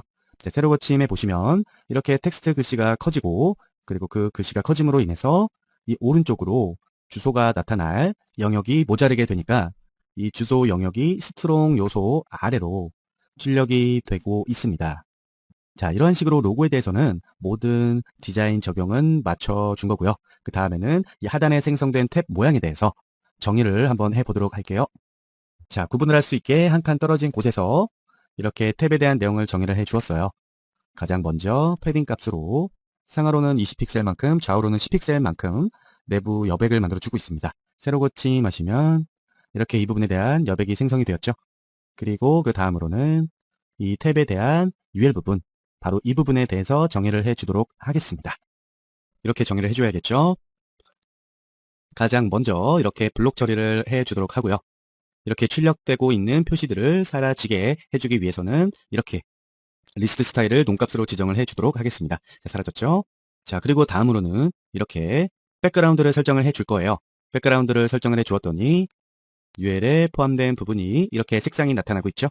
그리고 이 부분에 대해서 마진은 0만큼 주었더니 상단으로 붙게 되고요. 마진을 줬으니까 이번엔 패딩으로 내부 여백을 5픽셀만큼 만들어 주도록 하겠습니다. 내부의 여백이 늘어나면서 전체 영역이 넓어지게 되었죠. 자, 이렇게 패딩으로 인해서 영역이 넓어졌지만 저는 이렇게 하이트 값을 줌으로 인해서 실제적인 컨택트의 높이를 지정을 해주도록 하겠습니다. 자, 30픽셀만큼 주었더니 확 작아졌죠. 자, 현재 보시는 이 위에서부터 아래까지의 넓이는요, 총 40픽셀이 되는데요. 왜냐고 물으시면 안 되고요.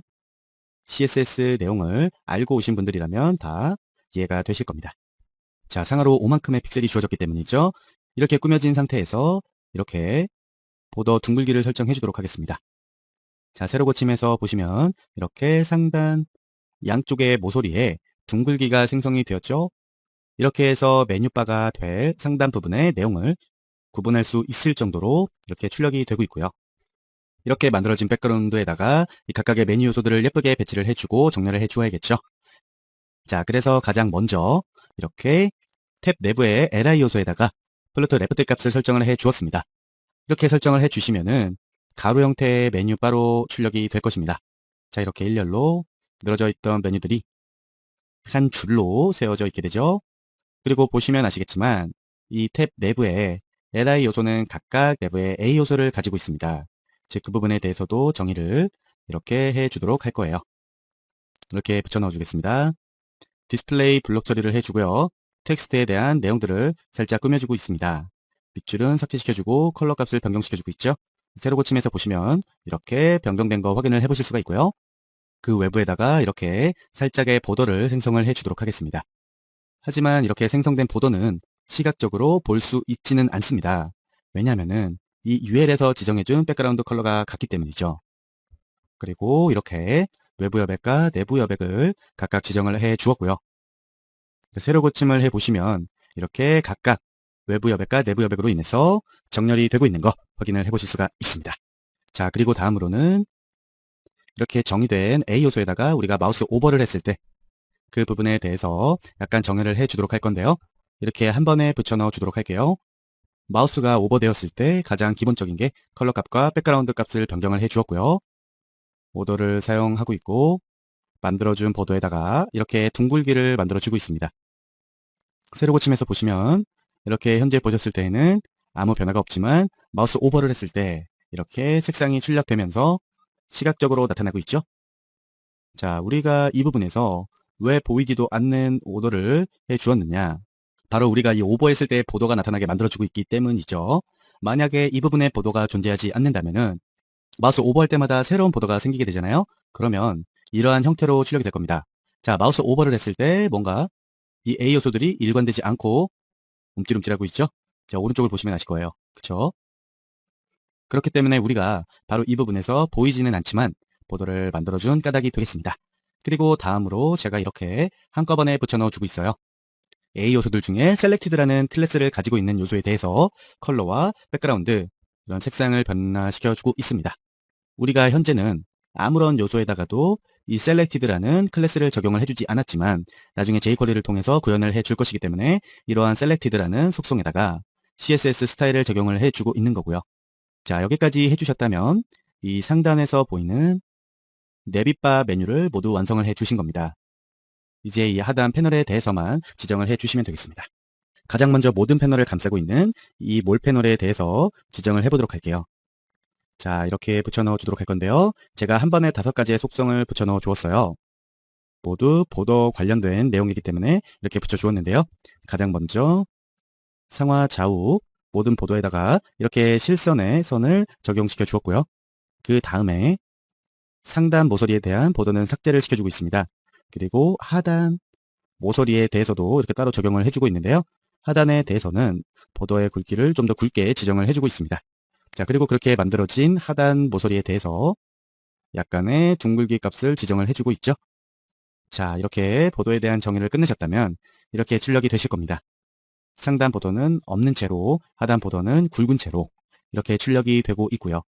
자, 그런데 여기 상단에 보시면은 넓이와 높이에 맞지 않게 넘치는 요소 때문에 이렇게 끊어진 형태로 출력이 되고 있어요.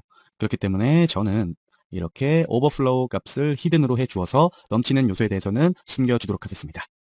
자, 그리고 다음으로는 이렇게 탭 내부의 각각의 패널들에 대해서는 패딩 값을 적용을 해주고 있죠. 자, 현재는 이렇게 너무 따닥따닥 붙어있기 때문에 보기가 조금 안 좋아요. 그래서 패딩 값을 준 거고요. 자, 세로 고침 하셨을 때 이렇게 내부 여백이 이만큼씩 모두 생겼죠. 자, 그리고 이제 마지막으로는 이렇게 H2 요소에 대해서 상단 마진을 삭제시켜 주도록 하겠습니다. 자, H2 요소는 각각의 패널에 이 부분에 존재를 하고 있죠. 그 부분에 대해서 마진을 삭제해 주었더니 이렇게 상단으로 약간 붙는 모습을 확인을 해보실 수가 있습니다.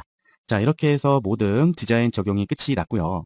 이렇게 구현된 형태를 가지고 동적인 움직임을 구현을 해 주실 수 있는 jQuery 코드를 작성해 주시는 일만 남았습니다. 가장 먼저 이 상단 부분 로고부터 정의를 해 주도록 하겠습니다. 이렇게 붙여 넣어 줬습니다. 자, 지난 실습과 똑같이 이번에 역시 오버 이벤트가 사용이 되었군요. 마우스 오버를 했을 때에는 이 부분에다가 정의를 해줄 거고요. 마우스가 요소에서 벗어났을 때에는 이 부분에다가 행동될 함수를 정의를 해줄 겁니다. 자, 가장 먼저 마우스 오버를 했을 때 이러한 함수를 붙여 넣어 주도록 하겠습니다. 마우스 오버를 해줬을 때에는 이 애니메이트 함수를 이용해서 왼쪽 여백을 5로 만들어주고 있죠. 자, 현재 보시면 아시겠지만 이 로고 내부의 이미지에다가는 지금 좌우로 마진이 10만큼 주어져 있습니다. 그런데 이 부분에서 마진을 5로 주게 된다면 이미지가 왼쪽으로 살짝 이동이 되겠죠. 정상적으로 출력이 되는지 한번 확인해 볼까요? 세로 고침하신 후에 마우스를 가져다 대면은 왼쪽으로 이렇게 부드럽게 이동되는 걸 확인을 해보실 수가 있습니다. 자, 이렇게 마우스 오버를 했을 때에 함수를 정의를 해 주었으니까 마우스를 뗐을 때의 함수도 역시 정의를 해 주어야겠죠? 마우스를 뗐을 때는 이러한 내용이 정의될 수 있도록 지정을 해 주었습니다. 자, 현재 보시는 거는 방금 전 위에서 준 내용과 거의 같고요. 이 부분만 약간 달라졌죠? 마진 레프트 값을 원래 있던 자리로 되돌려 주기 위해서 다시 10으로 지정을 해 주었습니다. 자, 이렇게 되면 마우스를 가져다 대었을 때는 아까처럼 왼쪽으로 살짝 이동이 될 거고요. 마우스를 뗐을 때는 다시 제자리로 돌아오겠죠?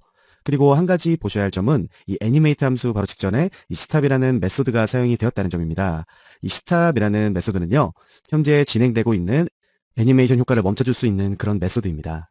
즉, 이 스탑이라는 메소드를 사용해 줌으로써 애니메이션 도중에 바로 스탑 모션을 취하고 다음 애니메이션으로 넘어갈 수 있다는 거죠. 만약에 이 부분의 내용이 삭제된 후에 확인을 해 보신다면은 애니메이션 효과가 어떻게 적용되는지 한번 확인을 해볼까요? 제가 마우스를 아주 잠깐 가져다 댔는데 이 잠깐 가져다 대는 순간 마우스를 떼면은 바로 원래 자리로 되돌아와야 하는데 애니메이션을 끝까지 실행한 후에 다시 원래 자리로 되돌아오고 있죠. 자, 현재는 제가 여러분께 보여드리기 위해서 마우스를 조금 빠르지 않게 움직였는데요. 여러분이 이 부분에다가 대고 마우스를 빠르게 움직이시면 마우스를 가져다 대고 뗀 만큼 애니메이션이 중첩해서 사용되는 것을 확인을 해보실 수가 있을 겁니다. 자, 그 부분을 방지하기 위해서 바로 여기서 스탑이라는 이 메소드가 사용이 되는 건데요. 스탑이라는 메소드가 사용됨으로써 마우스를 빠르게 가져다가 떼도 애니메이션이 밀리지 않고 정상적으로 출력이 되게 됩니다. 자, 이렇게 해서 전체적인 로고에 대한 부분을 작성을 해 주었고요. 이렇게 보시다시피 마우스 가져다 대면은 약간의 움직임이 있는 형태로 로고를 제작을 마쳤습니다. 자, 그리고 다음으로 그 아래 탭에 대한 정의를 조금 진행을 해 주도록 하겠습니다. 자, 이렇게 지정을 해 주신 후에 각각의 개체를 정의하기 위해서 몇 개의 변수를 만들어 보도록 할 거예요. 많이 사용되는 함수의 식을 객체로 만들어주고 있는 거죠. 가장 먼저 이러한 변수를 만들어주고 있어요. 자, 이 부분에 저장된 내용은 내비게이션 내부에 A 요소를 수집하고 있는 거죠. 바로 수집되는 요소는 이 부분에 A에 해당이 된다고 보시면 되고요.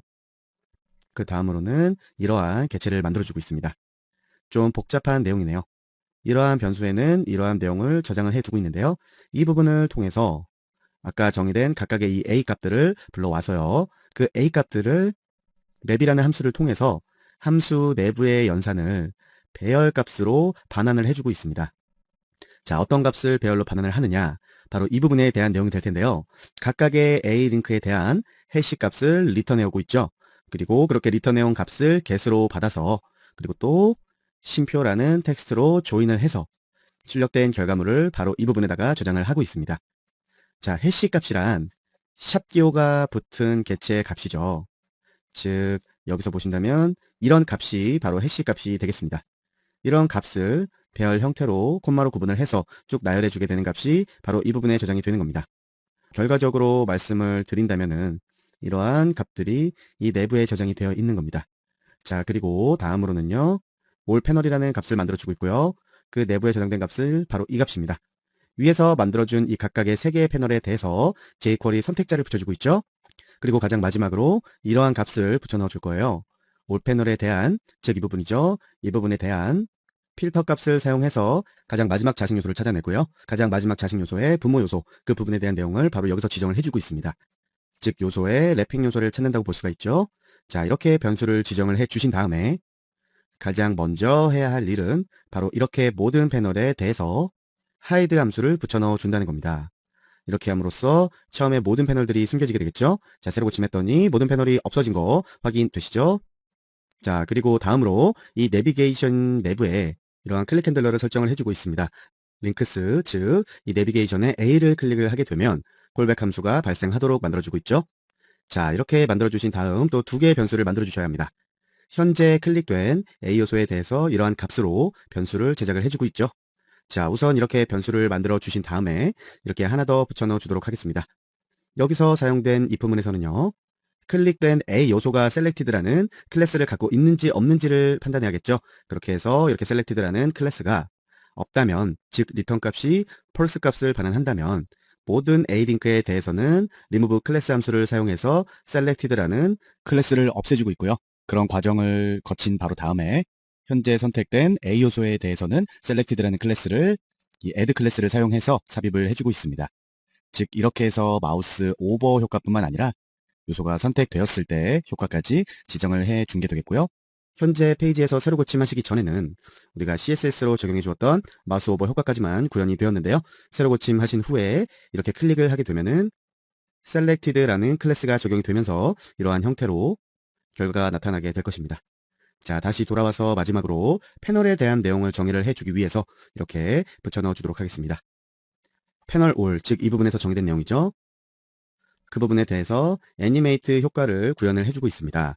보시다시피 높이를 0으로 설정을 해줌으로써 슬라이드 효과가 구현될 수 있도록 만들어주고 있죠. 그리고 그렇게 구현된 애니메이션의 속도 값은 0.5초로 지정을 해주었고요. 이러한 애니메이션 효과가 모두 끝나면 이러한 내용들이 콜백 함수로 정의가 될 수 있도록 만들어주고 있습니다. 자, 이 높이가 0이 되는 애니메이션 함수가 모두 끝나면 콜백 함수로서 다시 애니메이트 함수를 이용해서 높이를 0이 아닌 하이트 값을 만들어주고 있죠. 그리고 여기서 사용된 이 하이트는 이 상단 이 부분에서 정의가 되어 있습니다. 가장 먼저 모든 패널에 대해서 숨겨주고 있고요. 그리고 필터 요소를 사용해서 현재 클릭할 링크의 핵심 값을 불러오고 있습니다. 즉 범위를 좁혀주는 거죠. 이 필터를 사용해서. 자, 그리고 나서 불러온 핵심 값에 맞는 콘텐츠 패널을 쇼 옵션을 통해서 열어주고 있고요. 그리고 열리게 된 패널의 높이 값을 기존 높이값 더하기 40으로 해서 만들어주고 있죠. 자, 이 부분이 왜 40이냐. 상단 우리가 CSS 스타일 적용해준 부분에서 보시면 텍 패널에 대해서 이렇게 상하 좌우 값에 대해서 20픽셀씩 주고 있죠. 이렇게 해서 상단과 하단 패딩을 합친 값이 바로 여기서 보시는 이 40이라는 숫자인 겁니다. 자, 이렇게 해서 높이뿐만 아니라 여백까지 지정을 모두 해주었고요. 세로 고침을 통해서 한번 완성된 페이지 보시도록 할까요? 자, 이렇게 구현이 되었고요.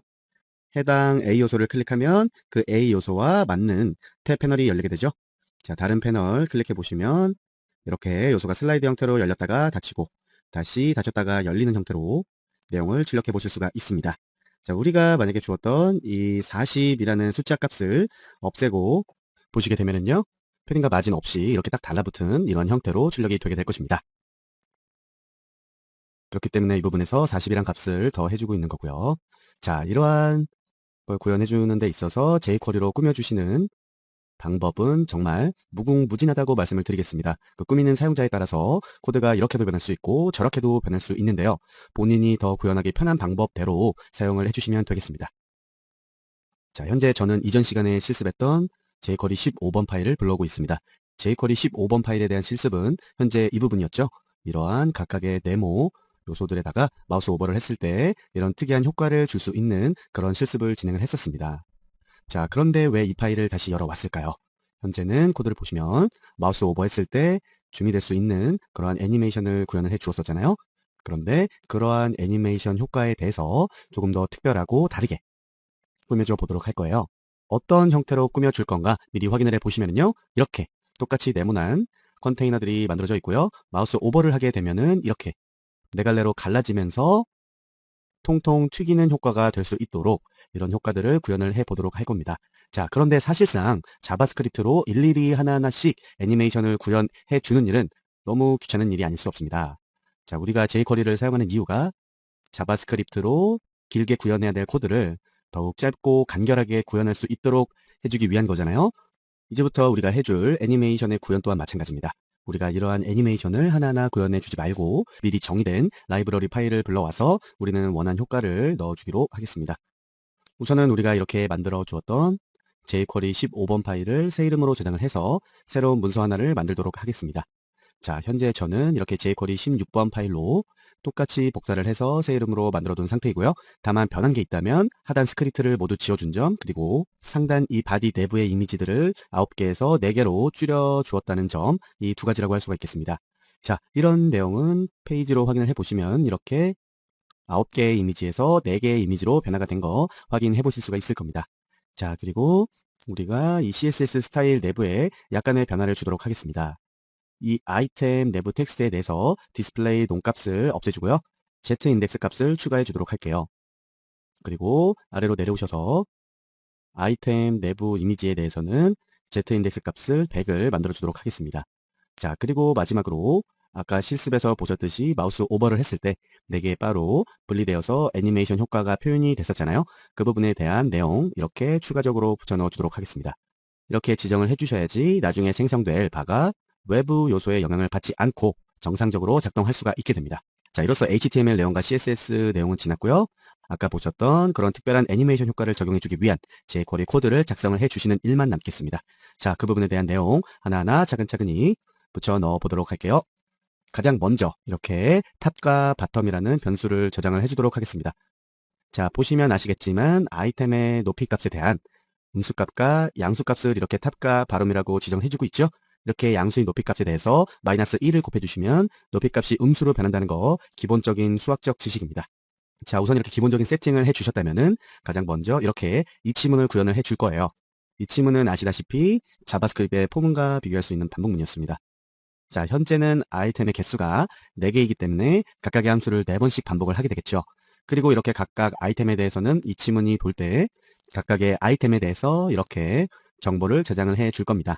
첫 번째 아이템에 대해서 이치문을 받을 때는 첫 번째 아이템에 대한 이미지 값과 위드 값 그리고 하이드 값을 거고요. 그리고 두 번째 아이템에 대해서 이치문이 들어갈 때는 두 번째 아이템에 대한 이미지 값과 위드 값 그리고 하이드 값이 저장이 되겠죠. 그렇게 각각의 정보를 저장을 해줄 건데요. 어떠한 내용을 담고 있는가 한번 확인을 해 보도록 할게요. 먼저 이미지라는 내용에 대해서는요. 해당 아이템 내부 이미지 요소에 대해서 src 속성을 저장을 하고 있죠. 즉 상단으로 올려서 보시게 되면은 바로 이미지의 src 속성 바로 이 부분을 저장을 하게 되겠고요.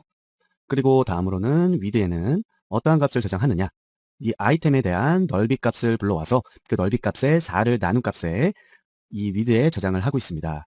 높이 값은 보시다시피 아이템의 그 높이 그 자체를 저장을 하고 있고요. 자, 이렇게 해서 아이템 내부의 이미지 그리고 아이템의 디테일한 그 정보들을 각각 이렇게 저장을 해 두고 있습니다. 아직까지는 기본적인 세팅 단계이기 때문에 새로 고침을 해도 별다른 변화는 없을 겁니다. 자, 다시 돌아와서 이렇게 아이템 내부의 이미지와 아이템에 대한 정보를 다 저장을 하신 후에는 이렇게 아이템 내부에 있는 이미지에 대해서 완전한 삭제를 해주게 됩니다. 자, 새로 고침에서 보시면 이미지가 완전히 사라졌죠? 이미지가 사라졌다고 해도 이미지에 대한 정보들은 바로 이 부분에서 저장을 하고 있으니까 걱정하지 마시고요. 그 다음으로는 조금 길게 붙여 넣어 주도록 하겠습니다. 자, 여기서 사용된 이 append 메소드 같은 경우에는요. 셀렉터로 지정된 요소 내부에 이 괄호로 지정된 요소들이 마지막 자식 요소로서 추가가 되게 됩니다. 즉 다시 말하면 이 아이템 내부에 가장 마지막 자식 요소로서 이 바1과 바2, 바3, 바4 이렇게 4개의 div 요소가 추가되겠죠. 자, 이렇게 이미지를 삭제해주고 div를 각각 생성을 해 주었습니다. 이렇게 됨으로써 이렇게 아이템에 대한 직속 자식 요소를 현재 보시면 이 A 요소가 되겠고요. 그리고 다음에 텍스트라는 클래스명을 가진 div 그리고 우리가 방금 지정해 주었던 div 4개들 있죠. 총 5개의 직속 자식들이 생겨나게 된 겁니다. 새로 고침을 하셔봤자 우리는 바라는 div 틀만 만들어준 거기 때문에 현재는 아무 출력사항도 확인해 보실 수가 없고요. 자, 이렇게 바라고 지정되어 있는 div에 내용을 넣어 주겠습니다. 자, 이렇게 붙여 넣어 주었어요. 자, 여기서는 CSS의 속성 셀렉터가 사용이 되었습니다. 아이템 요소의 자식들 중에서 이 바라는 텍스트를 포함하고 있는 클래스를 셀렉터로서 선택을 하고 있어요. 즉 우리가 아까 만들어 주었던 이 부분에 대한 내용을 셀렉터로 불러오고 있는 거죠. 이 바는 모두 div로 이루어졌는데 여기 div라고 적어주면 안 되나요? 라고 물어보실 수도 있는데요. div라고 적어주시는 것도 괜찮지만 아마 지금 실습에서는 div로 적어주시면 제대로 된 출력 결과물을 보시기 좀 힘들 것 같습니다. 왜냐하면 이 아이템의 children, 즉 자식 요소로 div가 아까 그 4개의 바만 존재하는 게 아니라요.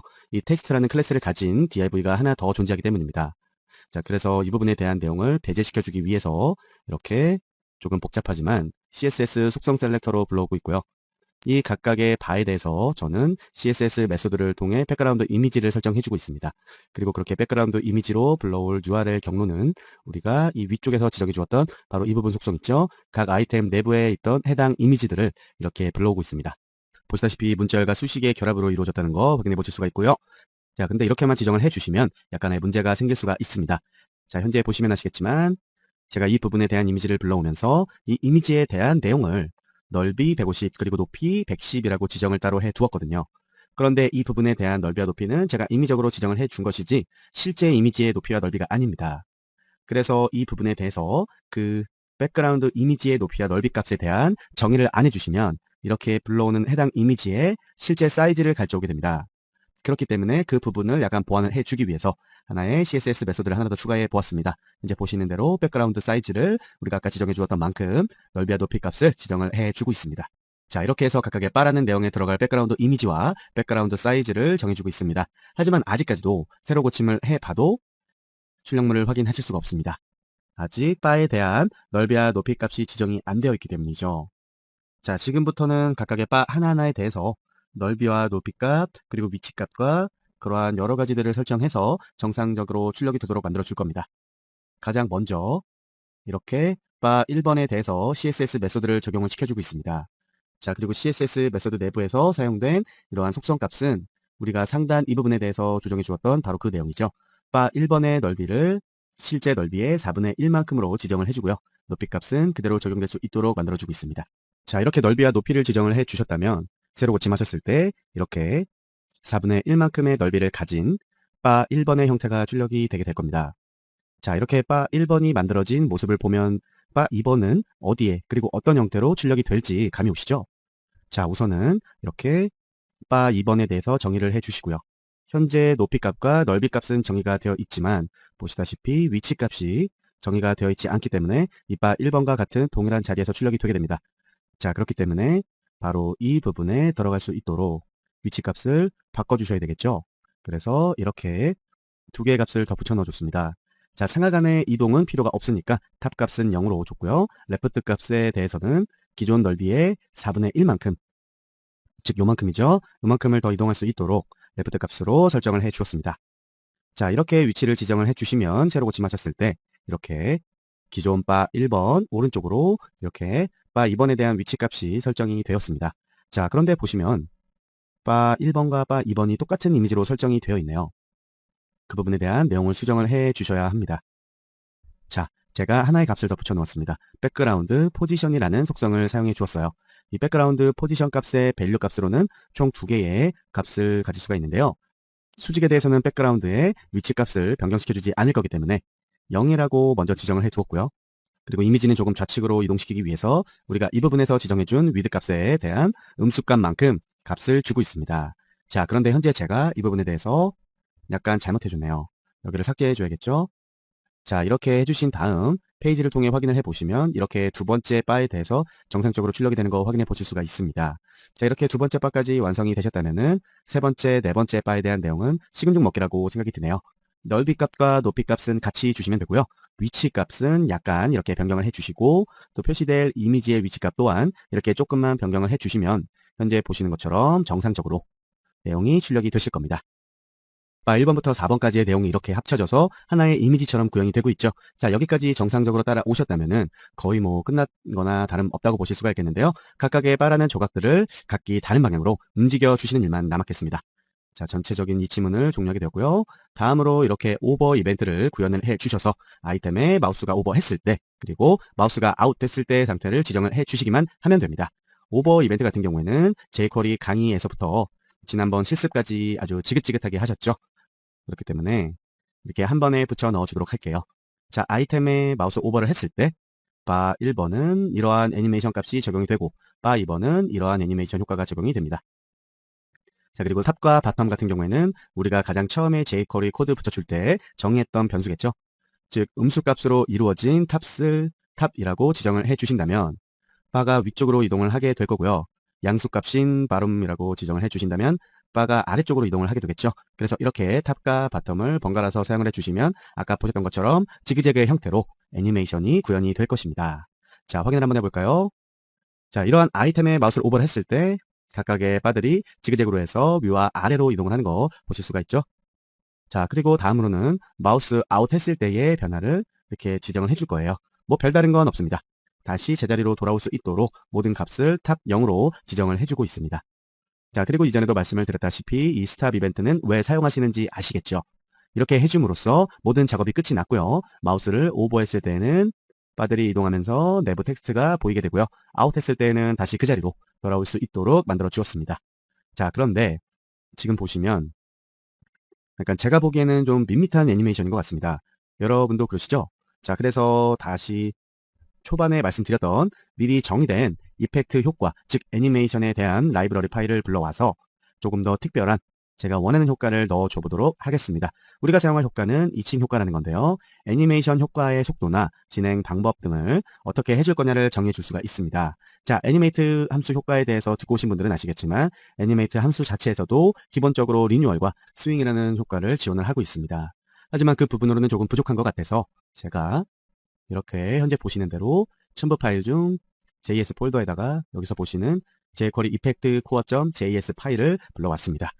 자, 이 파일은 이펙트에 대한 내용을 미리 정의를 해 놓아서 라이브러리화 시켜 놓은 파일인데요. jQuery UI를 다운받으시면 그 안에 첨부되어 있는 파일입니다. 이 폴더에 대한 내용을 참조해 올 거기 때문에요. 우선 상단 스크립트로 가셔가지고 이렇게 하나의 내용을 더 추가해 주도록 하겠습니다.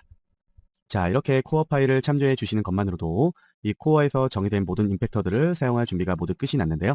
저렇게 해주신 다음에 내가 원하는 이징 효과를 불러오기 위해서 이렇게 수정을 해주도록 하겠습니다. 자, 애니메이트 함수 내부에 세 번째 인자값이 각각 설정이 되었죠? 자, 이런 부분에 대한 효과는 아까 코어 파일 참조를 해주시면 되겠고요. 저는 JS 윙이라는 이펙트와 without bounce라는 이펙트를 불러오고 있어요. 이렇게 지정을 해주시면 어떠한 이펙트가 출력이 되는지 한번 페이지를 통해 확인해 보도록 하겠습니다. 자, 아까와는 달리 통통 튀기는 이펙트가 출력되고 있죠. 자, 이러한 식으로 원하는 이펙트 불러오셔서 사용을 해 주실 수가 있습니다. 자, 갑자기 화면이 바뀌었습니다.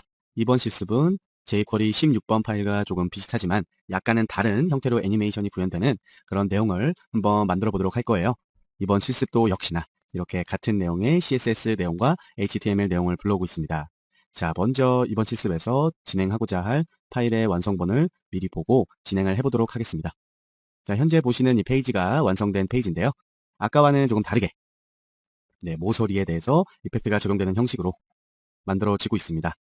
자, 아까와 비슷한 형식으로 구현이 되기 때문에 그렇게 크게 어려운 점은 없으실 거라고 생각이 들고요. 아까 실습했던 이 jQuery 16번 파일과 어떻게 달라졌는지 비교를 한번 해보면서 진행을 해보도록 하겠습니다. 가장 먼저 색에 대한 변수를 지정해 주도록 할게요. 각각의 네이밍으로는 마이너스 플러스 그리고 플러스 2라고 지정을 해주고 있고요. 이 마이너스라는 변수가 적용된 값을 보시게 되면은 아이템에 대한 넓이 값을 나누기 2를 해서 그 값을 이 매스 라운드라는 함수를 이용해서 정수로 만들어주고 있죠. 즉 이렇게 나눠진 넓이 값은 소수점이 붙은 내용이 아니게 만들어주는 겁니다. 그리고 이렇게 나눠진 넓이 값에 대해서 음수의 값으로 만들어주고 있죠.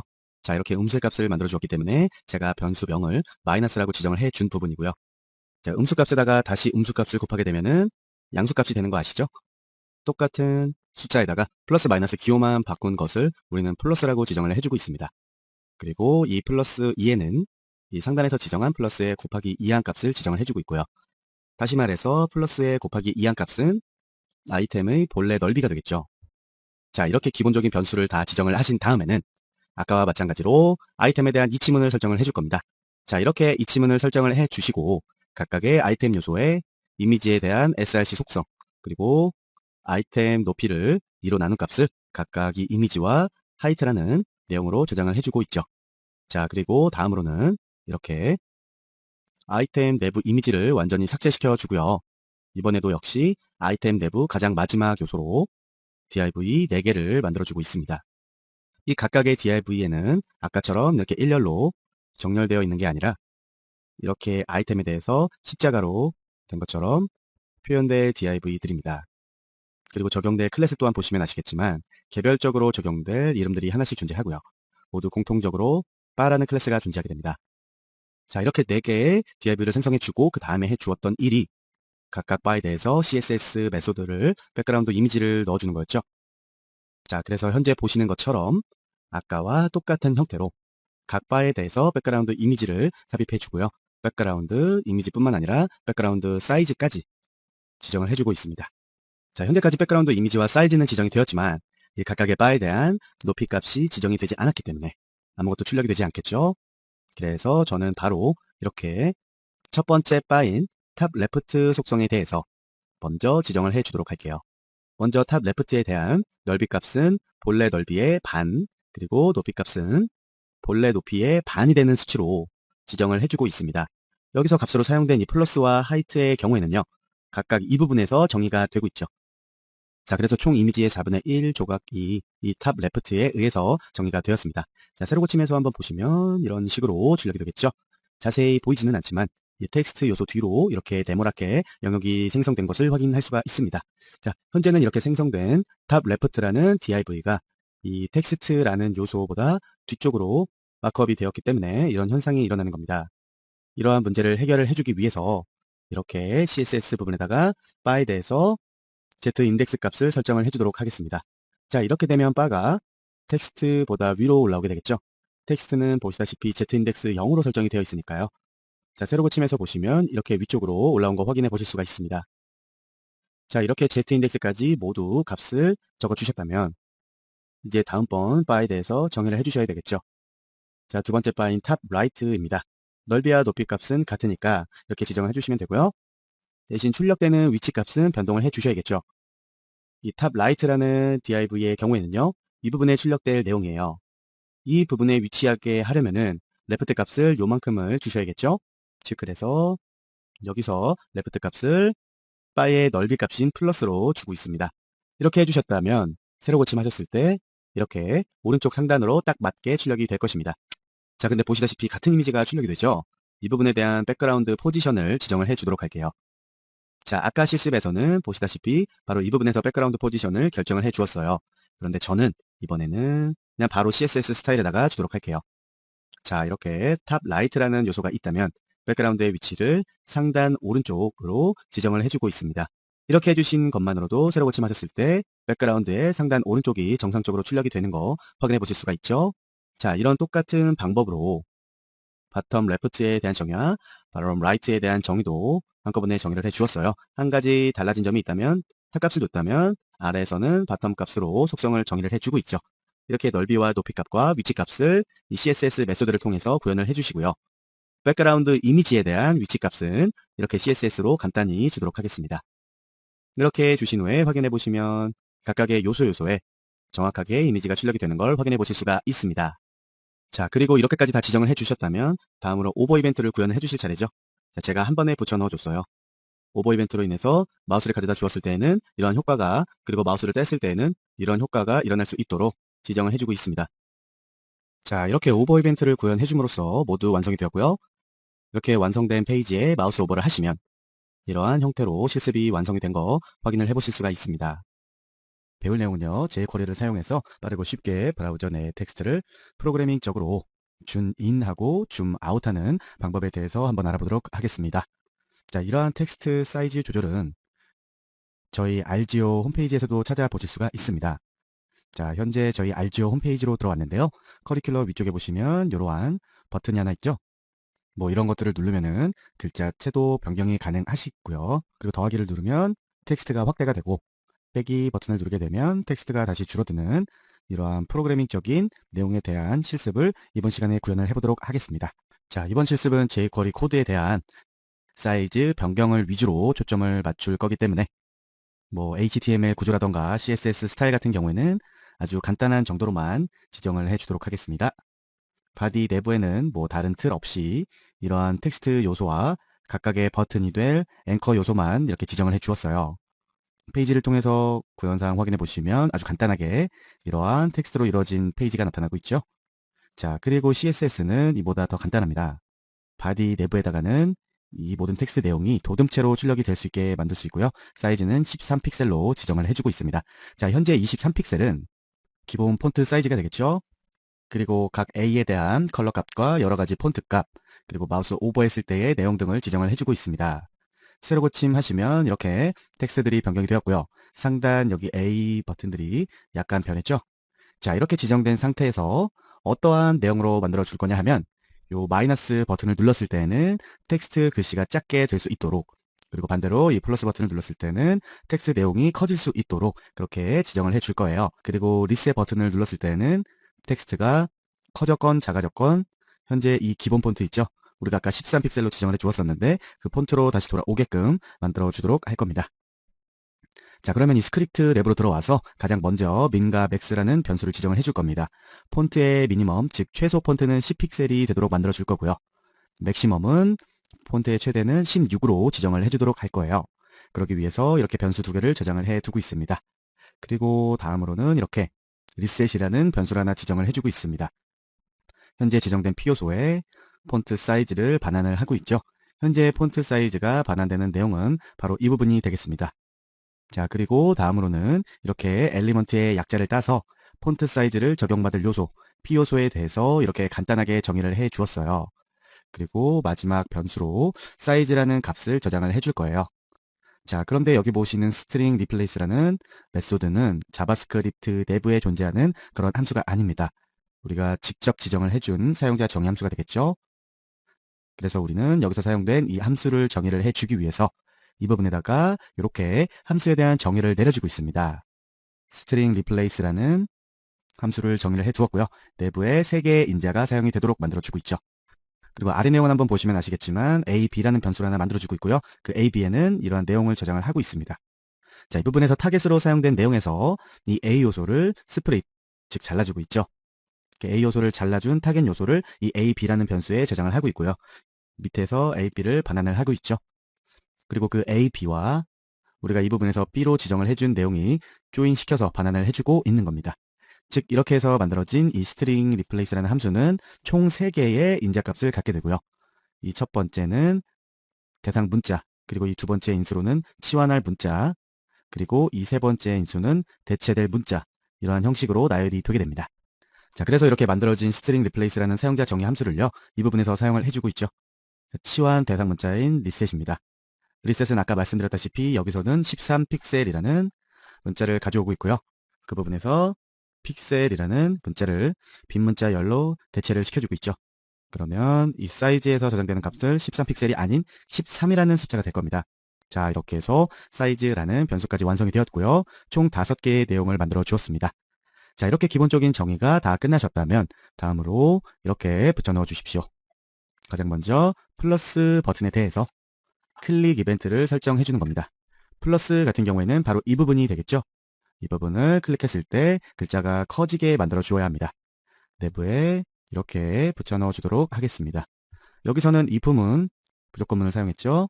현재 P 요소의 텍스트 사이즈에서 픽셀 값을 뗀 값, 바로 이 부분이죠. 이 사이즈가 맥스 값인 16보다 작다면, 그것이 참이라면 가장 먼저 사이즈를 1만큼 올려주고 있습니다. 그리고 이렇게 1만큼 더해진 사이즈를 바로 이 부분에서 세팅을 해주고 있죠. 적용받을 엘리먼트, B의 요소의 CSS 메소드를 사용해서 폰트 사이즈를 변화를 시켜주고 있습니다.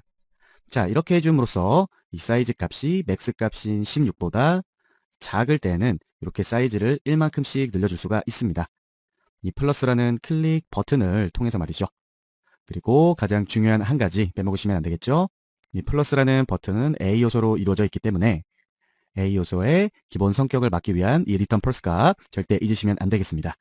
자, 이렇게 해줌으로써 플러스 버튼을 클릭했을 때 이 사이즈가 증가되도록 만들어 주었습니다. 자, 페이지를 통해서 확인을 해 보신다면 이 플러스 버튼을 누르셨을 때 글자가 하나 둘씩 커지고 있죠. 우리가 맥스로 지정을 해 주었던 최대 사이즈 16픽셀까지 이렇게 글자가 커지는 거 확인을 해 보실 수가 있습니다. 자, 이렇게 완성적으로 플러스 버튼에 대한 사이즈 조절을 해 주셨다면 마이너스에 대한 버튼은 식은 죽 먹기겠죠. 방향이나 기호 등을 바꿔주시기만 하면 됩니다.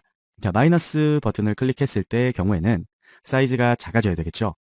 그렇기 때문에 사이즈에다가 이렇게 작아지라는 표시 마이너스 기호를 이렇게 붙여주었고요.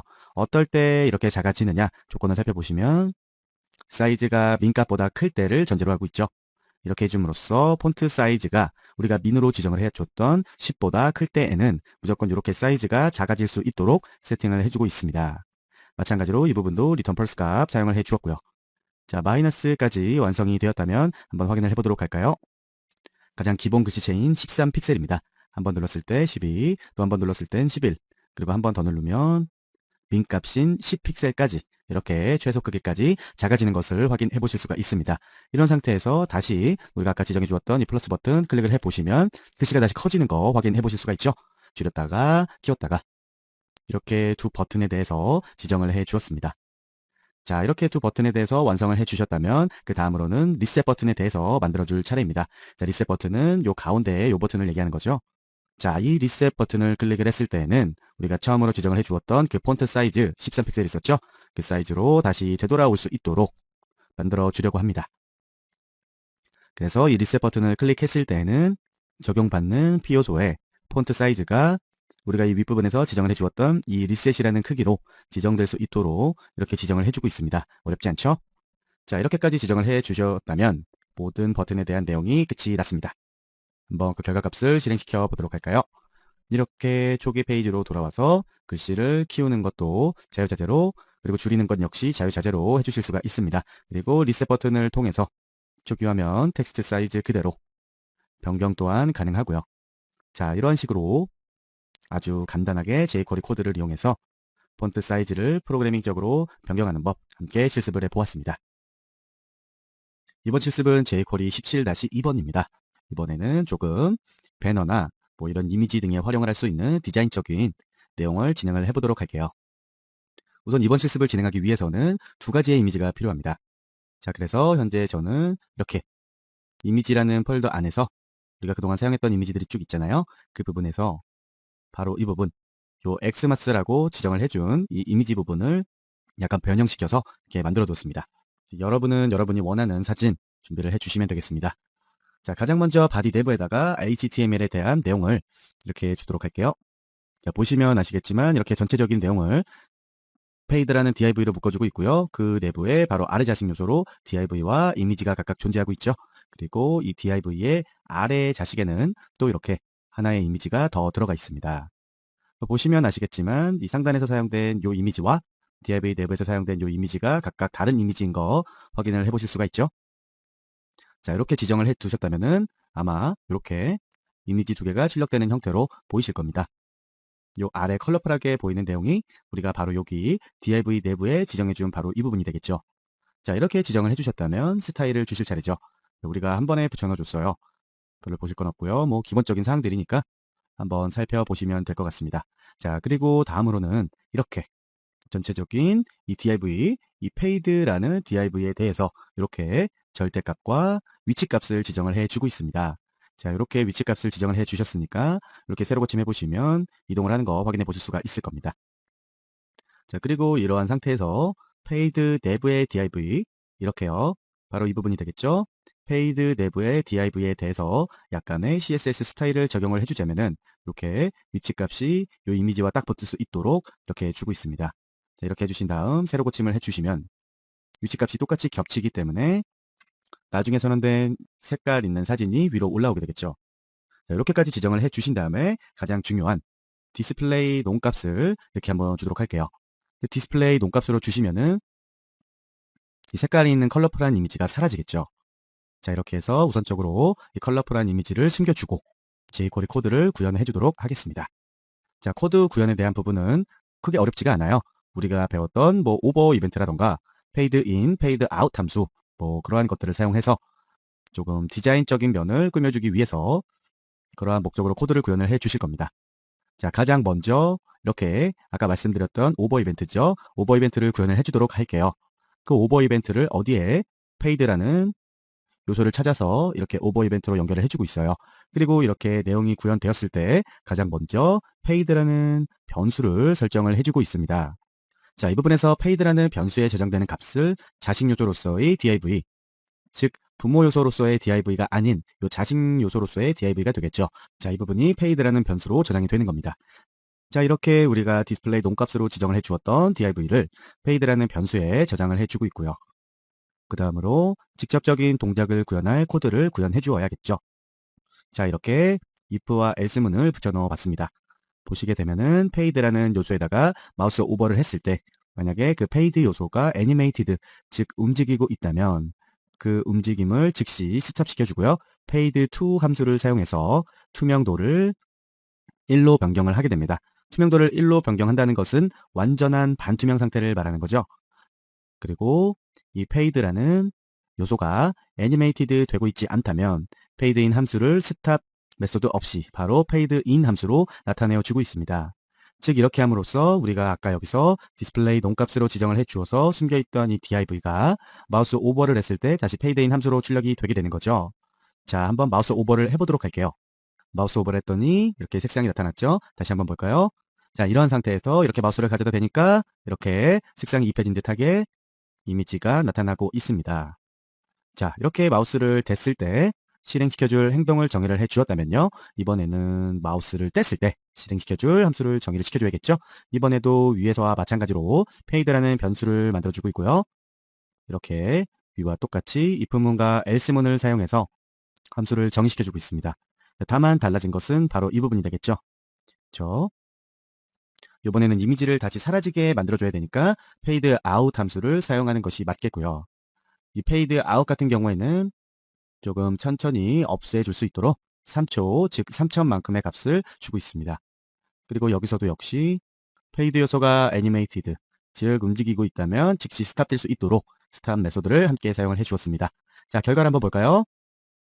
셀을 고침하신 다음에 마우스를 가져다 대면 이렇게 색상이 나타나고요. 마우스를 아웃시키면 이렇게 서서히 애니메이션 효과를 주실 수가 있죠. 다시 한번 볼까요? 마우스를 가져다 대고 떼면 이렇게 꽃이 시드는 것 같은 느낌이네요.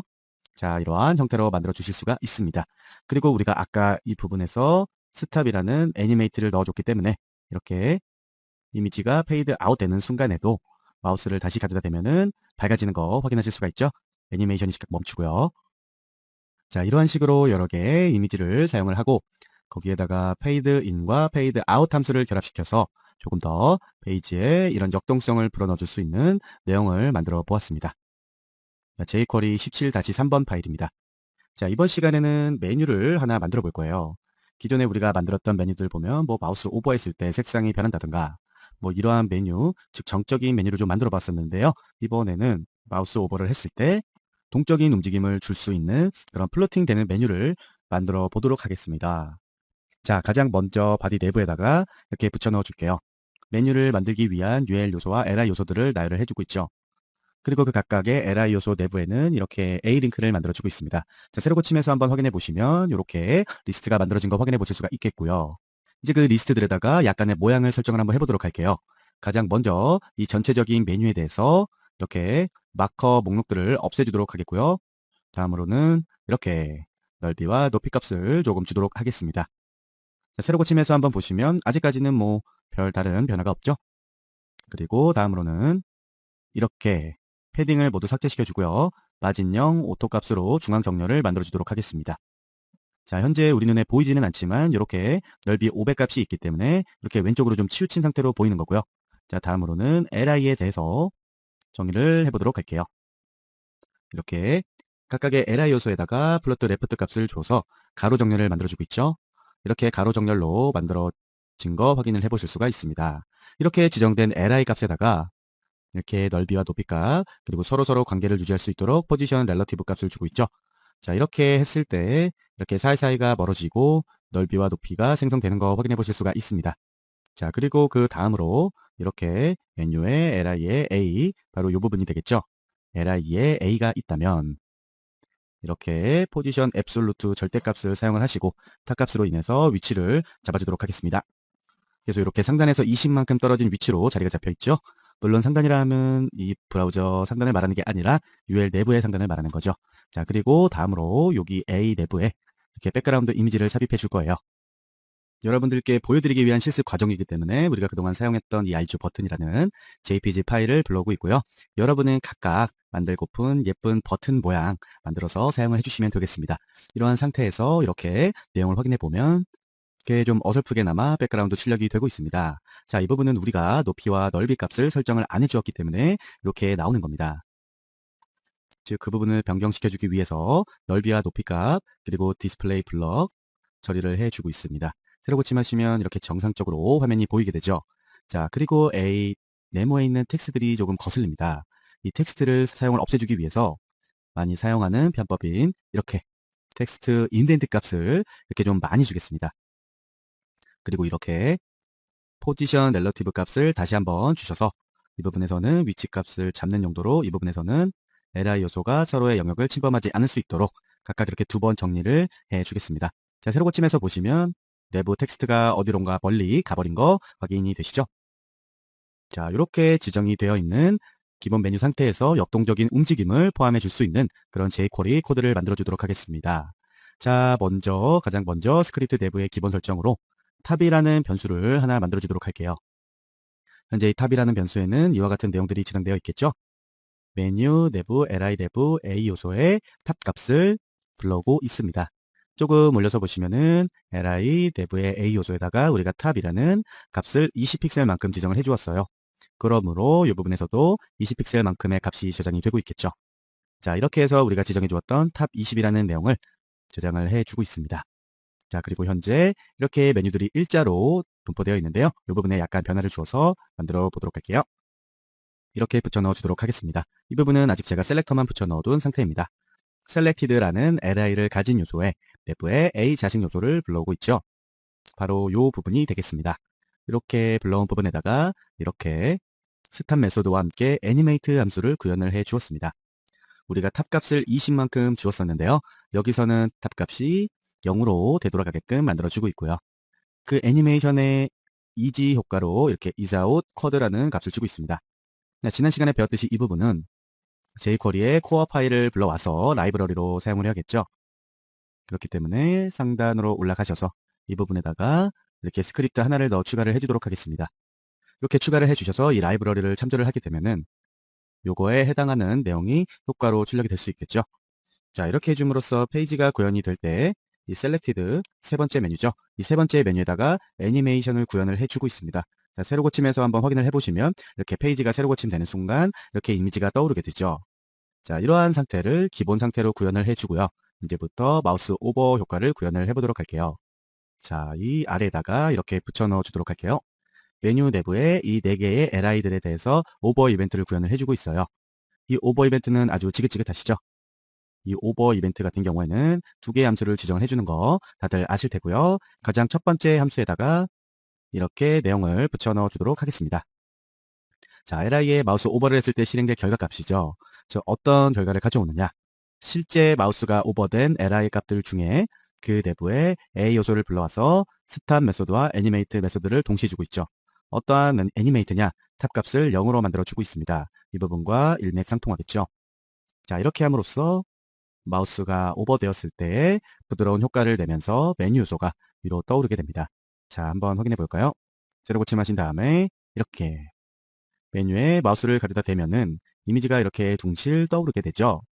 이렇게 마우스를 오버했을 때의 효과를 구현을 해주셨다면 다음으로는 마우스가 아웃될 때의 효과를 구현을 해주셔야 되겠죠. 이렇게 붙여 넣어줬고요. 자, 위에 준 이 함수와 거의 같은 내용인데 다른 점은 바로 이 부분이죠.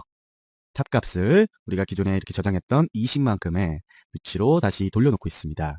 자, 이렇게 해주시면 세로 고침 하셨을 때 이렇게 마우스를 가져다 대면 위로 떠오르고 빼면 다시 제자리로 이동하는 형식으로 메뉴를 만들어 보실 수가 있겠습니다. 자, 그런데 여기서 문제가 발생해요. 이 세 번째 메뉴에 대해서 문제가 생기는데요. 이 세 번째 메뉴에 마우스 오버를 했을 때 얘는 이미 탑값이 0이기 때문에 아무 변화가 없는데 마우스를 아웃했을 때는 다른 요소와 마찬가지로 이렇게 같은 자리로 다시 돌아오게 됩니다. 이 부분을 방지해주기 위해서 하나의 코드를 더 붙여 넣어 보도록 할게요. 자, 이렇게 붙여 넣어 주었습니다. 메뉴에 li가 있는데 그 중에 selected라는 클래스를 가진 li에 대해서 결과를 가져오고 있죠. 이 요소에 대해서는 animate 함수로 인해 탑값을 탑으로 불러오는 게 아니라 탑값을 0값으로 불러오고 있죠. 자, 이렇게 해줌으로 해서 세로 고침 하신 다음 이 부분에 마우스를 가져다 대고 떼도 아무 반응이 나타나지 않게 됩니다. 자, 이렇게 해서 이 세 개에 대한 반응은 모두 완벽히 코드를 주었고요. 이 세 번째에다가도 코드를 한번 붙여 넣어 줄까요? 자, 어렵지 않은 내용이니까 한 번에 붙여 볼게요. 자, 메뉴에 li에 selected라는 클래스가 있다면 이 되겠죠. 이 세 번째 이 selected라는 클래스를 가진 요소에다가 마우스 오버를 했을 때 위에서 지정해준 이 내용과 반대로 지정이 될 수 있도록 만들어 주었습니다. 자, 이렇게 지정을 해 주신 다음에 완성된 사항 한번 확인해 볼까요? 이 세 개에 대해서는 아까와 마찬가지로 정상적으로 작동이 되고요. 이 세 번째 메뉴에 대해서는 자, 반대로 움직이고 있죠. 다른 거는 올라갔다 내려오는 거에 비해서 얘는 내려갔다 올라가죠. 자, 이렇게 해서 구름처럼 떠 있는 형태의 메뉴를 애니메이션 효과를 적용해서 만들어 볼 수가 있었습니다. 자, 이번 실습은 jQuery 17-4번 파일입니다. 자, 이번 시간에는요, 깨끗한 수직 메뉴를 하나 만들어 보고요. jQuery에 스크립트를 조금 추가를 해서 조금 동적인 요소를 한번 만들어 볼까 해요. 메뉴가 마우스 오버함에 따라서 그 마우스를 날아 움직이는 그러한 형태를 한번 만들어 보도록 하겠습니다. 간단한 실습이니까 조금 빠르게 진행을 해보도록 하겠습니다. 가장 먼저 이렇게 바디 내부에다가 구성 요소에 대한 페이지를 작성을 해주셔야 되겠죠. 보시면 아시겠지만 이렇게 새로 메뉴로 사용될 이렇게 메뉴라는 div를 하나 만들어 주었고요. 그 내부에 각각의 리스트들이 될 UL과 li 요소를 만들어주고 있는 상태입니다. 자, 그리고 제일 마지막에 하나의 div를 더 추가를 해서 마우스를 따라다니면서 표시를 해줄 그러한 div를 하나 작성을 해주고 있습니다. 자, 이렇게 해주셨다면 이런 기본적인 목록의 형태로 출력이 되게 될 것입니다. 자, 이제 이 부분에다가 쓸 CSS 스타일을 한번 적용을 해주어서 메뉴 버튼처럼 만들어 볼까요? 가장 먼저 돌아오셔서 이렇게 한꺼번에 메뉴에 대한 내용을 붙여 넣어 주도록 하겠습니다. 메뉴는 보시다시피 이 전체 내용을 포함하고 있는 div겠죠. 자, 메뉴에 대한 폰트들을 정의를 해주고 있고요. 그리고 서로가 릴레티브, 즉 상대적이 될 수 있도록 값을 지정을 해주고 있습니다. 그리고 넓이 값을 지정을 해주고 이 메뉴에 대한 전체 통이 가운데 정렬이 될 수 있도록 마진형 오토를 주고 있죠. 자, 새로 고침에서 보시면 이렇게 가운데로 출력되고 텍스트가 약간 변하고 이러한 내용들을 확인해 보실 수가 있습니다. 자, 그리고 다음 메뉴 내부 UL에 대해서 한번 정의를 해 보도록 하겠습니다. 자, 이렇게 정의를 해 주시고요. 가장 먼저 이렇게 목록 마커를 없애주는 것부터 시작을 할게요. 이렇게 해주신 다음에 UL에 대해서 모든 패딩과 마진은 즉 여백이죠. 외부 여백과 내부 여백은 모두 0으로 처리를 해줄 거고요. 그리고 여기에 한 가지 값을 더 추가해 줄게요. 이렇게 z인덱스 값을 주었습니다. 자, 브라우저를 통해 확인을 해보시면 마진과 패딩이 전부 사라지면서 이렇게 위치가 이동하는 거 확인을 해보실 수가 있을 겁니다. 자, 그리고 다음으로 UL 내부에 li에 대해서도 정의를 해 주어야겠죠. 이렇게 메뉴에 li가 있다면 백그라운드 색상을 설정을 해 주도록 하겠습니다. 자, 이렇게 표시가 되고 있죠. 그리고 각각의 요소들이 너무 딱딱 붙어 있는 것 같아서 저는 이렇게 패딩 값을 좀 주도록 할게요. 자, 이렇게 해서 조금 멀어졌죠. 자, 그리고 다음으로 이렇게 내용들이 너무 딱딱 붙어 있어서 한 통으로 보이네요. 그러면 외부 여백을 좀 주면 되겠죠. 자, 이렇게 마진 바텀을 사용해서 아래쪽으로 여백을 조금 띄워주고 있고요.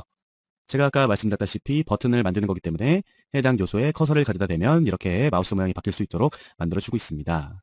자, 새로 고침하면은 이렇게 간격이 벌어지는 거 확인을 해보실 수가 있죠. 자, 그리고 이 앵커 요소에 대해서 설정을 해줘야겠네요. 텍스트들이 조금 지저분하게 출력이 되죠. 그러면 자, 이렇게 메뉴에 li에 a가 있다면 이 부분에 대한 값이죠. 텍스트 데코레이션, 즉 빗줄을 없애주고요. 컬러를 설정해 주었습니다. 설정해서 보시면 이렇게 깔끔하게 변했죠. 자, 이렇게 해서 메뉴에 대한 전체 내용은 끝이 났고요. 이 부분 마우스를 따라다닐 요 아이콘 부분에 대해서는 지정을 해주지 않았습니다. 자, 그 부분에 대해서는 이렇게 지정을 해주도록 할게요. 전체 메뉴 내부에 에로라는 클래스가 있다면이라고 해서 들어가게 되겠죠. 자, 이렇게 포지션 값과 탑 값, 레프트 값을 이용해서 위치를 잡아주고 있고요. 이렇게 백그라운드를 사용하고 있습니다. 이렇게 해서 이미지를 불러오고 있는데요. 저는 그냥 간편하게 하기 위해서 LGO 내부에 있는 URL 이미지를 불러왔습니다. 그리고 그 이미지에 맞는 넓이 값과 패딩 값 등을 주고 있고요. 자, 그리고 한 가지 보실 게 아까 여기서는 z인덱스 5값을 줬고요. 여기서는 10값을 주었네요. 이렇게 해줌으로써 이 에로라는 요소가 메뉴 위로 출력이 될 수 있도록 만들어주고 있습니다. 자, 새로 고침에서 보시면은 이렇게 좀 잘리긴 했지만 이미지가 출력이 되는 거 확인을 해보실 수가 있습니다. 자, 이렇게 해서 전체적인 스타일 시트는 꾸며주어 봤고요. 다음으로 간단히 스크립트를 작성해서 동적인 표현을 한번 줘보도록 하겠습니다. 자, 스크립트 내부로 오셔서요. 가장 먼저 이렇게 값을 주도록 하겠습니다. 메뉴 내부에 arrow라는 게 있다면이 되겠죠. 이 arrow라는 요소에 대해서 높이 값을 설정을 해주고 있네요. 자, 위에서 보시면은 바로 이 부분이죠. 우리가 아까 여기서 넓이 값만 지정을 해 주었어요. 넓이 값만 지정을 해 주었기 때문에 약간 이렇게 상단 위아래가 조금 잘린 듯한 형태로 출력이 되었었던 겁니다.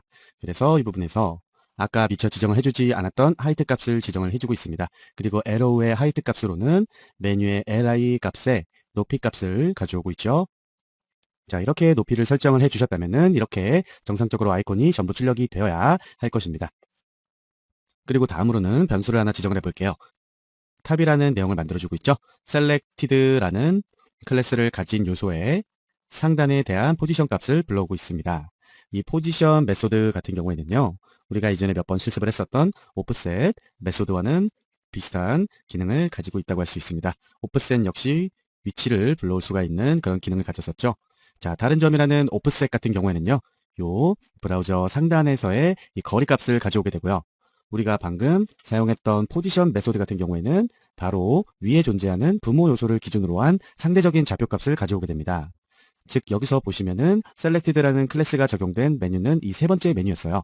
즉 그렇게 되면은 이 세 번째 메뉴에 위치값을 불러오긴 오는데 이 부분에서 시작할 위치값을 불러오는 게 아니라 이 바로 위의 요소, 이 부모 요소라고 함을 UL 요소가 되겠죠. 그 UL 요소 내부에서의 요 세 번째 버튼 값을 가져오는 겁니다. 자, 이렇게 해서 높이 값을 가져와서 여기서 보시는 이 탑C라는 변수를 저장하고 있습니다. 즉, 그리고 이렇게 저장한 변수를 사용을 해 주어야겠죠.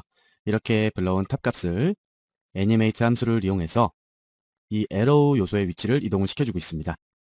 자, 세로 고침에서 보시면은 이렇게 세 번째 셀렉티드에 대해서 요 에러우 요소가 이동을 하고 있죠. 근데 이렇게 이동을 하는 건 하는 건데 이 화살표 위치가 조금 마음에 안 드네요. 요 버튼 정중앙에 왔으면 좋겠는데 그래서 하나의 값을 추가해 보도록 하겠습니다. 백그라운드 이미지에 포지션 값을 이렇게 주도록 하겠습니다.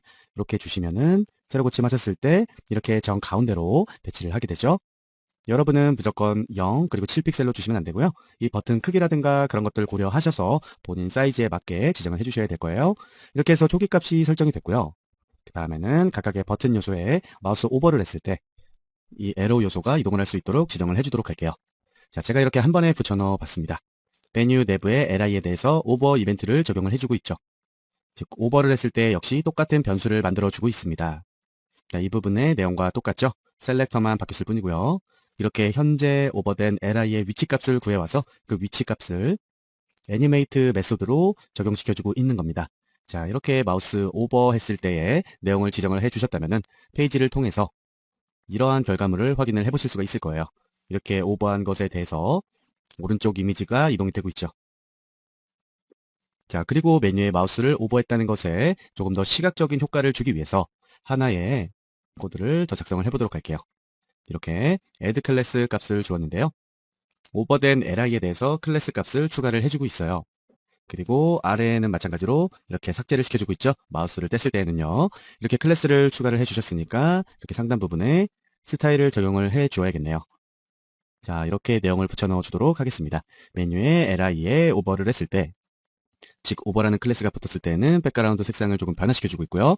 메뉴에 li에 오버라는 클래스가 붙었을 때는 그 내부 A 요소에 대해서 컬러를 변화시켜주고 있습니다. 세로 고침에서 보시면은 조금 더 오버했을 때 확실하게 시각적으로 표현이 되고 있습니다.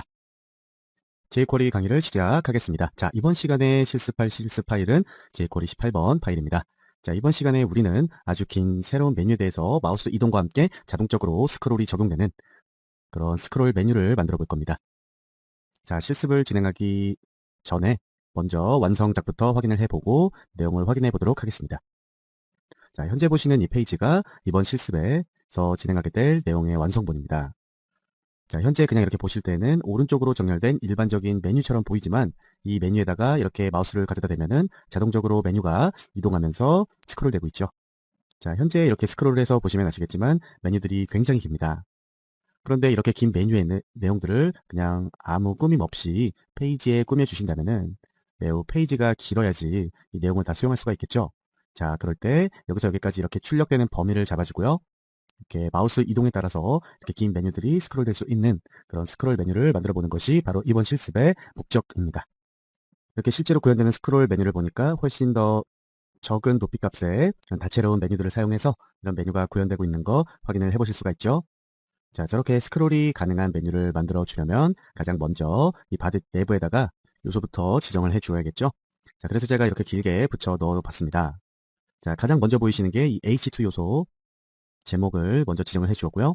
자, 그 다음으로 이렇게 보시다시피 이 전체적인 메뉴를 감싸고 있는 스크롤이라는 이름을 가진 div를 만들어주고 있습니다.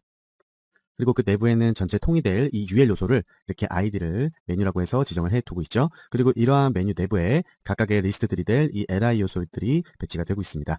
자, 아까 보셨던 것처럼 이 메뉴들이 스크롤이 되려면 굉장히 많은 메뉴들이 필요가 하겠죠. 그러기 위해서 저는 이렇게 li의 개수를 총 30개까지 만들어 주었네요. 그리고 그 다음으로 하단으로는 이렇게 div 하나를 더 만들어 주고 있습니다. 그 div의 id를 이렇게 마우스 액시스라고 지정을 해주고 있는데요. 이 부분은 왜 만들어 주었냐? 바로 이 div를 통해서 우리가 나중에 이 좌표 값을 출력을 해 줄 겁니다. 자, 그러기 위한 용도로 div 하나를 생성을 해주고 있고요. 자, 이렇게 마크업까지 해주셨다면 페이지를 통해 확인해 보셨을 때 이러한 형태로 구현이 되실 겁니다. 상단으로는 아까 지정해 주었던 것처럼 이렇게 제목이 표시가 되고 있고요. 그 아래로 이렇게 긴 리스트들이 쭉 나열이 되어 있죠. 현재까지는 아무런 디자인도 적용을 해주지 않았고 그냥 구조만, 즉 뼈대만 이렇게 만들어 줬기 때문에 굉장히 밋밋하지만 CSS로 적용을 해주면 좀 더 예쁜 모양이 되겠죠. 자, 다시 에디트 플러스로 돌아오셔서 가장 먼저 이렇게 기본적인 바디 부분에 대해서 먼저 적용을 해주도록 하겠습니다. 가장 먼저 글꼴을 바꿔주기 위해서 폰트 패밀리를 사용해주고 있죠. 도둠체로 지정을 해준 부분이고요. 그리고 바디 내부가 상단으로 딱 붙을 수 있도록 그렇게 마진형, 패딩형으로 지정을 해주고 있습니다. 세로 고침해 보시면은 별 큰 차이는 없지만 이렇게 왼쪽으로 이동이 되고요. 글씨 폰트가 변한 거 확인해 보실 수가 있습니다. 자, 그리고 다음으로는 이렇게 전체 메뉴를 감싸고 있는 이 스크롤이라는 DIV에 대해서 조금 변화를 줘보도록 할게요. 자, 가장 먼저 이렇게 하이트와 위드를 사용해서 넓이와 높이 값을 지정을 해주고 있습니다. 자, 아까 완성본에서 미리 보셨듯이 메뉴들이 출력될 부분이 여기에 딱 지정이 되어 있었죠. 그 부분의 높이 값이 바로 여기서 지정된 높이 값입니다. 이렇게 높이와 넓이를 지정을 해주셨다면 이렇게 현재 그렇게 티는 안 나지만 높이와 넓이와 설정이 되어 있는 상태입니다. 다음으로는 이렇게 값을 조금 추가를 해주도록 하겠습니다. 오버플로우 값과 포지션 값이 사용이 되었네요. 포지션을 상대적으로 렐러티브 값을 줄 수 있도록 하고요. 이렇게 오버플로우 값을 히든으로 주어서 아까 지정해 주었던 이 범위 있죠? 이 범위를 넘어가는 것들에 대해서는 모두 숨겨주고 있습니다. 세로 고침을 해서 확인해 보시면 이렇게 아까 우리가 지정해 주었던 높이 값인 400픽셀만큼 벗어나는 요소에 대해서 이렇게 모두 다 잘라주고 있죠. 여기까지 스크롤에 대해서 정의를 해주셨다면 그 다음으로는 스크롤 내부에 있는 이 메뉴 요소에 대해서 조금 변화를 줘볼게요. 자, 가장 먼저 이렇게 메뉴가 있다면 사라질 수 있도록 리스트 스타일을 논값을 주고 있고요. 자, 이렇게 왼쪽에 있던 마커들이 사라졌죠. 자, 그리고 다음으로는 이렇게 패딩 0, 마진 0 해서 모든 내부 여백과 외부 여백을 삭제시켜 주도록 하겠습니다. 자, 이렇게 왼쪽으로 딱 달라붙은 거 확인을 해보실 수가 있겠죠. 자, 그리고 다음으로는 이렇게 포지션 렐러티브 값을 주고요. 이 렐러티브 값으로 인한 위치 값은 이 탑 17픽셀만큼 지정을 해 주었습니다. 자, 일반적으로 우리가 많이 사용했던 앱솔루트 값으로 위치를 지정을 해준 게 아니기 때문에 이 브라우저 전체 창에서 위치를 지정을 해주는 게 아니라 바로 메뉴에 바로 이 요소 있죠? 바로 여기가 되겠네요. 이 스크롤을 대상으로 해서 상대적으로 이 위치 값을 적용시켜주게 됩니다. 자, 이렇게 해줌으로써 세로 고침을 하셨을 때 상단에서 조금 7픽셀만큼 밑으로 내려오는 거 확인을 해보실 수가 있습니다. 자, 그리고 다음으로는요, 이렇게 붙여 넣어 주도록 하겠습니다. 넓이 100%, 높이 100%로 지정을 해 주었는데요. 100%라고 해도 이 브라우저 전체 창 넓이를 말하는 게 아니죠. 바로 여기 상단에서 지정해 주었던 스크롤, 즉 부모 요소의 넓이, 높이 값과 넓이 값, 이 100%를 모두 사용한다는 이야기입니다. 즉, 이 메뉴에 대한 넓이와 높이 값이 바로 이 부분을 상속받는 겁니다. 자, 그리고 다음으로는 여기 메뉴 내부에 이 li 요소가 있네요. li 요소에다가 이렇게 블럭 처리를 먼저 해주도록 하겠습니다. 자, 그리고 이렇게 출력되던 li 리스트들의 사항들이요. 이렇게 오른쪽으로 딱 붙여줄 수 있도록 이렇게 값을 추가를 시켜주도록 하겠습니다. 텍스트 얼라인 속성을 사용을 했고요. 오른쪽으로 붙을 수 있게 라이트 값을 주고 있죠. 자, 이런 상태에서 세로 고침을 해보시면 이렇게 텍스트들이 오른쪽으로 딱 붙은 거 확인을 해보실 수가 있겠습니다. 자, 그리고 요 하나하나의 리스트들을 모두 메뉴로 만들어 줄 건데 메뉴로 붙이기엔 애들이 너무 따닥따닥 붙어 있죠. 그래서 조금 여백을 만들어 주기 위해서 이렇게 하나의 값을 더 추가를 해 볼게요. 상단과 하단으로 10픽셀만큼의 내부 여백을 만들어 주고 있습니다. 세로 고침에서 보시면 이렇게 각각의 리스트들이 널찍하게 떨어진 거 확인을 해 보실 수가 있겠죠. 자, 그리고 다시 돌아와서 그 다음에는요, li 내부에 a가 있다면으로 해서 속성을 적용을 해 주도록 하겠습니다. 자, 이렇게 지정을 해 주면 되겠죠. 자, 이렇게 지정을 해준 부분에 대해서 이렇게 폰트에 대한 내용들을 넣어 주었어요. 폰트 패밀리로 해서 변경을 해주었고요. 폰트 사이즈도 약간 변경을 해주고요. 폰트의 굵기도 변경을 해주고 있습니다. 세로 고침하면 이렇게 글씨가 훨씬 작아진 거 확인을 해보실 수가 있죠. 자, 그리고 A 요소에는 모두 밑줄이 생성이 되죠. 그 부분도 약간 없애주기 위해서 이렇게 데코레이션 값을 동값으로 주게 되면은 이렇게 깔끔하게 출력이 될 겁니다. 그리고 다음으로는 이렇게 밋밋해 보이는 각각의 리스트 요소들에다가 한결 버튼 같이, 즉 메뉴들 같이 보일 수 있도록 약간의 디자인을 적용을 해주도록 할게요.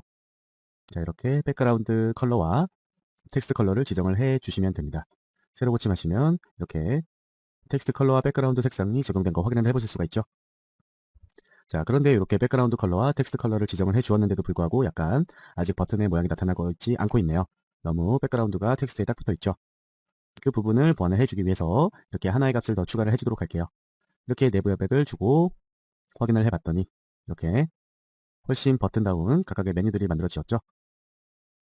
이렇게 해서 li 내부에 a 요소까지 이렇게 지정을 해주었고요. 그 다음으로는 이 스팬이 있네요. 스팬에 대해서도 약간 값을 주도록 할게요.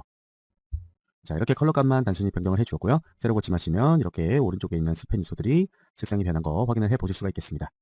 자, 그리고 다음으로는 우리가 마지막에 여기 끝에 지정을 해주었던 마우스 엑시스라는 DIV가 있네요. 이 부분에 대해서도 약간 적용을 해 줄게요. 이렇게 지정을 해 주었고요. 넓이 값을 지정을 해 주었고, 이렇게 마진 레프트를 사용해서 위치 값 또한 지정을 해 주고 있습니다.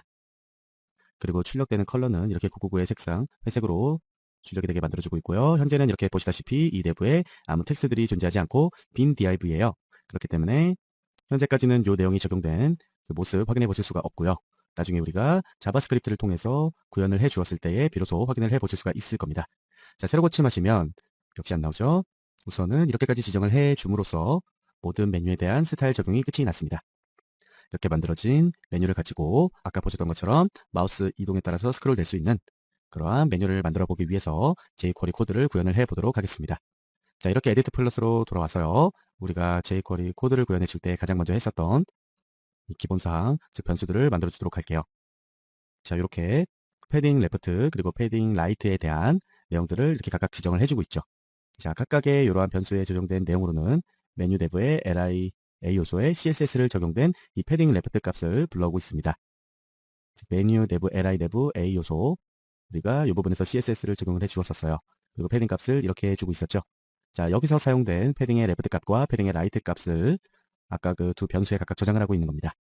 여기서 보시면은 패딩 라이트의 값은 바로 이 8픽셀이 되겠죠. 그리고 패딩 레프트의 값은 여기 보시는 15픽셀이 되겠습니다. 이 각각의 8픽셀과 15픽셀을 이 부분과 이 부분에 각각 적용을 해주고 있는 겁니다. 즉 이렇게 기본 패딩 값을 변수에 지정을 해주고 있고요. 이렇게 기본 설정이 끝이 나졌다면은 그 다음 여기서 보시는 이 각각의 리스트들에 대해서 마우스 오버를 구현해 주었을 때 어떠한 애니메이션의 변화가 일어날 수 있도록 자, 이렇게 마우스 오버 이벤트를 구현을 해 주도록 하겠습니다. 자, 메뉴 내부 각각의 li들에 대해서 마우스 오버를 했을 때에 이 값이 실행이 될 수 있도록 지정을 해 주도록 하겠습니다. 자, 가장 먼저 메뉴의 li에 이렇게 마우스를 오버했을 때에 그 li 내부의 a 요소를 찾아옵니다. 바로 이 부분을 불러오고 있죠. 자, 이렇게 a 요소를 셀렉터로 불러와서요. 애니메이트 함수를 적용을 해주고 있죠. 이렇게 애니메이트 함수에서 속성 값에서 패딩 레프트 값과 패딩 라이트 값을 지정을 해주고 있어요. 아까 보셨다시피 이 a 요소의 왼쪽 패딩은 15픽셀이었는데 여기서는 20픽셀로 변경을 해주고 있고요. 이 오른쪽 패딩 같은 경우에는 8픽셀로 지정이 되어 있었는데 20픽셀로 마찬가지로 지정을 해주고 있습니다. 이렇게 애니메이션을 주었으니까 마우스 오버를 했을 때 A 요소가 양옆으로 이렇게 늘어나도록 되겠죠. 이렇게 각각 속성들을 사용해서 애니메이션을 구현을 해주고 있고요. 애니메이션 속성에 대한 옵션을 이렇게 지정을 해주고 있어요. 요 듀레이션 같은 경우에는 속도 값인 거 다들 알고 계시지만 이 Q 값 같은 경우에는 처음 보실 거예요. 이 Q 값은요. 애니메이션 효과의 순서 그런 것들을 지정을 해줄 수가 있는데요. 이 부분을 이렇게 폴스로 지정을 해주시면은 애니메이션 순서를 부시를 해주실 수가 있습니다. 즉 애니메이션 같은 경우에는요. 이 지정해준 효과 순서대로 발생을 하게 돼요. 우리가 여기서 애니메이션 하나를 주었지만 이 아래에다가 하나를 더 적용을 하게 되면은 이 애니메이션이 적용된 다음에 그 다음 애니메이션이 실행이 되게 됩니다.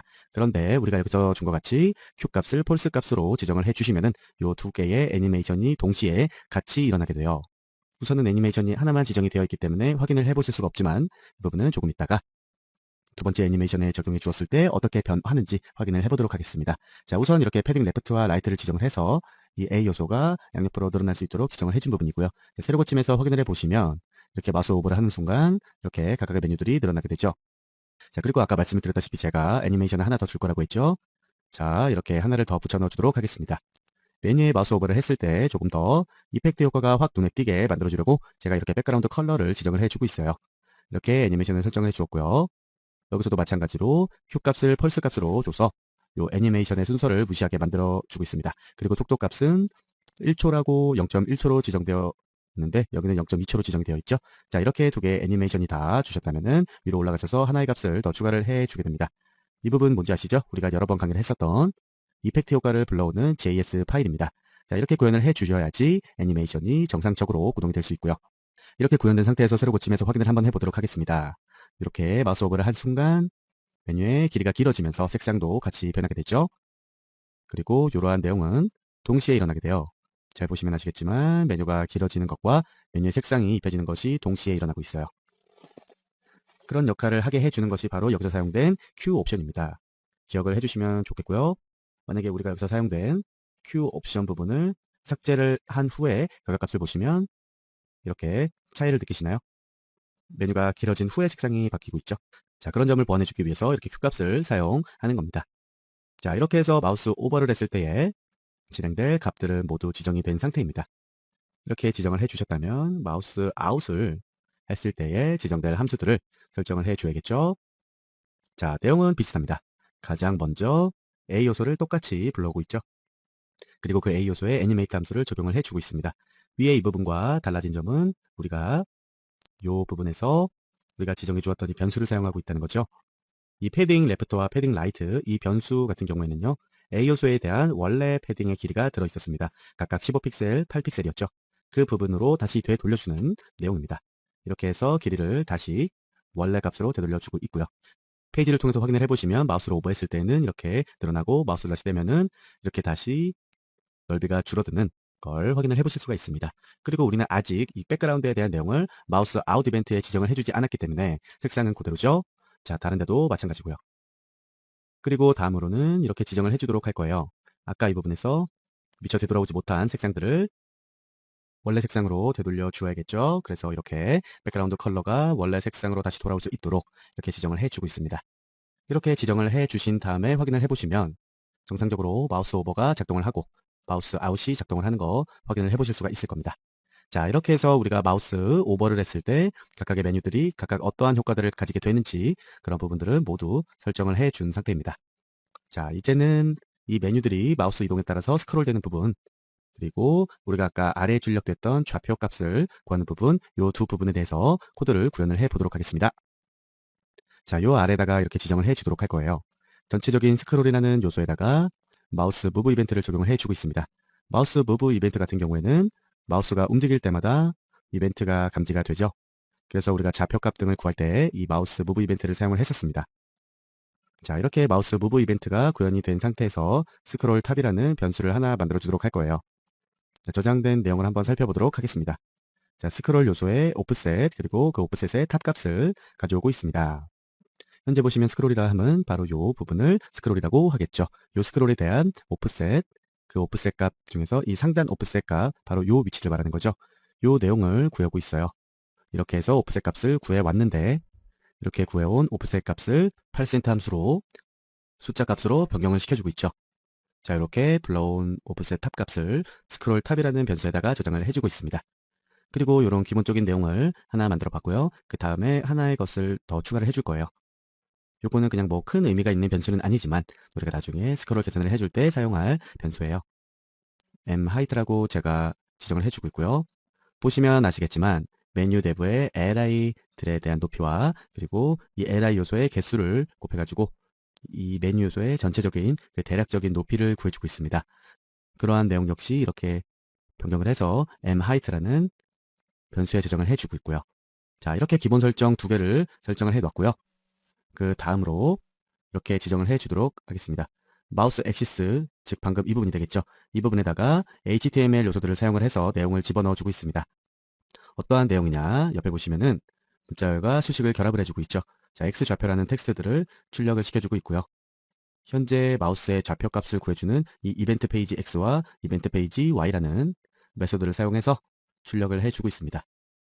자, 이렇게 지정을 해줌으로써 이 마우스 액시스라는 div에 내는 마우스의 현재 좌표값이 출력이 되게 되겠습니다. 세로 고침 해주신 다음에 이 스크롤 내부에서 마우스를 움직이시면 이 하단으로 X좌표와 Y좌표가 출력이 될 거예요. 그렇죠? 이 바깥에서는 아무리 움직이셔도 좌표값이 계산이 안 됩니다.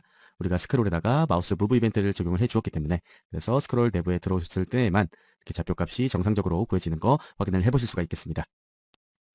자, 그리고 에디트 플러스로 다시 돌아오셔서 가장 마지막으로 이러한 코드를 구현을 시켜주도록 하겠습니다. 자, 여기서는 탑 밸류라는 변수를 하나 만들어주고 있어요. 자, 이 부분에서 정의된 이 식은요. 어떤 정확한 공식은 아니고요. 제가 메뉴들을 스크롤하기 위해서 계산을 한 그런 내용들입니다. 자, 보시면은 우리가 여기에서 구했던 스크롤 탑값, 스크롤의 위치 값에서 마우스를 위치를 나타내는 이 Y좌표를 빼고 있죠. 자, 여기서 보시는 이 식은요. 마이너스가 될 수밖에 없습니다. 보시면 아시겠지만 스크롤 탑 값은 바로 요 거리를 말하는 거예요. 그런데 요 거리에서 이렇게 마우스 위치의 좌표 값을 빼주는 거기 때문에 마우스 좌표값이라 함은 마우스가 있는 이 위치에서 여기까지의 거리가 되겠죠. 자, 요만큼에서 요만큼을 빼면은 당연히 마이너스 값이 될 수밖에 없겠죠. 자, 이렇게 해서 식을 빼주신 다음에 요거를 100으로 나누고 있어요. 그리고 거기에다가 우리가 위에서 지정해 주었던 이 전체 메뉴의 넓이를, 이 높이를 곱해주고 있고요. 거기에다가 곱하기 2.8을 해주고 있습니다. 뭔가 굉장히 복잡해 보이지만 사실은 여기서 뭐 100을 나눠준다거나 여기서 2.8을 곱해준다거나 아니면 여기서 이 값을 곱해준다거나 하는 거에는 뭐 특별한 의미는 없습니다. 우리가 스크롤 값을 구해주기 위한 하나의 계산식일 뿐입니다. 자, 이렇게 해서 지정된 이 탑 밸류 값을요, 바로 이 부분에서 사용을 하고 있죠. 메뉴 부분에 대해서 애니메이트 함수를 적용을 시켜주고 있습니다. 그리고 탑 값을 탑 밸류로 지정을 해주고 있어요. 이 탑 밸류 같은 경우에는 무조건 음수 값으로 나올 겁니다. 아까 말씀드렸다시피 그렇게 해서 탑 값이 마이너스가 되면은 메뉴의 전체적인 내용이 이렇게 위로 올라가게 되겠죠. 그것을 애니메이션으로 구현을 하게 되면은 완성본에서 보였던 것처럼 이미지가 스크롤 되는 것처럼 보이게 되는 겁니다. 그리고 여기에서도 마찬가지로 Q 값과 듀레이션 값으로 옵션을 지정을 해주고 있고요. 새로 고침을 하셔서 결과값을 한번 확인을 해보시면 자, 이런 식으로 정상적으로 스크롤이 이동되는 거 확인을 해보실 수가 있을 겁니다. 자, 이렇게 지정된 스크롤이라는 div, 예를 들어서 그냥 창문이라고 생각을 해주시면 되겠고요. 그 창문 내용으로 이 내용들이 지나가고 있는 겁니다. 자, 그리고 아까 말씀드렸다시피 이 부분은 그렇게 큰 의미가 없는 값이에요. 이 부분에서 만약에 2.8이 아닌 2로 주신다면은 이 전체적인 값이 더 작아지겠죠. 이렇게 바꿔주신 다음에 이렇게 스크롤을 해보시면은 이번에는 아까와는 달리 여기 아래 여백이 좀 많이 남아요. 그렇죠? 이럴 때 여기 값을 아까와 같이 이렇게 변경을 해보시면서 맞춰주시면 되는 거고요. 현재 2.8로 고쳤더니 딱 떨어지진 않지만 어느 정도 이렇게 공간이 많이 줄어들었습니다. 이러한 식으로 계산값을 변경을 해주시면서 자신의 스크롤 메뉴에 맞게 지정을 해주시면 됩니다. 자, 다음으로 진행해 볼 실습은 jQuery 18-2번 파일입니다. 자, 요새는 메뉴를 만드실 때 UL과 li 목록 사용하셔서 이렇게 쭉 텍스트들이 나열된 그러한 메뉴 형태로 이렇게 많이들 사용을 하시지만 그러한 텍스트를 이미지 파일로 대체를 해서 이미지를 가지고 메뉴를 만들어 보시는 그러한 작업도 많이들 하실 겁니다. 자, 현재 보고 계시는 이 페이지 내용이 각각의 메뉴 리스트들을 이미지 파일로 대체한 그런 실습 내용입니다. 자, 이번 실습의 완성본이죠. 자, 이렇게 이미지 5개가 나열되어 있고요. 가장 마지막, 즉 셀렉티드 되고 있는 이 이미지에 대해서는 조금 더 넓이가 넓은 형태로 출력이 되고 있죠. 자, 이런 상태에다가 이렇게 마우스를 오버했을 때 해당 마우스 오버된 리스트들이 이렇게 애니메이션을 이용해서 자연스럽게 펼쳐질 수 있도록 만들어주고 있습니다. 자, 다른 메뉴에 마우스 오버를 해도 이렇게 마찬가지로 되고 있고요. 자, 이번 실습에서는 이렇게 결과물로서 출력되는 내용들을 만들어 보도록 하겠습니다. 가장 먼저 이렇게 아무것도 넣어 있지 않은 빈 파일에다가 마크업 요소를 먼저 출발을 해줘야겠죠. 그래서 저는 바디 내부에다가 이렇게 붙여 넣어 주도록 하겠습니다. 가장 먼저 아까 보셨다시피 제목글로 이렇게 이번 실습에 대한 내용을 출력을 해주고 있고요. 큰 전체 문서를 모두 감싸는 div를 하나 만들어서 그거의 클래스를 메뉴라고 지정을 해주고 있습니다. 그리고 안에 내부의 리스트들을 만들어야 되니까 UL을 사용해 주었고요. 각각의 메뉴의 리스트들이 될 이 li 요소들을 이렇게 각각 지정을 해주고 있습니다. 클래스명은 보시다시피 메뉴 1, 2, 3, 4, 5번이 되겠고요. 자, 이런 식으로 내용을 지정을 해주었습니다. 자, 이렇게 지정을 해주신 다음에 새로 고침을 해보시면 이렇게 평범한 리스트들이 하나 출력이 되는 거 확인을 해보실 수가 있겠죠. 자, 이렇게 내용을 지정을 해주셨다면 이 CSS 부분으로 접어들어야겠죠. 지금 스타일 시트 내부에다가 이렇게 바디에 대한 설정 먼저 해주도록 하겠습니다. 자, 마진형, 패딩 0으로 모든 여백을 삭제시켜 주도록 하고요. 이렇게 기본값으로 주도록 하겠습니다.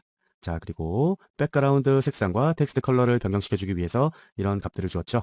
새로 고침에서 보시면 큰 변화는 없지만 이렇게 글씨 색상이 변경이 되었고요. 백그라운드 색상이 약간 초록색으로 변하고 있습니다. 자, 바디에 대한 내용은 이 정도까지만 주도록 하고요. 그 다음으로 바디 내부의 가장 첫 번째 요소인 이 H1에 대해서 한번 적용을 시켜보도록 하겠습니다. 자, 한 번에 붙여 넣어 줘보도록 할게요. 자, 상하 좌우의 패딩 값으로 위치를 잡아주고 있죠. 왼쪽으로는 30만큼 떨어지도록, 그리고 상단으로는 5픽셀만큼 떨어지도록 지정을 해주었고요. 폰트에 대한 내용은 폰트라는 속성을 사용해서 일괄적으로 적용시켜 주고 있어요. 폰트의 굵기, 그 다음에 폰트 사이즈, 그 다음에 라인 하이트 값, 그 다음에 이하로 폰트 패밀리를 이렇게 지정을 해주고 있죠. 그리고 여기서 사용된 이 텍스트 트랜스폼 속성으로 이 부분에서 뭐 대문자, 소문자 어떻게 쓰였던 간에 무조건 대문자로 어퍼케이스 값으로 출력이 되도록 만들어주고 있습니다.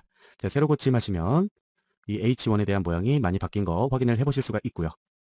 자, H1에 대한 내용이 끝났다면 그 다음으로 이 부분, 이 전체 내용을 감싸고 있는 메뉴라는 div에 대해서 값을 또 지정을 해줘야겠죠. 자, 이렇게 제가 한 번에 붙여 넣어주도록 하겠습니다. 메뉴의 값을 넓이와 높이 값에 제한을 두었어요. 그리고 이 높이를 벗어나는 것들에 대해서는 모두 숨김 처리가 될 수 있도록 지정을 해주고 있습니다. 자, 현재는 새로 고침하셔도 이 부분의 내용이 모두 넓이가 벗어나거나 높이가 벗어나거나 하는 일이 없기 때문에 크게 차이는 못 느끼실 거예요. 자, 이렇게 기본적으로 출력되는 내용의 넓이를 지정을 해주셨다면 그 다음으로는 이 메뉴 내부에 UL 요소가 있죠. UL 요소에 대해서도 약간의 지정을 해줘야겠네요. 가장 먼저 기본적인 값으로는 이렇게 리스트 스타일을 논값으로 주셔야지 이런 볼릿 기호들이 모두 사라지게 되겠고요. 다음으로 이렇게 외부 여백을 모두 없애주시면 새로 고침하셨을 때 내부 여백이 없어지면서 위쪽으로 딱 달라붙게 되겠죠. 자, 그리고 다음으로 이 부분 제가 UL 요소에 대해서 디스플레이 블록 처리를 해주고요. 넓이와 높이 값을 미리 지정을 해 두었습니다.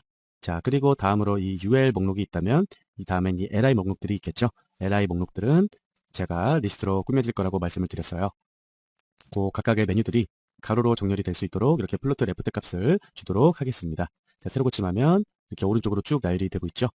자, 이렇게 LI에 대해서 지정을 해주셨다면 그 다음에 이 A가 있네요. 이 A에 대해서는 먼저 컬러 값을 변경을 시켜주도록 하고요. 폰트에 대한 내용들은 일괄적으로 지정을 해주도록 하겠습니다. 아까 마찬가지로 이 폰트 속성을 사용해서 폰트의 모든 내용을 지정을 하고 있죠. 그리고 밑줄도 삭제시켜주고 있고요. 새로 고침하면은 이런 식으로 폰트가 이렇게 커졌고 밑줄도 삭제된 거 확인하실 수가 있습니다. 자, 그리고 다음으로 이렇게 백그라운드 색상을 우리가 눈으로 구분을 할 수 있도록 흰색으로 지정을 해줄 거예요. 그렇게 되면 A의 배경 색상들이 이렇게 흰색으로 출력이 되게 됩니다. 그리고 각각의 A 요소들에 대해서 넓이 값과 높이 값을 지정을 해 보도록 할 거예요. 이렇게 백그라운드를 준 다음에 이렇게 넓이 값과 높이 값을 적용을 해 주겠습니다. 자, 새로 고침했는데도 불구하고 넓이, 높이 값 적용이 안 되고 있죠. 그 이유는 왜냐하면은 이 A 요소가 인라인 요소이기 때문이에요. 인라인 요소 같은 경우에는 이 넓이 값과 높이 값을 적용을 받을 수가 없죠. 그래서 이 부분에다가 우선 A 요소에 블록 요소 처리를 해 주는 겁니다. 이렇게 해주신 다음 새로 고침하면은 이렇게 정상적으로 넓이와 높이가 적용이 되고 있고요. 그리고 이 각각의 요소에 대해서 조금 경계를 주는 방법으로 이러한 식을 하나 붙여 넣어 주도록 할게요. 요소의 오른쪽으로 2픽셀만큼의 이런 실선을 부여해 주는 거죠. 이 실선 색상을 찾아보시면 아시겠지만은 우리가 아까 바디에 줬던 이 컬러네요. 여백이 생긴 듯이 출력이 되겠죠. 새로 고침하면 오른쪽으로 선이 하나씩 생긴 거 확인을 해보실 수가 있습니다. 자, 이 부분은 우리가 외부 여백으로 준 점이 아니라 보더 값으로 주었다는 거 이렇게 확인을 해보실 수가 있습니다. 자, 이렇게까지 모두 지정을 하셨다면은 이제 대부분의 내용들은 끝이 난 상태이고요. 이제 하셔야 될 마지막 일은 이 A 요소에다가 백그라운드로서 이미지를 삽입해 주는 겁니다. 자, 메뉴가 총 5개니까 A 요소도 5개가 존재하고요. 우리가 붙여 놓을 속성도 5개가 존재하겠죠. 해서 저는 이렇게 한꺼번에 붙여 넣어 주도록 할게요. 메뉴 1번의 A 요소에 대해서 그리고 메뉴 2번의 A 요소에 대해서 이런 식으로 이렇게 쭉 넣어줬습니다. 자, 이렇게 이미지를 각각 넣어 주셨고요. 새로 고침하셨을 때에 이런 식으로 출력이 되게 되실 겁니다. 우리가 애초부터 A의 넓이 값을 바로 이렇게 지정을 해주고 있었죠. 78로 지정을 해주었기 때문에 이렇게 78만큼의 넓이만큼만 이미지가 출력이 되고 있는 겁니다. 자, 그리고 우리는 초기 값으로 이 메뉴 5번에 대한 이미지만 정상적으로 출력을 해줄 거기 때문에 자, 이런 식으로 메뉴 5번에다가는 민 위드 값을 추가를 해주도록 할게요. 이렇게 되면은 이 5번 메뉴의 A 요소에 대해서만 최소 넓이 값이 310으로 지정이 되기 때문에 5번 메뉴만 넓어지도록 출력이 될 겁니다. 새로 고침해서 보시면 이 메뉴에 대해서만 최소값인 310픽셀이 적용이 된 거 확인을 해보실 수가 있습니다. 자, 이런 상태를 만들어 두고요. 이제 마우스 오버했을 때 각각의 메뉴들이 펼쳐질 수 있는 그런 jQuery 코드를 붙여 넣어 주도록 할게요. 자, 가장 먼저 우리는 이 A 부분에 대해서 마우스 오버 이벤트를 구현을 해 주어야 되기 때문에 자, 이런 식으로 메뉴에 UL에 LI에 A가 있다면 그 부분에 대해서 이렇게 오버 이벤트를 구현을 해 주셔야 합니다. 이렇게 오버 이벤트를 구현을 해 주셔야 마우스가 오버가 됐을 때 우리가 마우스가 아웃 됐을 때에 각각 지정을 해 주실 수가 있겠죠. 자, 이렇게 지정을 해 주신 다음 가장 먼저 마우스를 오버했을 때에 실행될 내용들을 이렇게 붙여 넣어 주도록 하겠습니다. 자, 보시면 가장 먼저 if문을 사용하고 있습니다. 각각의 메뉴 리스트들이 움직이고 있느냐 안 움직이고 있느냐 그 부분은 그것을 바로 판단을 해서 만약에 그 요소들이 움직이고 있다면 이 부분을 실행시켜 주고요. 만약에 움직이고 있지 않다면 이 else문 이하의 내용들을 실행을 시켜주게 됩니다. 현재는 같은 값을 줬으니까 여기에다가는 450만큼의 듀레이션 값을 줘보도록 할게요. 현재 진행하고 있는 애니메이션을 즉시 멈추고 해당 A 요소의 애니메이트 함수를 이용해서 넓이 값을 310픽셀만큼 늘려주고 있죠. 현재는 이 부분을 통해서 저희가 넓이 값이 78픽셀이었습니다. 그런데 해당 요소에다가 마우스 오버를 했을 경우에는 넓이 값이 이만큼 늘어나게 되는 거죠. 그리고 이렇게 이만큼 늘어나는 데 걸리는 속도는 0.45초로 이렇게 지정을 해준 상태고요. 이렇게 늘어나는 애니메이션의 형태, 바로 이 부분은 이렇게 without 쿼드 속성으로 지정을 해둔 상태입니다. 자, 이렇게 값을 사용을 하시려면은 필요하신 게 뭔지 이제는 척하면 척이시겠죠? 바로 이 부분이 되겠습니다. 이 이펙트 파일을 불러오셔서 참조를 하신 다음에 이러한 값들을 사용을 해주시면 되는 거고요. 자, 이렇게 해줌으로써 마우스 오버를 했을 때 각각의 요소들이 78픽셀에서 310픽셀만큼 늘어날 수 있도록 지정을 해 주었습니다. 자, 새로 고침해서 확인을 해보도록 할게요. 자, 이렇게 각각 78만큼의 넓이로 지정이 되어 있던 이미지 요소에 마우스를 오버했더니 이미지가 쭉 늘어났죠. 자, 다른 요소에 마우스 오버를 해도 마찬가지입니다. 자, 그런데 우리가 아까 현재 이 부분의 내용을 너비로 제한을 해 주었었죠. 바로 이 부분에서 해 주었던 것 같습니다. 670픽셀만큼 표시가 되고 그 이상으로 넘어가는 것들에 대해서는 모두 숨겨 주었었죠. 자, 그렇기 때문에 이 부분에서도 이렇게 숨겨지게 출력이 되는 겁니다. 다른 요소에 마우스 오버에도 마찬가지고요. 자, 이렇게 해서 마우스 오버했을 때에 이미지의 넓이가 이렇게 자연스럽게 늘어나도록 만들어 주셨다면요. 이번엔 마우스 오버를 뗐을 때 그때 내용도 지정을 해 주셔야겠죠. 이렇게 그 다음 함수 내부에다가 이렇게 지정을 해 주도록 하겠습니다. 여기서도 마찬가지로 이 if문을 사용해서 요소가 현재 애니메이션을 적용받고 있는지 아닌지를 확인을 해주고 있고요. 그 다음은 어려운 내용은 없을 겁니다. 마우스를 오버했을 때는 본래의 78픽셀만큼의 넓이로 지정을 해주고 있어요. 이렇게 해서 아주 간단하게 마우스 오버와 아웃이 적용될 수 있는 그러한 이미지 메뉴를 만들어 보았습니다. 자, 새로 고침해서 결과값을 확인해 보시면요. 이런 내용에다가 마우스 오버를 했을 때 이런 식으로 드러나고 마우스 아웃을 했을 때 다시 정상적인 내용으로 돌아올 수 있는 이러한 메뉴들을 만들어 보았습니다. 자, 현재는 이 A 요소 자체의 이 메뉴라는 텍스트를 우리가 없애주지 않고 그냥 그대로 사용을 하고 있습니다. 네, 이 텍스트들은 텍스트 인덴트를 사용해서 멀리 출력이 되지 않도록 지정을 해 주신 다음에 이 이미지 자체에다가 이런 텍스트들을 꾸며주시면은 훨씬 더 세련된 모양의 메뉴를 만들어 보실 수가 있을 겁니다. 여러 방면으로 응용을 하셔서 사용을 해 보시기 바랍니다. jQuery 강의를 시작하겠습니다. 자, 이번 시간에 만들어 볼 작품은요. 메뉴를 클릭함에 따라서 메뉴의 길이가 가변적으로 변할 수 있는 그러한 리스트 요소들을 만들어 볼 거예요. 말로 설명드리는 것보다 한번 보시는 게 훨씬 이해가 빠르시겠죠? 자, 현재 보고 계시는 이 페이지가 이번 시간에 우리가 진행해 볼 CSS 파일의 완성작입니다. 자, 이렇게 총 3개의 리스트들로 구성이 되어 있고요. 그 리스트 내부에 이러한 각각의 메뉴들이 존재하고 있죠. 자, 이런 각각의 메뉴들에 대해서 이렇게 클릭을 하면 해당 클릭된 내용이 이렇게 넓어지면서 출력이 될 수 있도록 이렇게 만들어주는 작업을 진행해 보도록 할 거예요.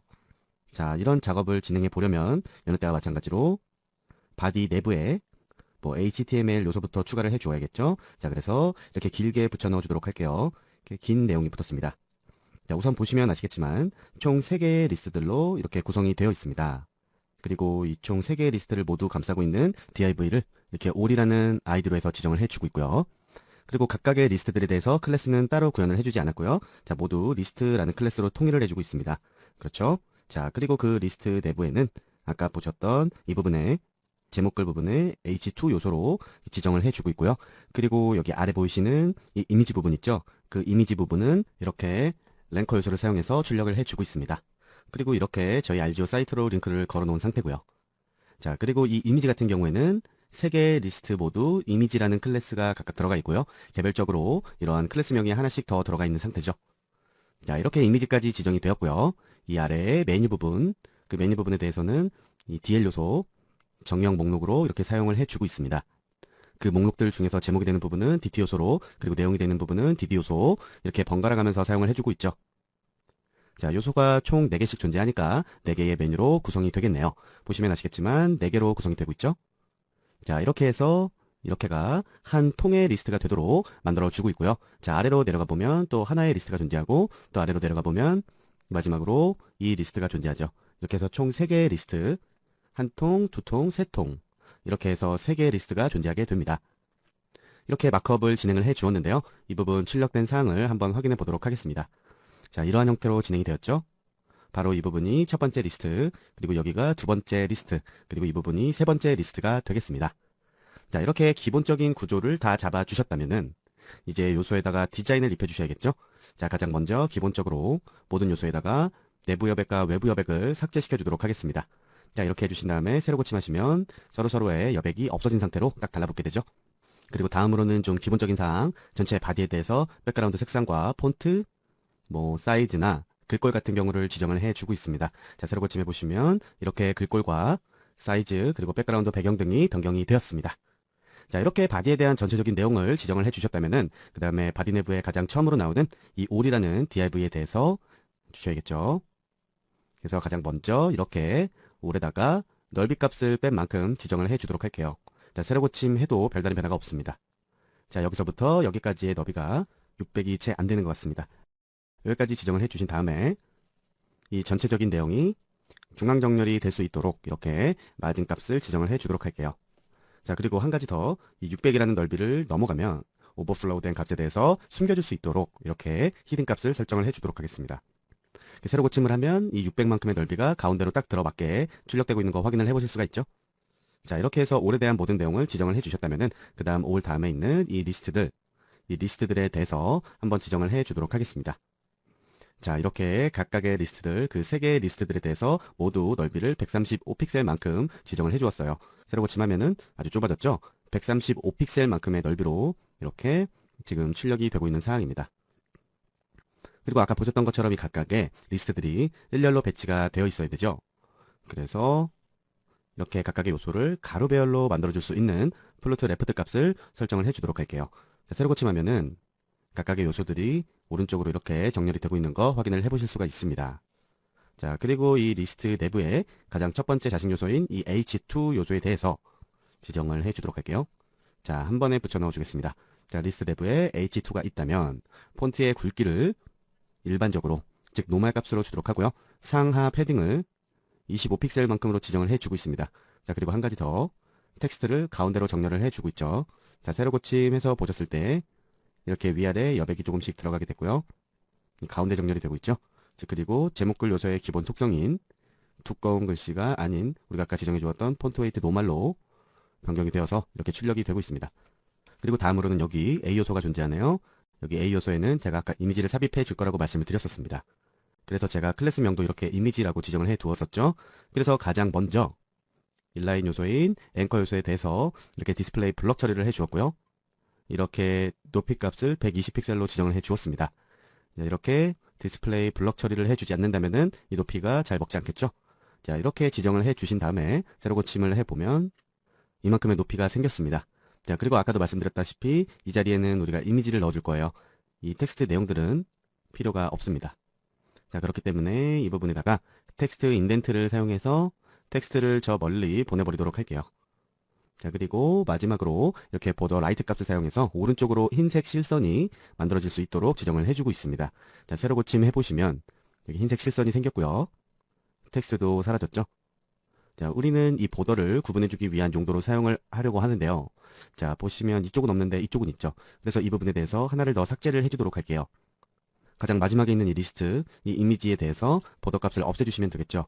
자, jQuery m이라고 클래스가 지정이 되어 있네요. 자, 그래서 저는 이 부분에다가 이렇게 jQuery m에 대해서만 보더 라이트가 논값으로 적용이 되도록 지정을 해 주었습니다. 자, 새로 고침하면 당연하게도 오른쪽 값이 사라질 거예요. 자, 그리고 이 부분에다가 내가 원하는 이미지를 삽입을 해 주도록 할게요. 백그라운드 속성을 사용하면 되겠죠. 자, 한 번에 붙여 넣어 주도록 하겠습니다.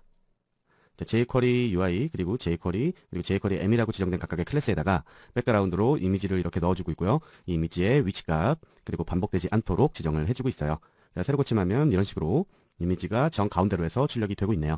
자, 저는 이 부분의 이미지를 이전 실습에서 사용했던 이미지를 불러서 사용한 거기 때문에 조금 허술해 보일 수도 있는데요. 자, 여러분은 여러분이 원하시는 그런 이미지 불러다가 사용을 해주시면 되겠습니다. 자, 이렇게 해서 이 부분까지 모든 적용이 끝났습니다. 자, 이제 우리가 이렇게 정의한 목록을 만들어준 이 DL과 DT와 DD 부분에 대해서만 좀 꾸며주면 되겠네요. 자, 가장 먼저 이렇게 DT 요소에 대해서 백그라운드 색상과 컬러를 적용을 해 주었어요. 새로 고침하면은 전체적인 DT 요소들 이 부분에 대해서 변경이 되었습니다. 자, 그리고 보시면 이 간격이 너무 다닥다닥 붙어 있네요. 패딩 값을 줘서 조금 넓혀주도록 할게요. 이렇게 패딩 값을 입력을 해 주시고요.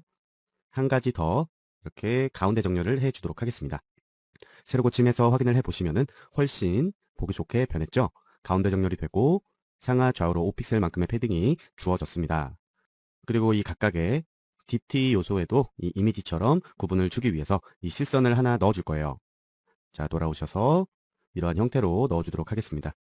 DT 요소의 바텀 부분 그리고 오른쪽 부분에다가 각각 흰색 실선을 지정을 해 주었네요. 자, 세로 고침에서 보시면 여기 오른쪽으로 이렇게 생겼고요. 그리고 이 아래도 확실히 보이지는 않지만 이렇게 생긴 거 확인을 해 보실 수가 있겠습니다. 자, 그런데 우리가 이 이미지에서는 이 오른쪽 보더는 삭제시켜 주었죠.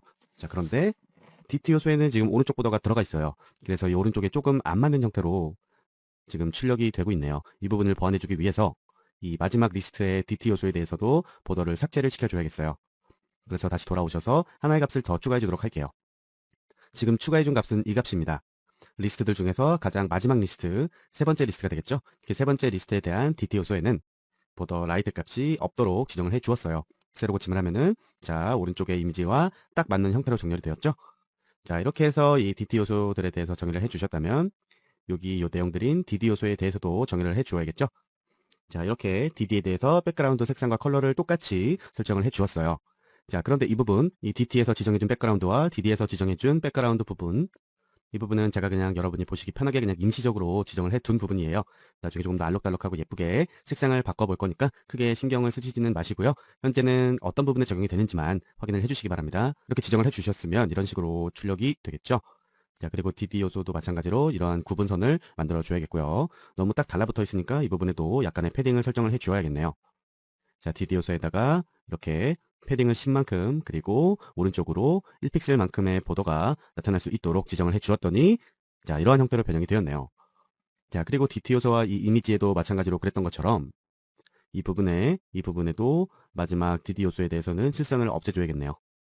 자, 그래서 아까 마찬가지로 이렇게 돈값을 주면은 세로 고침하셨을 때 이렇게 딱 맞는 형태로 출력이 되실 겁니다. 자, 그리고 제가 아까 말씀드렸다시피 이 부분에 대한 색상은 제가 나중에 다시 예쁘게 바꿔줄 거라고 말씀을 드렸습니다. 그 부분을 지금 해보도록 할게요. 자, 이렇게 지정을 해주도록 할게요. 자, 이 부분은 CSS3 셀렉터죠. 첫 번째 줄에 대한 DT에 대해서는 백그라운드를 이렇게, 그리고 첫 번째 줄의 DD에 대해서는 백그라운드를 이렇게, 자, 이렇게 해서 쭉쭉쭉쭉 와서 각각의 줄마다 백그라운드를 다르게 설정을 해주고 있습니다.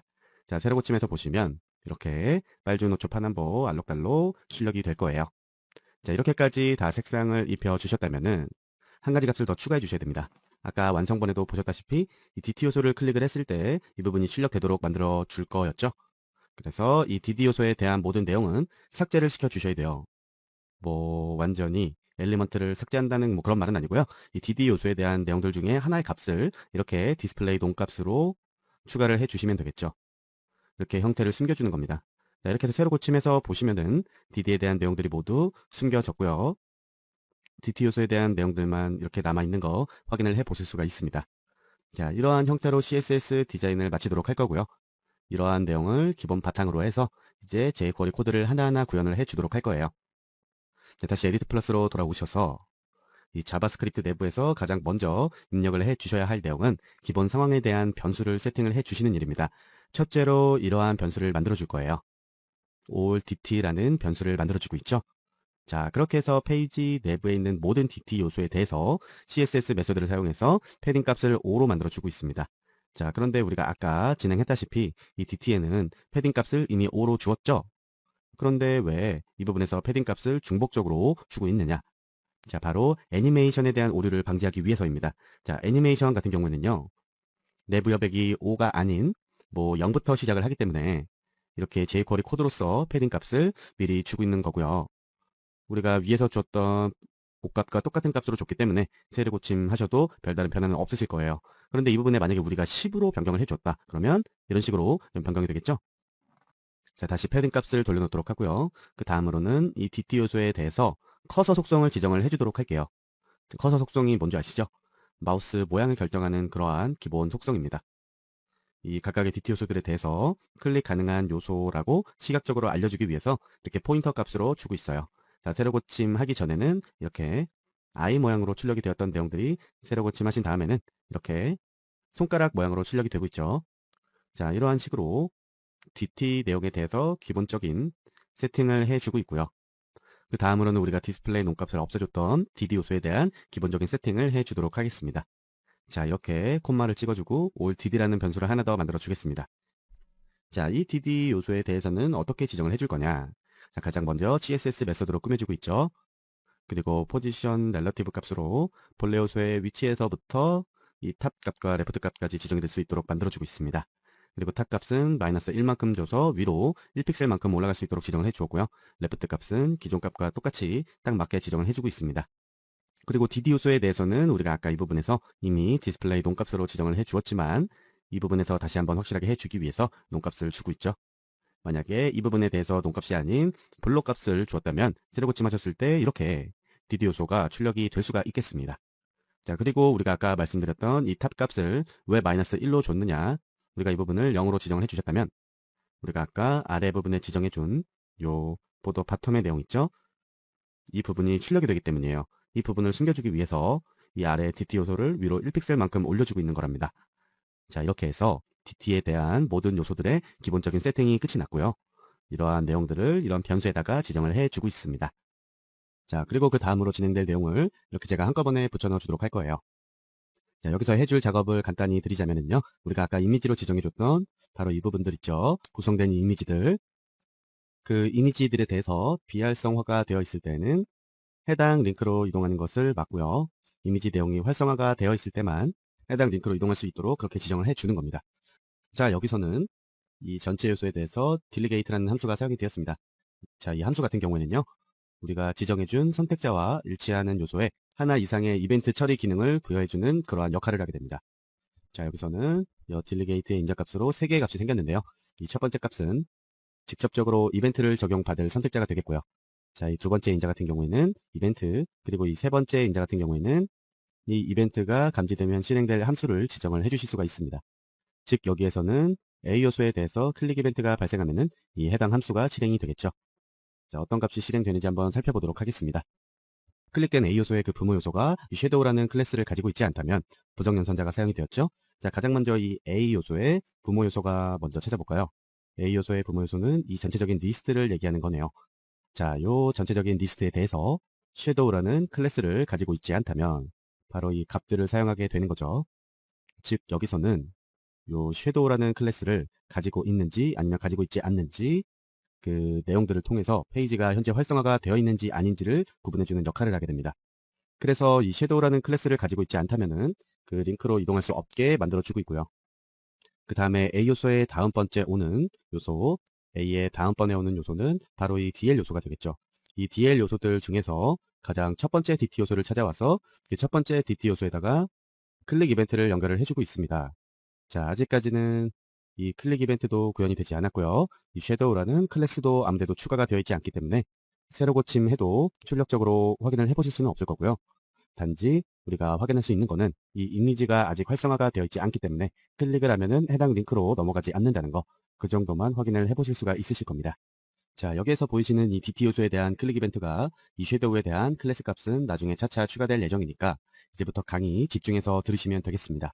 자, 다음으로는 여기서 아까 말씀드렸던 DT 요소에 대한 클릭 이벤트, 그것을 만들어 줄 거예요.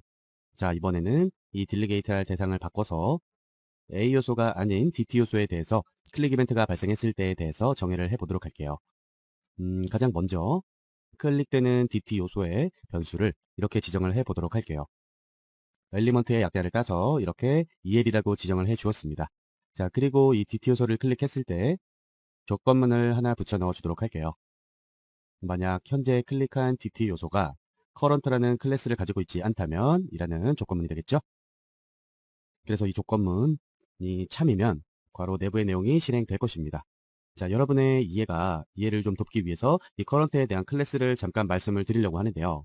지금은 뭐 따로 아직 코드를 붙여 넣어주지 않았지만 이 current라는 내용은 현재 활성화되어 있는 셀에 대해서 부여하는 클래스 명으로 지정을 해 두었습니다. 지금 활성화되어 있는 메뉴와 아닌 메뉴를 구분해주기 위한 수단으로 사용하는 것이 바로 이 current라는 클래스가 되는 거죠. 자, 그래서 여기서 보시는 것처럼 current라는 클래스를 가지고 있지 않다면 이라는 조건문을 다시 말해서 현재 이 클릭한 DT 요소가 비활성화되어 있다면 이라는 조건문과 같은 거죠. 이러한 조건문을 미리 만들어 두도록 하고요. 변수를 몇 개 좀 만들어 주도록 하겠습니다. 자, parent 랩이라고 지정을 해준 변수에다가는 어떠한 내용을 제정을 하느냐. dt 요소의 부모의 부모 요소 확인을 해볼까요? 이 dt 요소의 첫 번째 부모, 그리고 이 요소의 부모라 함은 바로 이 리스트들이 되겠죠. 자, 그래서 이 parent 랩이라는 변수에 제정되는 값은 현재 클릭한 dt 요소가 속한 리스트가 되겠습니다. 자, 그리고 이 내용의 기초에서 하나의 변수를 더 만들어 볼 거예요. 자, other webs라고 지정을 해주고 있고요. 이렇게 총 3개의 리스트 중에서 parent 랩으로 지정된 이 요소를 뺀 나머지 2개의 리스트 요소, 그 부분에 대해서는 이 other webs라고 지정을 해주고 있습니다. 뭐 예를 들어서 이 부분에 dt 요소가 선택되어 있어서 이 리스트가 활성이 되어 있다면 이 가운데 리스트는 parent 랩이 되는 거고요. 이 나머지 2개에 대한 리스트는 other webs가 되는 거죠. 자, 그리고 우리가 위에서 지정해 주었던 all DT에 대해서 다시 정의를 해 주도록 할게요. 현재 보시면은 DT들이 총 12개가 있습니다. 이 12개 중에서 현재 클릭된 그 DT를 뺀 이 11개에 대한 요소들이 있잖아요. 그 요소들을 all DT라고 지정을 해 놓은 겁니다. 자, 이렇게 변수를 지정을 해 주시고요.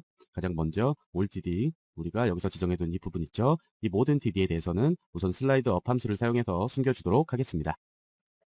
이렇게 모든 DD 요소들에 대해서 숨겨주도록 하고요. 이렇게 하나 값을 더 추가해 주었죠. all dt 바로 이 부분이죠.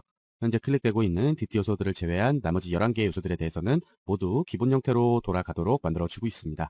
자, 폰트 사이즈는 우리가 가장 먼저 기본값으로 지정해 줬던 24, 그리고 패딩값 역시 우리가 기본값으로 지정을 해 줬던 이 5픽셀. 자, 이렇게 기본값으로 모두 돌아가도록 지정을 해 주고 있고요. 이렇게 현재 클릭되고 있는 dt 요소에 대해서만 이러한 변화를 주고 있습니다. 자, 다른 기본 폰트 사이즈는 14픽셀인데 클릭이 됐을 때는 20픽셀로 늘려주고 있고요. 패딩에 대해서도 상단으로는 10픽셀만큼 더 주고 있죠. 자, 이렇게 애니메이션을 지정을 해주고 있어요. 자, 이 부분은 페이지를 통해 확인을 해 보실 수가 있습니다. 새로 고침하신 다음에 이런 12개의 DT 요소들 중에 무작위로 하나를 선택을 해 보도록 할게요. 자, 보시면 아시겠지만 애니메이션 효과가 나타났죠. 이게 글씨 폰트 사이즈가 이렇게 20픽셀만큼 늘어났고요. 이렇게 상단으로 여백이 10픽셀만큼 더 생겨난 거 확인해 보실 수가 있습니다. 다른 요소 클릭해도 마찬가지로 이렇게 폰트 크기와 여백이 변경이 되는 거 확인을 해 보실 수가 있습니다. 자, 이렇게 클릭을 했을 때 DT 요소에 대해서 변화를 좀 주고 있는데요. 아까 보셨다시피 DT 요소를 클릭하면은 하단에 내용 부분인 DT 요소들이 함께 출력이 될 수 있도록 지정을 해 주셔야 돼요. 자, 그래서 한 가지 값을 더 추가를 해 주도록 할게요. 자, 이 뒷부분에다가 메소드 체인을 이용해서 슬라이드 다운을 하고 있습니다. 자, 해당 클릭한 DT 요소의 넥스트 요소, 만약에 우리가 이 DT를 클릭했다면 그 다음에 나오는 이 DD 부분이 슬라이드 다운 함수를 적용받게 되겠죠. 자, 새로 고침해서 확인을 해 보도록 할게요. 이 DT를 클릭하면은 그 다음에 출력되는 이 DD 요소가 슬라이드 다운하면서 출력이 되고 있죠. 자, 다른 요소들도 다 마찬가지로 이런 식으로 출력이 되고 있습니다. 자, 이렇게 지정을 해 줌으로써 제목글을 클릭했을 때에 해당 내용 요소가 보이게끔 높이에 대한 설정을 해 주었고요. 그 다음으로는 이렇게 높이에 대한 변화만이 아닌 이 리스트 자체가 넓이가 변할 수 있도록 그 부분에 대해서 한번 지정을 해 보도록 할 거예요. 자, 이렇게 우리가 전에 지정해 주었던 이 parent 랩, 즉 우리가 클릭한 DT 요소가 속한 그 리스트 부분에 대해서 넓이 값을 320만큼으로 늘려주고 있어요. 이렇게 넓이를 주신 다음에 세로 고침을 해 보시면은 이런 형태로 높이뿐만 아니라 넓이도 함께 늘어나는 거 보실 수가 있죠. 우리가 아까 이 부분에서 셀렉터로 사용한 이 페런트 랩 같은 경우에는 이 전체 리스트 내용을 얘기하는 거였다는 거, 넓이의 변화를 통해서 확실히 느껴보실 수가 있었을 겁니다. 자, 그리고 이렇게 리스트가 활성화가 되었을 때 좀 구분을 주기 위해서 클래스를 하나 설정을 해주도록 할 거예요. 자, 여기에다가도 메서드 체인을 이용해서 섀도우라는 클래스를 하나 더 설정을 해주고 있습니다. 즉 섀도우 같은 경우에는 요 리스트들 바로 이 부분에다가 추가가 되는 클래스명이겠죠. 자, 이렇게 해서 이렇게 상단 부분에다가 섀도우에 대한 값을 추가를 해주도록 할 거예요. 즉 보시면 아시겠지만 CSS3 속성인 박스 섀도우 값을 사용을 해주고 있죠. 자, 이렇게 해줌으로써 섀도우 값을 받은 요소에 대해서는 박스 그림자가 생성이 됐습니다. 세로 고침해서 한번 확인을 해볼까요? 자, 이렇게 활성화가 된 박스에 대해서는 이렇게 박스 그림자가 생긴 거 확인을 해보실 수가 있죠. 자, 그런데 이렇게 같은 요소에 대해서 클릭을 하는 거는 괜찮은데 이 다른 리스트에 넘어가서 클릭을 하게 되면은 자, 이렇게 레이아웃이 깨지게 되네요. 클릭된 요소에 이 리스트들이 모두 넓어지기 때문에 이러한 현상이 일어나는 건데요. 이 요소가 클릭되면은 이 나머지 두 요소에 대해서는 다시 사이즈가 줄어들게 만들어줘야겠죠. 그래서 자, 이렇게 우리가 아까 변수로 지정을 해줬던 이 other 랩이라는 요소, 나머지 리스트들에 대해서는 다시 넓이값을 지정을 해주었던 135만큼 지정을 해주고 있죠. 이 135는 어디서 나오는 거냐? 우리가 아까 리스트에서 넓이값을 135라고 지정을 해주었죠. 이 기본값으로 되돌려주는 겁니다. 이렇게 나머지 요소에 대해서는 다시 사이즈가 작아지도록 본래 사이즈로 되돌아갈 수 있도록 지정을 해준 부분이고요. 자, 우리가 아까 활성화된 리스트들에 대해서는 섀도우 값을 지정을 해주었는데 활성이 되지 않은 그 나머지 리스트들에 대해서는 섀도우 값을 없애주도록 이렇게 remove 클래스 값을 적용을 해주고 있습니다. 자, 확인을 한번 해볼까요? 아까 같은 현상이 없어졌는지 새로 고침하신 다음에 이렇게 클릭을 해주시면 넓어지는 것까지는 정상적으로 출력이 되고요. 자, 다음 요소를 클릭하면은 이렇게 정상적으로 이 나머지에 대해서는 줄어들고 있죠. 자, 다른 요소를 클릭하셔도 마찬가지고요. 자, 이 상단 섀도우 부분을 보셔도 마찬가지입니다. 이렇게 클릭되는 리스트들 따라서 이 박스 섀도우가 생겨나고 있죠. 자, 그런데 여기 이 그림자 부분을 확인을 해보시면 아시겠지만 이 두 개의 요소에 대해서는 그림자가 잘 생성이 되는데 이 맨 왼쪽 리스트를 클릭을 하면은 이쪽 그림자가 생기지가 않아요. 이 부분은 왜 그러느냐? 이 리스트 요소가요. 이 부모 요소인 all이라는 div에 너무 딱 달라붙어 있기 때문에 생기는 현상입니다. 그림자가 출력될 여유가 없는 거죠. 그래서 그 부분 정상적으로 출력되게 만들어주기 위해서 이 전체적인 all이라는 div에다가 이렇게 패딩 레프트로 왼쪽에 대한 내부 여백을 생성을 해 주었어요. 자, 5픽셀만큼으로 지정을 해 주었고요. 자, 이렇게 여백을 주는 것만으로도 새로 고침하셨을 때에 정상적으로 그림자가 출력이 되고 있죠. 자, 그리고 가장 마지막으로 해 주어야 할 작업이 바로 여기서 보시는 것과 같이 이 current라는 클래스를 추가해 주고 빼주는 그러한 작업입니다. 자, 아까도 한번 말씀을 드렸다시피 current 클래스 같은 경우에는요, 현재 리스트가 활성화되고 있는지 비활성화되고 있는지 그 부분을 구분해 줄 수 있는 그 척도가 된다고 말씀을 드렸어요. 자, 그렇기 때문에 이 current라는 클래스는요, 따로 뭐 디자인을 주기 위한 그러한 클래스가 아니라 그냥 아까 말씀드렸다시피 활성화되고 안 된 거를 구분해 주기 위한 그러한 수단으로 사용되는 겁니다. 자, 보시다시피 현재 활성화되어 있는 DT 요소에 대해서는 current라는 클래스를 추가를 해주고 있고요. 선택된 DT 요소 외에 그 나머지 11개 DT 요소에 대해서는 이 current라는 클래스를 remove 시켜주고 있는 겁니다.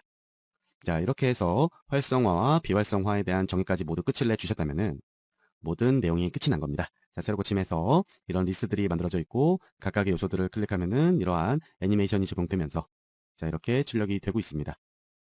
자, 그런데 보시다시피 이 첫 페이지가 너무 밍숭맹숭한 것 같네요. 그래서 약간의 변화를 좀 줘보기 위해서 자, 여기 상단으로 올리셔서 이 가운데 부분의 리스트에다가 하나의 클래스를 적용을 해 주도록 할 거예요. 자, 이 가운데 리스트의 이 마지막 DT 부분에다가 이렇게 아이디를 오프너라고 지정을 했습니다. 자, 이렇게 가운데 리스트에다가 마지막 DT 요소 바로 이 검정색 jQuery가 되겠죠. 그 부분에다가 이렇게 오프너라는 아이디를 설정을 해 주었고요. 밑으로 내려와서 그 오프너라는 아이디에다가 이렇게 클릭 이벤트를 트리거해 줄 거예요. 이렇게 오프너라는 DT 요소에다가 클릭 이벤트를 트리거해 주면은요. 우리가 여기서 지정해 주었던 DT 요소에 대한 클릭 이벤트 이 부분들이 적용이 되게 됩니다. 위에서부터 쭉 거쳐서 이 부분 폰트 사이즈도 키워주고 패딩도 변경을 해주고 그리고 이렇게 그 다음 내용에 대해 슬라이드 다운도 적용을 해주고요. 그리고 이렇게 넓이도 키워주고 그리고 이렇게 섀도우라는 클래스를 적용을 시켜주고 뭐 이러한 것들의 변화를 거쳐서 현재 페이지에서 새로 고침하면 보이는 이러한 형태로 활성화가 되어서 이렇게 출력이 되도록 하겠습니다. 자, 맞죠? 우리가 가운데 리스트 요소 중에서 이 마지막 DT 요소에 대해서 적용을 해준 거니까 제대로 적용이 된 거 확인을 해보실 수가 있습니다. 우리가 페이지를 처음 딱 열었을 때 이 부분이 오픈되어 있는 것이 아니라 뭐 이렇게 출력을 해주고 싶다 하시면 이 첫 번째 DT에 대해서 오프너라는 클래스 아이디를 적용시켜 주시면 되겠죠? 자, 이렇게 긴 코드를 작성을 해 주시고 실습을 진행을 해 주심으로써 이런 멋진 메뉴 리스트들이 만들어졌습니다. jQuery 강의를 시작해 보도록 하겠습니다. 이번 시간에 사용할 실습 파일은 jQuery 20번 파일이고요. 자, 이번 시간에 실습 파일 내용으로는 메뉴에 마우스 오버를 하면 독특하게 슬라이딩 되는 그런 메뉴 박스를 하나 제작을 해 보도록 하겠습니다. 먼저 그 완성작부터 한번 볼까요? 자, 현재 보시는 이 페이지가 이번 실습에서 진행될 내용의 그 완성본입니다. 자, 이러한 4개의 메뉴 리스트들이 존재하고요. 이 각각의 리스트들에 이렇게 마우스를 거려다 대면은 이미지가 팝업되고 그거와 동시에 이렇게 아래로 하위 메뉴 상자를 표시하고 있습니다. 자, 이렇게 만들어 보고요. 이 리스트들 중에 몇 개는 이런 식으로 서브 메뉴까지 출력이 될 수 있도록 이러한 형태를 만들어 보도록 할 거예요. 자, 그리고 이렇게 출력되는 서브 메뉴 같은 경우에는 지금 여기서는 오른쪽으로 출력이 되고 있고요. 이쪽에서 출력되는 서브 메뉴 같은 경우에는 왼쪽으로 출력이 되고 있죠. 이렇게 메뉴 항목에 따라서 오른쪽에 출력되는지 왼쪽에 출력되는지 이 부분 또한 코드를 작성해서 만들어 주도록 할 거예요. 실습을 진행하기 위해서 에디트 플러스로 돌아오셔서 바디 내부에 마크업되는 요소부터 지정을 해 보도록 하겠습니다. 이렇게 길게 붙여 넣어 주었어요.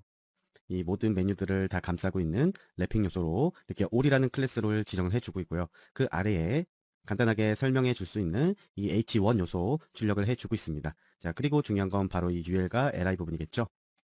자, 이렇게 메뉴라는 아이디와 클래스를 가진 ul 요소를 하나 만들어 두고 있고요. 그 내부에 그 각각의 메뉴 리스트들이 될 이 li 요소들을 만들어 주고 있습니다.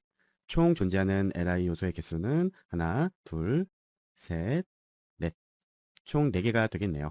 이렇게 해서 메뉴가 4개의 LI로 이루어질 수 있도록 구성을 해줬고요. 이 LI 내부에 준 내용들이 좀 복잡합니다. LI 내부의 자식 요소로서 이 A 요소와 div 요소 2개가 존재하고 있네요. 이 뒤에 붙은 div 요소 같은 경우에는요. 우리가 아까 봤던 그 서브 메뉴 있죠? 그 부분에 대한 출력 사항입니다. 그리고 중요하게 보실 부분이 이 부분입니다. 마우스 오버를 했을 때 위로 슬라이딩 되는 그 이미지 부분, 그게 바로 여기 이미지 태그로 꾸며져 있고요. 그리고 아래로 슬라이딩 되는 부분의 내용이 이 액티브라고 꾸며져 있습니다. 자, 그리고 이 텍스트라는 부분, 현재 보시는 이 텍스트들 있죠? 이렇게 jQuery 그리고 RGO 프로젝트라고 되어 있는 그 텍스트 부분을 이렇게 텍스트라는 클래스로 묶어주고 있습니다. 그 내부에 각각 네임과 서브 네임으로 이렇게 스팸 값으로 주고 있죠. 이런 식으로 좀 복잡하지만 각각의 리스트들이 꾸며져 있습니다. 자, 그리고 아까 보셨다시피 여기 이 서브 메뉴들 있죠?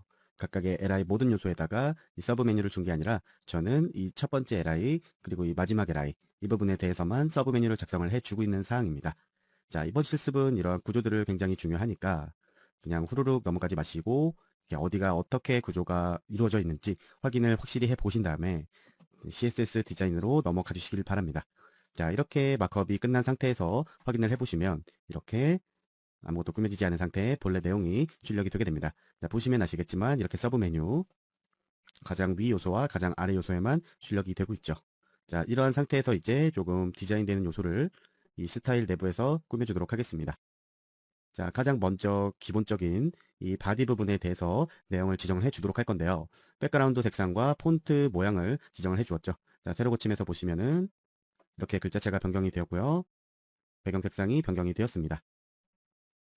이렇게 바디 부분에 대해서 기본적으로 지정을 해주셨다면 그 다음 요소, 이 전체 요소를 감싸고 있는 이 all이라는 클래스에 대해서 또 적용을 해줘야겠네요.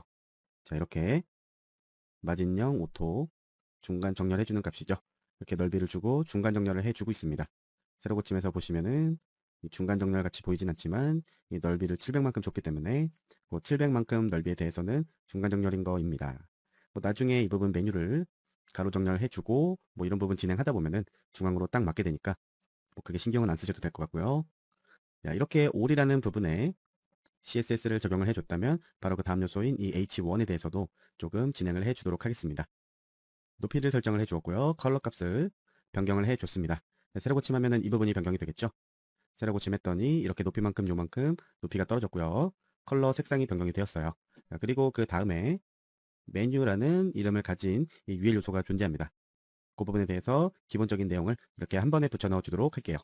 외부 여백과 내부 여백 모두 사라지게 만들었고요. 당연하게도 이렇게 리스트 스타일 농값을 줘서 볼릿 기호를 삭제시켜주고 있죠. 자, 세로 고침에서 보시면은 볼릿 기호가 없어지고 이렇게 딱 붙은 상태로 출력이 되는 거 확인을 해보실 수가 있습니다. 자, 그리고 이 전체적인 A 요소에 대해서 이 밑줄을 좀 삭제시켜 주도록 할까요? 자, 그래서 이렇게 메뉴 내부의 모든 A, 자식 요소, 부모 요소 상관없이 모든 A에 대해서 밑줄을 삭제시켜 주고 있습니다. 자, 세로 고침에서 보시면은 A 요소의 마커 위치에 상관없이 모두 밑줄이 사라진 거 확인을 해 보실 수가 있죠. 자, 이렇게 해서 기본적인 A 요소에 대해서 밑줄을 삭제시켜 주셨다면 그 다음 이 UL 내부에 존재하는 이 각각의 LI에 대해서 정의를 좀 해 주도록 하겠습니다. 자, 우선 이렇게 넓이 값을 주도록 할 거예요. 각각의 메뉴 요소들을 170만큼의 넓이로 지정을 해 주시면은 자, 이렇게 좁은 형태로 출력이 되게 될 것입니다. 자, 이러한 상태에서 가로 메뉴를 만들어 줘야겠죠. 이 부분에다가 플루트 레프트 값을 적용을 해주시면은 세로 고침하셨을 때 이렇게 서로 왼쪽 부분이 딱 붙은 형태로 이렇게 유동하는 모습을 확인을 해보실 수가 있겠습니다. 자, 이렇게 가로 메뉴를 만들어 주셨다면은 높이 값에 대한 정의도 조금 해주고요. 서로 각각 요소에 대해서 릴레티브 값을 적용을 해주도록 할게요. 자, 그리고 li에 대해서 모든 적용이 끝났다면은 이 li 내부 다음에 있는 이 a 요소 있죠? 이 부분에 대해서 지정을 해줄 거예요. 이 부분에 대해서 저는 셀렉터를 이렇게 지정을 해주도록 하겠습니다. 자, 아까 이 부분에서 모든 A에 대해서 적용을 해 줬을 때는 이 부분에 대한 A 요소, 그리고 이 div 내부에 있는 이 A 요소, 모든 요소에 적용이 되었었어요. 그런데 여기서 이 부등호 기호를 사용을 해 줌으로써 메뉴 내부의 li, 그리고 그 다음에 바로 존재하는 이 자식 요소의 A 요소에다가 CSS 속성을 적용을 해 주실 수가 있는 겁니다. 자, 얘 같은 경우에는 바로 위 부모 요소가 div죠. li가 아니기 때문에 이 부분에는 적용을 받을 수가 없고요. 이 부분에 대해서만 적용을 받게 됩니다. 자, 이러한 A 요소에다가 이렇게 위치값을 지정을 해주도록 할게요.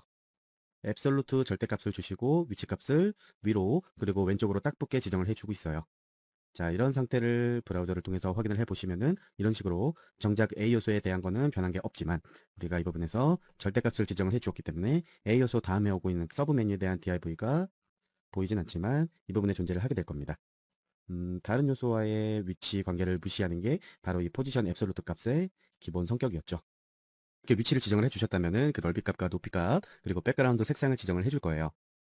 내부 요소도 마찬가지로 li와 똑같은 넓이와 높이값을 가지고 있죠.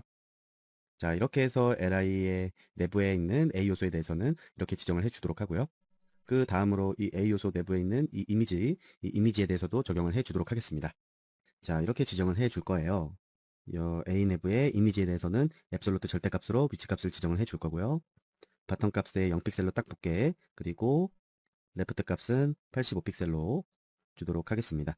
자, 요 85픽셀 같은 경우에는 요 전체 A 요소의 반이 되는 넓이죠. 세로 고침에서 보시면은 우리가 아까 지정해줬던 A 요소의 이 넓이값과 높이값 그리고 백그라운드 색상이 적용이 되었고요. 요 이미지 역시 우리가 앱솔루트 값으로 지정해준 이 위치값이 적용이 된 거 확인을 해보실 수가 있죠. 아래로 딱 붙었고 왼쪽으로 85픽셀 반만큼 떨어진 위치에서 출력이 될 수 있도록 만들어주고 있어요. 자, 이렇게 지정되어 있는 이미지에다가 이렇게 z인덱스 100을 사용해서 다른 어떤 요소들보다 가장 우위에서 출력이 될 수 있도록 만들어 주고 있습니다. 자, 이런 식으로 이미지가 가장 위에 출력이 되겠죠.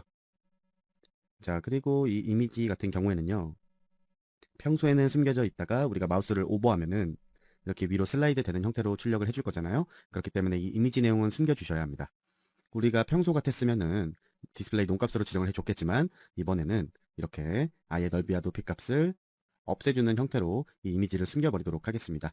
세로 고침에서 보시면 이 이미지가 넓이와 높이 값을 갖지 못했기 때문에 우리가 아까 지정해줬던 이 가운데 위치 있죠? 이 위치에 숨어있는 형태로 아마 출력이 되고 있을 겁니다. 우리 눈에는 보이지 않지만요. 그리고 다음으로 이 액티브 값이 있네요. 이 액티브 값을 주기 전에 이 텍스트에 대한 이 전체 내용에 대한 것들을 먼저 지정을 해주도록 하겠습니다. 자, 이렇게 지정을 해 주었어요.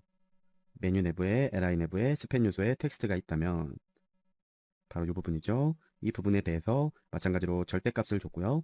상단에서 22픽셀만큼 떨어지도록 출력을 해주고 있습니다. 세로 고침했더니 20픽셀만큼의 거리가 생겼습니다.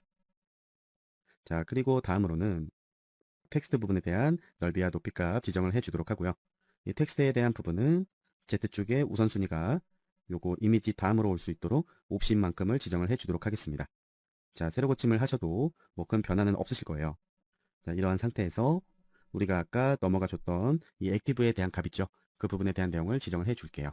자, 이렇게 여기도 마찬가지로 앱솔루트 값을 주도록 하고요. 상단에서 85픽셀만큼 떨어져서 출력되도록 만들어 주고 있습니다. 상단에서 85픽셀이라 함은 바로 이 상단에서부터 85픽셀이란 말이겠죠. 그런데 우리가 아까 이 메뉴의 높이를 85라고 지정을 해줬어요. 그렇게 된다면 액티브라는 스팬 요소가 출력되는 위치는 바로 이 부분이 되겠네요. 그쵸? 그런 다음 이 액티브 값에 대해서는 이렇게 백그라운드를 좀 다르게 설정을 해주도록 하겠습니다. 세로 고침에도 안 보이시는 건 현재 이 액티브라는 스팬이 빈 요소기 때문이에요. 높이값, 넓이값 아무것도 지정이 안 돼 있고 내부에 텍스트도 아무것도 존재하지가 않죠. 그래서 그 부분을 조금 출력을 해주기 위해서 이러한 식으로 넓이값과 높이값을 지정을 해 주었습니다. 자, 세로 고침했더니 이렇게 육안으로 확실히 구분은 되지 않지만 메뉴 아래로 이러한 액티브 요소가 출력이 되는 거 확인을 해 보실 수가 있습니다. 그리고 이 액티브 요소 같은 경우에는요, 이 이미지 그리고 이 텍스트 다음으로 z인덱스가 높은 값입니다. 그래서 이렇게 z인덱스를 10만큼 지정을 해 주었어요. 세로 고침해도 별다른 티는 안 나겠죠. 자, 그런데 아까 이 이미지도 그러했듯이 이 액티브라는 요소도 마우스 오버를 했을 때 출력되는 부분이에요. 그래서 이 부분도 숨겨줘야겠습니다. 그 부분은 여기서 우리가 지정해줬던 하이트 값을 0값으로 줌으로써 숨겨져 보도록 할 거예요. 세로 고침하시면 높이 값이 0값이 되니까 이렇게 짜부라진 상태로 숨어져 있게 되는 겁니다. 자, 이렇게 액티브 요소까지 모두 지정을 해주셨다면 그 다음에는 그 내부 텍스트들, 요 텍스트 네임, 그리고 텍스트 서브 네임, 그리고 서브 메뉴 내부의 A 요소의 텍스트 요소들에 대해서 공통적인 속성을 적용을 해 주었습니다. 자, 왼쪽으로 15만큼 떨어진 상태로 출력을 해 주도록 하고요. 그리고 모든 문자는 대문자로 출력이 될 수 있도록, 그리고 텍스트 섀도우도 약간, 그림자도 약간 설정을 해 준 상태고요. 세로 고침에서 보시면은 모든 문자가 대문자로 변했고, 이 텍스트 네임에도 왼쪽으로 15픽셀만큼의 마진, 그리고 텍스트 서브 네임에 대해서도 왼쪽으로 15픽셀만큼 이렇게 여백이 들어간 거 확인을 해 보실 수가 있습니다. 자, 이렇게 공통적으로 지정을 해 줄 수 있는 속성을 적용을 해 주셨다면 이 각각 텍스트 네임과 텍스트 서브 네임 그리고 서브 메뉴의 텍스트 이 세 부분에서도 개별적으로 값을 적용을 시켜 주셔야겠죠. 가장 먼저 이렇게 텍스트 네임 부분에 대해서 텍스트 네임 부분을 우리가 이 부분으로 지정을 해 주었어요. 이 부분에 대해서는 컬러 값과 폰트 사이즈가 20픽셀만큼 출력이 될 수 있도록 지정을 해 주었고요. 세로 고침에서 보시면 클래스가 텍스트 네임인 이 요소들에 대해서만 컬러 값과 폰트 사이즈가 변경된 거 확인을 해 보실 수가 있습니다. 자, 그리고 이 상단에 텍스트 네임에 대해서 지정을 해 주었다면은 뭐 아직 파란색으로 출력되고 있는 이 텍스트 서브 네임에 대해서도 출력을 해 주셔야겠죠. 다시 에디트 플러스로 돌아오셔서 이런 값을 하나를 더 추가를 해주고 있어요. 텍스트 서브 네임에 대해서 컬러 값과 폰트 사이즈를 지정을 해주고 있고요. 그리고 자간 설정을 해주고 있죠. 자, 이렇게 지정을 해주신 다음에 페이지를 통해서 확인을 해보시면 자, 이렇게 이 서브 네임에 대해서 색상과 폰트 사이즈가 변경된 거 확인을 해보실 수가 있습니다. 자, 그런데 이 각각의 요소는 스팬 요소로 이루어져 있기 때문에 줄바꿈이 일어나지 않아요. 우리가 아까 공통적으로 설정해줬던 마진 레프트 15의 값만 적용되어 있는 상태인데요. 이 부분을 조금 정렬을 시켜주기 위해서 여기에다가 플로트 레프트 값을 추가를 해주도록 하겠습니다. 이렇게 해주시면은 세로 고침 하셨을 때 이렇게 딱 떨어지는 형태로 예쁘게 출력이 되고 있습니다. 이렇게 텍스트라는 스팬 내부에 텍스트 네임과 텍스트 서브 네임에 대해서 지정을 해 주었고요. 그 다음으로 마지막 남은 요소 이 서브 메뉴라는 div에 대해서는 서만 지정을 해주시면 되겠죠. 서브 메뉴라는 div에 대해서 이렇게 넓이 값과 높이 값 그리고 백그라운드 색상을 이러한 서브 메뉴의 내용 확인을 해 보시면은 이러한 형태로 출력이 되는 거 확인을 해 보실 수가 있을 거예요. 자, 현재는 이 부분에 의해서 가려진 형태지만 이렇게 170, 170의 높이와 넓이로 이루어져 있다는 거 확인을 해 보실 수가 있고요. 이 서브 메뉴에 대해서 약간의 위치 값을 조절을 해주기 위해서 이러한 값을 붙여 넣어 주도록 해보겠습니다. 포지션 값을 앱솔루트로 주고요. 상단에서 85픽셀만큼 떨어진 부분에서 출력이 되도록 해주겠습니다. 자, 세로 고침에서 보시면은 자, 이렇게 상단에서 이만큼 떨어진 형태로 출력이 되는 거 확인을 해보실 수가 있습니다. 자, 그리고 이 서브 메뉴 내부의 이 각각의 A 요소들 그 부분의 텍스트 색상이라던가 그 부분 좀 마음에 들지 않네요. 그래서 이 부분에 대해서 이렇게 한꺼번에 지정을 해주도록 하겠습니다. 자, 각각의 A 요소들이 왼쪽으로 정렬이 될 수 있도록 이게 플로트 레프트 값을 주고 있고요. 각각의 텍스트 행간 설정 그 부분 30픽셀로 지정을 해줬고 컬러 값을 주고 있어요. 자, 세로 고침에서 보시면은 이렇게 행간이 변경되고 이렇게 왼쪽으로 정렬이 된 거 확인을 해보실 수가 있어요. 자, 그런데 지금 이 상단 부분에 여백을 조금 남겨주려고 해요. 그러면 어떻게 해줘야 될까요? 이 맨 위에 이 첫 번째 A 요소에 대해서 상단으로 마진을 조금 남겨주면 되겠죠? 그래서 이러한 셀렉터로 지정을 해주시고요. 상단으로 여백을 좀 남겨주도록 하겠습니다. 자, 여기서 사용된 이 폴스트 차일드 같은 경우에는 여러 개의 A 요소 중 가장 첫 번째 자식 요소인 A 요소에 대해서 값을 지정을 해주는 거예요. 세로 고침에서 보시면 첫 번째 A 부분에 이 상단으로 여백이 생겨났습니다. 그리고 이런 서브 메뉴에 대해서 약간 밋밋하니까 마우스 오버를 했을 때 약간 색상을 변경을 시켜 보도록 할게요. 자, 이렇게 하나의 값을 더 추가해 주도록 하겠습니다. A에 마우스 오버를 했을 때에 컬러가 흰색으로 변경이 될 수 있도록 세로 고침하시고 마우스 오버를 하셨을 때 이렇게 색상이 변경이 되고 있는 거 확인을 해 보실 수가 있죠. 자, 그런데 이 서브 메뉴 같은 경우에도 이 본래 메인 메뉴에 마우스 오버를 했을 때에 출력이 되는 부분이죠. 그래서 이 부분에 대해서 숨겨 주셔야 합니다. 자, 조금 올라가서 이 서브 메뉴 부분에다가 하나의 값을 더 추가를 해 줄 거예요. 이런 식으로 여기서는 디스플레이 논값으로 설정을 해 주도록 하겠습니다. 이렇게 되면 서브 메뉴로 출력되던 이 부분이 숨겨지게 되겠습니다. 세로 고침 해보시면 이렇게 없어졌죠? 이렇게 모든 CSS가 적용된 상태에서 이 내용을 기본으로 해서 jQuery 코드를 구현을 해 주도록 하겠습니다. 기본적으로 꾸며지게 될 jQuery의 내용은 전반적으로 살펴보시면 이런 메뉴에 마우스 오버를 했을 때 우리가 아까 높이와 넓이 값을 0으로 해서 숨겨줬던 그 이미지, 그리고 높이 값을 0으로 해줘서 숨겨줬던 그 액티브 요소, 그리고 이 디스플레이 논값으로 숨겨줬던 그 서브 메뉴 요소들이 출력될 수 있게 만들어 줄 거고요. 현재 텍스트라는 클래스로 묶여져 있는 이 텍스트 집합 있죠? 이 부분은 이렇게 아래로 이동되는 형태로 그렇게 출력을 해 주도록 할 거예요. 그렇게 하기 위해서 가장 먼저 이러한 식으로 바인드 메소드를 사용해서 이렇게 li 요소에다가 마우스 엔터라는 이벤트를 적용을 시켜주고 있습니다. 그리고 이 li라는 요소에 마우스를 오버했을 때 일어나는 그 실행 함수들을 바로 이 내부에서 적어주시면 되겠죠. 여기서 사용된 이 마우스 엔터 이벤트 같은 경우에는요, 해당 요소 내부에 마우스가 진입했을 때를 감지하고 그 해당 함수를 실행시켜 주게 됩니다.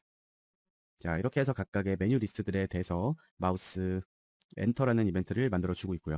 여기서 가장 먼저 하셔야 될 일은 이러한 변수라는 걸 지정을 해 주시는 거예요. 저번 시간에도 이렇게 L이라고 지정된 변수는 똑같이 만들어 주었었죠. 즉 현재 내가 마우스하고 있는 그 li 요소를 이 el이라는 변수에다가 집어넣어 주고 있는 겁니다. 그리고 그 다음으로 기본적인 변수를 지정을 해 주셨다면 이렇게 식을 붙여 넣어 주도록 하겠습니다. 자, 보시면 아시겠지만 현재 마우스를 올려두고 있는 그 li에서 이미지라는 부분을 찾아옵니다. 그렇게 해서 이미지 부분에다가 애니메이트 함수를 적용시켜주고 있죠.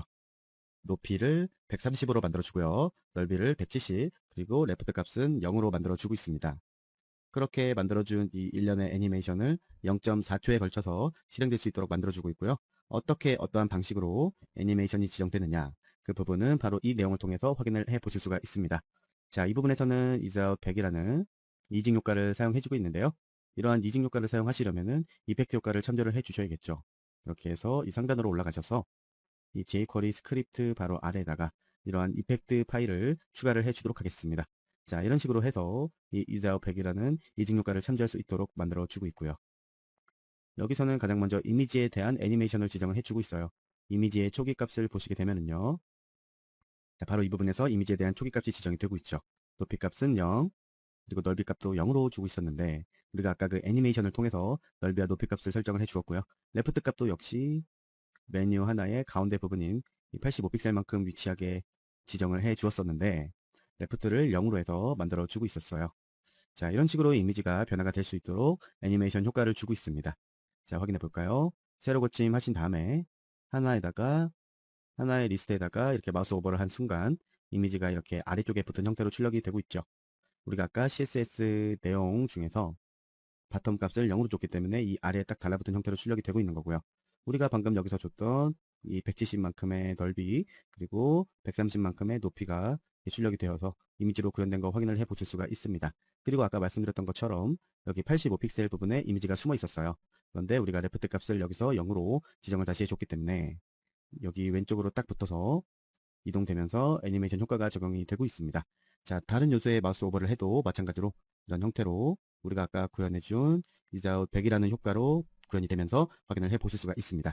자, 그리고 다음으로 변경해줄 그 영역이 텍스트 부분입니다.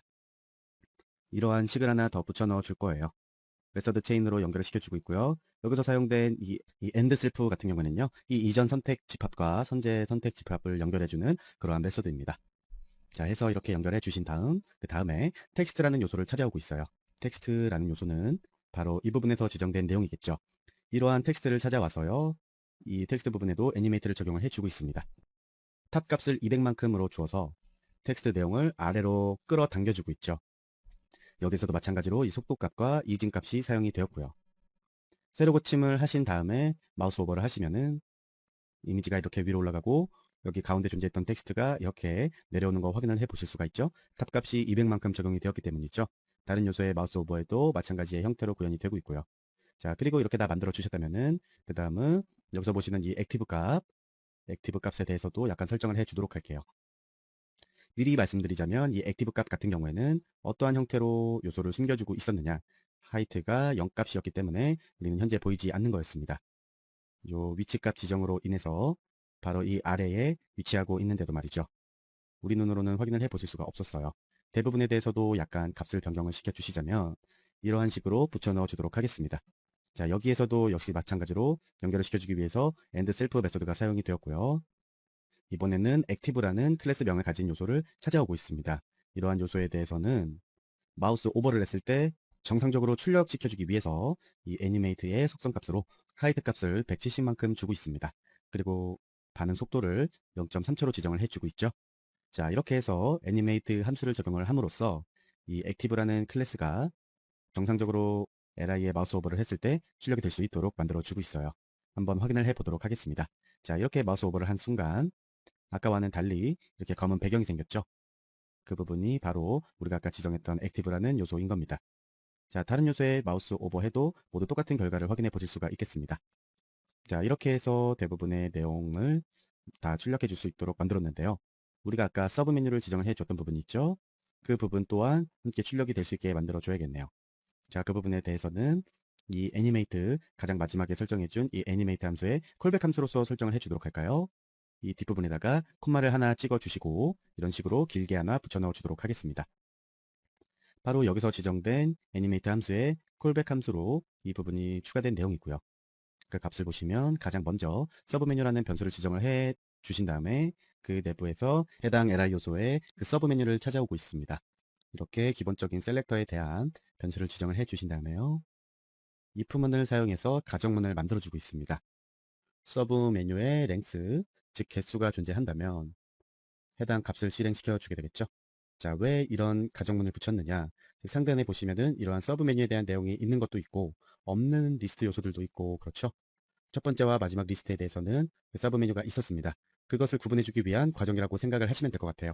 그래서 서브 메뉴가 만약에 해당 li 요소에 존재한다면 가장 먼저 이렇게 변수를 만들어 주고 있습니다.